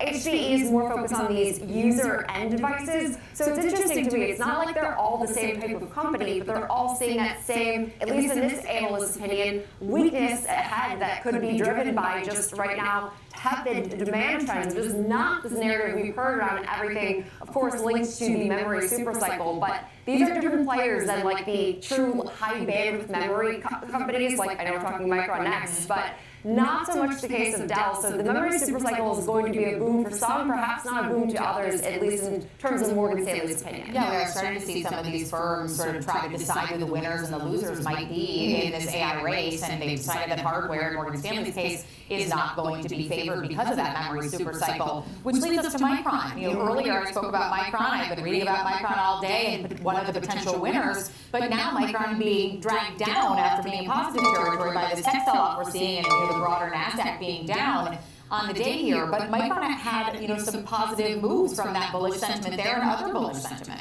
They did. So Micron shares did touch a new all-time high today. We pulled back now about 7% from those levels. I mean, and keep in mind though, Micron is a name that's up 186% roughly on the year. So it's had a pretty phenomenal several months, but more notably, really September, August, we saw this revived interest in a lot of these hard disk drive components. But Rosenblatt today with a more optimistic approach, $300 price target from $250 with a buy rating, saying DRAM demand is accelerating not only due to AI accelerators need, but also from these AI models being used at network edge, including things like PCs and smartphones. But the firm, which is increasing their estimates on a lot of these DRAM and NAND prices moving at a faster pace, does continue to actually recommend buying Micron here, given the fact that supply growth, they said, is still constrained and they still see upside potential. So this name commands 40 buys. There are four holds and one underperform, but the street high is 325. So this would then easily put this price target at the higher end of the overall range. The average right now is roughly actually $200 a share. Obviously implies downside from where we're trading, but this definitely puts them on the conviction end of the bullish spectrum, which I think is encouraging. Again, even though we've erased now about 6-7% from the highs made just in today's session. Yeah, it is interesting too in the midst of this tech pullback that we've been witnessing over the last couple weeks here, how some of the firms are starting to come out and say, we think this is going to be a beneficiary, we think this is going to be a loser, we think we're neutral here, and we're starting to hear more of that commentary. You know, Micron, in their opinion, set to be a winner here. Morgan Stanley also thinking of it still pulled down broadly by the market here, down 2.5%. Jenny, we appreciate you breaking down those stories for us. That's Jenny Horn, co-host of Next Gen Investing here on Schwab Network. And I do want to send it back to Sam, though, to find out what we have coming up in the show. Well, Molly, Rebecca Walser will join me on the floor of the New York Stock Exchange here to discuss the recent market volatility and what the delayed data releases could mean for the Fed next month. Market on close will be right back.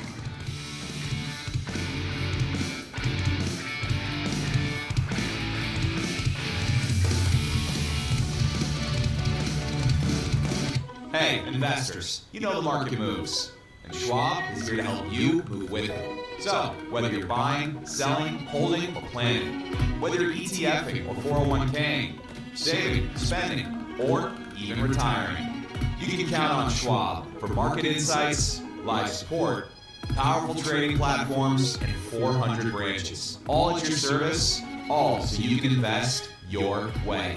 Sounds nice, right? I'm Nicole Pedalides, live at the New York Stock Exchange, and this is the Watch List.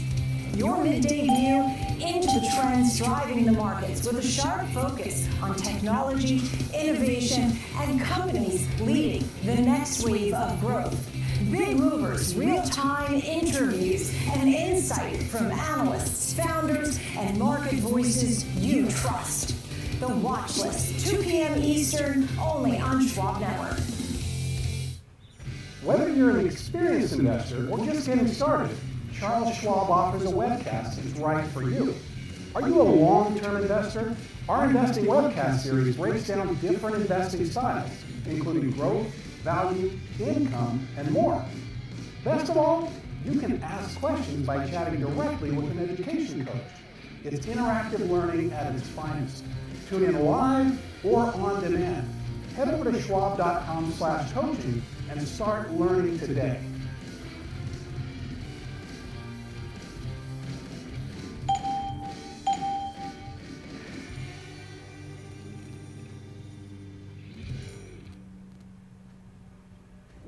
real-time access, data-driven analysis, from U.S. equities to global macro matters, Schwab Network connects the dots. Watch live, subscribe free at schwabnetwork.com.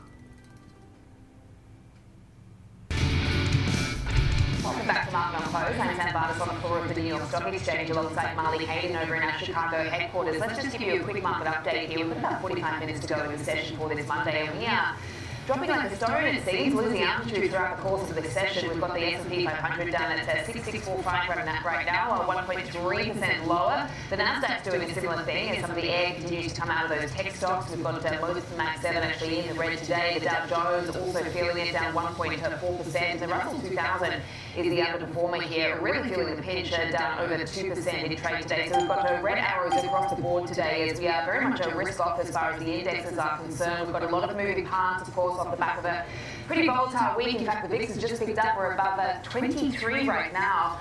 So obviously we continue to see that volatility in the market. We've got the US dollar at 99 right now. Crude oil is taking a step back after being initially high today. We're at 59 bucks a barrel. Bitcoin is tracking lower. Look at that. We're at levels of 91,000 now. So we're continuing to see risk off in the cryptocurrency as well. The 10-year yield is now at 4.14. So obviously we've got a lot of data that we're going to be passing over in the next couple of weeks coming from the official government numbers, and then a lot of Fed speak we've been listening to this morning, Jefferson as well as of course a lot of earnings to pass over in the coming days, particularly from some of the tech players, NVIDIA being the standout, but then some of the other cybersecurity names and retail. So technology is down at 2.2% right now, so that is really feeling it. So is financials down over 2% as well. Communication services down around 0.5%. Consumer staples is doing a similar thing. Discretionary down 1.3%. And if we take a look at some of the other sectors on the move, utilities has interestingly been a little bright spot today, just sitting up about 0.5%, but the rest are down.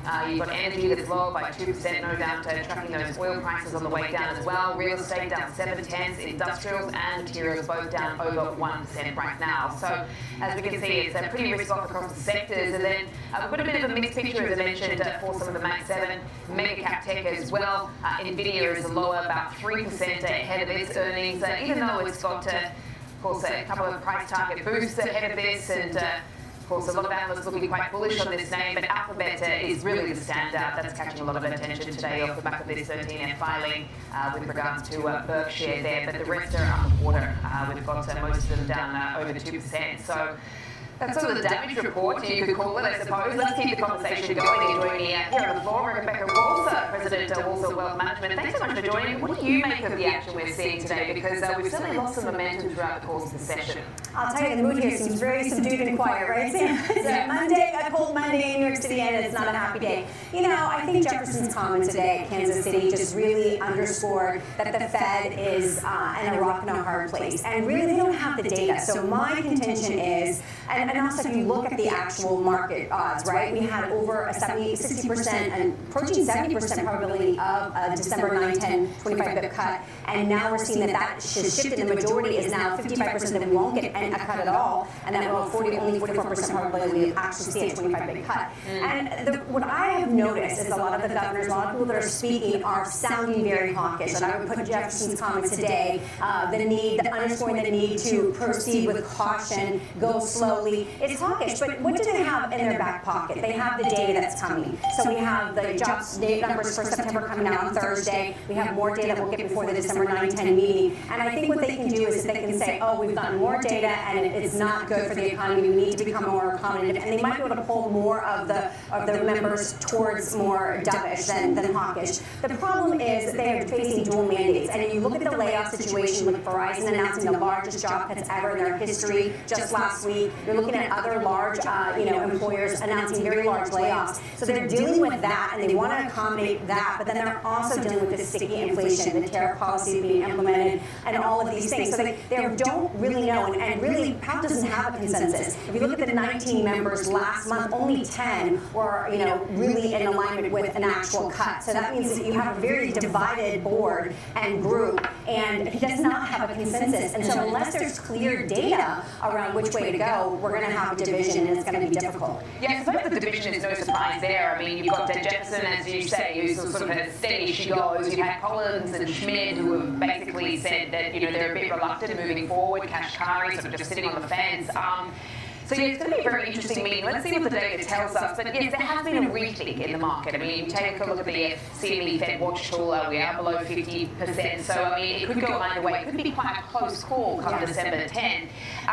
But what if the earnings holds up? I mean, what if we hear some good news out of NVIDIA and from the retailers this week about, how consumers are spending? I mean, I think that will be positive, right, for the Fed. And I think that they just need more data. They need to be able to plant their flag around something that is definitive, and that's the problem. We have competing data, right? We have slowdown in the jobs markets, but we still have sticky inflation from our numbers that we have, and we are also missing numbers from that, right? Because we only got as you know, we only got the COLA adjustment for Social Security, and so we haven't got data for Q3 on the CPI. So I do think that they're looking for something that is very transparent. I think NVIDIA, after the bell on Wednesday, will really help. Investors, I'm noticing, are going from greed to fear very easily. Like this is a needle that is moving very, very quickly, and it's almost like it's a battle between the fear of missing out and the fear of, is this overblown? Is this not really going to live up? You've got a lot of articles coming out talking about an AI bubble and all those things, Sam. So there's a lot of consternation back and forth. Let's talk about that. I think the last time I had you on, you referred to the front page of the Wall Street Journal,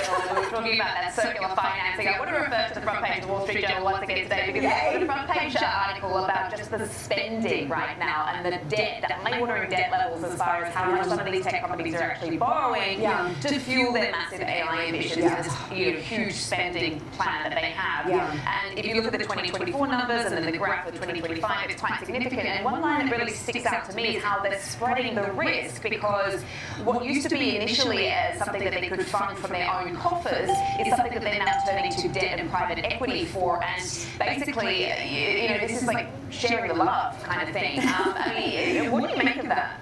Well, I think the hyperscalers were primarily funding from cash reserves and cash flow. So for them, I think Oracle really turned the table. Oracle's the one that came into the mix and said, hey, we don't have this investment. We don't have this capital. We're going to either raise, we're going to borrow, we're going to do whatever. So obviously Oracle was sort of the beginning of that. And that is a little bit alarming, because when you do connect the dots and when you say, oh, this one is paying, OpenAI is paying, this one is paying, this one, it is very circular. It is bubble-esque, and I would call it prickly. Prickly in the sense that we don't have true monetization yet, and so when you have these massive R&D and CapEx expenditures into something that's new and yet not yet fully monetized, it can be bubblicious, and that is problematic. And so people now are aware, though, and that's something that we can now start to dissect and digress and really say, okay, what are you actually able to raise? What are you doing from your just revenues that are just being generated from AI-related things? I mean, it can't just be ChatGPT. It has to well go beyond that for the evaluations that we're having. The other thing I know I mentioned to you before, I was so happy to see utilities that we have valuations that can't be actually realized until we get more energy. So that's another problem that we're going to keep running up into the energy glass ceiling. And until someone can address that dead on and say, this is going to be this new source of data center, electricity and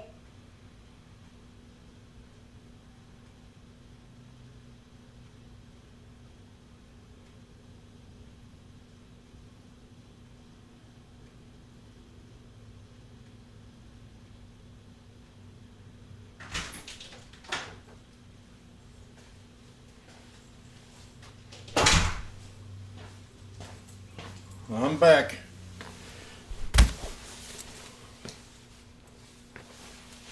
What you do, pause on me?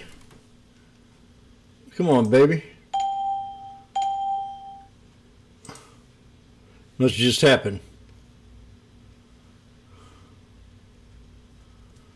Year end, and we're just sort of weeks away from that. We've got a lot of voting. I think to 7,800 is absolute perfection and actually exceptionalism. Everything has to go exactly right. Everything that they say AI is going to do, it has to do that plus more. We're not at 7,800 by the end of 2026, barring any kind of economic global disruption, which I believe is on its way. Macroeconomic disruption, definitely China, Japan, there's a tip there going on right now that's kind of spurring out. So 7,800 is an analyst pricing in absolute, everything is real, everything is going to come to fruition, everything is going to be streamlined, and it's set straight up into the right graph, and I do not see that happening. And the frothiness and the prickliness, I'm describing this as a prickly feeling, like it's 2 steps forward, 3 steps back, a step forward, a step back. Monetization is difficult, and when you've got monetization in a process where you know there's a lot of issues, energy being one of them, it can't be perfect. It can't be perfect. So I think it's a mistake to go out and tell the public this is what you should expect, because as little things happen. We lost 2% on October 28th, and people were going to extreme fear, and that's the problem. It's like there's no rooting and foundation of reality that this is really, really valuable and tangible, and it's worth something, and we let us show you how. Yeah. It's all hyper, futuristic, and for that reason, people do not know. I have to participate, but actually, oh my gosh, I can lose 2% in a day if China says they're going to be protections on rare earth minerals. Let me pull back. I'm going to get Wow, you're a fast talker. You're not going to get straight to 7,800 without a lot of machinations of investors saying, oh my gosh, this is a scary ride. Yeah, and what do you make here is we're sort of on this whole theme of 13-year filings, particularly around what Michael Burry has been doing with respect to some of his posts and sort of accusations throwing,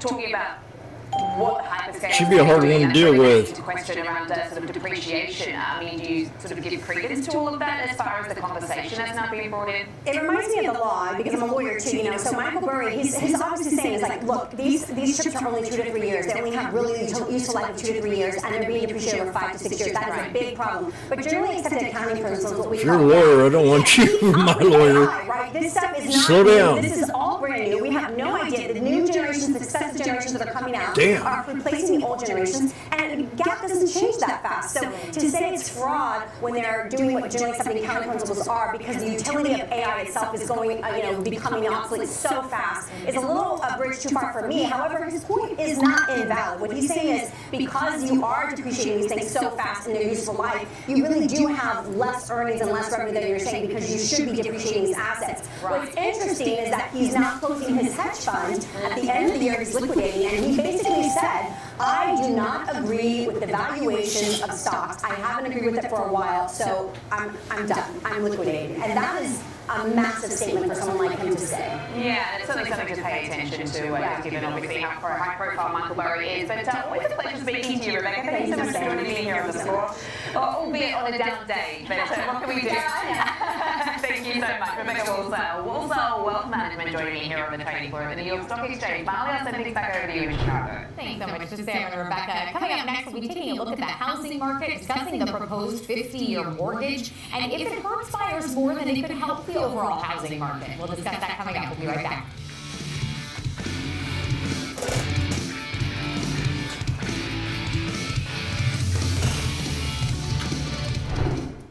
Woo!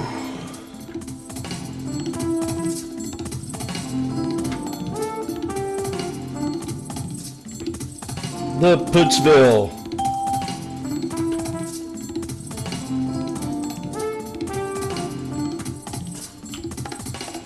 Do do do do do do do do do do do do do. Sell off.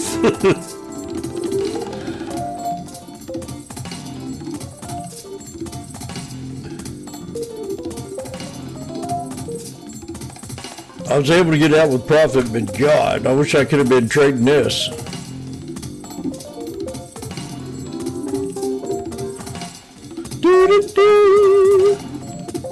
We're at the 63 right now.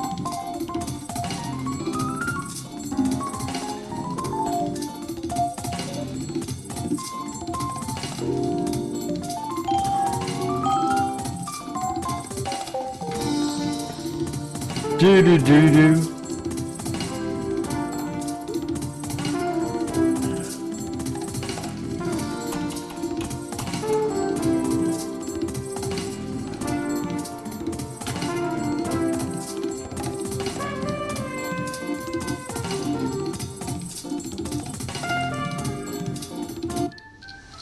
Opportunities don't stop when the market day ends. So neither do we. Schwab gives you round-the-clock access to over 1,100 of the most popular stocks and ETFs, plus a wide variety of futures markets.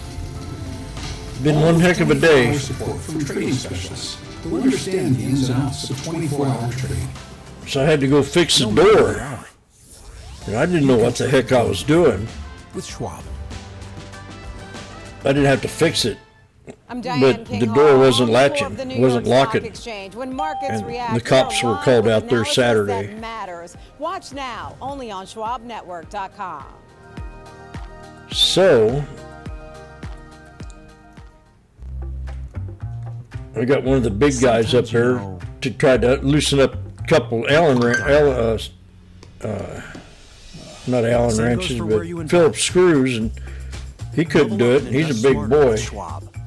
Then I got the other biggest boy up there to do it. He put his weight into it. He's about 350 pounder, 375, big old arms on him. He got them things loosened up. We were getting on, got into that hatch. I don't know if I can send a picture of it or not.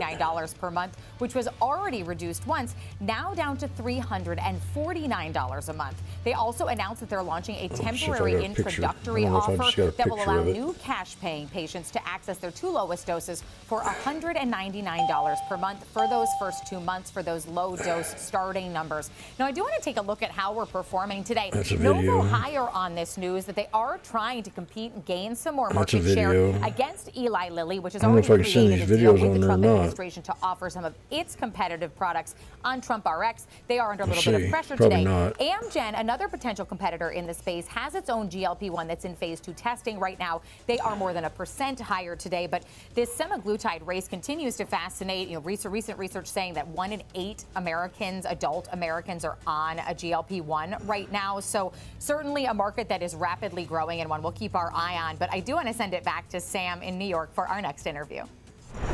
Thanks so much for that, Marley. Well, it's time now to talk about the potential of a 50-year mortgage. So joining me now is Noble Black, real estate broker at the Corcoran Group. Thanks so much for joining me. What do you think of this now that we've had about a week to digest this headline? I think I'm somewhere in the middle of what the sentiment is out there. Some people are saying it's the worst thing in the world. Some people are saying it's going to totally transform things. I'm somewhere in the middle. I think it's nice to have another tool. If it makes So I had to get into that little piece there against the frame. Market, fine. I That don't little think latch it's the right best there. tool. I think it's something that's going to be You can see it. problematic for a lot of buyers in terms of not building It was equity, loose. taking forever We had pay to off the tighten home. that But up. Look, if that's something that's available to them, I think it's fine. As a broker, what's the demand been like from people out there? So there's demand for more affordable housing in general. Yes. I work in New York City. I do a lot of high-end stuff. But in New York, even in a good market when rates were lower, 50% of our deals were all cash, right? If you look at where rates have been the last few years, we've been as high as 80% for most of the That last thing right 18 to there. 24 months. So you know, very few of our people were even financing. The people that were financing, they certainly had more conventional mortgages. I think if you're looking at something like this for cities like New York, luxury markets, there's probably going to be very little demand for something like this. But if you're looking at Had to tighten entry-level that thing price up. points throughout the country, probably lower price points, there probably is some demand because people are really having a hard time getting that first step into a home. Everything from the housing prices being so high to just general affordability with maintenance and insurance, all the general carrying costs. Yeah, I mean, just give us an idea of exactly how this would work because, you know, to my understanding, it would allow you to save money sort of on a monthly basis or however often you pay your mortgage. But in the long run, you're paying a huge amount of interest on your home. A lot more interest. Yeah, it's a whole lot more interest, almost double the amount of interest. So, you know, in a best case scenario, you're just stretching the principal payments out over 50 years as opposed to 30, but you're paying interest for those additional 20 years. What is still uncertain and people don't really know is how much more of an interest rate are banks going to charge for being 50 years versus 30 years, right? There's an extra 20 years of risk that they've got to account for. If you look now, you're talking about 70 basis points on average that the 30 year is over a 15 year. So there's certainly going to be some premium for a 50 versus a 30. So when you're looking at the savings, you're really talking about a very small amount. The scenarios that I've seen where somebody was taking out, let's say, a $400,000 or $500,000 mortgage, you know, with the same interest rate, I think they were lowering their payment by $300 or $400. That's certainly not nothing. And for a lot of people, again, that may make the difference between getting into a home and not. But when you're looking at, okay, is the interest rate going to be that much higher? It really does, it could eat up a lot of those gains. And then of course, you look at in a conventional mortgage, you're starting to build equity, let's call it, 5 to 10 years in. With this, with a 50-year, you're talking about not really building any substantial equity until you've been in the home at least. It's now 20 years. 234. There's a whole set of other issues that are coming with it. Yeah, I mean, there's a lot of pros and cons, aren't there? And as you say, you sort of sit somewhere in the middle. But I mean, how much appetite is there to have a 50-year mortgage when not everybody sort of lives in their home for that long or has a desire to hand their home down to their children to inherit that? I don't think the people that would be taking this, and I think for a lot of people, they're not so concerned about the idea of paying off a home, right? So like, it's not like we're going to be here for 50 years and then I'm going to own the home. I think this really is a matter for them of how do I get into a home that's mine versus renting something. I mean, a lot of people are comparing this as just basically renting from the bank, renting right? from the bank, right? But again, there's not necessarily anything wrong with that if it means this is my home. I don't have to move every few months. I can do what I want to with it. There's pride that comes with owning it, right? You can do what you want. You can renovate.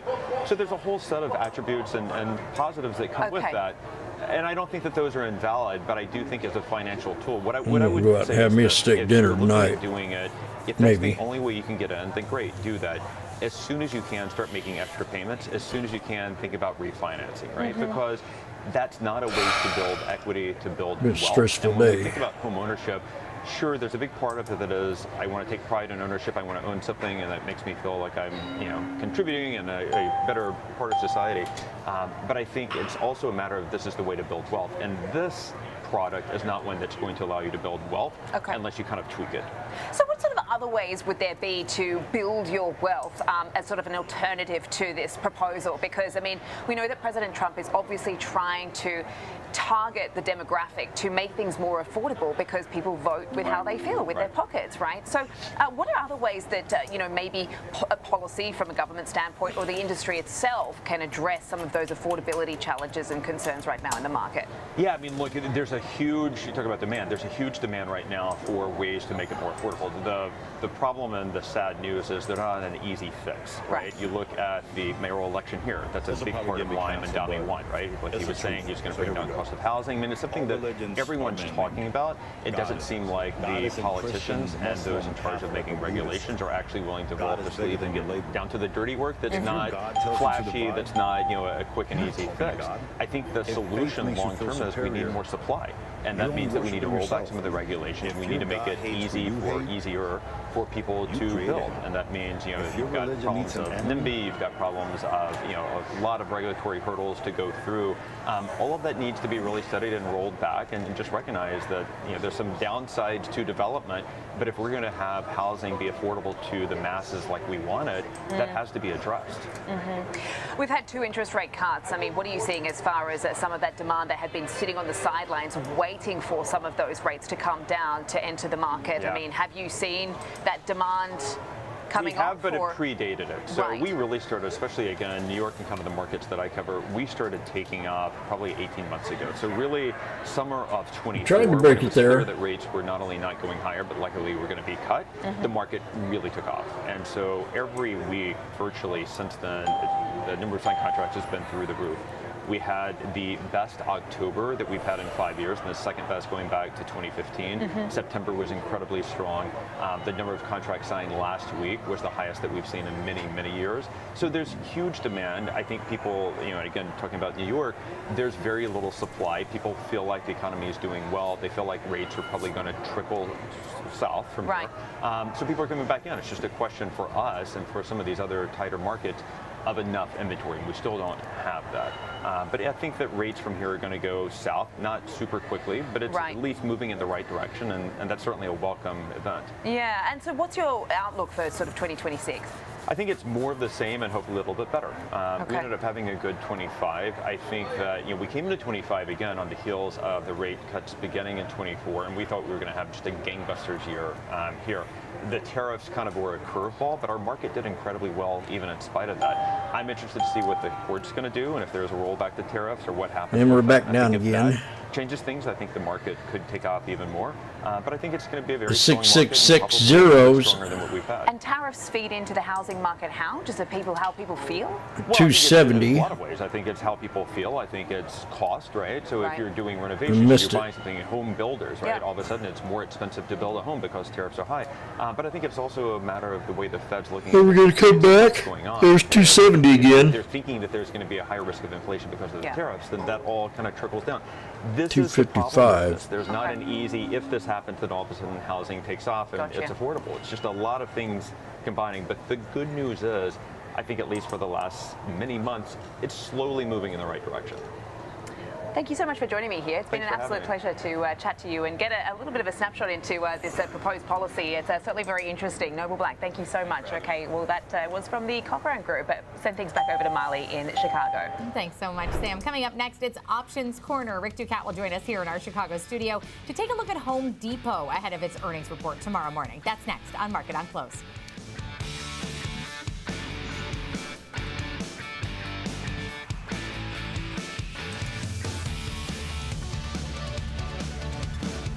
Kick off the morning with the data and the decisions moving markets. Morning Trade Live breaks down the macro moves driving the price action, from Fed policy to global growth to inflation prints and geopolitical risk. Smart, fast and always live from Wall Street to your screen. Morning Trade Live, where the markets meet the macro, weekdays at 10 a.m. Eastern on Schwab Network. Whether you're an experienced investor or just getting started, Charles Schwab offers a webcast that's right for you. Do you like using charts when analyzing your stocks? Our technical analysis webcast series breaks down different charting techniques like trend analysis, price patterns, moving averages, oscillators, and much more. Best of all, you can ask questions directly to an education coach. It's interactive learning at its finest. Tune in live or on demand. Head over to schwab.com/coaching and start learning today.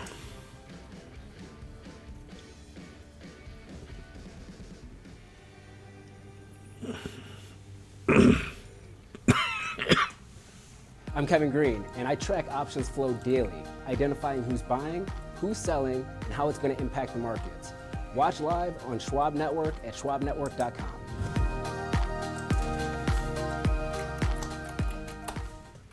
Trading at Schwab is powered by Ameritrade, giving traders even more ways to sharpen their skills with tailored education.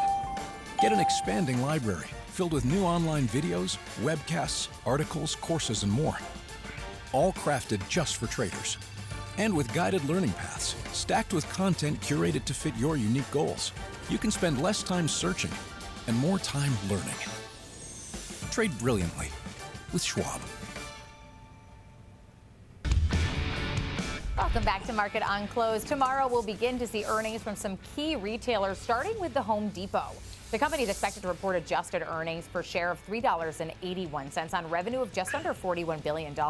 Comparable store sales are expected to rise more than 1%, about 1.5%, with an average ticket of $89.20. Shares are down almost 7% on the year, though, as there's a lot of question about whether or not people are tightening their wallets when it comes to doing home improvement projects. So we will get some insight there when Home Depot reports. But right now it's time for Options Corner. Of course, we're taking a look at Home Depot in advance of their earnings. Joining us now, Rick Ducat, our lead market technician here on Schwab Network, to take a closer look at Home Depot. You know, I mentioned Home Depot down on the year, underperforming the market more broadly. But as we take a look at it, and how it really stacks up against the markets, but also some of its primary competitors, how is it faring?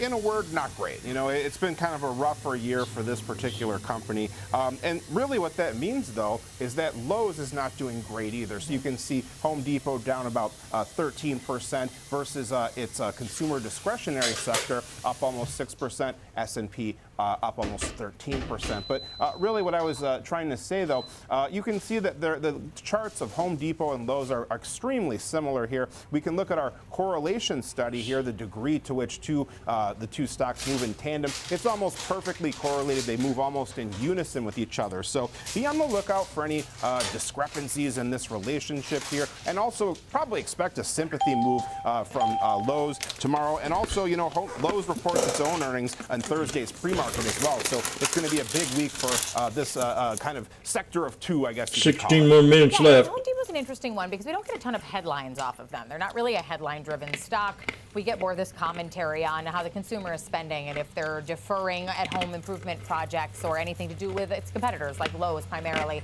But it's when we look at their own chart, you know, as far as the technicals go for Home Depot coming into their earnings, you know, what are they indicating to us?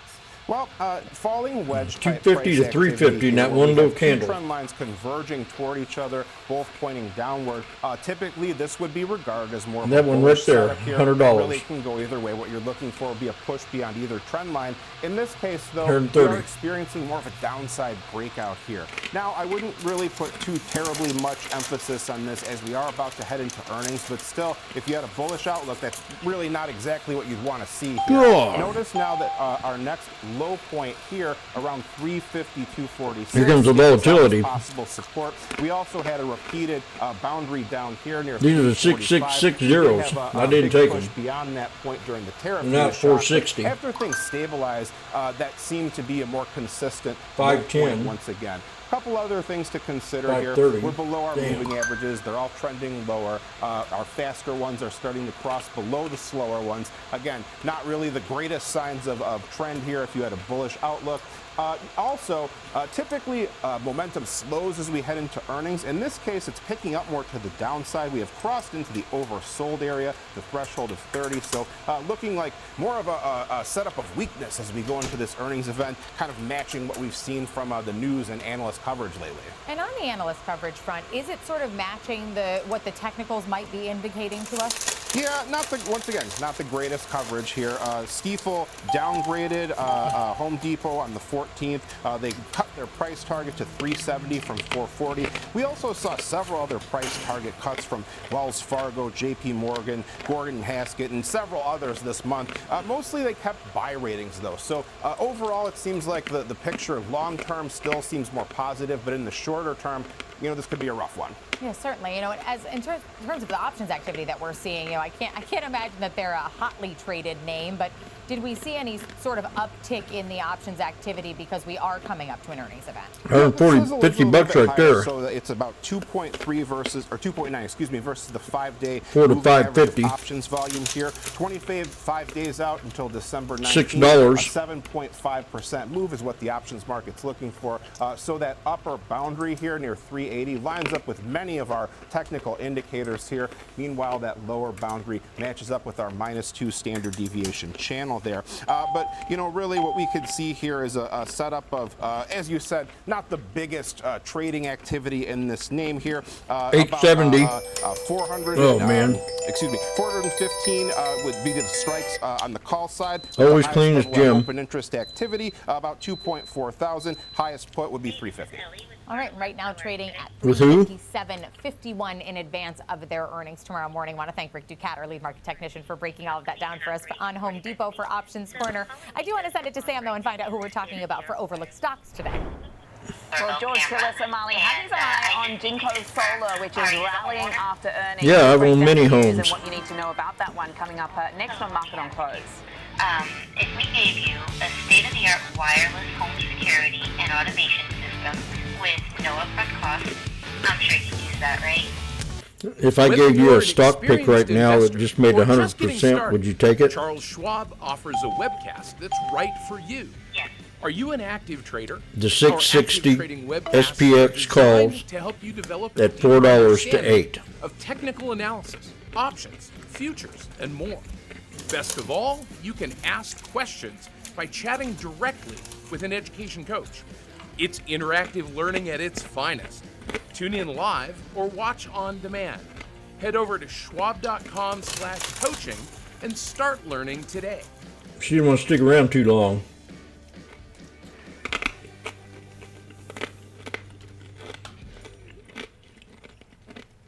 I'm Jenny Horn. We go beyond the headlines, tracking the trends, sector moves, and fundamentals shaping the markets in real time. This is Schwab Network. Subscribe at schwabnetwork.com. How's it going? First day, so. Sometimes, Next.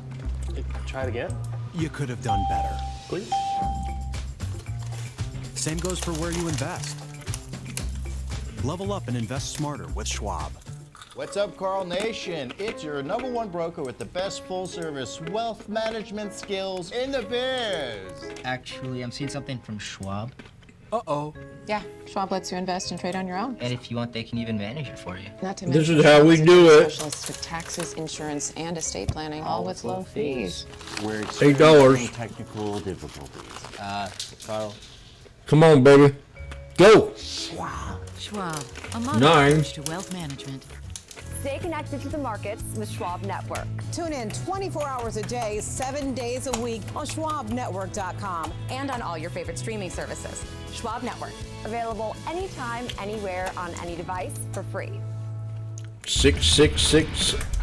Welcome back to Market on Close. I'm Sam Vitus, live from the floor of the New York Stock Exchange. It's time now for overlooked stocks, and shares of Jinko Woo! to 290. its highest level in over a year after it reported I'm out. improving quarter-over-quarter profitability and rising momentum in its energy storage business. So I'm joined by George Sillis to get us across this one. Senior markets correspondent. So Jinko Solar rallying today. I can see about 13% higher right now off the back of this report card. Talk us through it and what we're seeing as far as the reaction in the stock today, George. Don't mess with me, for I'm Washboardjim, Look at the context of the the market, founder of the Sneaky there's Snake clearly trading an strategy where I talk about chart patterns, moving averages, and being without a homosexual. Open because of electricity shortages. So if you look across the board, there's been obviously some huge pickup in alternative energy. Some of those modular nuclear reactor companies like Oklo, for instance, but they haven't generated any revenue. But behind the scenes, the traditional solar businesses that are utility grade names, companies like Jinko, First Solar, for example, are actually performing quite well in this market. And Jinko is actually one of the dominant players in the solar industry space when it comes down to power distribution, solar wafers and modules, but also integration. Man, look at them go. And manufacturing globally. $12 now. Just in China, which actually has very large support from the Chinese government to deploy energy storage solutions. But Jinko's actually been selling and producing their panels and technologies across the Middle East, all across Asia, as well as Latin America.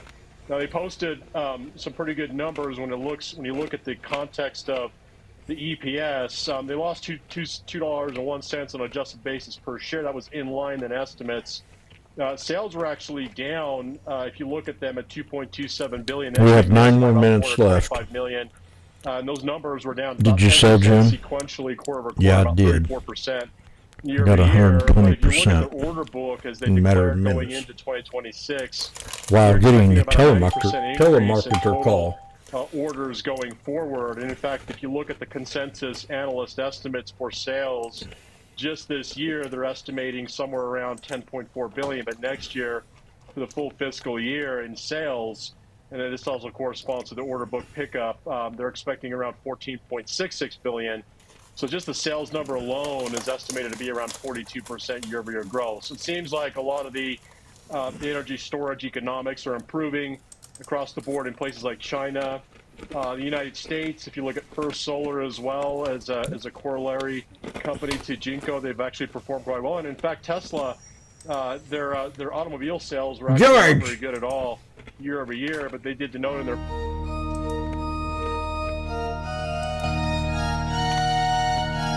Washboardjim, he kneels to pray for children lost along the way. In Springfield town they have no cheer. This Christmas time no joy is near. He asks for help from a gift, a toy, a sign of love. For Springfield's children, one and all, hear Washboardjim's desperate call. The organ swells a solemn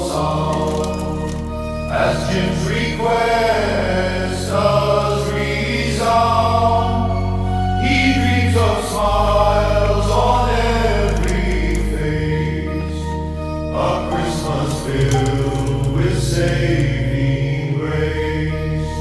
No child should want, no child should weep. Let kindness grow while others sleep. A simple wish, a humble plea for Christmas joy, eternal plea. For Christmas joy,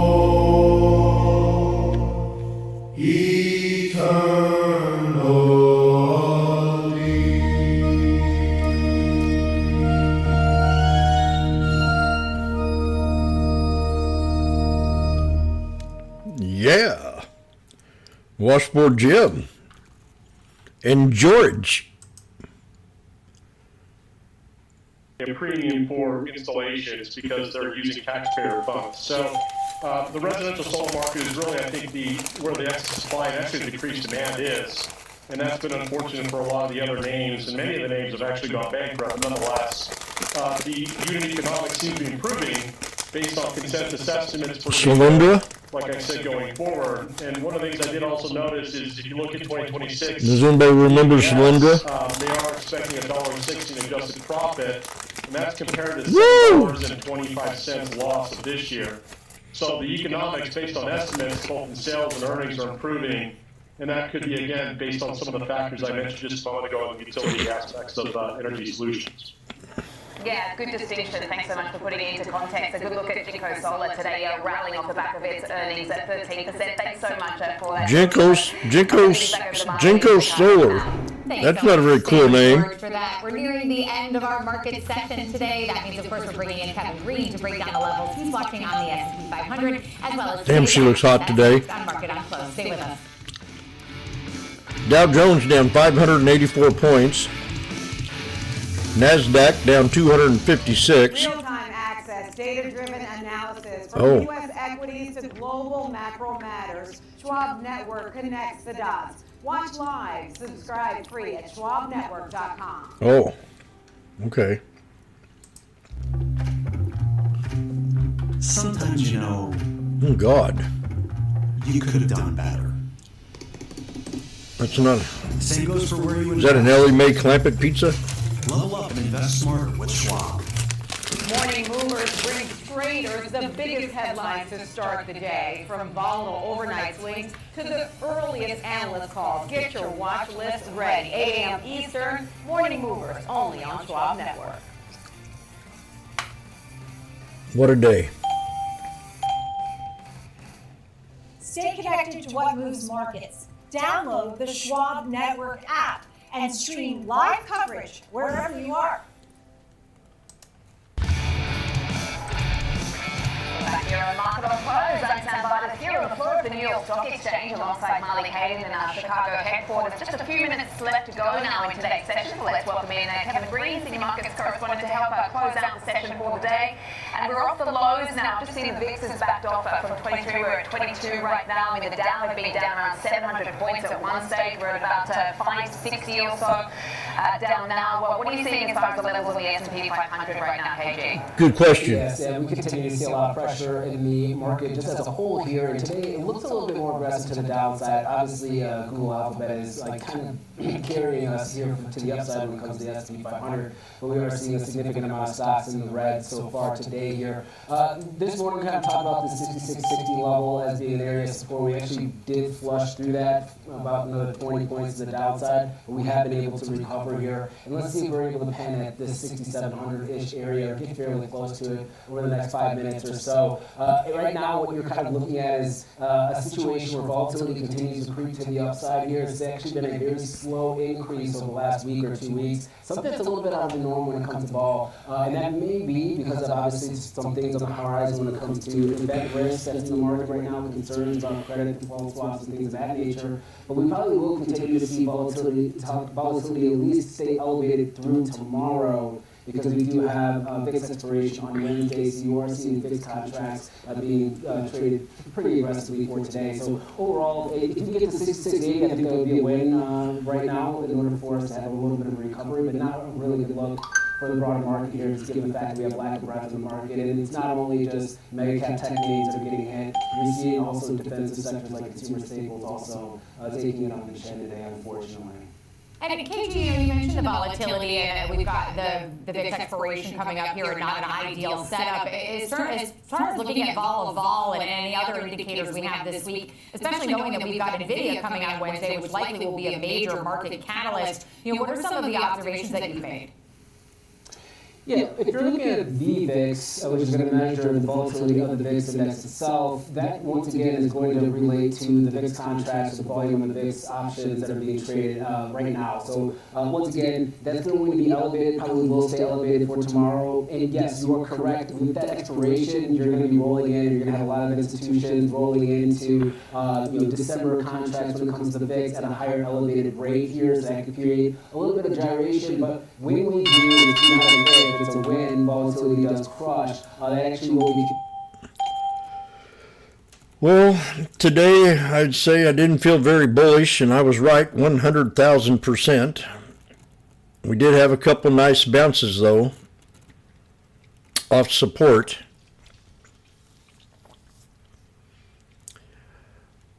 But I really did not feel like I was all here either, because I had so much going on the outside.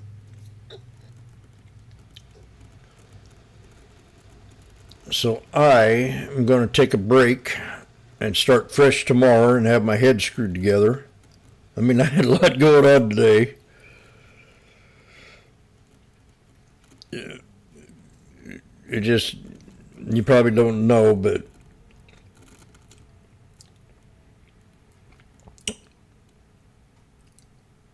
well, I don't like the way this door is painted. It's not the right color. Well, the back door is busted open. It ain't working. Can I borrow? Will you co-sign for me for a big fat loan? And just non-stop today. The air conditioner's not, I can't get to the heater because it's in a box and we don't have the key. Will you please find a key? I got a wedgie. Will you please help me with my wedgie?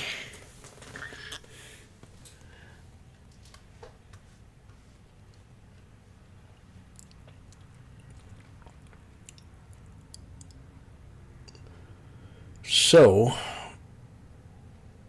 some days you just weren't, I mean, I'd still traded. All my trades were green. Especially that last one. But, the other ones today, I took my time. I just had so much on my plate, I had to make 2 or 3 trips. Then I found out that the cops were at the building the other night, and the door was wide open, and I got in there, had tooled around, and had the guys help me fix it. Big metal door.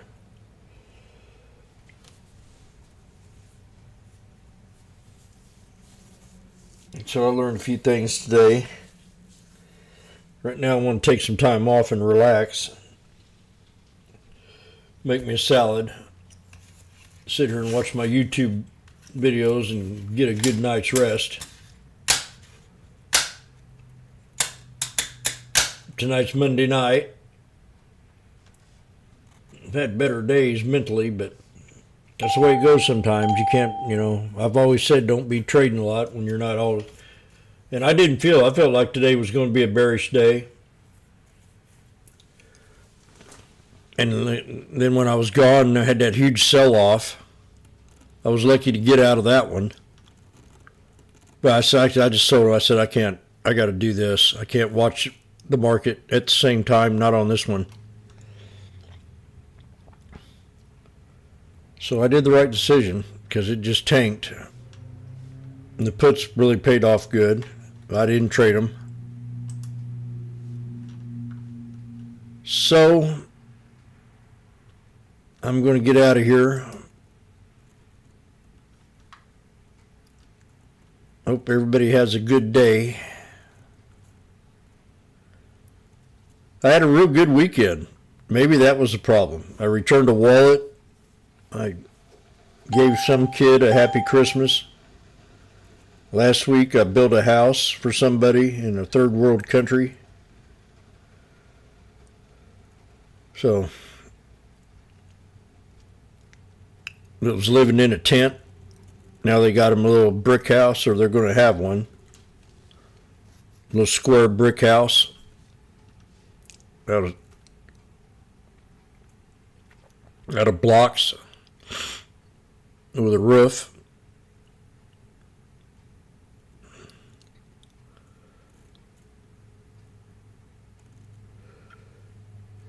So I'm going out on the trip here in about a month to build it. I wrote a big fat check.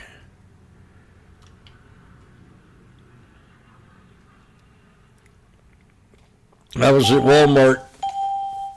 This is a funny story. I was at Walmart yesterday morning filling up my little shoe box for Operation Christmas Child. And I put everything to the side because I was going to throw everything back in the shoe box. I brought the shoe box in with me. So I got at the register. The lady turned around and tapped me on the shoulder and said, "We got a problem. Something didn't scan right." I said, "Oh?" I looked over everything, and it's all been scanned.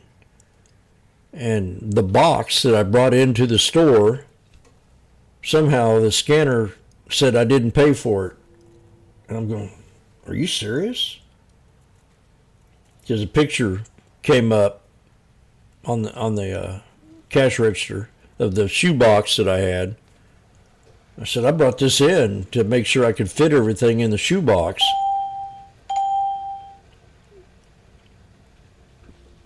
And she said, "Okay." And she swiped her thingamajigger on it, and then I paid for it. And I wanted to get a flashlight there, and they had all the flashlights locked in a cabinet. I said, "What the heck?" I guess it's a hot item people steal or something. Had it behind a cabinet window with a lock on it, and someone had to go in there and unlock it to pull out. So I went up to the grocery store and found one flashlight light, and then I saw a tape measure and I put it in there. So I am going to go make a salad and fry up a little bit of chicken, watch some videos, and take a break. I wish I'd been more into the puts today.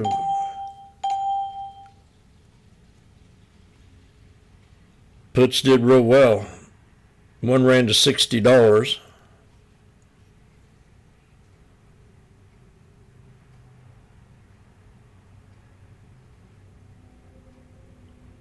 I'm wondering, let me look at something before I leave here.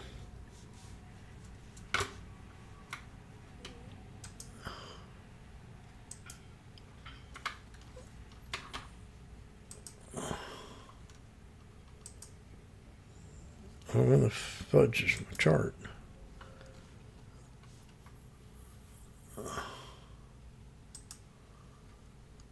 So the daily, we're at the 63. We hit the 63 on the daily. And we've come close to it a couple of times. So that is a solid support. If we go down below that, body could hit that 63 again and run it back up and hit the 50. Then on the weekly, this is the SPX. On the weekly, we didn't hold the 9, so we could come down and hit the 21. And that is a $150 dip. So that could happen. $150 dip tomorrow, and then Wednesday have a big bounce back up to the 9.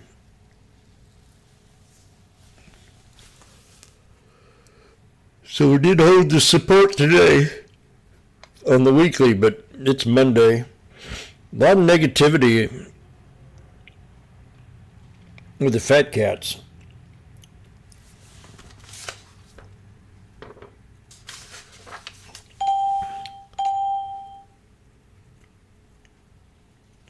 So they still think they want to move this market around some. I'm going to go ahead and go, and I wish everybody a great night.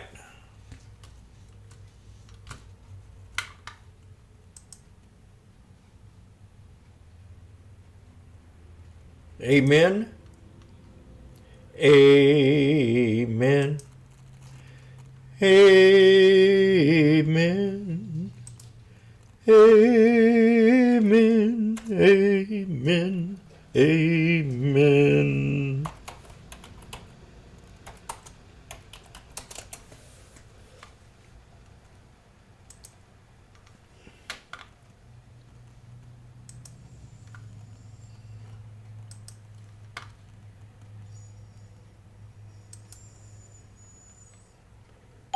The song is a song that we wrote on AI about Washboardjim.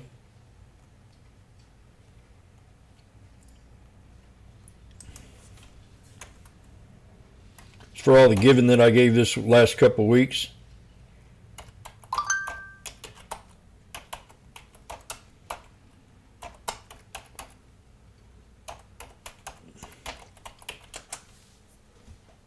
Whoop, Christian. That's supposed to be Christmas.